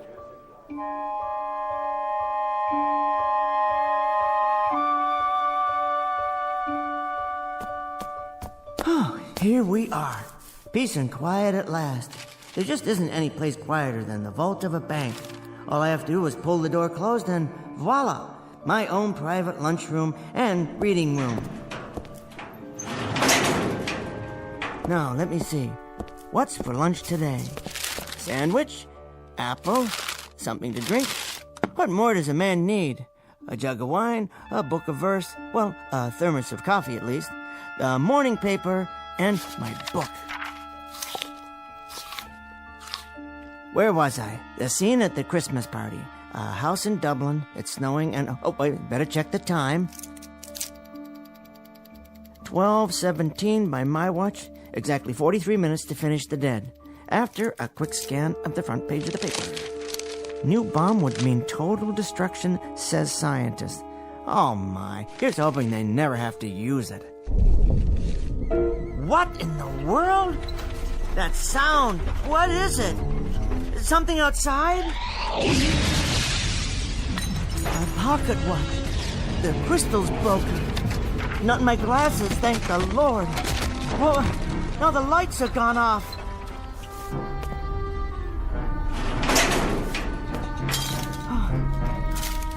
Hello? Hello upstairs? Is everything all right?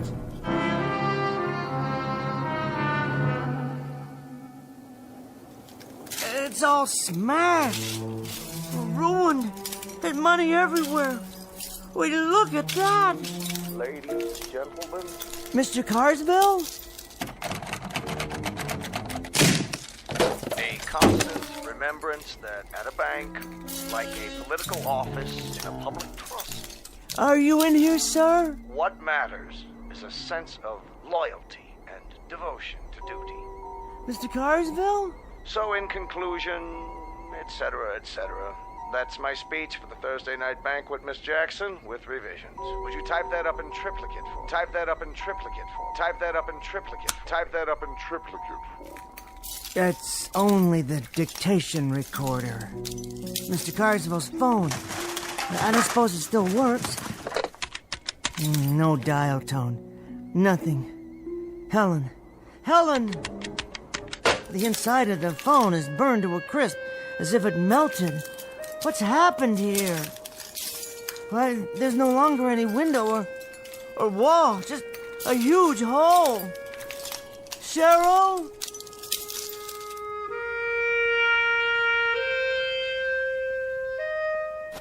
Cheryl, my friend. You were my friend, weren't you? My only friend. And now you're gone, too. It's all gone. This block, the entire city, it's nothing but rubble, as far as the eye can see. It's a nightmare. That's all it is. I fell asleep downstairs, and I'm dreaming. I'll wake up any minute and have a good laugh. Any minute now. As if this were the last car, the last one on the street that hasn't burned. It's impossible. It isn't real. It can't be. It feels real enough. It certainly does. I wonder if it still runs. Can I get home? See if Helen's alive? Someone's left the key in the ignition. Now I know I'm dreaming. Come on. Come on. Oh, what's the use? There's nowhere to drive. The street's impossible. It's nothing but one enormous crater, it looks like, beyond the park. Hello? Hello? Is anybody there? Anybody at all? I can't be the only one left, can I? They're all dead. They must be. Everybody's dead, except me. I'm all right, but why am I all right? I was right in the middle of the vault. I was in the vault. The walls are 18 inches thick down there. That's why I'm alive, because I was down inside the vault. The thing of it is, though, I'm not at all sure I want to be alive, to be totally alone. They did it. They actually did it. Some damn fool used the bomb after all. And now look at what they've done. Somebody, anybody, please, help me.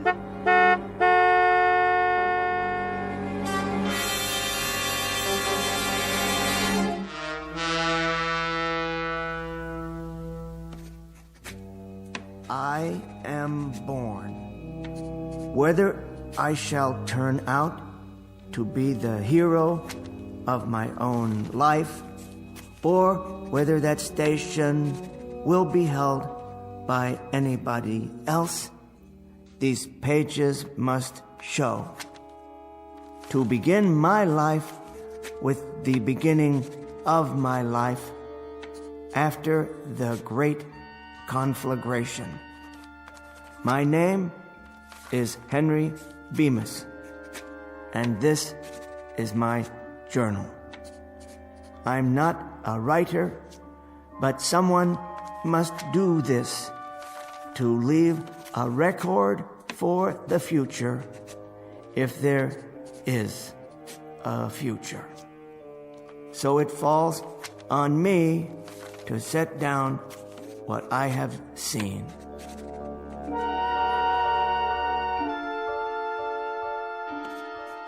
Day 2. As far as I can tell, the city is without life. After sleeping through the night in an abandoned furniture store, I awoke and went in search of food. The markets in the area are fully stocked. The canned goods appear to be undamaged.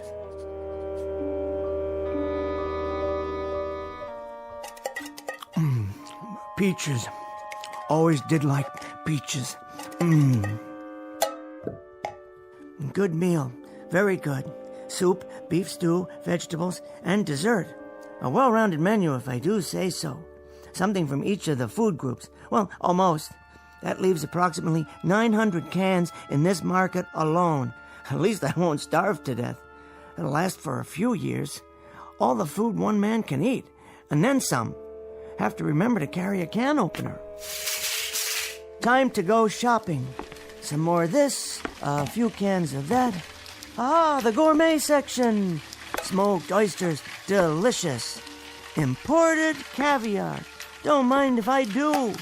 Let's pass on the escargot, though. Wouldn't want an upset stomach. Something to drink, of course. Soda, bottled water, beer. Yes, beer. Why not? And onto the checkout. Which line is the shortest today? How about this one? Attention, A&P shoppers. No waiting on register 7. put it on my tab, will you please? No, I don't need any help with the groceries. In fact, I'll just leave them here for a while. Don't worry, I'll be back. Now what? Go down the street to the Bijou Theater? See what's planned? Well, of course, they're dark today, no electricity. How about an after-dinner cigar? What a splendid idea. Is that a tobacco shop across the street?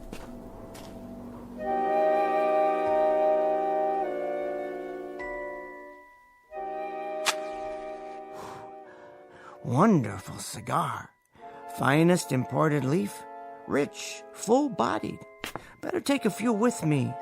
And pipes, yes, a new pipe and some tobacco. I've always wanted to smoke a pipe. I do believe it suits me. Next stop, the post office. No, laundromat. Jewelers. I suppose I could pick up a new watch, but I wouldn't know what time to set it. Doesn't matter, really. Well, it doesn't matter at all.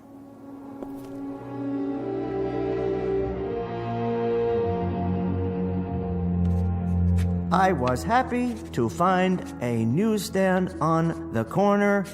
By some miracle, not all of it had burned or blown away. There was one copy of the New York Times. All the news that's fit to print. I realized then that there would never be another edition. Only the same headlines, the same editorials, even the same comics. But after I read it and reread it, I'd still have a few magazines. I decided to remember this place. For the time being, I thought I'd explore the neighborhood, because it was my neighborhood now, all of it. From this day forward, I'd have it to myself. There was a candy shop, a stationery store, a dry cleaner's, sporting goods. For some reason, that one caught my eye. Besides, I had to sit down somewhere and rest. The worst thing was being alone. Utterly, completely alone. And this was the way it would always be from now on. Just walking and sitting, eating and smoking and reading the same newspaper over and over again. But for now, I needed a flashlight and some candles or a lantern for tonight. There were tennis rackets, rods and reels. I could always go fishing if there were any more fish. The gun department. Never used a gun in my life. Wouldn't know how to. I suppose I could learn for self-protection, but against whom? Or target practice. That might fill some time. I had my pick. Remington, Winchester, Marlin, or a pistol. Yes, why not? A revolver like a cowboy in a Zane Grey novel.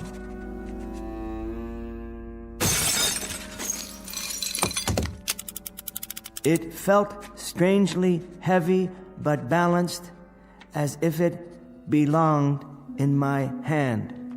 Without thinking, I began to load it. And then something came over me, settling on my shoulders like a great weight. The sadness of it all, the pity, the loneliness, and the sheer, utter waste. I thought, what does it matter now? What does it matter? Who will know? Who will care? It doesn't matter one bit. So I raised the gun and looked at it. How well made it was, finely machined, polished to a bright silver shine, and so carefully balanced the way it rested in my hand. It doesn't make any difference. It doesn't make a bit of difference. This is perfectly all right. I mean, this is solitude. I should be grateful. I've never had much of that. I've got things to occupy my time. I've got enough food. I'm really extremely fortunate. If it weren't for the loneliness, the sameness, if there were just something else, someone, I'm sure I could be forgiven for this, the way things are now. I put it to my head and cocked the hammer. If there is a God, surely I'll be forgiven. And then I saw it. Wait, what's that? I could see the entire next block through the hole in the wall. And there it was. I adjusted my glasses and read the sign from here. Public Library!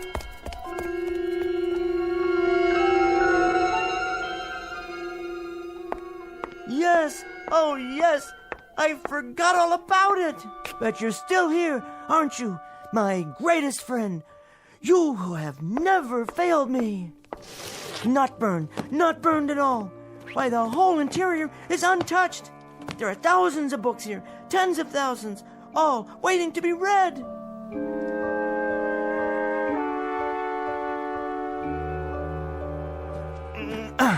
Collected works of Shakespeare, complete works of Dickens, collected plays of George Bernard Shaw, poems of Browning, Shelley, Keats, great dramas of the world, books, all the books I need, all the books I want or have ever wanted. Poetry, fiction, history, it's all here. And now my journal ends because I have things to do. It doesn't matter whether I write it down or not.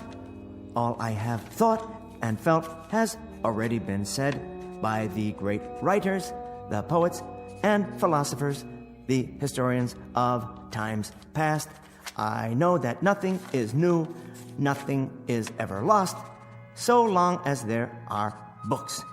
In the midst of this catastrophe, I have been reborn. Now, this pile is January, and that one over there, February, March, April, May, this year, next year, the year after that, without end. I think I'll begin with biographies, then short story collections, and move into the great novels. I'll vary them by subject matter. Science fiction in the spring, Wells and Asimov, Bradbury and Clark, Sturgeon and Le Guin, and Philip K. Dick. And then some whodunits for the long nights. Agatha Christie and Patricia Highsmith and Sue Graft. And the best part, the very best part, is that there's time now. There's all the time I need, all the time I want. There's time enough at last. Where to start? What a foolish concern. I believe it was Charles Fort who said, when measuring a circle, begin anywhere. I feel like a kid in a candy store. So many wonders laid out before me, all of them indescribably delicious. My glasses! Where? They're broken. Completely shattered. I'll never be able to put them together again. It isn't fair. It isn't fair at all. There was time now. There was finally time. Plenty of time. All the time in the world. It isn't fair. It isn't fair. No, it isn't fair.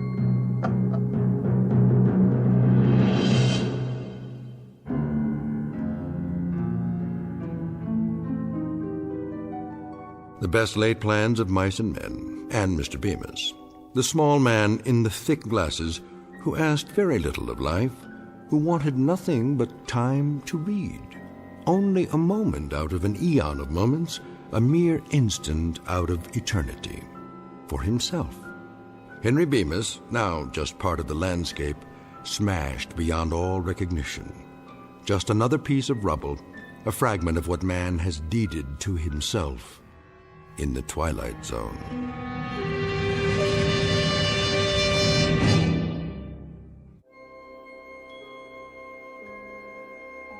Hi, this is Carl Amari, producer of the Twilight Zone radio dramas. I'd like to take a moment to tell you about our official website at twilightzoneradio.com, where you'll get the latest news and information on these Twilight Zone radio dramas. Plus, at twilightzoneradio.com, you can digitally download 3 free episodes or any of our episodes for only $1.95 each. In this age of ever-changing technology, we've decided to make these episodes instantly available to you by making the Twilight Zone radio dramas a digital download-only series. This means that this series will no longer be offered on CD. The CD collections at our website are now being offered while supplies last at buy one, get one free. So be sure to get your favorites before they're sold out. Be sure to visit us often, and I'll see you in the zone.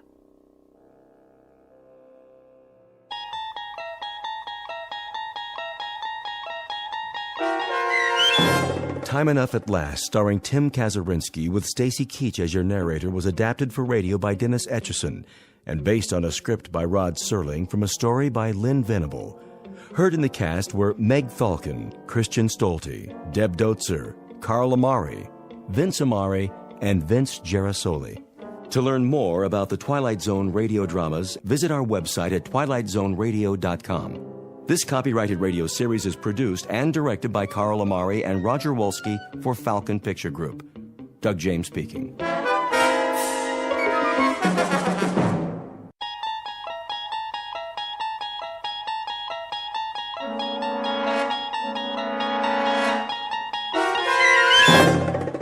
You're traveling through another dimension. A dimension not only of sight and sound, but of mind. A journey into a wondrous land whose boundaries are those of imagination. Your next stop, the Twilight Zone.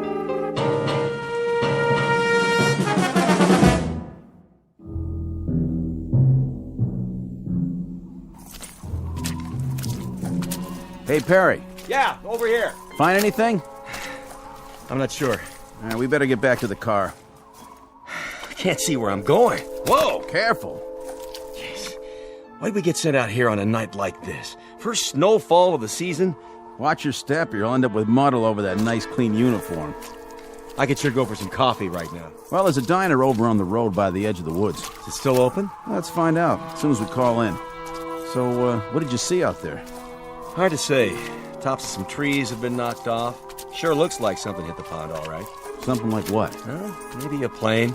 Yeah, no flights in the area. I checked. No, could have been a private aircraft. Possible, I guess. Easy to get off course in this weather. Well, we're not going to find it with the water freezing over. Whatever it is, it's going to stay under that ice till next spring. You think it could have been a meteor? Maybe. Well, we better call in a report. Tell them there's nothing here. Lady who saw it wants to alert the National Guard. That's all we need. This is 1183A. 1183A reporting in. Headquarters, go ahead. We're checking out a report on a UFO supposed to have gone down in the area of Hook's Landing. A what? Unidentified flying object. You serious? Don't kill the messenger. Just doing our job. Okay, did you find it? Well, it appears something did clip off some trees and came down, but whatever it was, she's under the ice in Tracy's Pond now, and we can't see a thing. Hold on a minute. See anything else? Nothing but a sea of snow. But there's something. This is Paget again. We can't get a look around till morning. We're gonna head back in and then, Hey, Bill! Yeah? Looks like some footprints over here. What kind? It's hard to say. Maybe an animal? Maybe? They lead up out of the pond. What's going on out there? There appears to be some evidence that, Say again? Those have got to be fresh prints with all the new snow. So if something did crash land, I'd say at least one person got out alive. They made it up to the woods and over to the highway. Right. Just swam up out of the ice and then started walking. What are you talking about? We'll have to call you back. Come on, is this a gag? You guys are at the donut shop, right? We may have a situation up here. What kind? I don't know yet. We'll report back in a little bit. All right, Paget. Listen, there's talk about a bridge going out. Enough ice jammed against it to cool the Congo, so as soon as you can, better make sure it's posted and blocked off. Otherwise, you'll really have a situation. Got it. Roger and out. My flashlight's going out. Yeah, it's the cold. Mine's still good. Let's have a look at those prints. See? They came out over here. What did? Well, whatever survived. Something left that pond. Came out here and went that way across the highway. Toward the diner. Makes sense. Cup of hot coffee to take the chill off. Looks like a bus parked in front. Don't suppose it came out of the pond too, do you? These aren't wheel tracks. They're footprints. All right, then. Let's follow them and make sure that's where they lead. Say they do. Then what? Then I guess we go inside and check everybody's green card. And if we don't find any little aliens with 3 eyes, we call it a night. That okay with you? Let's do it.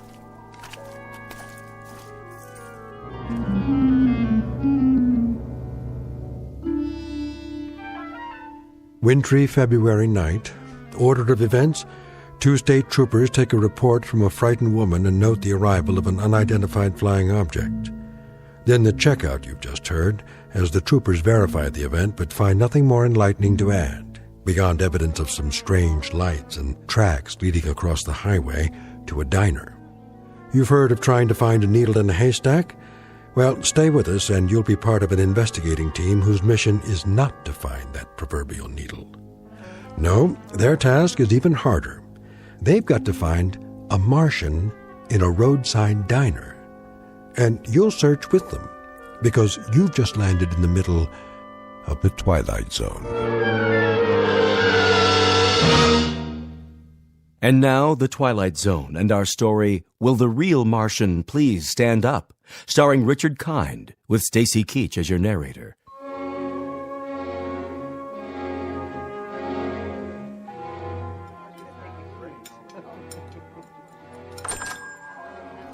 Hello, officers. Evening. Come on in. Coffee? You read our minds. 2 coffees coming up. You guys sheriffs? State troopers. Any trouble out there tonight? Whose bus is that in front? Mine, officer. What's the problem? Bridge up ahead. It's been declared impassable. Oh, no kidding. The county engineer just put out a warning. Ice flow stacked up against it. Another pound of weight, it'll be driftwood. That's gonna be tough. Really tough. All right, so it looks like you're gonna have to turn around and go back. Spend the night at the last town. No, can't do, boys. There was a slide up at the turnoff soon as we went through. Blocked the whole road. Looks like you're kind of marooned. Oh, no. I can't believe this. What are we gonna do? We can't just wait here. Till morning anyway. Till morning? No, that's quite impossible. No, I've got to be in Boston at 9 a.m. Then you better start walking, mister. That bus is going to stay parked out there till they fix the bridge. Either that, or hope they drop you some snowshoes. I tell you, it's out of the question. I absolutely must be in Boston. I'll pay extra. Name your price, bus driver. No way. I'm not risking my life or the lives of any of these folks, not to mention that bus out there. Property of the Cayuga Bus Company. Then I'll hire a cab. Where's the telephone? Right there on the wall.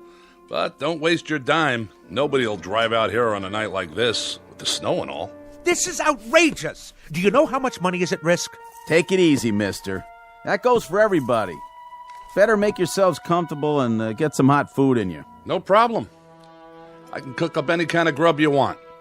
Cheeseburgers, bowl of chili, clam chowder. I even got some nice T-bones in the cold case. Anybody for steak and fries? You the owner? That's me. Haley's Diner. And I'm Haley. At least I was last time I looked. There a motel around here? Not for the next 35 miles. How about a boarding house? Anything? Nope. This is it. What are we gonna do, George? Will the bridge be open by the morning? I can't guarantee it. I'm afraid you'll just have to take your chances. Oh, that's just great. That's really swell. You get comfortable, eat some grub. That's precious little consolation for my meeting in Boston. Calm down. We're all in this together. Why don't you just have a seat like everyone else? Oh, this is quite a bus line you work for. They don't care much about keeping a schedule, do they? I wouldn't be too hard on them, mister. They don't control the snowfall, and the bridges, and the avalanches, and the sides of hills that decide to come down. That's pretty much out of their hands. They try, but sometimes Mother Nature, she just doesn't listen. Need I remind you they nonetheless have a responsibility to their passengers. A legally binding contract. What do you think? They're all off the bus, aren't they? Are they? Well, I don't see any little green men, do you? Ready for a refill? Not just yet. Let me ask you a question. Shoot. All these people from the bus? Well, now I guess they are. Where else would they be from? Well, that's what we were wondering. What's the trouble? We didn't say there was any trouble. Maybe not, but you fellas got that look in your eyes. What kind of look is that? Kinda on guard. Checking everybody out. I can see it in your face. So, you're tracking somebody, huh? An escaped fugitive? Nothing like that. Anything I can do to help? We'll let you know. This criminal. What'd he do anyway? Oh, nothing yet. To tell you the truth, we're not sure who we're looking for, or even if he's here. So it is a he? Come on, Perry, finish your coffee. We better get a move on. How many people got off the bus? Take a look. The gang's all here. You saw them come in? Sure did. You there, driver. Yeah, officer? You have a passenger manifest? A passenger manifest? Well, what do you think I got parked out there, a 707? Just answer the question. Mister, that's a 14-year-old bus, and business is lousy. Personally, I think my boss would run rum across the border if there was enough money in it. Me, I wouldn't do that, of course, because it's against the law. Besides, I'd get caught. But for now, we don't ask the passengers any questions. We take their fares, kiss them on the cheek, and help them on and off. We're glad to have them, with or without names. You know how many you had, though? Yes, sir, that I do know. How many? 6, unless one of them fell out a window when we hit a bump. I picked up 6, and I'm supposed to deliver 6. That's what they pay me for. And you don't have any kind of list.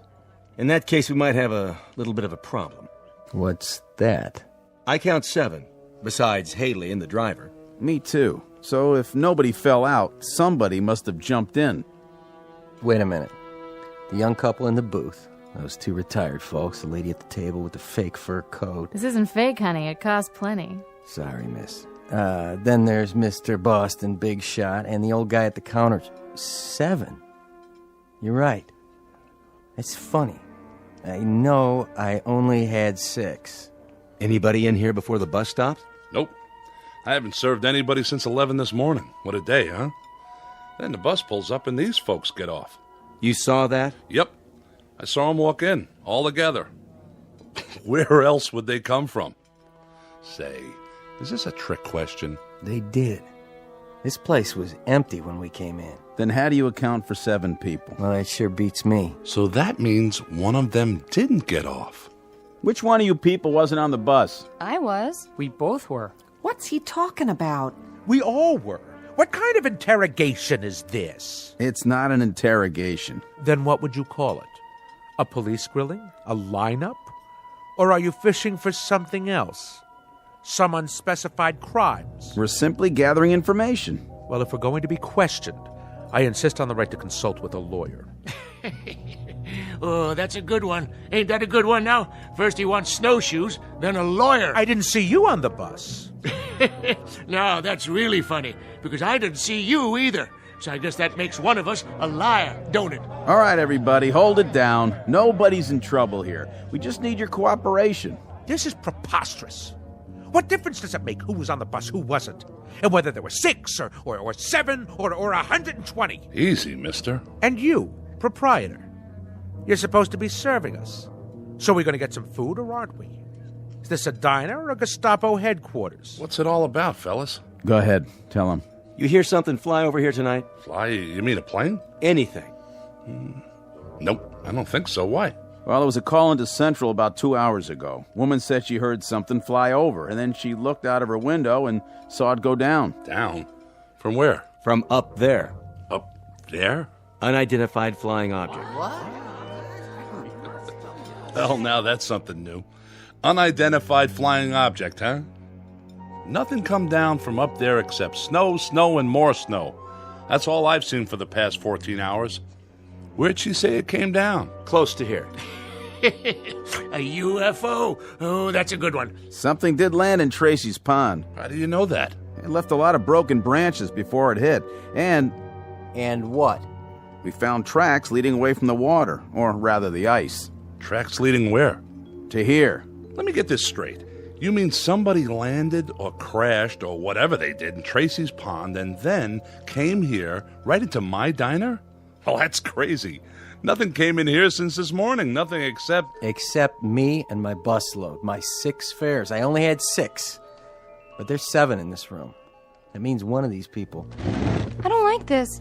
How do we even know you're state troopers? Easy, honey. They got uniforms. See their badges? I don't like this one bit.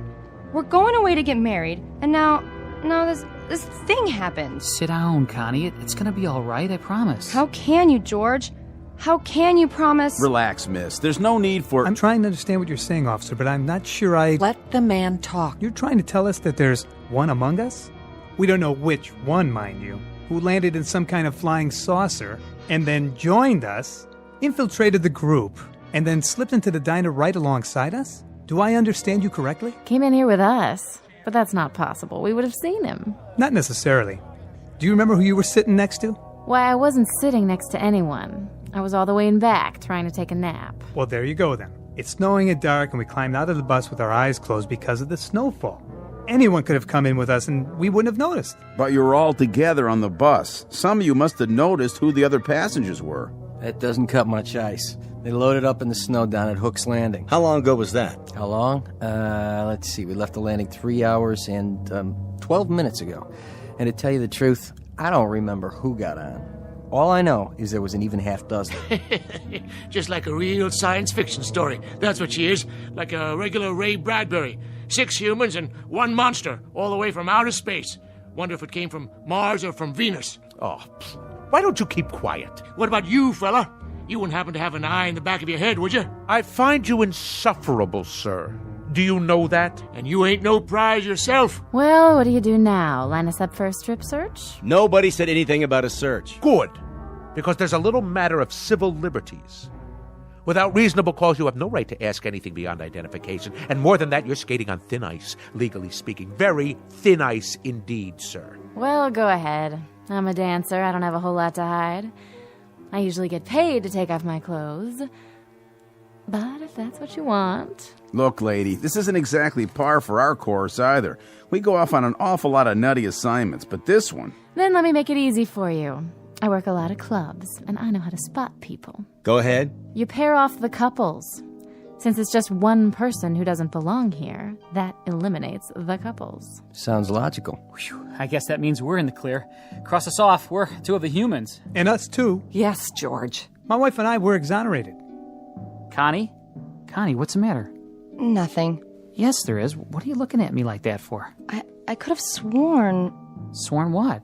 That you had a mole on your chin. A mole?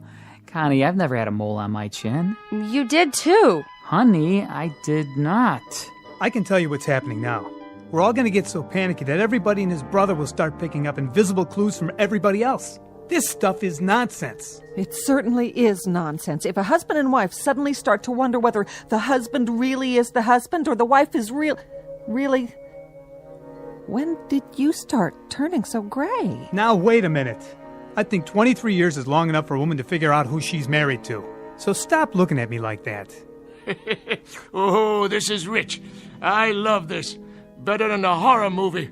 He don't know who she is, she don't know who he is. And as for you, Miss Fur Coat, we don't know who you are.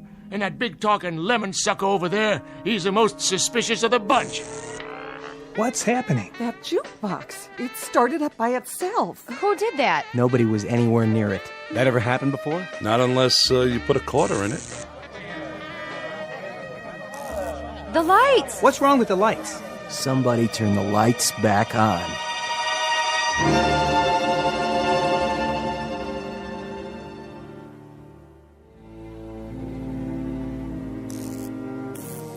There's your lights again. Just gotta be patient is all. This happened a lot, does it? Not till now. Must have been the storm. Could have tripped a circuit breaker, I guess. Or a power outage, a line down somewhere. Only what? Why did it last a couple of seconds and then come back on? Unless... What are you thinking? Unless someone caused it to happen. Where's your circuit box? In back. You want my flashlight? Everybody stay where you are.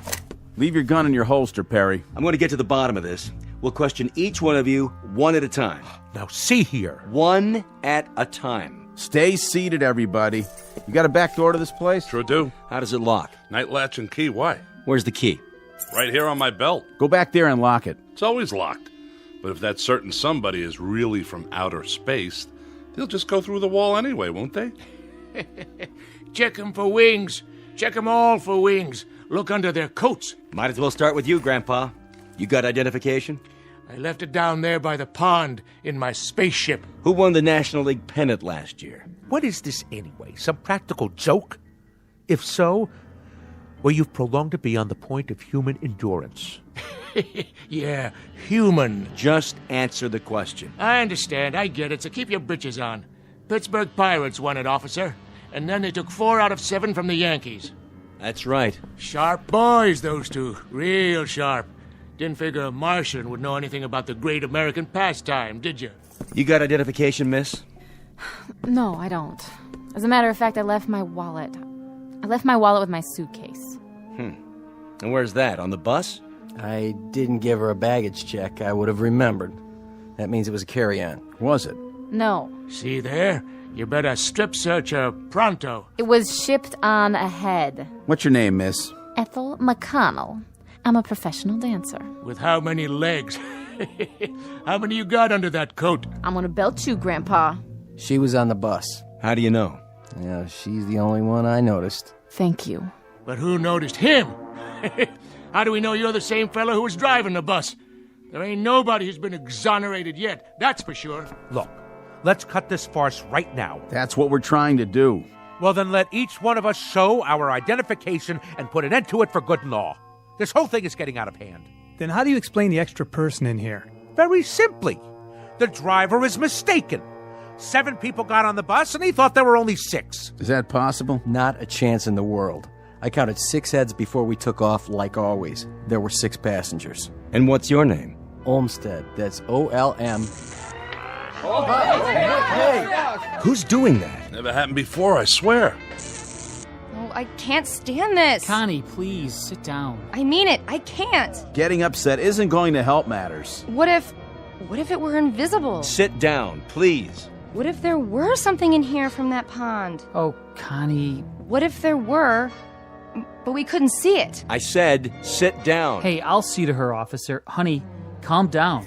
Why is he taking his gun out? Easy, Perry. I think it's time for a look around. All right, folks. We may have a good laugh about all this in the morning, but for the time being, do the smart thing. Everybody just stay where you are. My partner's going to check the grounds. And please, nobody do anything foolish, like trying to leave. I'll be right outside the door.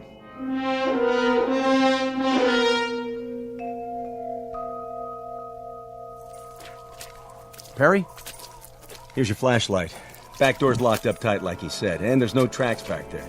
Whatever it was, it came in the front door, just like everybody else. This isn't gonna work. What do you mean? We can't hold them here. We're not holding them. They can't go anywhere in this weather. Meanwhile, we're going to find out what happened. What if nothing happened? What if they're telling the truth? Look, add it up. 6 + 1 is 7. Is that nothing? Somebody could have remembered wrong. What about the tracks? You can't even see them anymore. But we did see them. We both did. Isn't that right? That's right. The question is, what should we do about it? We could have a group of innocent people in there. Well, if we do, we'll find that out too. Hey, give me your flashlight again. What's the matter? What's that?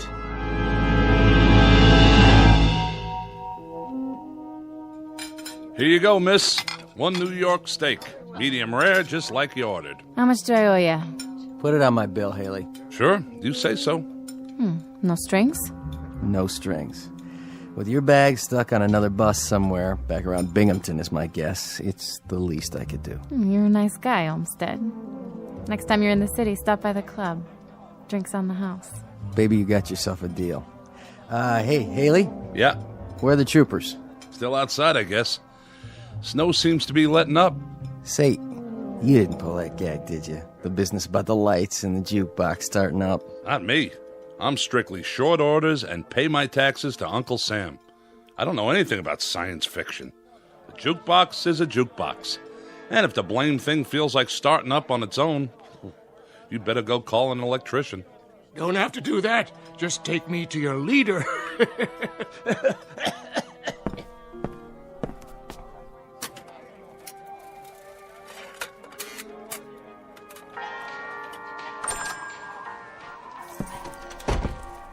Snow's letting up, is it? Quite a bit.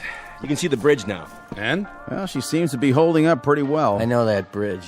And what's more, I don't trust it. Well, then thank goodness it's not your judgment we have to concern ourselves with. Because if that bridge gets a clean bill of health, you're going to drive the bus across it. Mister, you may be a hotshot in Boston, Mass., but when it comes to bridges and buses, I got seniority. And I tell you, that bridge is so old that... There it goes again. Almost like a strobe light. They keep going on and off like somebody's throwing a switch. We're losing power. I'd say it's the whole area. Or it could just be right here. This is getting weird. Just plain weird. I wish whoever it was would play his cards right now and get it over with. Why don't they do something? What's the point of us all staying cooped up here and... Connie, sit down. I will not sit down. Take your hand off me, George. Oh, my. The young lady suffers from claustrophobia, I suppose. Isn't that just dandy for the rest of us? She's right. If this is some sort of a game, let him come out in the open like a man. That's right. It's because he's afraid. The human race is too tough for him, is that it? Well, I'll take him on. Even at my age. The point is, we're all kids in a closet here. What does that mean? We're all just as much in the dark. Nobody understands what's going on. But it happens to be a fact that if it was some kind of saucer that landed in the pond, and if he did come in here, I think it would be a real healthy idea if we pinpointed that particular somebody and kept him from leaving. That makes sense. But I think that girl might have the right idea. Maybe whoever it is invisible. Maybe he's just playing around, cat and mouse. Oh, please. That's utter nonsense. It's as good an explanation as any I've heard. But what if the thing doesn't show itself? Do we just sit around here holding our breaths? We may not have to. You mean you figured out who it is? Not exactly, but we found something in the snow outside that may be a clue. Really? And what is it? An alien spacesuit? No, just this. What is it? They look like scales of some sort. Oh, please, for the love of God. Look, it could just as easily be guitar picks dropped by some itinerant teenager. That's what I thought at first. But it turns out there are a lot of them outside, scattered in the snow. Mostly under the snow by now. They sparkle when they catch the light, like fish scales. Trail leads across the highway, from the pond, straight to here. So this is the first hard evidence we have. I'm sorry to tell you this, but I'm afraid it's true. Someone in this diner is not what they appear to be.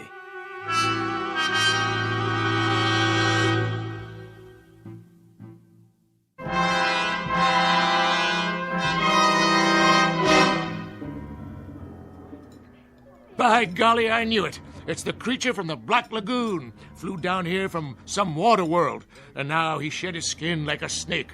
Better look under everybody's coat, boys. Pretty soon he'll be swallowing folks whole. What about you? I don't see you eating any food. I had me some fries and a Coke. Can't eat meat. Too greasy. Hey, my food's not greasy. Of course, it is ground-up cow. Now, if you ask me... Nobody asked you, and nobody will. Why don't you leave the old man alone? And who invited you to speak your piece? Oh, I didn't realize we were waiting for invitations. I've seen your type, fella. You got a thing about bossing everyone around. Those scale things, they couldn't be from Mars. No water up there. Has to be Venus. Now, Martians, they hide in the sand till something comes by and zap, get them with their tongues, like one of them lizards out in the desert. Or is it the other way around? Look, it's bad enough having to sit here without listening to all this petty arguing. I told you it would come to this, and I was right. Come off that high horse of yours. Everybody sit down, now. We're not playing around here. What was that? The sugar bowls. They all cracked, just like they exploded. Well, now I gotta go and buy new ones. You all right, Miss McConnell? I think so. Now, who'd be calling here this time of night? I told headquarters where we were. I'll take it. Be my guest. Yeah. Yes, sir. It's Perry here. What's that? Mm-hmm. It's definite? Yes, sir. That's fine. Right. Thank you. Well? The bridge is okay. Well, it's about time. Are you sure? County engineers just checked it out. The load of snow just broke away, and, well, with no more snowfall, they say it's safe. Shall we go? Well, if that was a county, I reckon it's okay. I'm gonna take it real slow, though. What about it? We can't hold them. You're making a big mistake, officer. A big mistake. You're letting a monster out. Well, that might be, Pop. That may well be. But I can't hold people on suspicion of being not human. You can move them out anytime. Okay, folks, let's go. You're sure about the bridge, officer? I never liked that sucker. She swings in the wind, and she's not a suspension. You can follow us. We'll take the car across first, just to be sure. You can pay your checks over here, ladies and gentlemen. It's been a real pleasure serving you. Safe trip and Godspeed. You all come back and see us real soon now. Except for one of you, that is.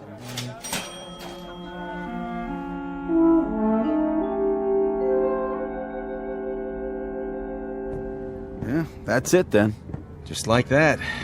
What was it all for, anyway? It's just part of the job, to protect and to serve. I sure hope they're going to make it safe and sound. I feel like we should follow them. Well, as soon as they cross the county line, they're out of our jurisdiction. All we could do now is lead them across the bridge and hope for the best. Whatever happens after that, it's out of our hands. Yeah. But I still got that feeling, you know? What feeling? Like I'm waiting for the other shoe to drop.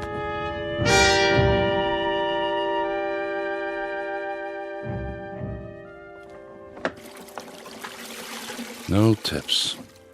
Not a one.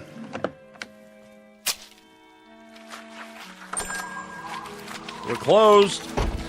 I said we're all closed up. Didn't you see the sign? Coffee, please. Black. All right, one coffee. But that's it. Kitchen shut down. Did you burn yourself? No. I'm all right. But what I mean is, didn't you get on the bus? I saw you with my own eyes. Oh, I did indeed. Yes, I went on the bus. And you know something? The bridge wasn't safe. It collapsed halfway across. State trooper's car, the bus, kerplunk, right in the water. It's a terrible scene. In fact, nobody got out except me. Except you? Except me. Lucky, I guess. Very lucky, but... But what? You're not even wet. Wet? What's wet? What do you mean, what's wet? You landed in the river, but your clothes are all dry. An illusion is all. Just an illusion. Like that thing playing. That's an illusion. Say, how'd you do that? Or the telephone ringing. Hello? Hello? Nobody there. You see, just an illusion. A parlor trick is all. What's going on? What are you, some kind of magician? Me? Hardly. See? Nothing up my sleeves. I'll take my gloves off so you can be quite sure. Do you have a match by any chance? Your hands, you've got scales all over your skin. Well, what do you know? Before you faint dead away, I might as well tell you. The name really isn't Ross, and I wasn't really going to Boston. Actually, I've been sent down as an advance scout. You know, these, what do you call these? These cigarettes? Oh, they taste wonderful. We don't have a thing like this on Mars. No kidding. That, incidentally, is where I'm from. We're beginning to colonize, and my friends, who will be arriving shortly, I think they're going to like it here. It's a lovely area, so homey, so off the beaten track. Just the place to start a colony. Don't you agree, Mr. Haley? I don't mind. I have a little waiting to do myself. You see, Mr. Ross... excuse me.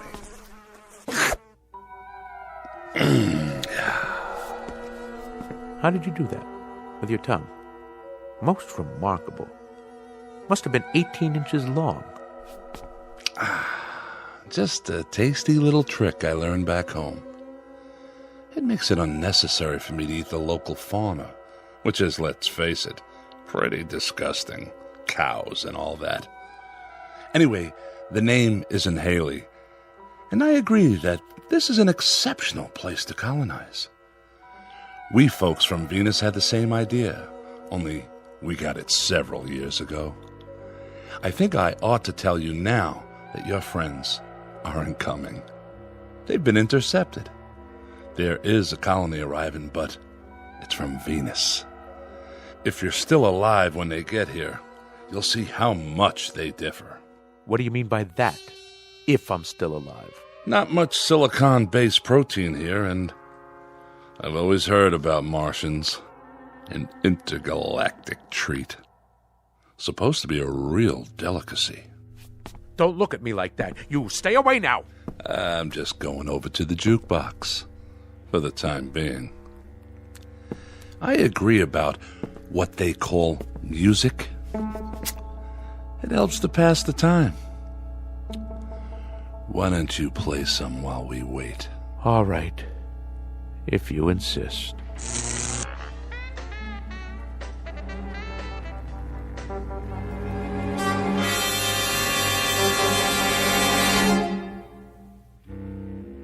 Incident on a small outpost of civilization, to be believed or disbelieved, depending on your frame of reference, your imagination, and whether or not you're from Mars, Venus, or Missouri. But no matter the degree of your skepticism, if a sour-faced dandy named Ross, who looks like a stocks and bonds salesman, or a big, good-natured counterman who handles a spatula as if he'd been born with one in his mouth, if either one of these two entities walks onto your premises, you'd better hold his hand, scales and all, or watch his words, especially that long, sticky tongue of his. Because the gentleman in question just might try to colonize you, or at least take you with them on a one-way trip into the Twilight Zone. More from the Twilight Zone after this.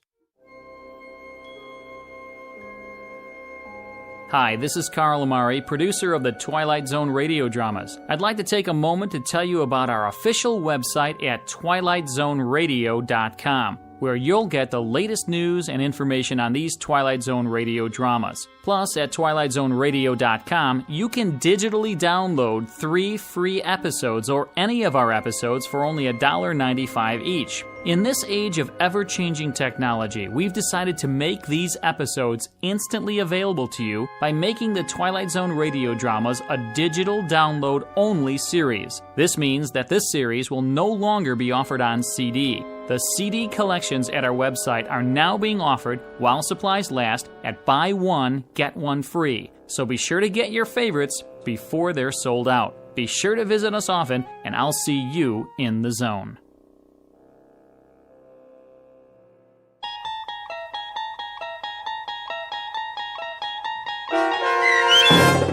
Will the Real Martian Please Stand Up, starring Richard Kind, with Stacy Keach as your narrator, was adapted for radio by Chaz Holloway and Dennis Etchison, and based on a script by Rod Serling.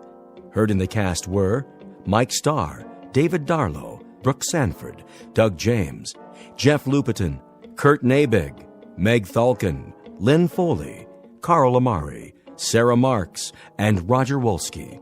To learn more about the Twilight Zone radio dramas and to obtain audio cassettes and CDs of these programs, visit our website at twilightzoneradio.com. The producers of The Twilight Zone wish to thank CBS Enterprises, Carol Serling, Dennis Etchison, Dick Brescia Associates, Claire Simon Casting, Terry Jennings, XM Satellite Radio, Sirius Satellite Radio, our sponsors and our radio affiliates for helping make this series possible. This copyrighted radio series is produced and directed by Carl Amari and Roger Wolski for Falcon Picture Group. Doug James speaking.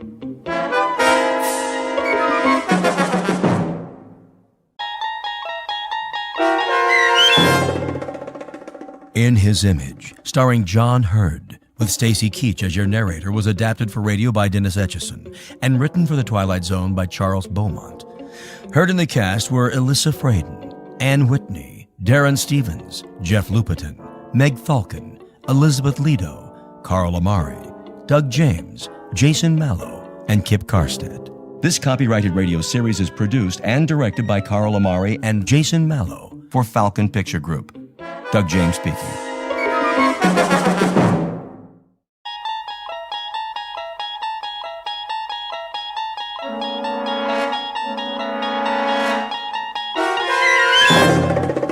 You unlock this door with the key of imagination. Beyond it is another dimension, a dimension of sound, a dimension of sight, a dimension of mind.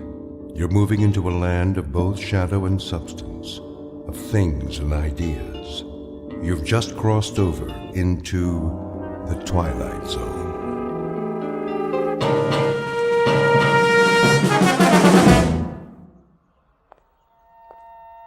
Morning.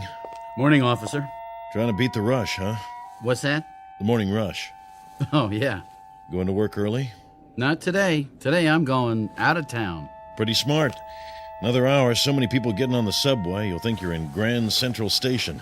Now, they're just getting up, fixing coffee. I know, it's weird. With the streets so empty, I didn't even take time for coffee. Wish I could get some. Not around here. I thought there'd be a 24-hour coffee shop or something. All closed. Gotta shut down sometime. Clean up. Yeah, well, have a good day. Take her easy. The trains run this early, don't they? 24/7. Right down the stairs. Thanks.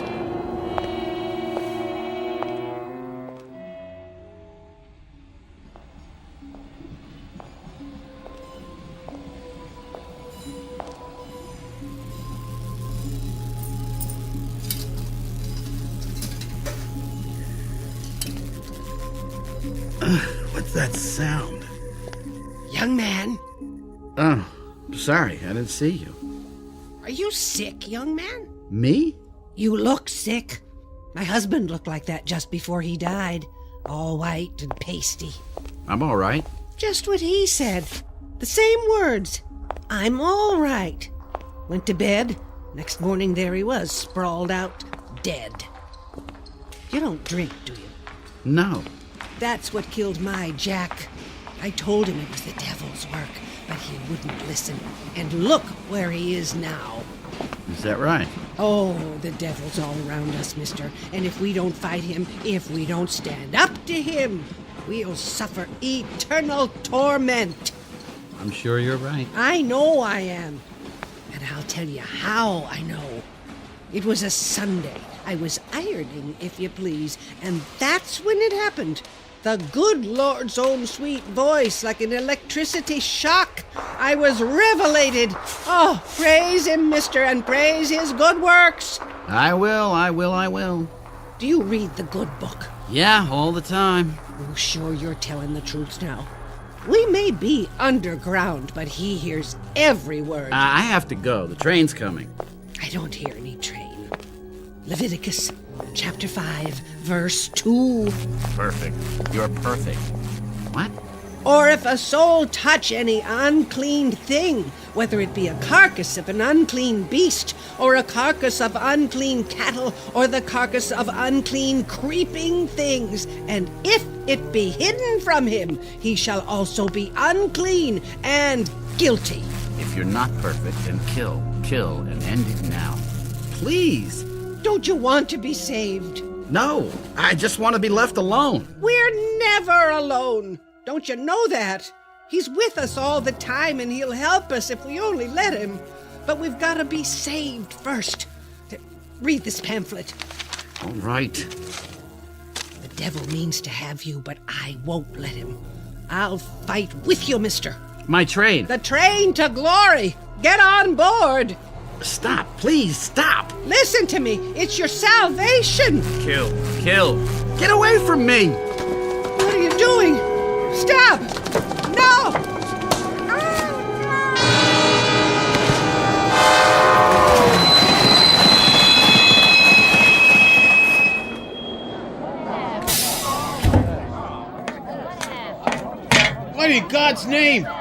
She fell on the tracks. I couldn't stop. Hey, that man pushed her. Hey, somebody stop him! Somebody! Get away from me!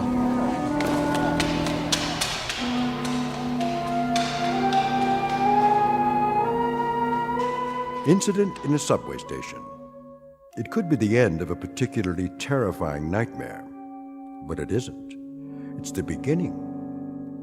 The young man's name is Alan Talbot, and although he doesn't know it yet, he has a ticket to a strange new world that's too real to be a dream. A living nightmare that begins at a stop called the Twilight Zone.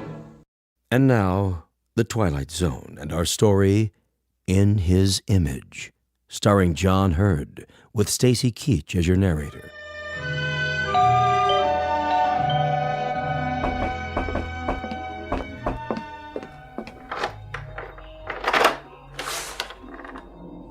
Yes? Sorry to bother you, ma'am, but see, I belong to the Junior Woodchucks, and if you'll just buy a 10-year subscription to the Ladies' Home Companion, I'll get to go to summer camp. What do you think? I think you'd better come in. Okay.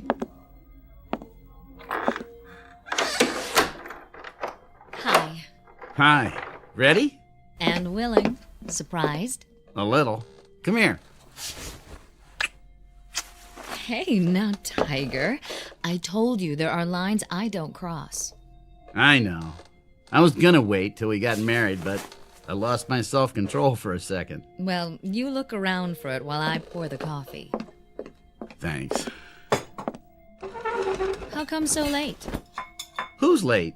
You are. What, 5 minutes? Try 45. Ooh, honey, I told you to get rid of that sundial. Okay, so you overslept. Just remember, leaving at 6 a.m. wasn't my idea. Look, I did not oversleep. I left the hotel at 4:30, got on a subway train, got off the subway, and came here. Therefore, you must have stopped off for a couple of short beers. It's now 6:45. Look at your watch. See? Yeah, I see. But I don't understand. I do. You were enjoying those last moments of freedom. Uh-oh. Uh-oh, what? Well, you said you wanted to bring some food along, so I roasted us a chicken. Looks like it got a little crispy. Jess? Hmm? Are you sure? What do you mean? You know what you're doing? Of course I do. I, a 31-year-old spinster of sound mind and body, am going to run away to a town I've never heard of for the purpose of marrying a guy I've known exactly 4 days. Anything odd about that? I'm serious. So am I. I mean, shouldn't you get to know a little more about me? Like what? I know that your name is Alan Talbot. I know that you live in Coralville, New York, in a big white house surrounded by rose bushes and trees. I know that you do scientific research on some kind of weapons device for the government. Not weapons, computer electronics. See? Already you're romanticizing me. Don't interrupt. You are visiting New York City for the pure morbid pleasure of it, currently rooming at the Chesterfield Inn. You make a modest but adequate salary. You're kind to small animals and chestnut vendors. And let's see, you're terribly lonely and in desperate need of a woman 5 feet 9 inches tall, answering to the name of Jessica Connolly, right? Right. And you are single. At the moment. Well then, we'll just have to do something about that. Here, wrap the chicken in foil and put it in the picnic basket while I get the suitcase. Sounds good to me. Think I'll like Coralville? Only if you happen to like great little towns full of warm, friendly people. Only a week away from the place and already he's homesick. I better like it. You will, and you'll love Aunt Mildred. Well, are you going to stall all day, or are you going to make an honest woman out of me? Let's go.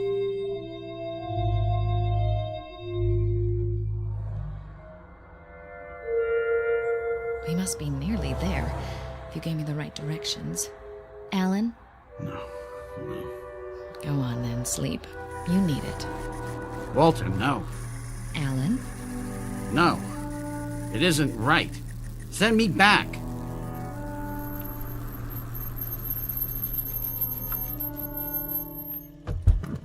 Alan, hey, What? What? Huh? What's the matter? you were having a nightmare. I was? Must have been the chicken. You didn't care for it? I didn't tell you, but chicken doesn't care much for me. From the way you were thrashing around, I'd say it hates you. Who's Walter? Who's who? You kept yelling, Walter. Well, this isn't the best time to tell you, but he happens to be my brother. Oh? Well, I didn't know you had a brother. Yeah, tragic case. We keep him locked up in the cellar, and I don't like to think about it. Alan, you idiot. Actually, I don't know any Walter.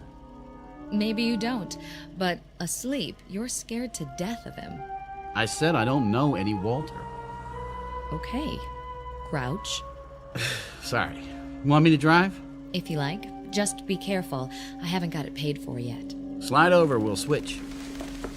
How far is this rustic paradise, anyhow? Another few miles. You see that Scatter Creek? Yes. I played there when I was a kid. Every time I ran from home, I'd just get about this far to that grove of trees. Love Alley, we called it. Great place to take girls. What they used to call sparking. How would you know? Oh, my dear, among sparking circles, I was nicknamed the Human Electrode. Lovely. What am I getting into? What do you say we find out?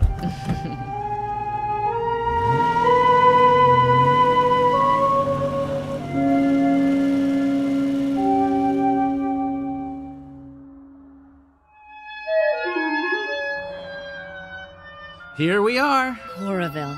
Population 3,250. Sounds cozy. It is. That's the town square up ahead. Alan, it's beautiful. Didn't I tell you? A little village. It reminds me of West Hampton. Trees, shops. Oh, look at that old hotel. That's the New Brunswick. Got an ice cream parlor and a magazine rack. You can get cigarettes there, too, if you can prove you're 21. Mr. Van Brook's very strict about that. Think I could pass? Maybe not. And over there, to the right, you can't see it from here, but the library's down Oak Street.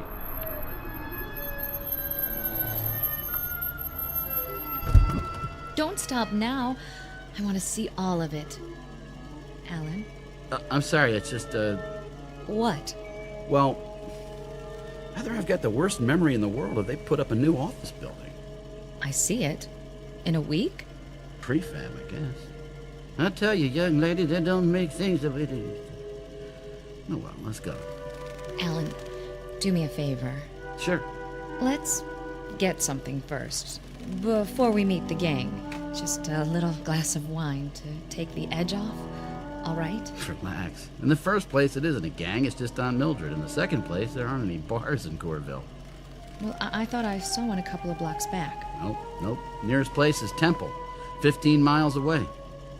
How about a coffee? I guess that'll have to do.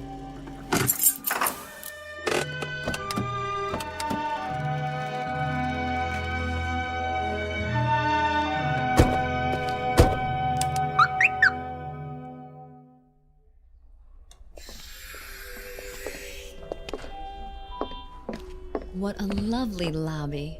Is this the way you remember it? Well, something I could do for you folks? Where's the restaurant? 4 doors down, Kelsey's Cafe. I mean the one here. What happened? You close it up? Never had one here, just the hotel. This is New Brunswick, isn't it? Yes, sir. I see. I know how absent-minded you scientists are, so you won't mind me asking, are you sure we're in the right town? Yes, I'm sure. Well, don't snap at me. Sorry. Look, Jess, let's just go on home, my home, and get something there. Anything you say. Is that your Mr. Brooks behind the counter? No, I don't know who he is. It's like 20 years have gone by or something. Everything's different. I think you're just looking at things in a new way for the first time.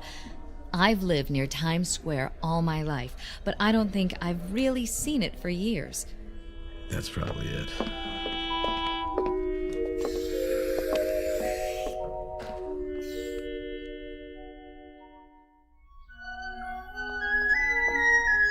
Now that's a classic house. 2 stories, Cape Cod style. And there are the trees and rose bushes. Yeah, that's more like it. I'd recognize that anywhere. Like it? And what if I didn't? Of course I do after listening to you. It's charming. Almost home. First thing we'll do is paint it pink. Why not purple? That'll work. The key must be bent. Aunt Mildred! Aunt Mildred! Hey, you're gonna shake up the whole neighborhood. Got to. She's hard of hearing. What do you want? I'm Alan Talbot. So? So, I happen to live here. Would you mind telling me who you are and what you're doing in my house? Are you crazy? Just a minute. Where's my aunt? Who? Mildred Talbot? Now, mister, you listen to me. You made some kind of mistake. I live here. I've lived here for 9 years. Bought the place from Gerald Butler. I've got the deed to prove it. I don't know anybody named Mildred, and I don't know you. Now get off of my property or I'll call the sheriff. Wait! What is going on? Alan? Alan?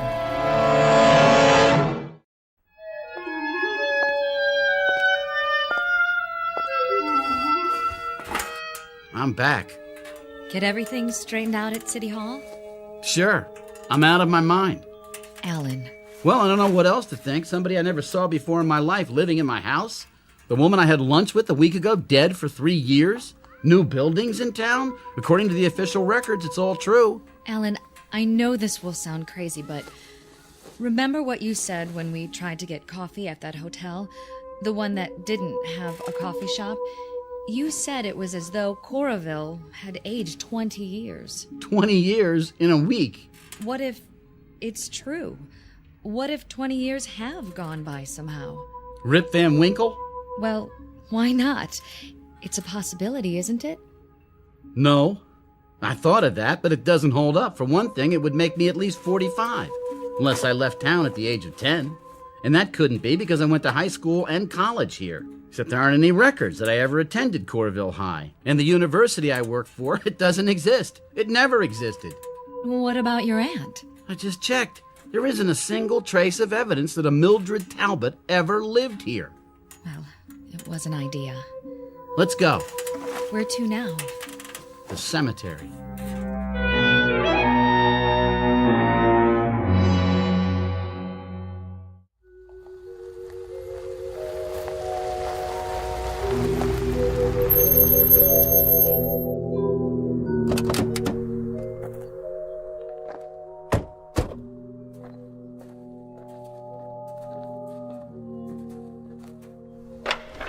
Good. Gate's open. Alan, what are you doing this for? To find out whether the world's gone crazy or I have. My parents are buried here, and if I can find their graves... At least this cemetery's been here for a while. Look at the vines on the statues. Angels, stone crosses. Do you recognize anything? Yes, over there. The 2 headstones side by side. But I don't understand. Mary F. Cummings, Walter B. Cummings Sr. Is that your name, Cummings? No. Those the ones? That's them, all right. What do you want?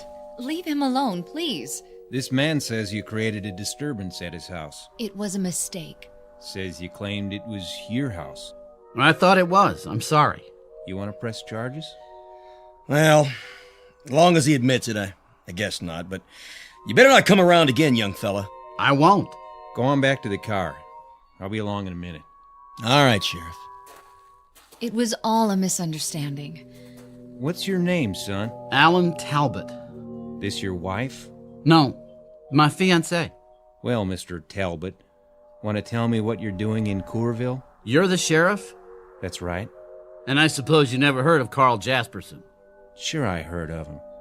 He's the man I replaced. You know him? He's my godfather. Where can I find him? Find him? Over there. By the monument. You mean he's... Here he is. Carl Jasperson. I have to get out of here. Alan! Miss, What do you want? I can't force you to do anything because you haven't broken any laws. But I suggest you take him to a doctor. He looks sick. You may be right. Ain't my business, but the way he was staring at those graves. Is he kin to Walter Cummings? I don't know. Now, if you'll excuse me.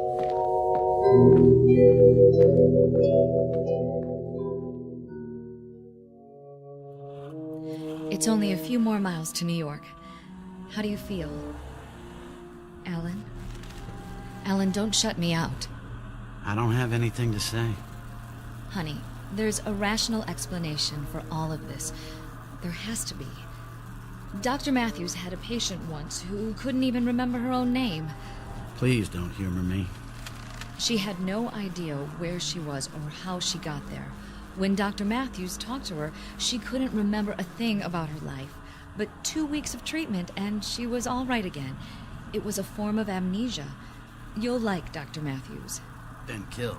You must kill. Wrong, Walter. Wrong. And he treated Sandy, my roommate. I don't know whether I told you about her. But anyway, she had a breakdown and... Stop the car. Are you going to be sick? Yes, stop the car.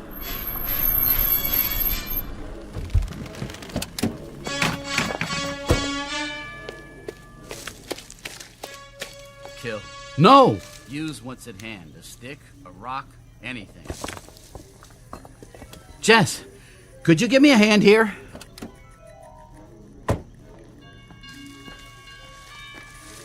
Where are you? Over here. What is it? No, don't come any closer. What? Stay away from me. Get back in the car and drive away as fast as you can. Alan, why are you holding that rock in your hand? I'll see you at your apartment. But how will you get there? Never mind, just go. For God's sake. Jess, go. Now. If that's what you want. Run before I... Kill. Kill. No! Jess! Oh, Jess. Jess.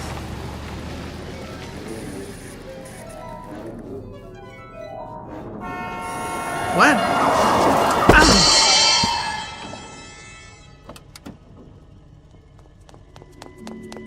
Mister, are you all right? I didn't see you, honest. I came over the hill and... Hey, mister, can you stand up? I'm okay. The fender just grazed me. Yeah, but your sleeve, it's torn. How's your arm? You hurt bad? I'm not sure. Look, I'll drive you to a hospital. No, I don't need a hospital. Take me to my place. Where's that? In the city, the Chesterfield Hotel. I'd rather see my own doctor. Look, anything you say. Come on. You can lie down in the back seat. I got a first aid kit.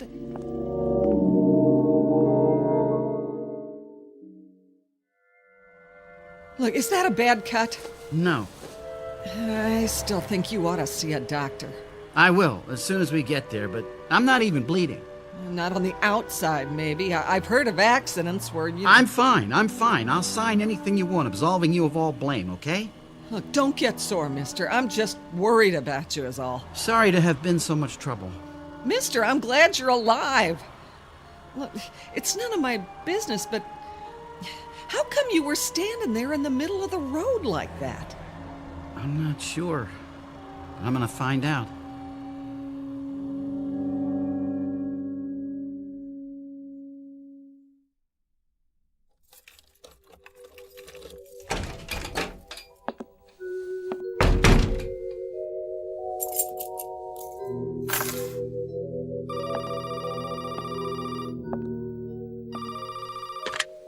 Yes? Alan? Oh, darling. I've been calling every 15 minutes. I'm so worried about you. Are you all right? I think so. I scraped my arm after you left, but I've got a bandage on it. Looks fine. Oh, Alan, are you sure? Yes, there's no bleeding. How did you get home? I caught a ride. Listen, Jess, why don't you just forget about me? I don't understand what's going on and... You listen, Alan. I've made an appointment with Dr. Matthews for tomorrow morning. I'll pick you up at the hotel at 9:30. You'd do that after everything that's happened? You bet your life I would. Look, Mr. Talbot, I didn't plan to fall in love with you, but I did, and I'm stuck with it. for better or worse. Thank you. That means a lot. Want me to come over? No, I'd like to be alone, think things through. I'll see you in the morning. Good night, Jess. Good night, darling. And try not to worry. It's going to be all right. There it is again. The noise. The noise. Where's it coming from? Where? My arm. What's wrong with my arm? Oh, no blood. Let's take off this bandage and see.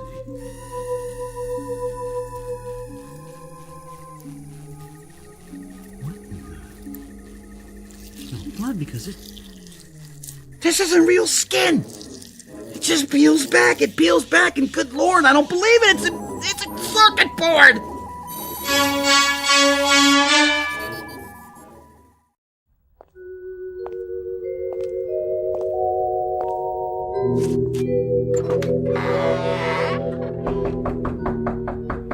Hello?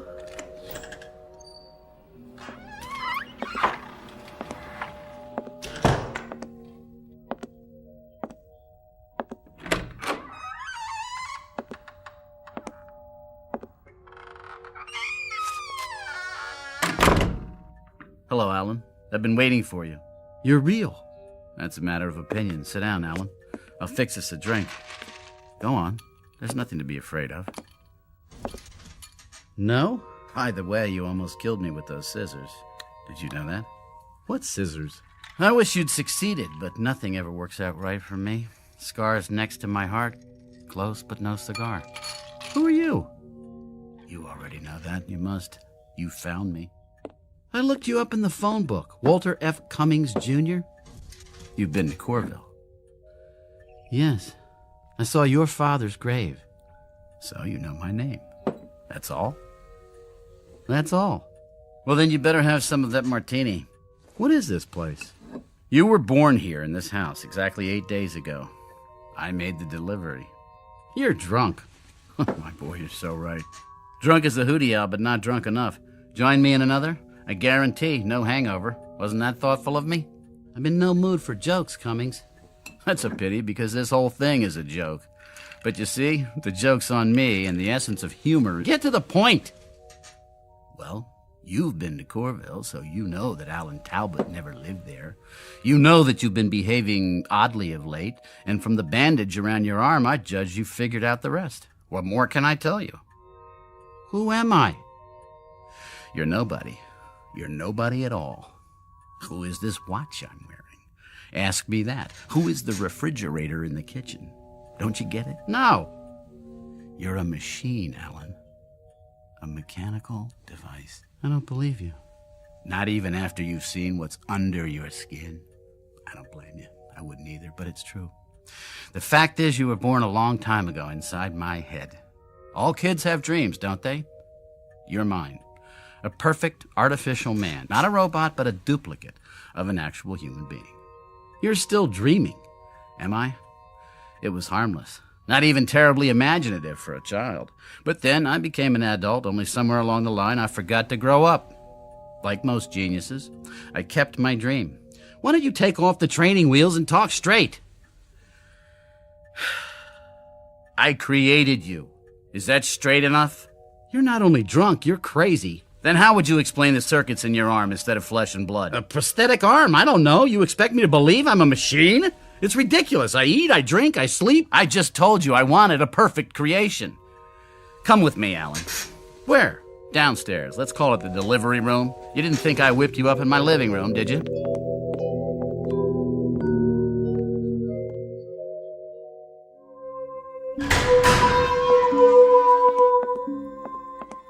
What is this room? My lab. Your birthplace.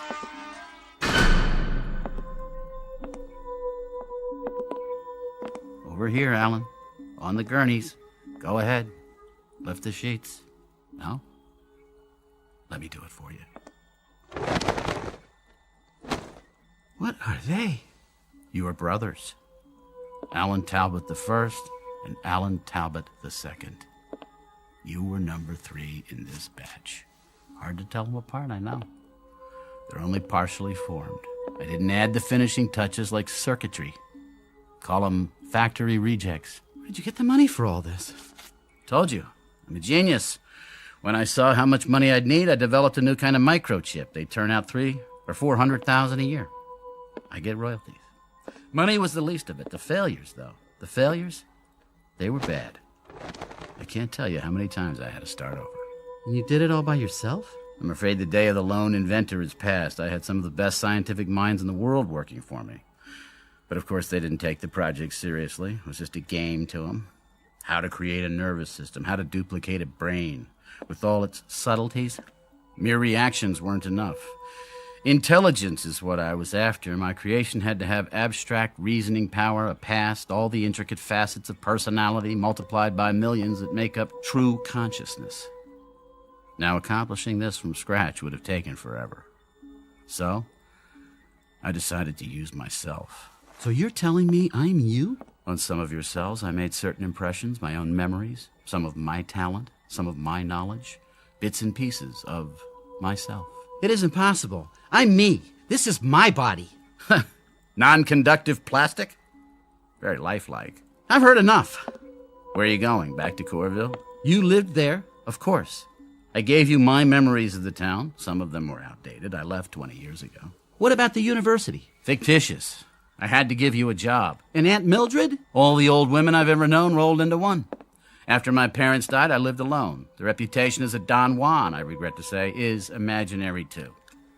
That's about it. You can fill in the rest, up to the last week anyway. What happened then?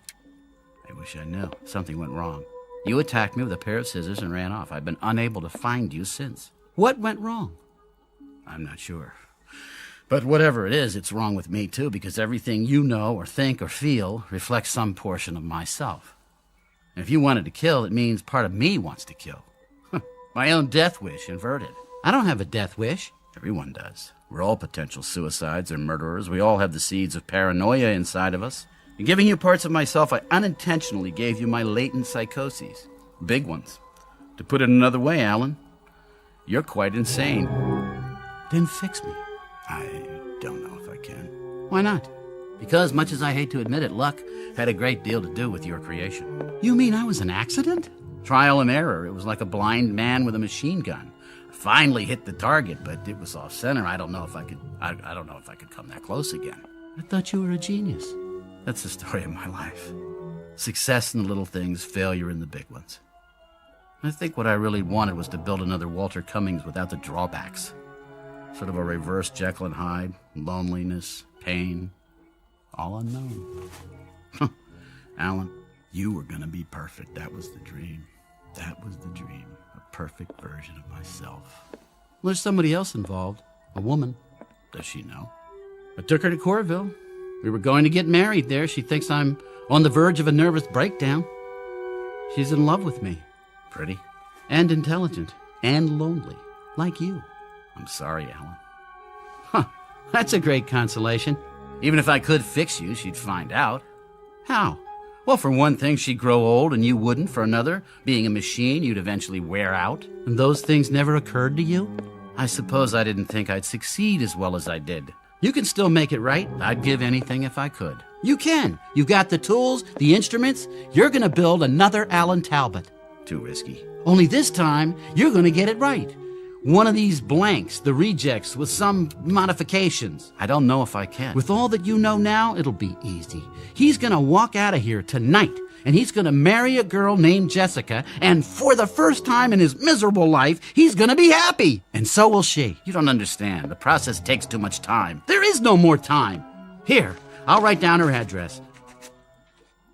She was gonna meet me tomorrow, but she'll be home now. Take it. That's appropriate. What is? This pamphlet, The Way to Salvation? Where did you get it? Somebody gave it to me. I was in... Read this pamphlet. The devil means to have you, but I won't let him. I'll fight with you, mister, and we'll win. My train. The train to glory. Get on board. What's wrong? The noise! Make it stop! Are you hearing something? In my head, like computers and electricity! It's your circuits. They're going bad. And a train! Get on board! Walter, get on board! Your eyes. Your eyes! Get away from me! Now, Walter! Now!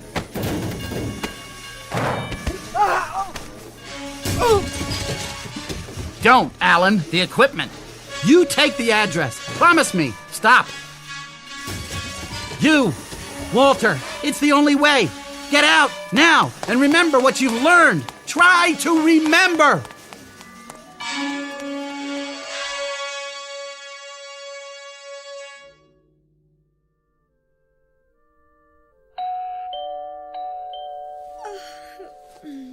Just a minute. Who is it? I'm sorry to bother you, man, but see, like, I belong to the Junior Woodchucks and... Alan!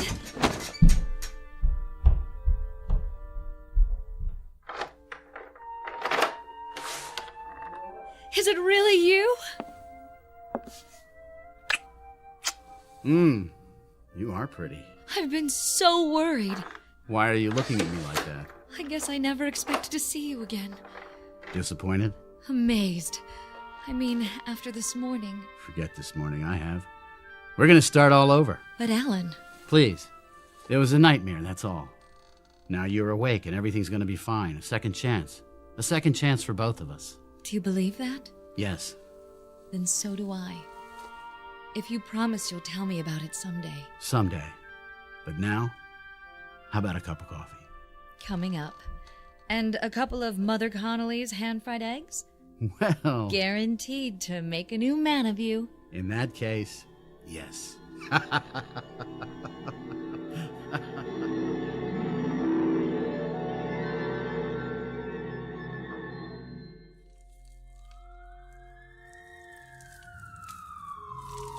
Too late to fight this fire. The whole place is gone. Whose was it?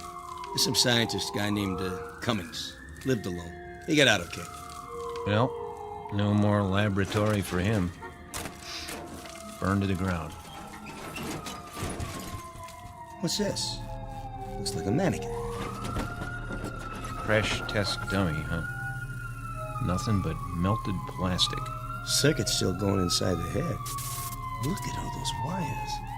Leave it for the cleanup truck. Fire crew! Over here.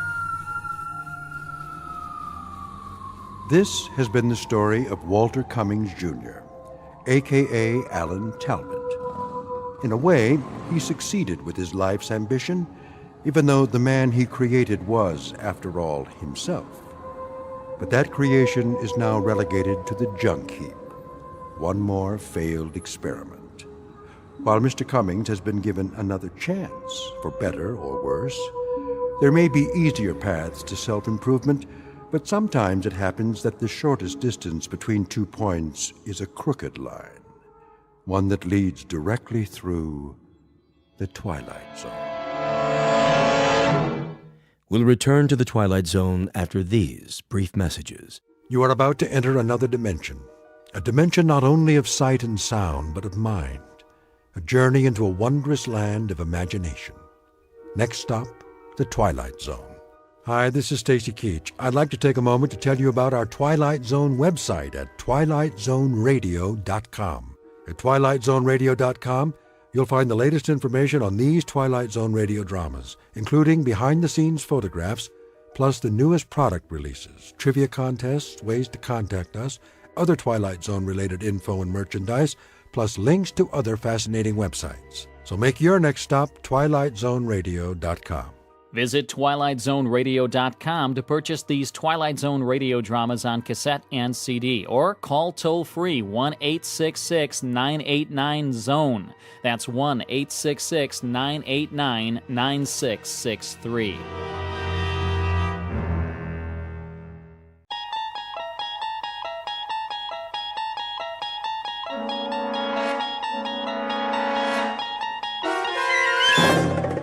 You unlock this door with the key of imagination. Beyond it is another dimension, a dimension of sound, a dimension of sight, a dimension of mind. You're moving into a land of both shadow and substance, of things and ideas. You've just crossed over into the Twilight Zone.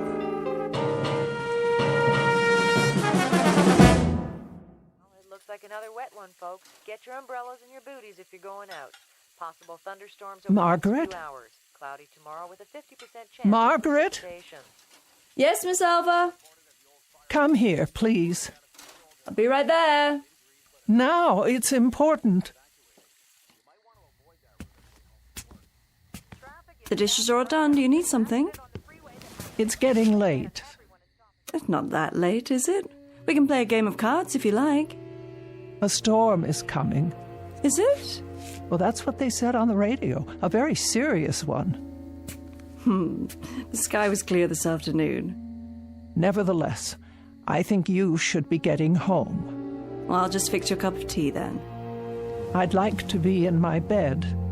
So early? Well, I'm feeling a bit tired. Well, as you wish. Do you have your shawl?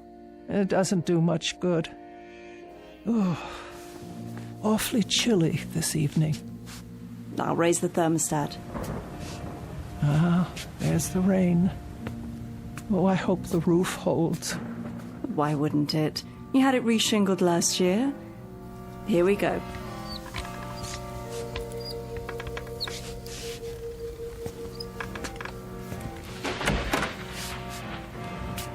I'll turn the bed down for you. Now, take my hands up and out of your chair. Oh, thank you. Thank you, Margaret. I don't know what I'd do without you. Oh, you do just fine. You'll be walking again soon. Have you been doing your exercises like Dr. Mays told you? It's no use. These legs simply don't work anymore. Oh, Margaret, I'll never leave this house again. Now you stop that. There's a big, wide world out there. Places to go and people to see. The only way I'll see them is if they come here. And there's not much chance of that. Most everyone I know has passed on. Surely not. You have a phone right next to the bed. Call some friends. Keep in touch. Oh, it's been too long. I don't know if the numbers work anymore. Of course they do. If they don't, talk to Miss Finch at the telephone exchange. She'll look them up for you. Now, wait right here. I'll get your pills and a nice cup of hot tea. Hurry, Margaret, the rain. You'll never get home. Oh, don't you worry about me, Miss Selva. I'll be back with your tray. Oh, my.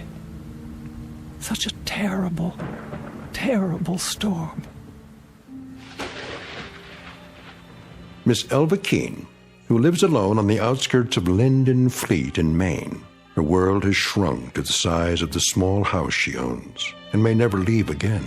For some years, the pattern of Miss Keene's life has consisted of sitting in her wheelchair or lying in her feather bed, knitting, reading books, listening to the radio, eating modest portions of food, napping, taking her medication, and waiting. For exactly what? She's not sure. Perhaps for something different to happen. Something small but significant that will make all the difference. Miss Keene doesn't know it yet, but her time of waiting has just ended. For something different is about to happen, by way of an unexpected phone call in the middle of a stormy night. A telephone call routed directly through the Twilight Zone.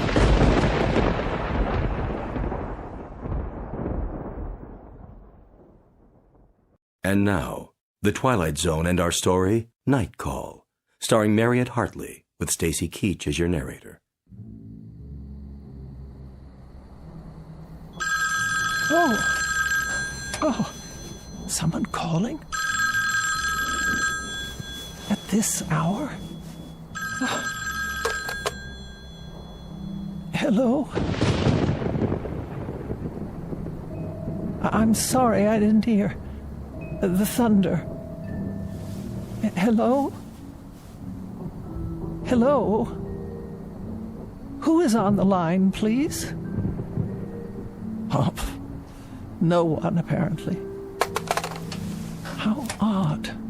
Perhaps I was dreaming.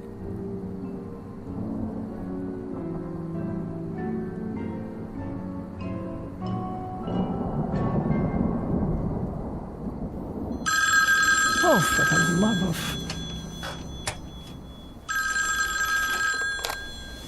Hello? Hello? I can't hear you. If you wish to speak to me, please say something, or I'll hang up. Hello? Hello?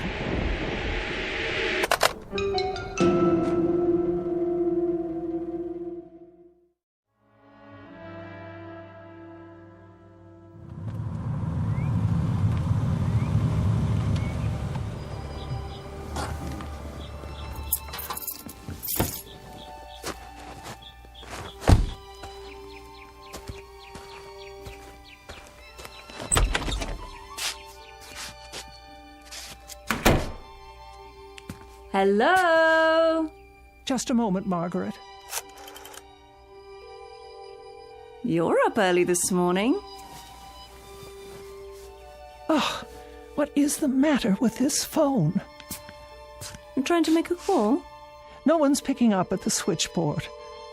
Well, I imagine they're pretty busy this morning, what with the storm and all. I suppose. Phone company, Miss Finch speaking. Ready for your tea? Just a moment. Miss Finch, this is Elva Keene. Yes, Miss Keene, can I help you? I certainly hope so. Well, I'll do my best. What is the problem? Last night, about 2 a.m., my telephone rang. Oh? I answered it, but no one spoke. And I didn't hear any receiver hanging up. Just silence. Is that right? Or rather, a crackling sound like wind and rain. That would be electrical noise, a faulty line, most likely. The same thing happened a few moments later. Well, I'll tell you, Miss Keene, that storm last night about ruined our service. We've been flooded with complaints about fallen wires and bad connections. I'd say you're pretty lucky that your telephone is working at all. Oh, you would you? Yes, ma'am. And would you say then that someone was trying to call me, but that the connection was washed out? That's as good an explanation as any, Miss Keene. But who would have tried to call me in the middle of the night? I'm sorry. I wish I could be of more help, but the way things are right now... Is it likely to happen again? I really couldn't say. It might. Were you expecting a call? Not at that hour. It depends on what's causing it to happen, of course. Could you find out? If there's a breakdown somewhere, our crews will find it and repair it. And what am I to do in the meantime? If it does happen again, you just call me and I'll run a special check on it. Will you do that? Well, if that's your only suggestion. I'm afraid it is. I'll be here in any event. Well, goodbye, Miss Keene. Goodbye. All taken care of? I'm not sure. I'll start your tea, and then we'll move into the living room. Would you like that? Margaret. Yes, Miss Alva? Did you call me? When? Last night. At 2 a.m? No, ma'am, not me. Oh. I thought you might have tried to check on me because of the storm. But then I don't pay you for nights, do I?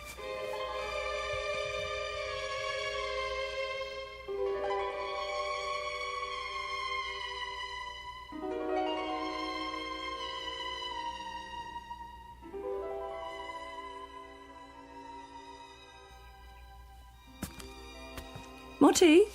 No, thank you. Have you taken your pill? Yes. Don't I always? Never missed one yet. The highlight of my morning. The mail should be here by now. Shall I check the box? Why don't you do that? With multiple injuries in the 5-car pileup, so take caution while driving in these slick conditions. The storms are still very strong in the north and northeast, while the rest of the city, the severe storms seem to have passed over. Several areas were still without power last night due to fallen wires. Workmen restored electrical service shortly before dawn.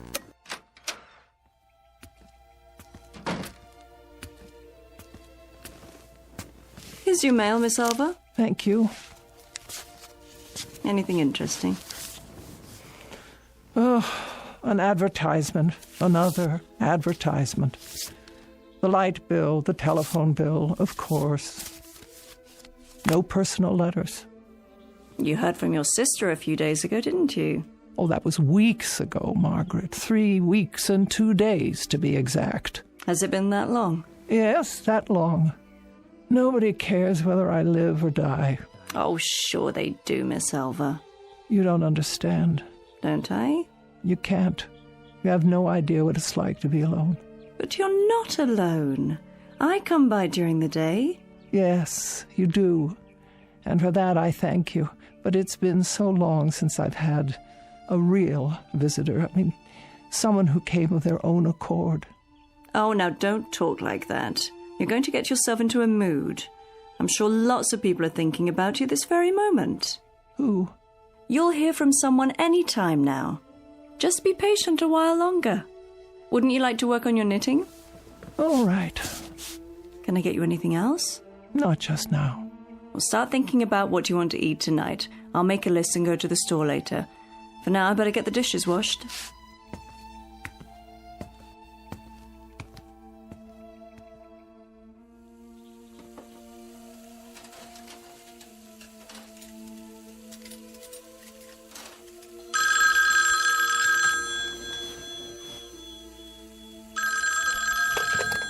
Hello? Hello? Margaret? Yes? Come here, quickly. Was that the phone? See, someone's calling you now. Take the receiver. What for? I want you to listen. If you like. Well? There's no one on the line, Miss Elva. Just listen. See if you can hear whether anyone's there. There's nothing. But you heard it ring, didn't you? Yes. Tell me if someone hangs up. Not a thing. The line's dead. Wait. What's the matter? Oh, well, it doesn't matter. I'll call Miss Finch and have them check on it. You really think that's necessary? Yes, I think it's necessary. Am I to suffer calls like that at all hours of the day and night? Calls like what? There was no call. Then why did it ring? It was a mistake, that's all. How could it be a mistake? Someone must have dialed my number. Not if it's a malfunction. Something's wrong with the equipment. I'm sure they'll... What are you doing? Reporting it. Phone company, Miss Finch speaking. Hello, Miss Finch. I thought you should know. I've received another one of those calls.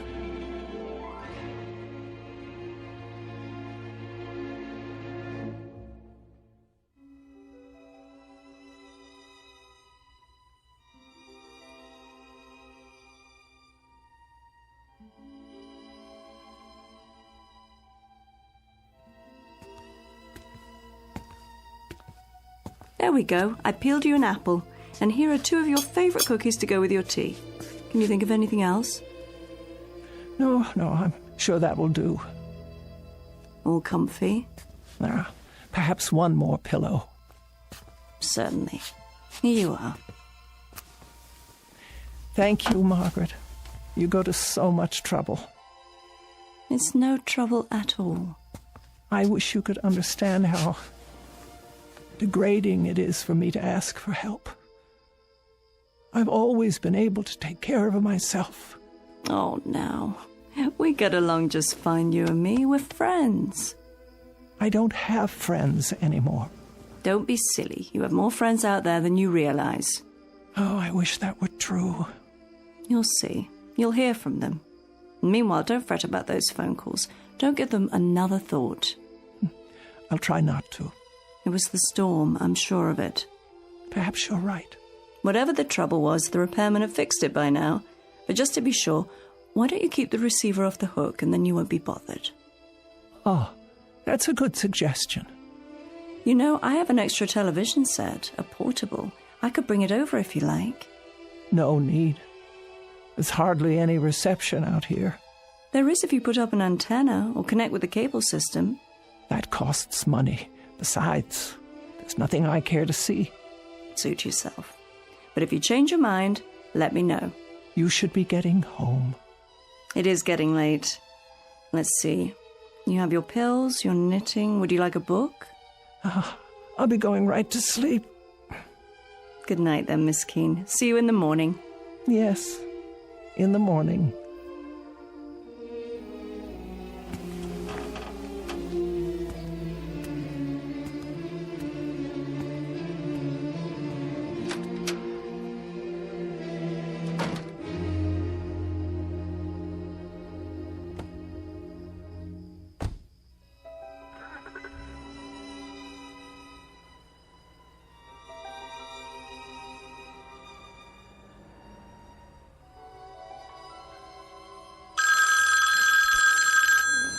Oh, Margaret!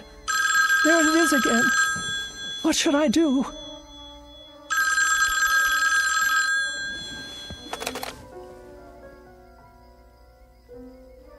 Nothing. Just as I thought. I won't speak. I'll hang it up and then leave it off the hook.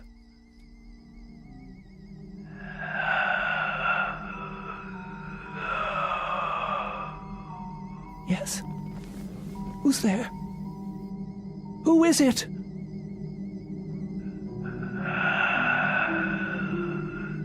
Hello? What is making this sound? Is anybody there? Anybody at all? Who is on the line? Who is it? Who? Hello?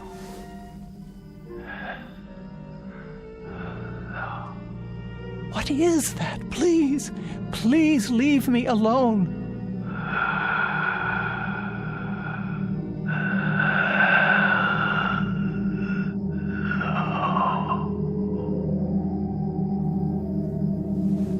No.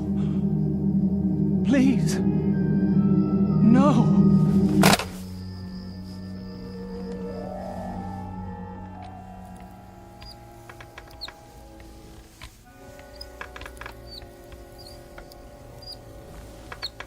Here we are, your favorite spot in the living room. Not today, please. Well, where then, Miss Elva? Away from the window. If you're going to knit, you'll need the light. I don't care to knit just now. Very well. And close the curtains. Close them? I just opened them. That's the way I want it. But look what a lovely day it is. With the curtains drawn, there'll be hardly enough light for anything. Please do as I say, Margaret.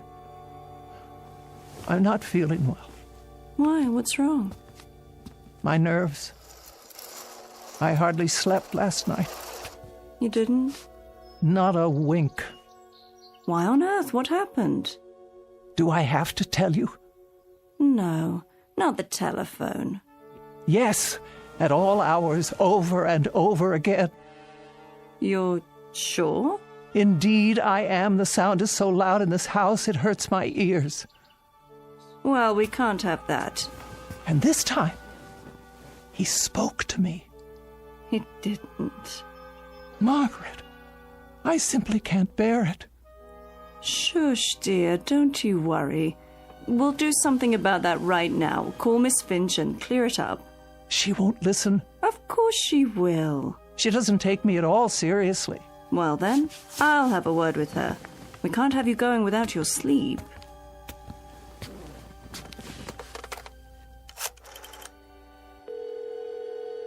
Operator. Is that Miss Finch? It is. This is Margaret Phillips, Miss Keene's private nurse. Oh, yes. How are you? I'm fine, but Miss Keene isn't doing so well. Oh, sorry to hear that. Why haven't you fixed her line yet? I've told her we'll repair it as soon as... It's gone beyond that. Now someone is speaking to her. She can't sleep at all. If Miss Keene's health should be disturbed any further, the phone company will be held responsible. Now, just a minute. Give me the phone. Here she is now. She'll tell you herself. Miss Finch. Yes, Miss Keene.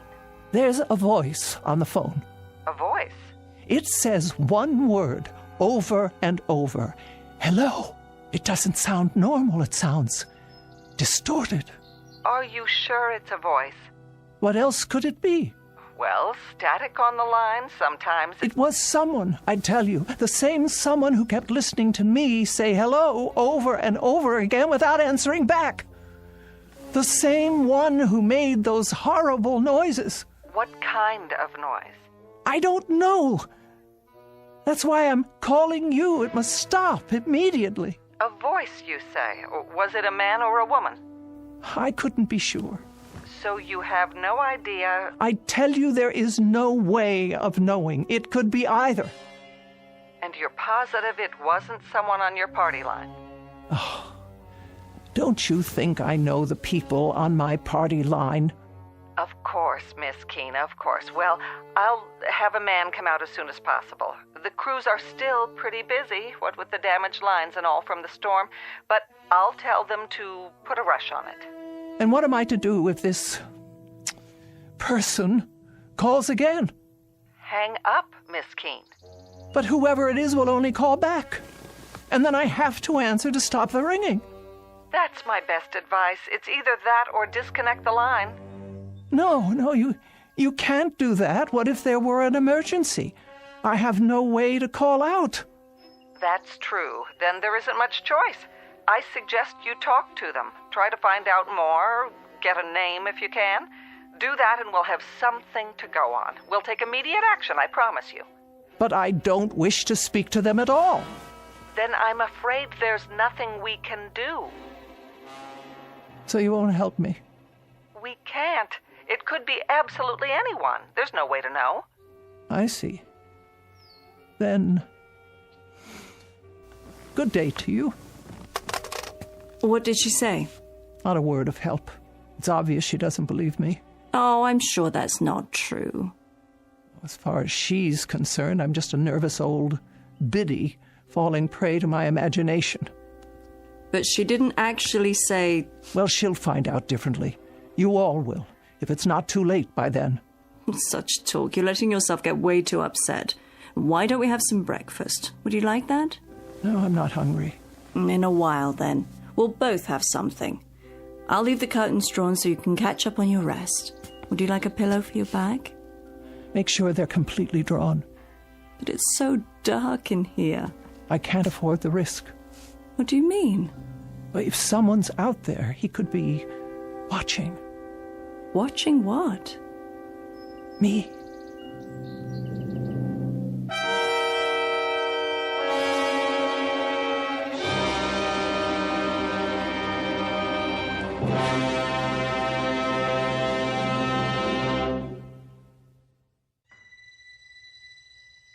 Oh, nothing tastes right today, not even tea. It's not your fault. I'm feeling so out of sorts. Margaret? Margaret? That's all right. Stay where you are.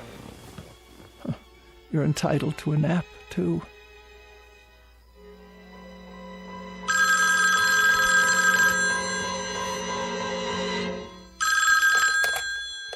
There. That will stop it. I won't put it to my ear. I won't.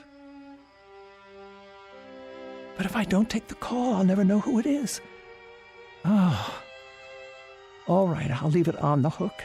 And the next time it rings, I'll force myself to speak to them and find out what they're up to.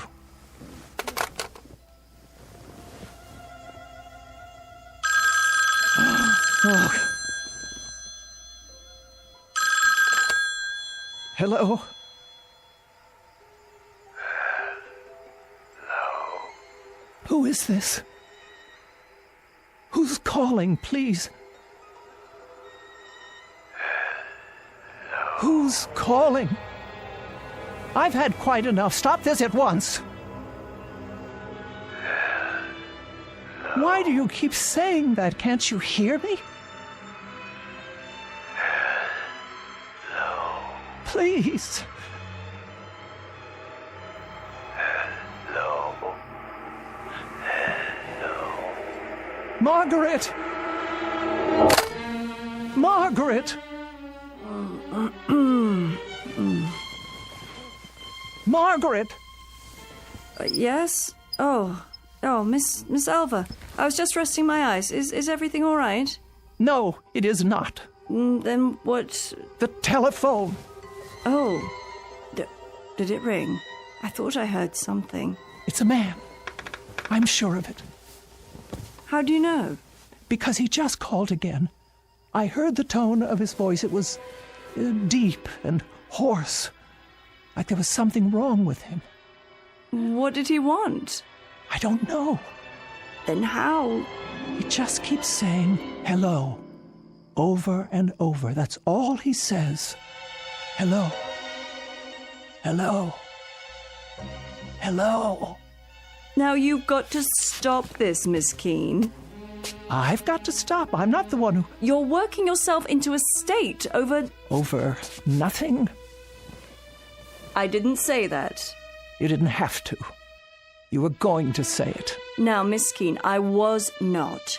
I think I'd better put you back in your bed so you can... I don't want to be put in my bed. I want to know who this terrible man is who keeps calling. What did Miss Finch tell you? She told you it's probably a bad connection, didn't she? The telephone wires are still wet from the rain. It was not the connection. It's a man.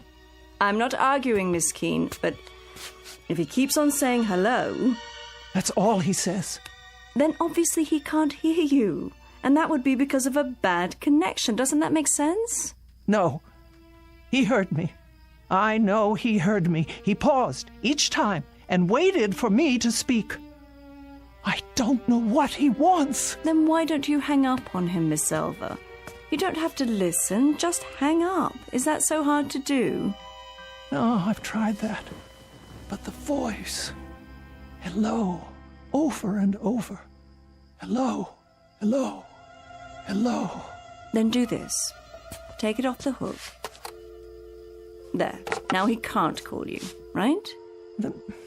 Nobody can call me. Leave it that way just for the time being, until all this funny business is over. It will be the same on the extension. And then if you decide to make a call, all you have to do is hold down the arm for a second. Isn't that right, Miss Keene? Miss Keene? But why is he calling me? Why would he? Can you tell me that? Why? He wants something from me, but I can't imagine what it is.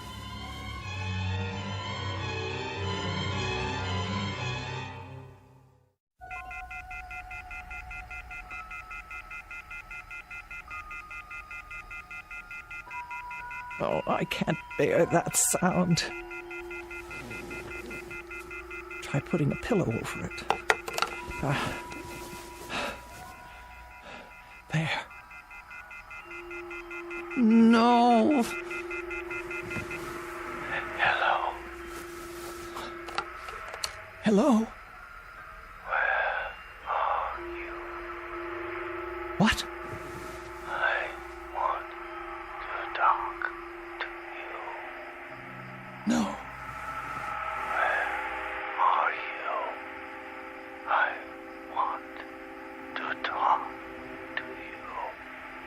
Please. Where are you? I want to talk to you. No, I beg of you. Where are you? I want to talk to you. Leave me alone. Leave me alone.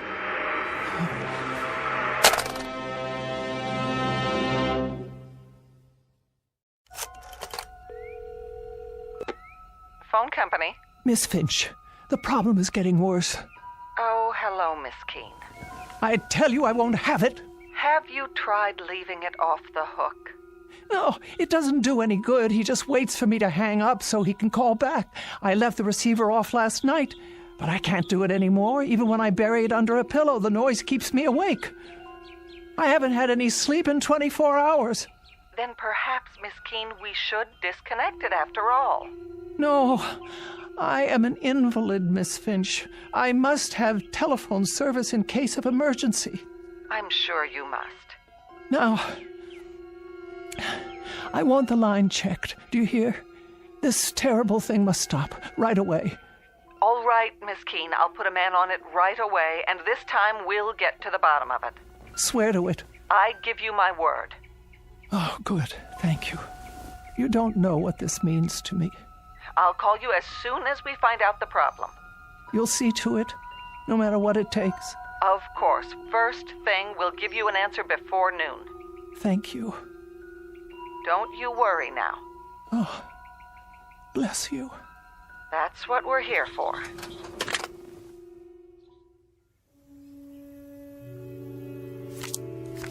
Your play?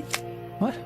Pick up your cards, Miss Elva. This is what we need, you'll see. A nice game of canasta. Oh. Yes. Now, it's your play. What is the matter with that girl? Hmm? She promised faithfully that a man would check on it today. The afternoon is almost over and no one's been by. Maybe he doesn't have to come by, Miss Elva. Why wouldn't he? If the problem is somewhere else, with one of the telephone poles, for example. Well, I suppose that could be true, but if she promised she'd let me know. Look at your cards. Did you get a good hand this time? Oh. That'll be her, don't you think? Want me to answer it? Yes, if you would. Hello? No, this is Margaret Phillips. Would you like to speak with her? Who is it? Just a moment. You see, it's Miss Finch. Now everything will be fine. Oh, yes? About those calls you say you've been receiving, Miss Keene. Say I've been receiving? Why don't you believe? We sent a man out to trace them. I have his report here. And? He says he followed your line through all its connections. He found the problem. Well, what is it? A fallen wire on the edge of town. Fallen wire? Yes, Miss Keene. The weather blew it free of the pole. I don't understand. One end was on the ground, so no signal at all was getting through. Are you telling me that there were no calls? I'm sorry, but there's no way anyone could have called from that location, Miss Keene. I tell you, a man called me. There must be a phone there. There must be some way for him to call me. Miss Keene, the wire is lying on the ground, unattached. Tomorrow our crew will put it back up and you won't have any further trouble. There must be a way that someone got through. But there is no one out there. No one at all. Out where? Miss Keene, it's the cemetery. Oh. Miss Keene, are you there? What is it, Miss Elva? Miss Keene? Miss Keene? Why have you dropped the phone? Will you tell me what's wrong? Miss Keene, for heaven's sake, what is it?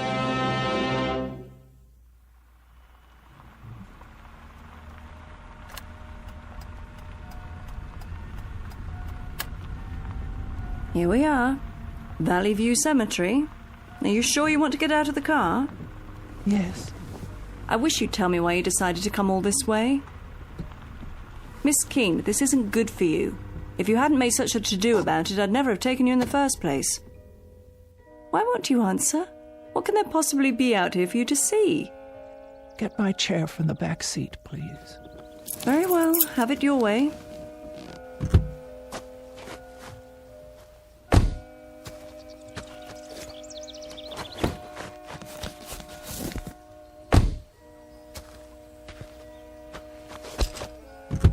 Careful. Now. Up and out. Here's a blanket for your legs. Though I can't imagine why you'd want to. Miss Elva? What are you looking at? Over there. You mean inside the grounds? On the other side of the gate. All right. We'll have to steer clear of the power lines, though. Well, there's a loose telephone wire hanging down. Can't see where it touches the ground. Where are we going? The first row on the left. About halfway down, as I recall. That's where the wire ends. I knew it. Here? Here. And we better not go any closer. It's fallen directly onto a grave.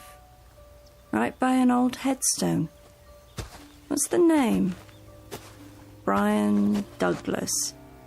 And the date of birth and death, more than 50 years ago. Oh, the poor young man. Only 27. I knew it. Miss Elva. It's him. Who? It's him. Brian. Oh, Brian. You knew him? Brian, my fiancé. He died a week before we were to be married. Oh, Miss Alva, I didn't know. We were in a car together. I insisted on driving. I was always insisting on things, telling him what I wanted, dominating him in my way, and he always did what I said, always. I lost control of the car, steered it right into a tree. Brian went through the windshield. He was cut to pieces. I was left crippled, and now he's trying to reach me, I'm sure of it. Don't you see? He's trying to reach me. So many years out here alone, in the sun, in the wind, in the rain. And now, at last, I can talk to him. I won't be lonely anymore.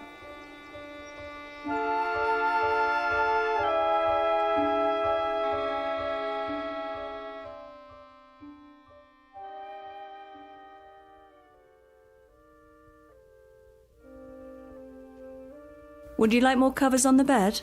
No, Margaret, I'm perfectly fine. I can plump up your pillows for you. That's not necessary. I can't leave you like this. I'll be all right. Good night. But... Good night, Margaret. You call me if you need me now. I will. I'll be home all night. Yes, yes, Margaret. Good night. You sleep well.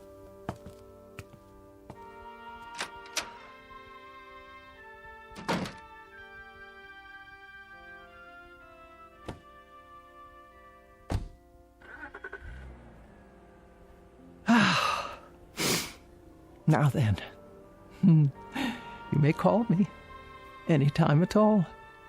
I'm waiting. Oh, this is ridiculous. Now that I want you to call. Brian? Brian? Are you there? Can you hear me? It's Elva. Elva! Oh, Brian. Brian, my dear. Brian, where are you? Where are you, Brian? Can't you hear me at all? Brian! Are you there, Brian? If you are, please speak. It's Elva. Elva! You can speak to me now. I didn't know it was you. I thought...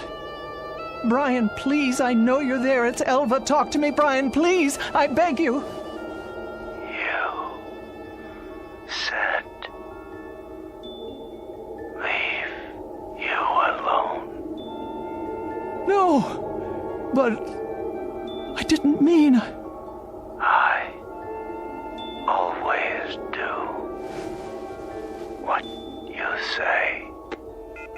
Oh, God, but I didn't mean... Brian, I didn't mean that. Not this time. I didn't understand.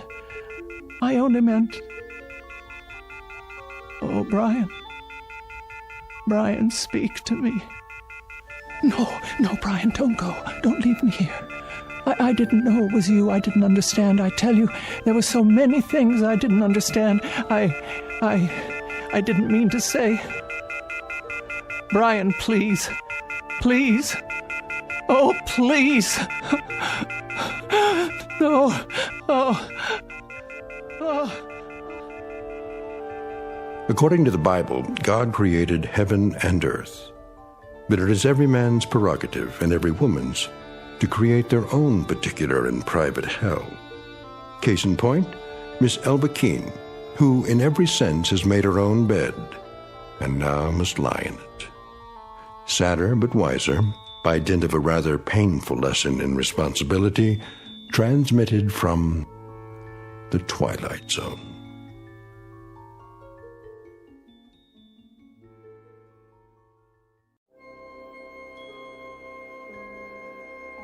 Hi, this is Carl Amari, producer of the Twilight Zone radio dramas. I'd like to take a moment to tell you about our official website at twilightzoneradio.com. where you'll get the latest news and information on these Twilight Zone radio dramas. Plus, at twilightzoneradio.com, you can digitally download 3 free episodes or any of our episodes for only $1.95 each. In this age of ever-changing technology, we've decided to make these episodes instantly available to you by making the Twilight Zone radio dramas a digital download-only series. This means that this series will no longer be offered on CD. The CD collections at our website are now being offered while supplies last at buy one, get one free. So be sure to get your favorites before they're sold out. Be sure to visit us often, and I'll see you in the zone.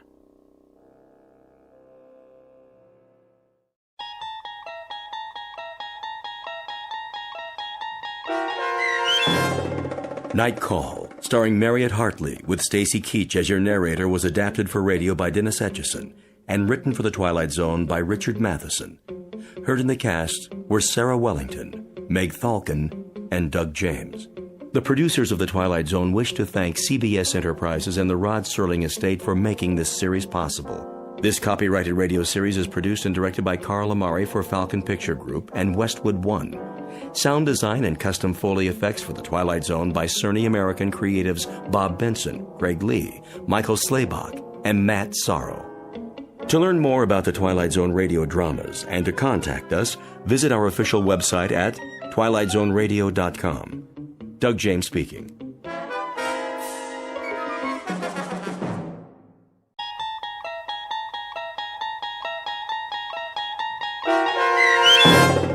Perchance to Dream, starring Fred Willard with Stacy Keach as your narrator, was adapted for radio by Dennis Etchison and written for The Twilight Zone by Charles Beaumont.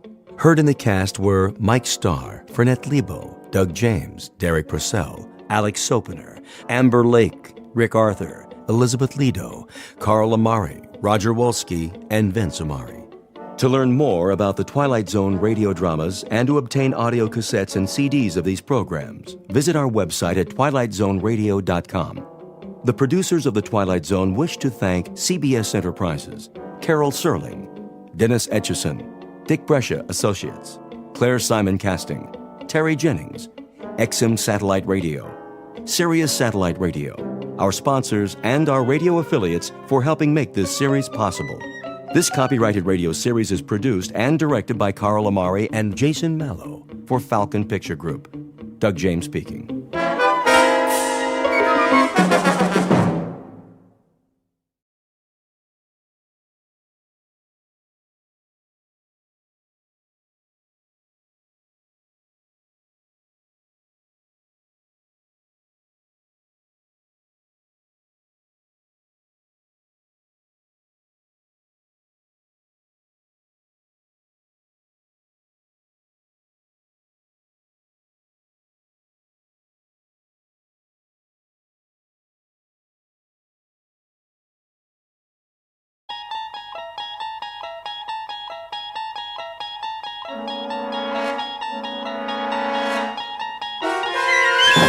There is a fifth dimension beyond that which is known to man. It is a dimension as vast as space and as timeless as infinity. It is the middle ground between light and shadow, and it lies between the pit of man's fears and the summit of his knowledge. This is the dimension of imagination. It is an area which we call the Twilight Zone.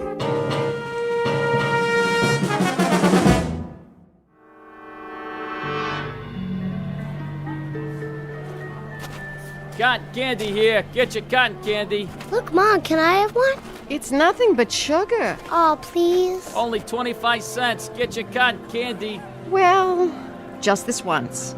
But that's all you're getting, young man. One, please. Excuse me, can I ask you? Mom, that man got in front of me. I just want to ask. Well, one cotton candy coming up. Please, I have to know. My son was first. Where's the exit? Do you mind? I'm trying to get out of here. One at a time. Which way? Hey, pal, you don't look so good. Why don't you take it easy? I can't take it easy. Somebody's after me. Move right in, folks. See the dancing girls, blondes, brunettes, any kind you want. Starring the beautiful Maya, Princess of Darkness. Quickly, where can I hide? Hey, easy, pal. You don't understand. She's been following me all night, everywhere I go. Can I have my cotton candy, please? Come along, Christopher. It's late. But, Mom... You've had enough sweets. You, over there. Come on over, mister. Show's about to start. Leave me alone! Come inside the tent. Always room for one more. How do I get out of here? Well, right over there, pal. See? Through the turnstile. Follow the crowd. Hey, watch where you're going. Let me through, please. That man just shoved me. Sorry, you've got to let me out. Hey, slow down there. One person at a time. Please, someone's after me. Get in line, like everybody else. All right. All right. There, that wasn't so hard, was it?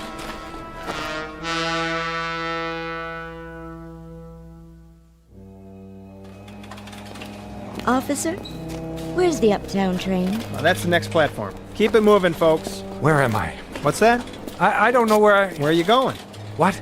Oh, I have to see Dr. Jackson. Who? I have an appointment on the Upper East Side. You don't need the subway. You're there. But how? It's the other end of that platform, right up those stairs. Say, are you all right? I really don't know. What time is it? 11:45. Midnight? That's a good one. In the AM, pal. Where have you been all night? Why'd you go home and sleep it off? I can't. That's the one thing I can't do.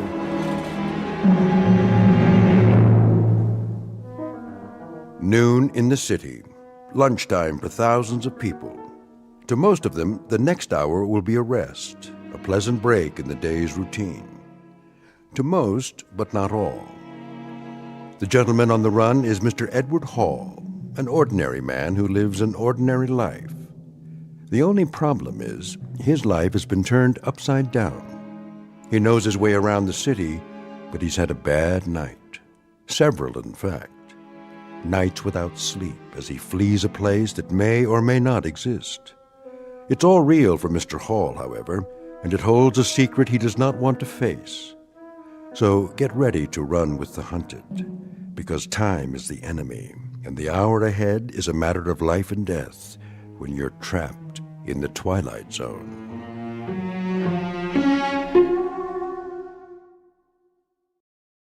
And now, The Twilight Zone and our story, Perchance to Dream, starring Fred Willard, with Stacy Keach as your narrator.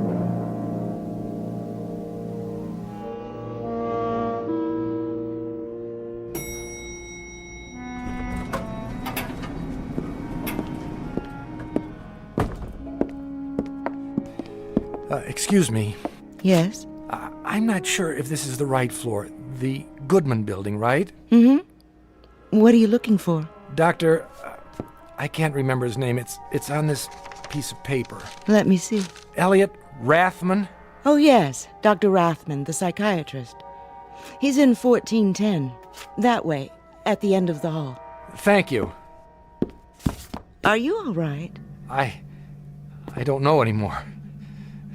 I guess that's why I'm going to the doctor. Would you like me to walk with you? No, I can make it. Are you sure? What? You don't look so good, honey. Why don't you come with me? You? It isn't far. I can show you the way. Don't touch me. What's the matter?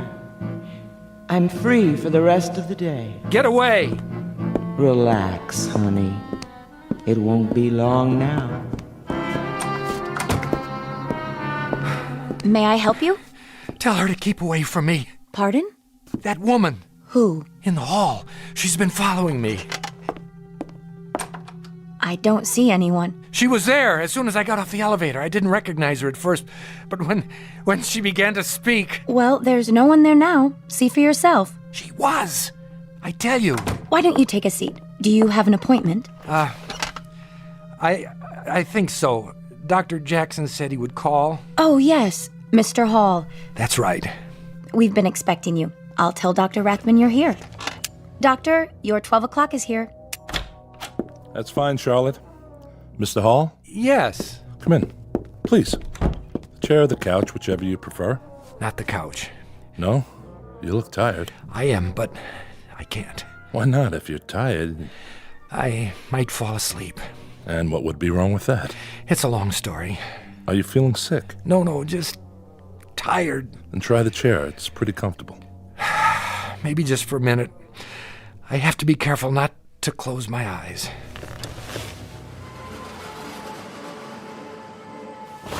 No. I thought you said you were tired. I am. I am the tiredest man in the world. You know how long I've been awake? 87 hours. Almost 4 days and nights. And you can't sleep? Can't. No, doctor, that isn't it. Mustn't. I mustn't go to sleep, because if I do, I'll never wake up. Really? Mind if I walk around, keep the circulation going? Stand on your head if you think it'll help. I don't have that much energy. What's funny now? You are. You're sure you're a shrink? That's what the diploma on the wall says. Why do you ask? You're not what I expected. Oh? What did you expect? Oh, I don't know, something more like... An old man with the white goatee and a German accent? I've heard that before. It's what everybody expects. And they're always disappointed. I've often thought of wearing a disguise. Wait a minute. I have a pair of horn-rimmed glasses in my pocket there. How's that? Perfect. I hope it makes you feel more comfortable. Oh, you looked okay before. But I'm afraid I'm wasting your time. Why do you say that? You can't help me. Nobody can. You're sure? Yes. Then why did you come to see me at all? It was Fred Jackson's idea. He's my regular doctor. I know. What did he tell you? Not much. Your name, Edward Hall. Your age, 35. Your occupation, draftsman. Unmarried. That's right. Long-standing heart condition. Since I was a child. Dr. Jackson's treating you for that? Yes, with pills. And did you remember to take them? When? This morning. What day is this? Good thing you reminded me. You have a glass of water? Surely. Thanks. No history of mental illness? Definitely not. That's all I have. You want to tell me the rest? No, forget it. I'm sorry to take up your time. Mr. Hall. Yes? You really think running away will do you any good? I wish I knew. Don't get me wrong. Sometimes running away is the best answer. Depends on the problem and whether it's something that can be overcome. The fight or flight response. Precisely. But I don't know if yours is that sort of problem. Listen, you can do what you like. But I'm going to charge you for the appointment no matter what. So why not get your money's worth? Promise you won't put me in a straitjacket. I can't promise anything. It wouldn't make any difference anyway. Mind if I open the window? What for, if I may ask? To see the view. Cars look like ladybugs from here. People like insects. Quite a drop. Straight down. 14 stories, 13 technically. There's no 13th floor. Architects are superstitious. And are you? Not that I know of. I'll have to ask you to close it. I only wanted some air. I'll turn up the air conditioner. It works best with the windows closed. Did you think I'd jump? You might have. Not a chance. I want to live. That's my problem. Why is that a problem? There are people who don't want me to. Then get on with it. With your story, I mean. I don't know where to start. Start anywhere. Okay, but I'm warning you, you'll think I've lost my marbles. Marbles can be found, Mr. Hall. Please, go on. Nice office you've got here. Nice furniture. Glad you like it. The pictures on the wall. This one in particular. The seascape. You ever look at it? Really look at it? Why? Does it remind you of anything? Has it ever moved? Quite a few times. It used to be over the desk. My wife likes to redecorate the office. No, what's in the picture? How do you mean? The boat on the waves. You're serious? No, it hasn't. Not to my knowledge, anyway. Sorry to disappoint you. I can make it move. Can you? Yes. That would be quite an accomplishment. Not really. When I was a kid, we had a picture like that. Not the same exactly, but close. A boat, a sailing ship. One of those paint-by-numbers things. I remember those. I think my mother painted it when I was a baby. She used to tell me to look at it. If I looked at it long enough, she said, it would move. I didn't believe her. But the idea fascinated me. One night I spent a whole hour just staring at that silly boat. And did it move? Yes. You were lying in bed waiting to fall asleep, but you couldn't. That's right. You understand there's nothing strange about that. A fixed image on your retinas. Eventually, your nervous system shifts the position slightly to remain alert, or seems to. In Gestalt psychology, we call it the figure ground effect. In plain words, it was an optical illusion. I know, except that after a while, I couldn't control it. Every time I looked at the boat, the sails filled and began to dip, moving over the bounding waves. I couldn't stop it.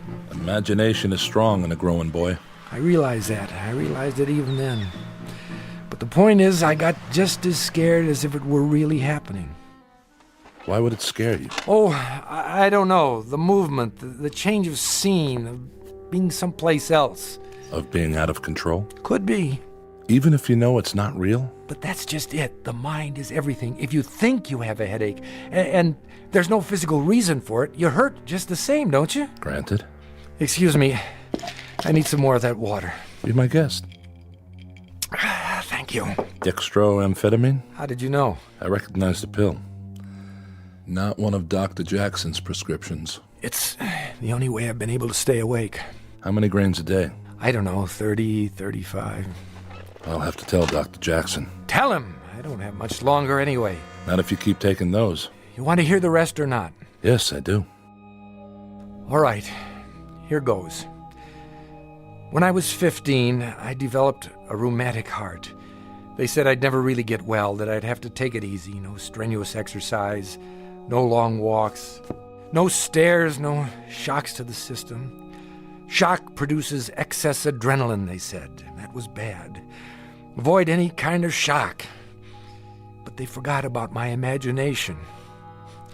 Then 3 years ago, a woman was killed by a man who'd hidden in the back seat of her car. Maybe you read about it? I believe I did. Well, I started thinking about it. Maybe someone was hiding in the back seat of my car. Maybe I'd be driving over Laurel Canyon some night. I'd look in the rearview mirror, and I'd see somebody or something rising up out of the darkness behind me.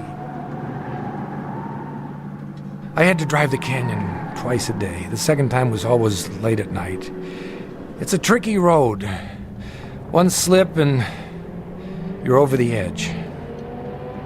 One night, like every other night, I was headed for home. It was a dark stretch, only my headlights cutting into the blackness. Suddenly, I began to feel uncomfortable, as if I weren't alone in the car. It was ridiculous, but I couldn't shake the sensation. I kept thinking, there's somebody back there, directly behind my seat. If I look in the rearview mirror, I'll see his face, and then I'll see his hands reaching up. Here's the important thing, Doctor. I knew intellectually that I was alone, but I also knew that my imagination could make me see something if I thought about it long enough. And so don't ask me why, but I looked in the mirror, and there he was. I hit the brakes, lost control, and that was when I went off the road into the ravine and crashed.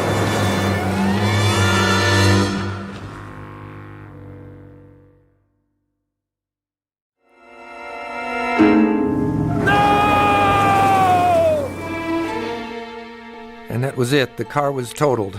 And you were okay? Not a scratch. Of course, there wasn't anyone else in the car. It was all in my mind, but what difference did that make? I crashed anyway. You were lucky to walk away from it. Yeah, I was lucky. The shock could have killed me, the old heart condition. The doctor said I couldn't survive another one. And has there been another one? No, but there will be. Just as soon as I fall asleep. The girl will be in this dream. And it will be the last. The girl? I'm getting to that. Do you have dreams, Doctor? Frequently. Does everyone? I'm sure they do. It's a way of processing what happens during the day. An attempt to come to terms with our experience, at least symbolically. Some people say they don't dream at all. I know. Probably a defense mechanism. They do, but the content is something they're not ready to face consciously. I've always had dreams, ever since I can remember. Sometimes they've been wonderful, sometimes terrible, but vivid. I'd wake up and for a few seconds I wouldn't be sure which was real, this world or the dream. It's not uncommon, Mr. Hall. They say a dream takes only a few seconds, but I can't believe that. I've dreamed whole lifetimes. Generations have passed. Civilizations rose and fell. A single second, and it lasted forever. I'm sure that's the way it seemed. The experience of time can be very subjective. It expands, contracts. It's more than a feeling. Why do you say that? When I was a kid, I used to dream in sequence. I mean it. Remember the adventure serials they showed at movie theaters? It was like that. Every dream was the next chapter. And I'd always remember because when I woke up, I wrote down what happened. Do you think that's crazy? Not necessarily. It could simply be that the dreams conform to your notes and not the other way around. Then you don't think it's possible to dream in episodes? I don't say it's impossible. I just haven't seen it in the literature. It's possible. Believe me. For a while, the dream stopped. Then something happened. About a week ago, that was when it started again. What was it that happened? Nothing. That's just it. Why don't you tell me what you remember? Well, I went to bed around 11:30. I wasn't tired, but I needed the rest because of my heart. I don't even know when I fell asleep, but all of a sudden I wasn't home in my bed anymore. I was at an amusement park in the middle of the night. Can you describe it? Oh, the usual. A merry-go-round, a roller coaster, a funhouse, a shooting gallery where you could win a prize, that sort of thing. Colored lights. And it was crowded. People all around, pushing, yelling. I couldn't get my breath.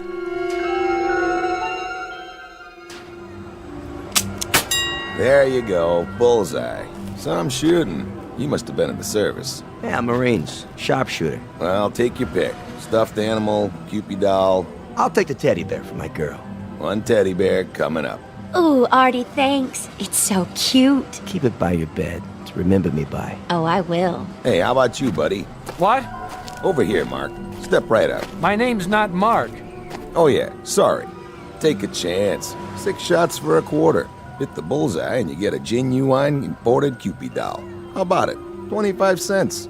1/4 of a dollar. How much? 25 little pennies. Go on. You look like a good shot. That was when I got it. The prices. I looked around, and it was the same amusement park I went to as a kid. In 26 years, nothing had changed. It was exactly as I remembered it. Ah, you missed it. Here, let me give you another rifle. This one shoots straight. No, thank you. Hurry, hurry, hurry. See the dancing girls. See Maya, the cat girl. Move in close. One more time and you've got it. Excuse me. That'll be 25 cents. I don't have any change. Hey, you owe me a quarter. Girls, girls, girls. The most exotic, the most exciting, the most sensational examples of feminine pulchritude this side of heaven. Move right up, folks. Last show of the night. See this roll of tickets? Well, the regular price is $1, but I'm going to put these away. If you're within the sound of my voice, the price is only 50 cents. That's right. Half price for this show only. The pitchman was in shirt sleeves and a straw hat. A crowd had gathered at the platform. All men looking at 5 dancing girls in skimpy costumes. But the one they looked at the most was in the middle, wrapped in a black silk cape, the color of her hair. He was right about one thing. She was beautiful. Full red lips, pale, delicate skin, and huge cat-like eyes. You like 'em full-figured? We got 'em. You like 'em slim? We got 'em. Blondes, brunettes, redheads. If they ain't here, believe me, they ain't worth looking at. Now, here's a little preview of what's inside. Music maestro, Maya, give the folks a peek under the cape.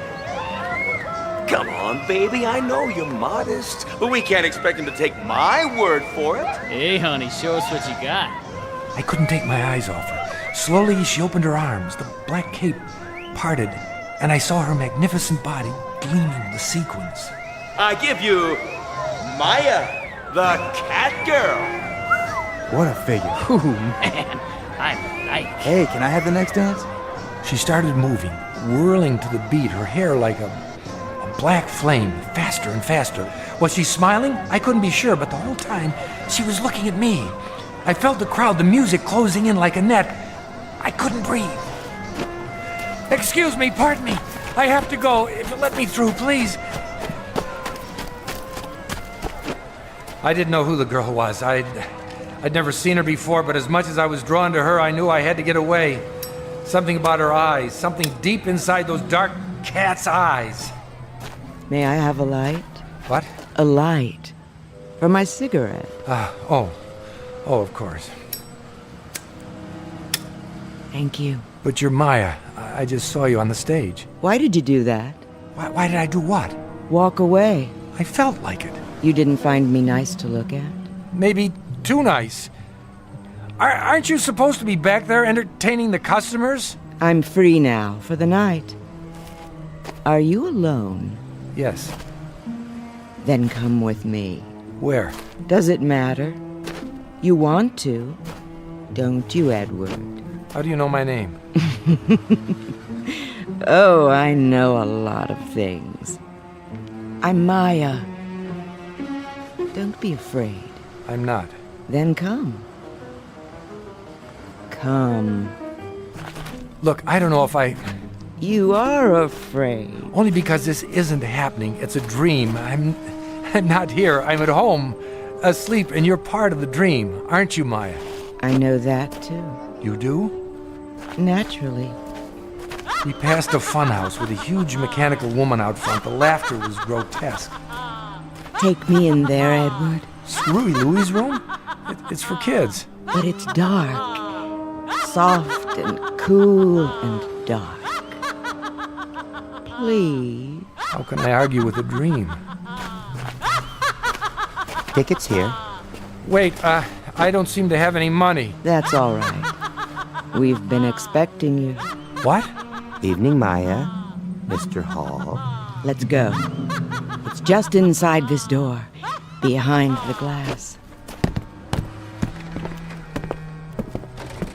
You can kiss me now. What if I don't want to? You want to. Look, whose dream is this, anyway? Edward. What in the... It's only a prop. A mechanical dragon. I can't take this. My heart. But it isn't real, Edward. It isn't real. And that's when I knew, beyond any doubt, what she really wanted. She wanted to kill me!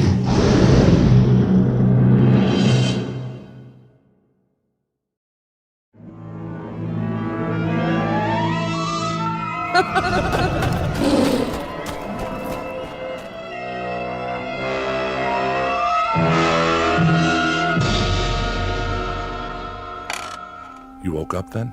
Yes, I'm glad to say. My heart was beating a mile a minute. I had to lie still for an hour, waiting for it to settle down. I went to my doctor in the morning.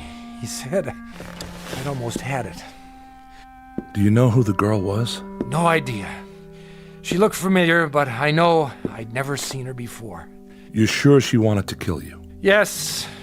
Why did you think so? Why? If you'd seen her eyes, heard her laugh. You said she was beautiful, that you desired her. Yes, but the way she followed me made me go with her. The funhouse frightened you? I'm not sure. I remember it from when I was a child, but it seemed different somehow. Larger and darker on the inside with more glass. There were long passages with mirrors at the end, and you were never sure which way to turn. Wherever I looked, I saw her reflection. A beautiful, seductive reflection. Someone you wanted. No one forced you to talk to her, light her cigarette, follow her inside. You went along with her willingly, didn't you? I couldn't think clearly. It was as if I had no will of my own. Something was happening, and I was swept up in it. I don't suppose she reminds you of anyone now. Like who? Someone you've seen since, in your waking life. There was a woman in the hall when I got off the elevator. She spoke to me, and her voice began to change. For just a second, I thought she sounded like... Like Maya? Yes. That probably comes from sleep deprivation. Your mind is so tired it has to rest, but you fight it. So you slip in and out a few seconds at a time. It's called micro-sleep. It happens when we drive long distances, when we're pushed beyond the limits. A definite warning sign. Otherwise, we lose control, and, well, the consequences can be dangerous, as you must know. But what if the real danger is in closing your eyes? What if that's when the accident happens? What if... Easy. We're only having a conversation in my office. No harm can come to you here, I assure you. Sorry, I know you're right. Of course you are. We were talking about the first dream you had. What happened after that? Well, the next night, I put off going to sleep until 1 o'clock. That would make it hard to get up in the morning. But I didn't care. Turned out it didn't matter anyway. The dream came back, and this time it was more intense. I was back at the amusement park, outside the fun house, and I was running. I couldn't catch my breath. When I thought I was far enough away, I stopped. Well, the next night I put off going to sleep until 1 o'clock. That would make it hard to get up in the morning, but I didn't care. Turned out it didn't matter anyway. The dream came back, and this time it was more intense. I was back at the amusement park, outside the fun house, and I was running. I couldn't catch my breath. When I thought I was far enough away, I stopped. I was in front of a tent with a picture of tarot cards and a crystal ball painted on it. It was dark and no one was around, so I went inside looking for a place to rest. You are looking for me? Oh, sorry, I didn't know anyone was here. I am Madame Olga. No more fortunes, it's late. Come back tomorrow. Yes, I'll do that. Wait. Something is wrong? No, I don't know. Come closer to the candle. Oh, so pale. And your eyes. You are running away. Well, actually... Sit. Give me your hand. If I could just stay here for a minute. Loosen your tie. There. Thank you, that's better. And the button at your throat. Open it. Now. Someone is after you. It doesn't make any sense. I don't even know her. Ah. But she knows you. I'm not sure. She seems to. You desire her? She's beautiful. What man wouldn't? She is the flame and you the moth. I'd better go. Wait. I must consult the cards. I don't need my fortune told. No? I don't believe in that sort of thing. It doesn't matter whether you believe or not. What is cannot be changed. You mean fate? Call it what you like. The past and the future come together in this moment. What about free will? An illusion for children. All is written. Well, I hope you can tell me the way out of the park. I seem to be turned around and I have to be at work in the morning and... Silence. Well, what's my fortune? I am afraid you don't have a fortune, Mr. Hall. Thanks. That makes me feel better. Why do you hurry? I have more important things to do, like getting home. You rush for no reason. You have always been here. You always will be here. Thanks for the advice. Bye. Edward. Where? Behind you. But how? I've been waiting. Get away from me. What's there to be afraid of, Edward? It's only a dream. I have a heart condition. I can't stand all this excitement. That's silly. There isn't any excitement, not really. You said so yourself. You're home in bed, asleep.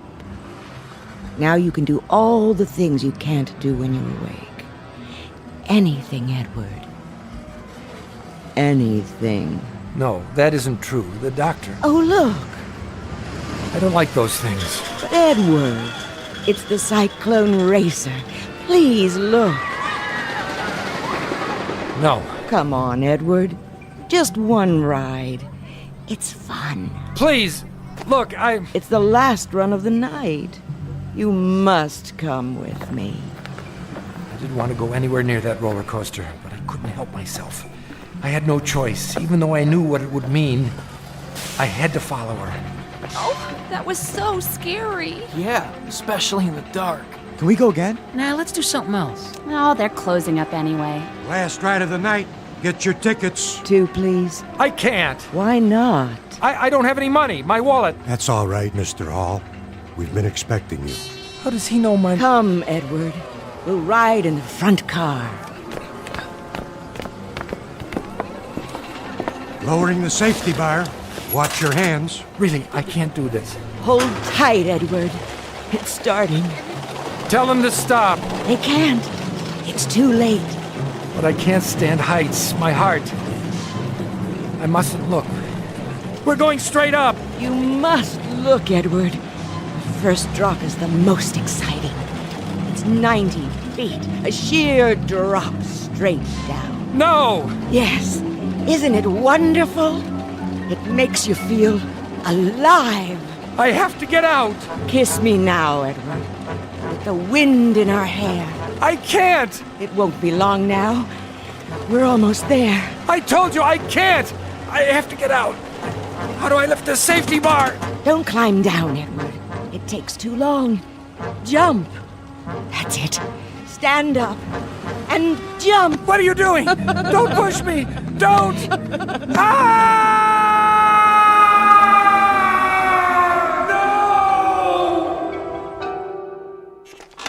Is that it? That's it.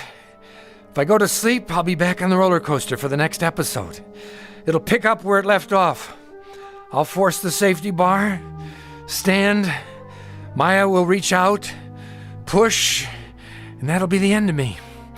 On the other hand, if I stay awake much longer, the strain will be too much for my heart, and that'll be the end of me. Heads you win, tails I lose.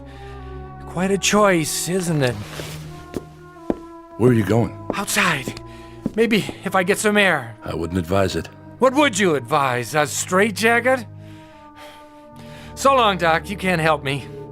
I've wasted enough of your time.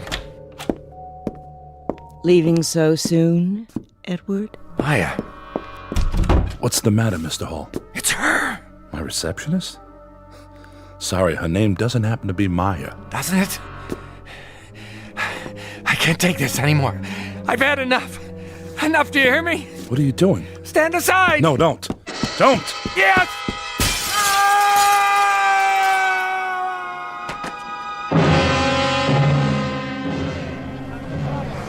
What happened? He fell, or jumped, from that window up there. Oh no!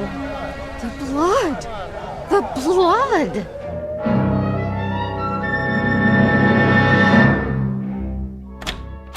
Dr. Rathman, I heard a scream. Is he all right? I'm afraid he's dead. You're right. There's no pulse. But he came in just a minute ago asking to see you. He walked into your office, closed the door. I know. It's funny. When he came in, I told him to sit down. He did. In less than 2 seconds, he was asleep. Then he gave out that scream you heard. By the time I could stand up and get to him, he had stopped breathing. A heart attack? It must have been. Well, I guess there are worse ways to go. At least he died peacefully. Open the window, would you please? We need some fresh air. Yes, Doctor.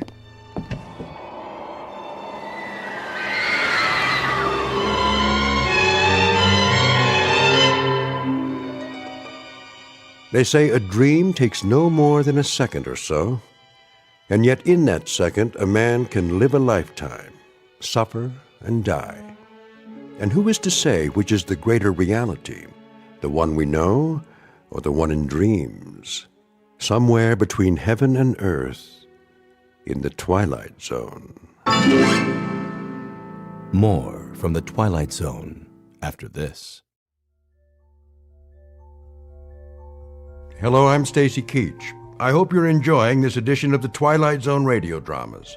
To learn more about this series, be sure to log on to our official website at twilightzoneradio.com.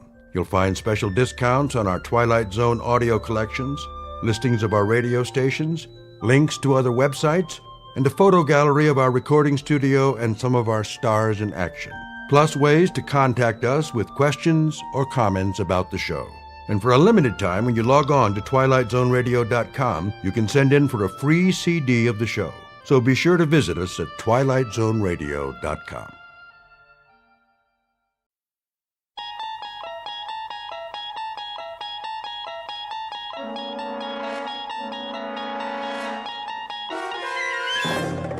You unlock this door with the key of imagination. Beyond it is another dimension, a dimension of sound, a dimension of sight, a dimension of mind. You're moving into a land of both shadow and substance, of things and ideas. You've just crossed over into the Twilight Zone.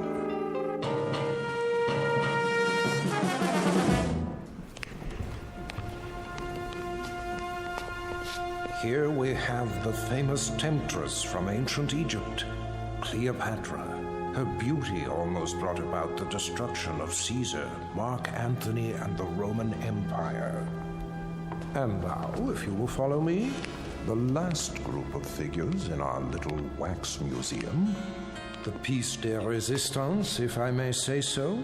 The most infamous black-hearted killers of all time. This is not for the faint of heart, so if there are any who would prefer to stay behind... I don't like this place. Come on, honey. They're made out of wax. But... No? Very well, then. Feast your eyes upon... Jack the Ripper, Henri Landru, and the dreaded Burke and Hare. It's Burke who's smothering the poor lady with a pillow, while Mr. Hare assists by holding her feet to the bed. And last but not least, in the sailor's garb, Albert Hicks, about to sink his gleaming axe into the skull of his hapless victim, one Martin Senescu. Move in, please. They look so real. Closer. Closer. But not too close. Allow me to introduce Mr. Senescu, the curator of Murderer's Row. Thank you. Thank you. I'm sorry if I startled you. I thought he was one of the dummies. Oh, nothing to be afraid of. Perhaps not, young man. But who can tell what evil lurks in the heart of the man standing next to you? Go ahead, Martin. Introduce your friends. With pleasure. Albert W. Hicks, mate on the oyster smack E.A. Johnson, a gentleman.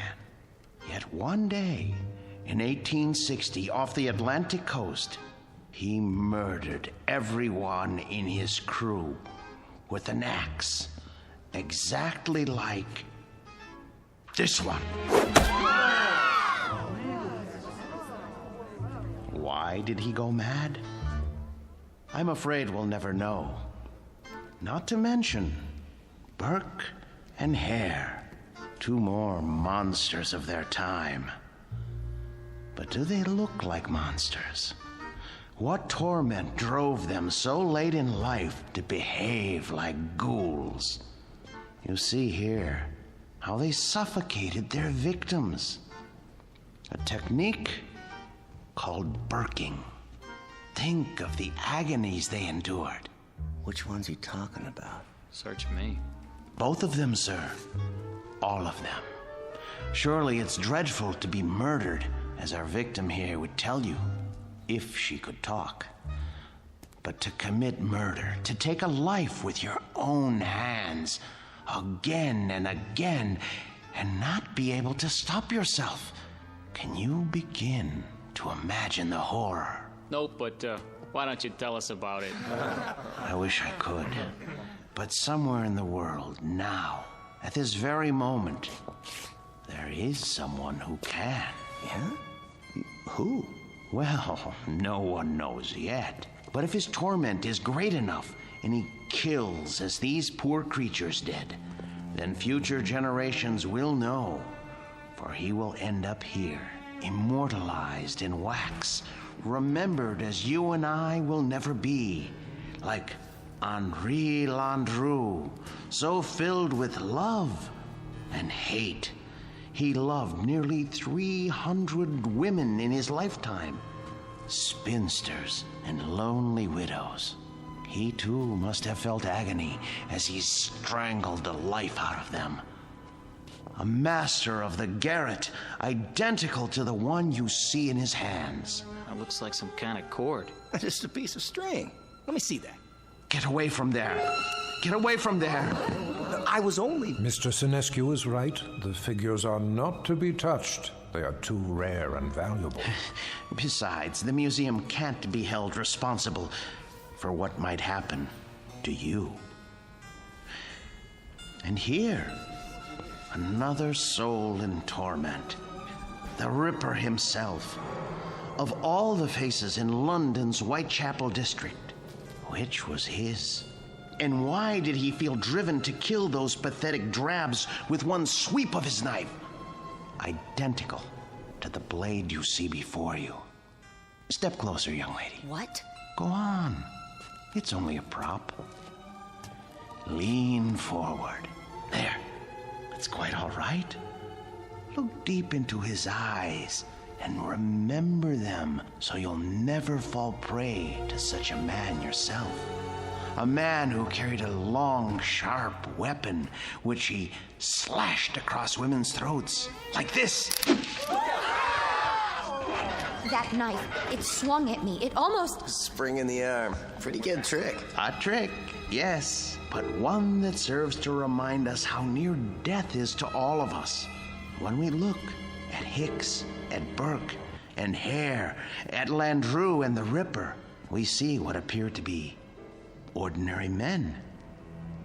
What devils pushed them to their bloody fate? We can only guess. Thank you for your kind attention. Thank you, Mr. Sinescu. Ladies and gentlemen, this concludes our tour of Ferguson's museum. Exit to your right, please.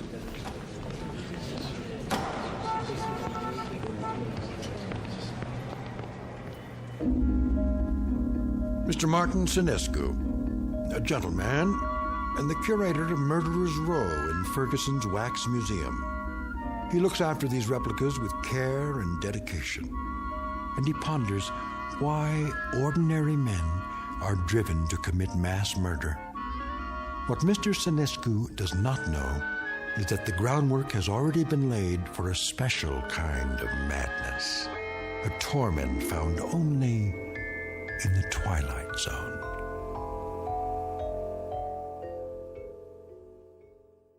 And now, The Twilight Zone and our story, The New Exhibit, starring Joby Cerny with Stacy Keach as your narrator. There now, Mr. Landru. Collar turned up just so. Easy to see why you're a real lady killer. We have to do something about that suit. Martin? Yes, Mr. Ferguson? I'd like to talk to you. All right. I'll be through here in a moment. That can wait. What I have to say to you is rather important. You know, sir, I think Landru needs a new suit. This one is 10 years old and shows it. Something wrong, Mr. Ferguson? Well, yes and no.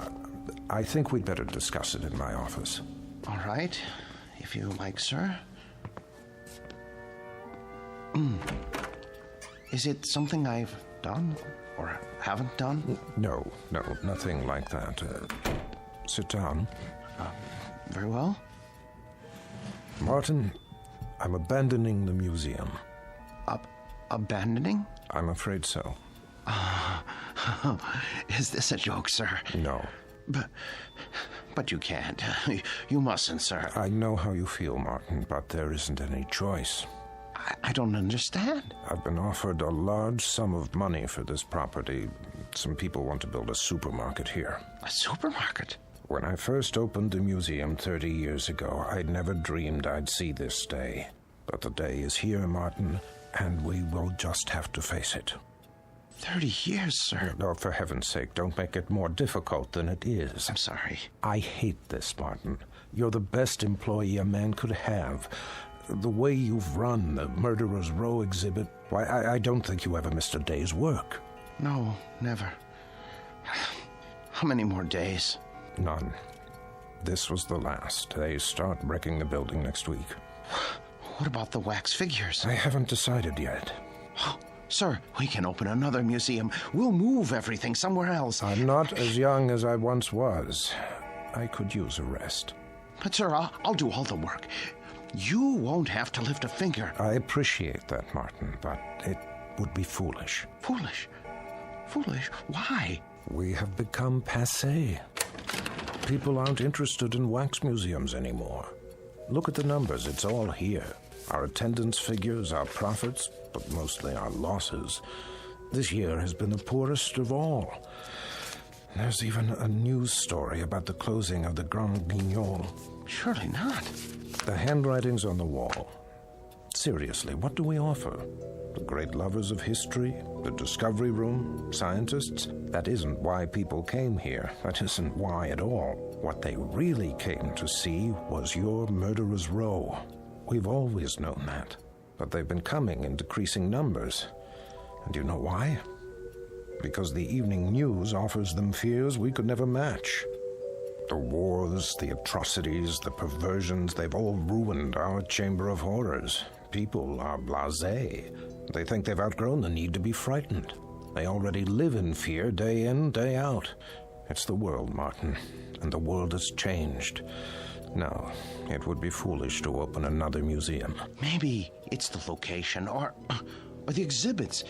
Remember how people came after we installed the Ripper's arm with the knife and the spring mechanism? That was years ago. They're simply not interested anymore. But what's going to happen to them? Landru and Hicks and the others? If I could sell them, I would. But there is no market for wax figures. Mr. Ferguson, you're not thinking of destroying them, are you? I mean, they were meant to live forever. Martin, I tell you, I don't know what I'm going to do. You're forgetting something. Come with me. Martin... Look at Landru. His eyes. Don't you see the shy, frightened little choir boy he once was? The bookkeeper who so longed for freedom. Of course, but... Even the cheek feels real, like flesh with pores, and the mouth. Isn't it about to say something?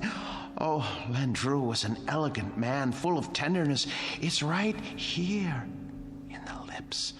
The way... What are you trying to say? Mr. Ferguson, you seem to have forgotten that these figures are the work of the great Henry Guillemond, the only ones he created outside of Europe. I haven't forgotten. There was genius in everything he did. They're not just so much candle wax. It's as though they were alive. I'm afraid it doesn't make any difference now. I don't think I could stand it if these figures were destroyed.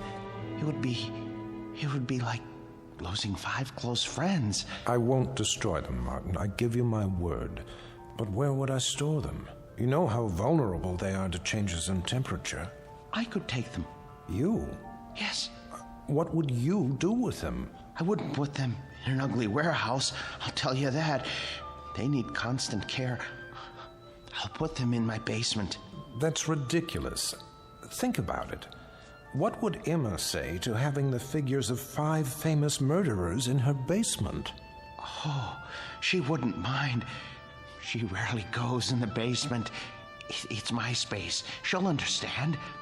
I'll put air conditioning down there and a heater for colder days. Oh, you'll see. I'll take care of them, just as I always have.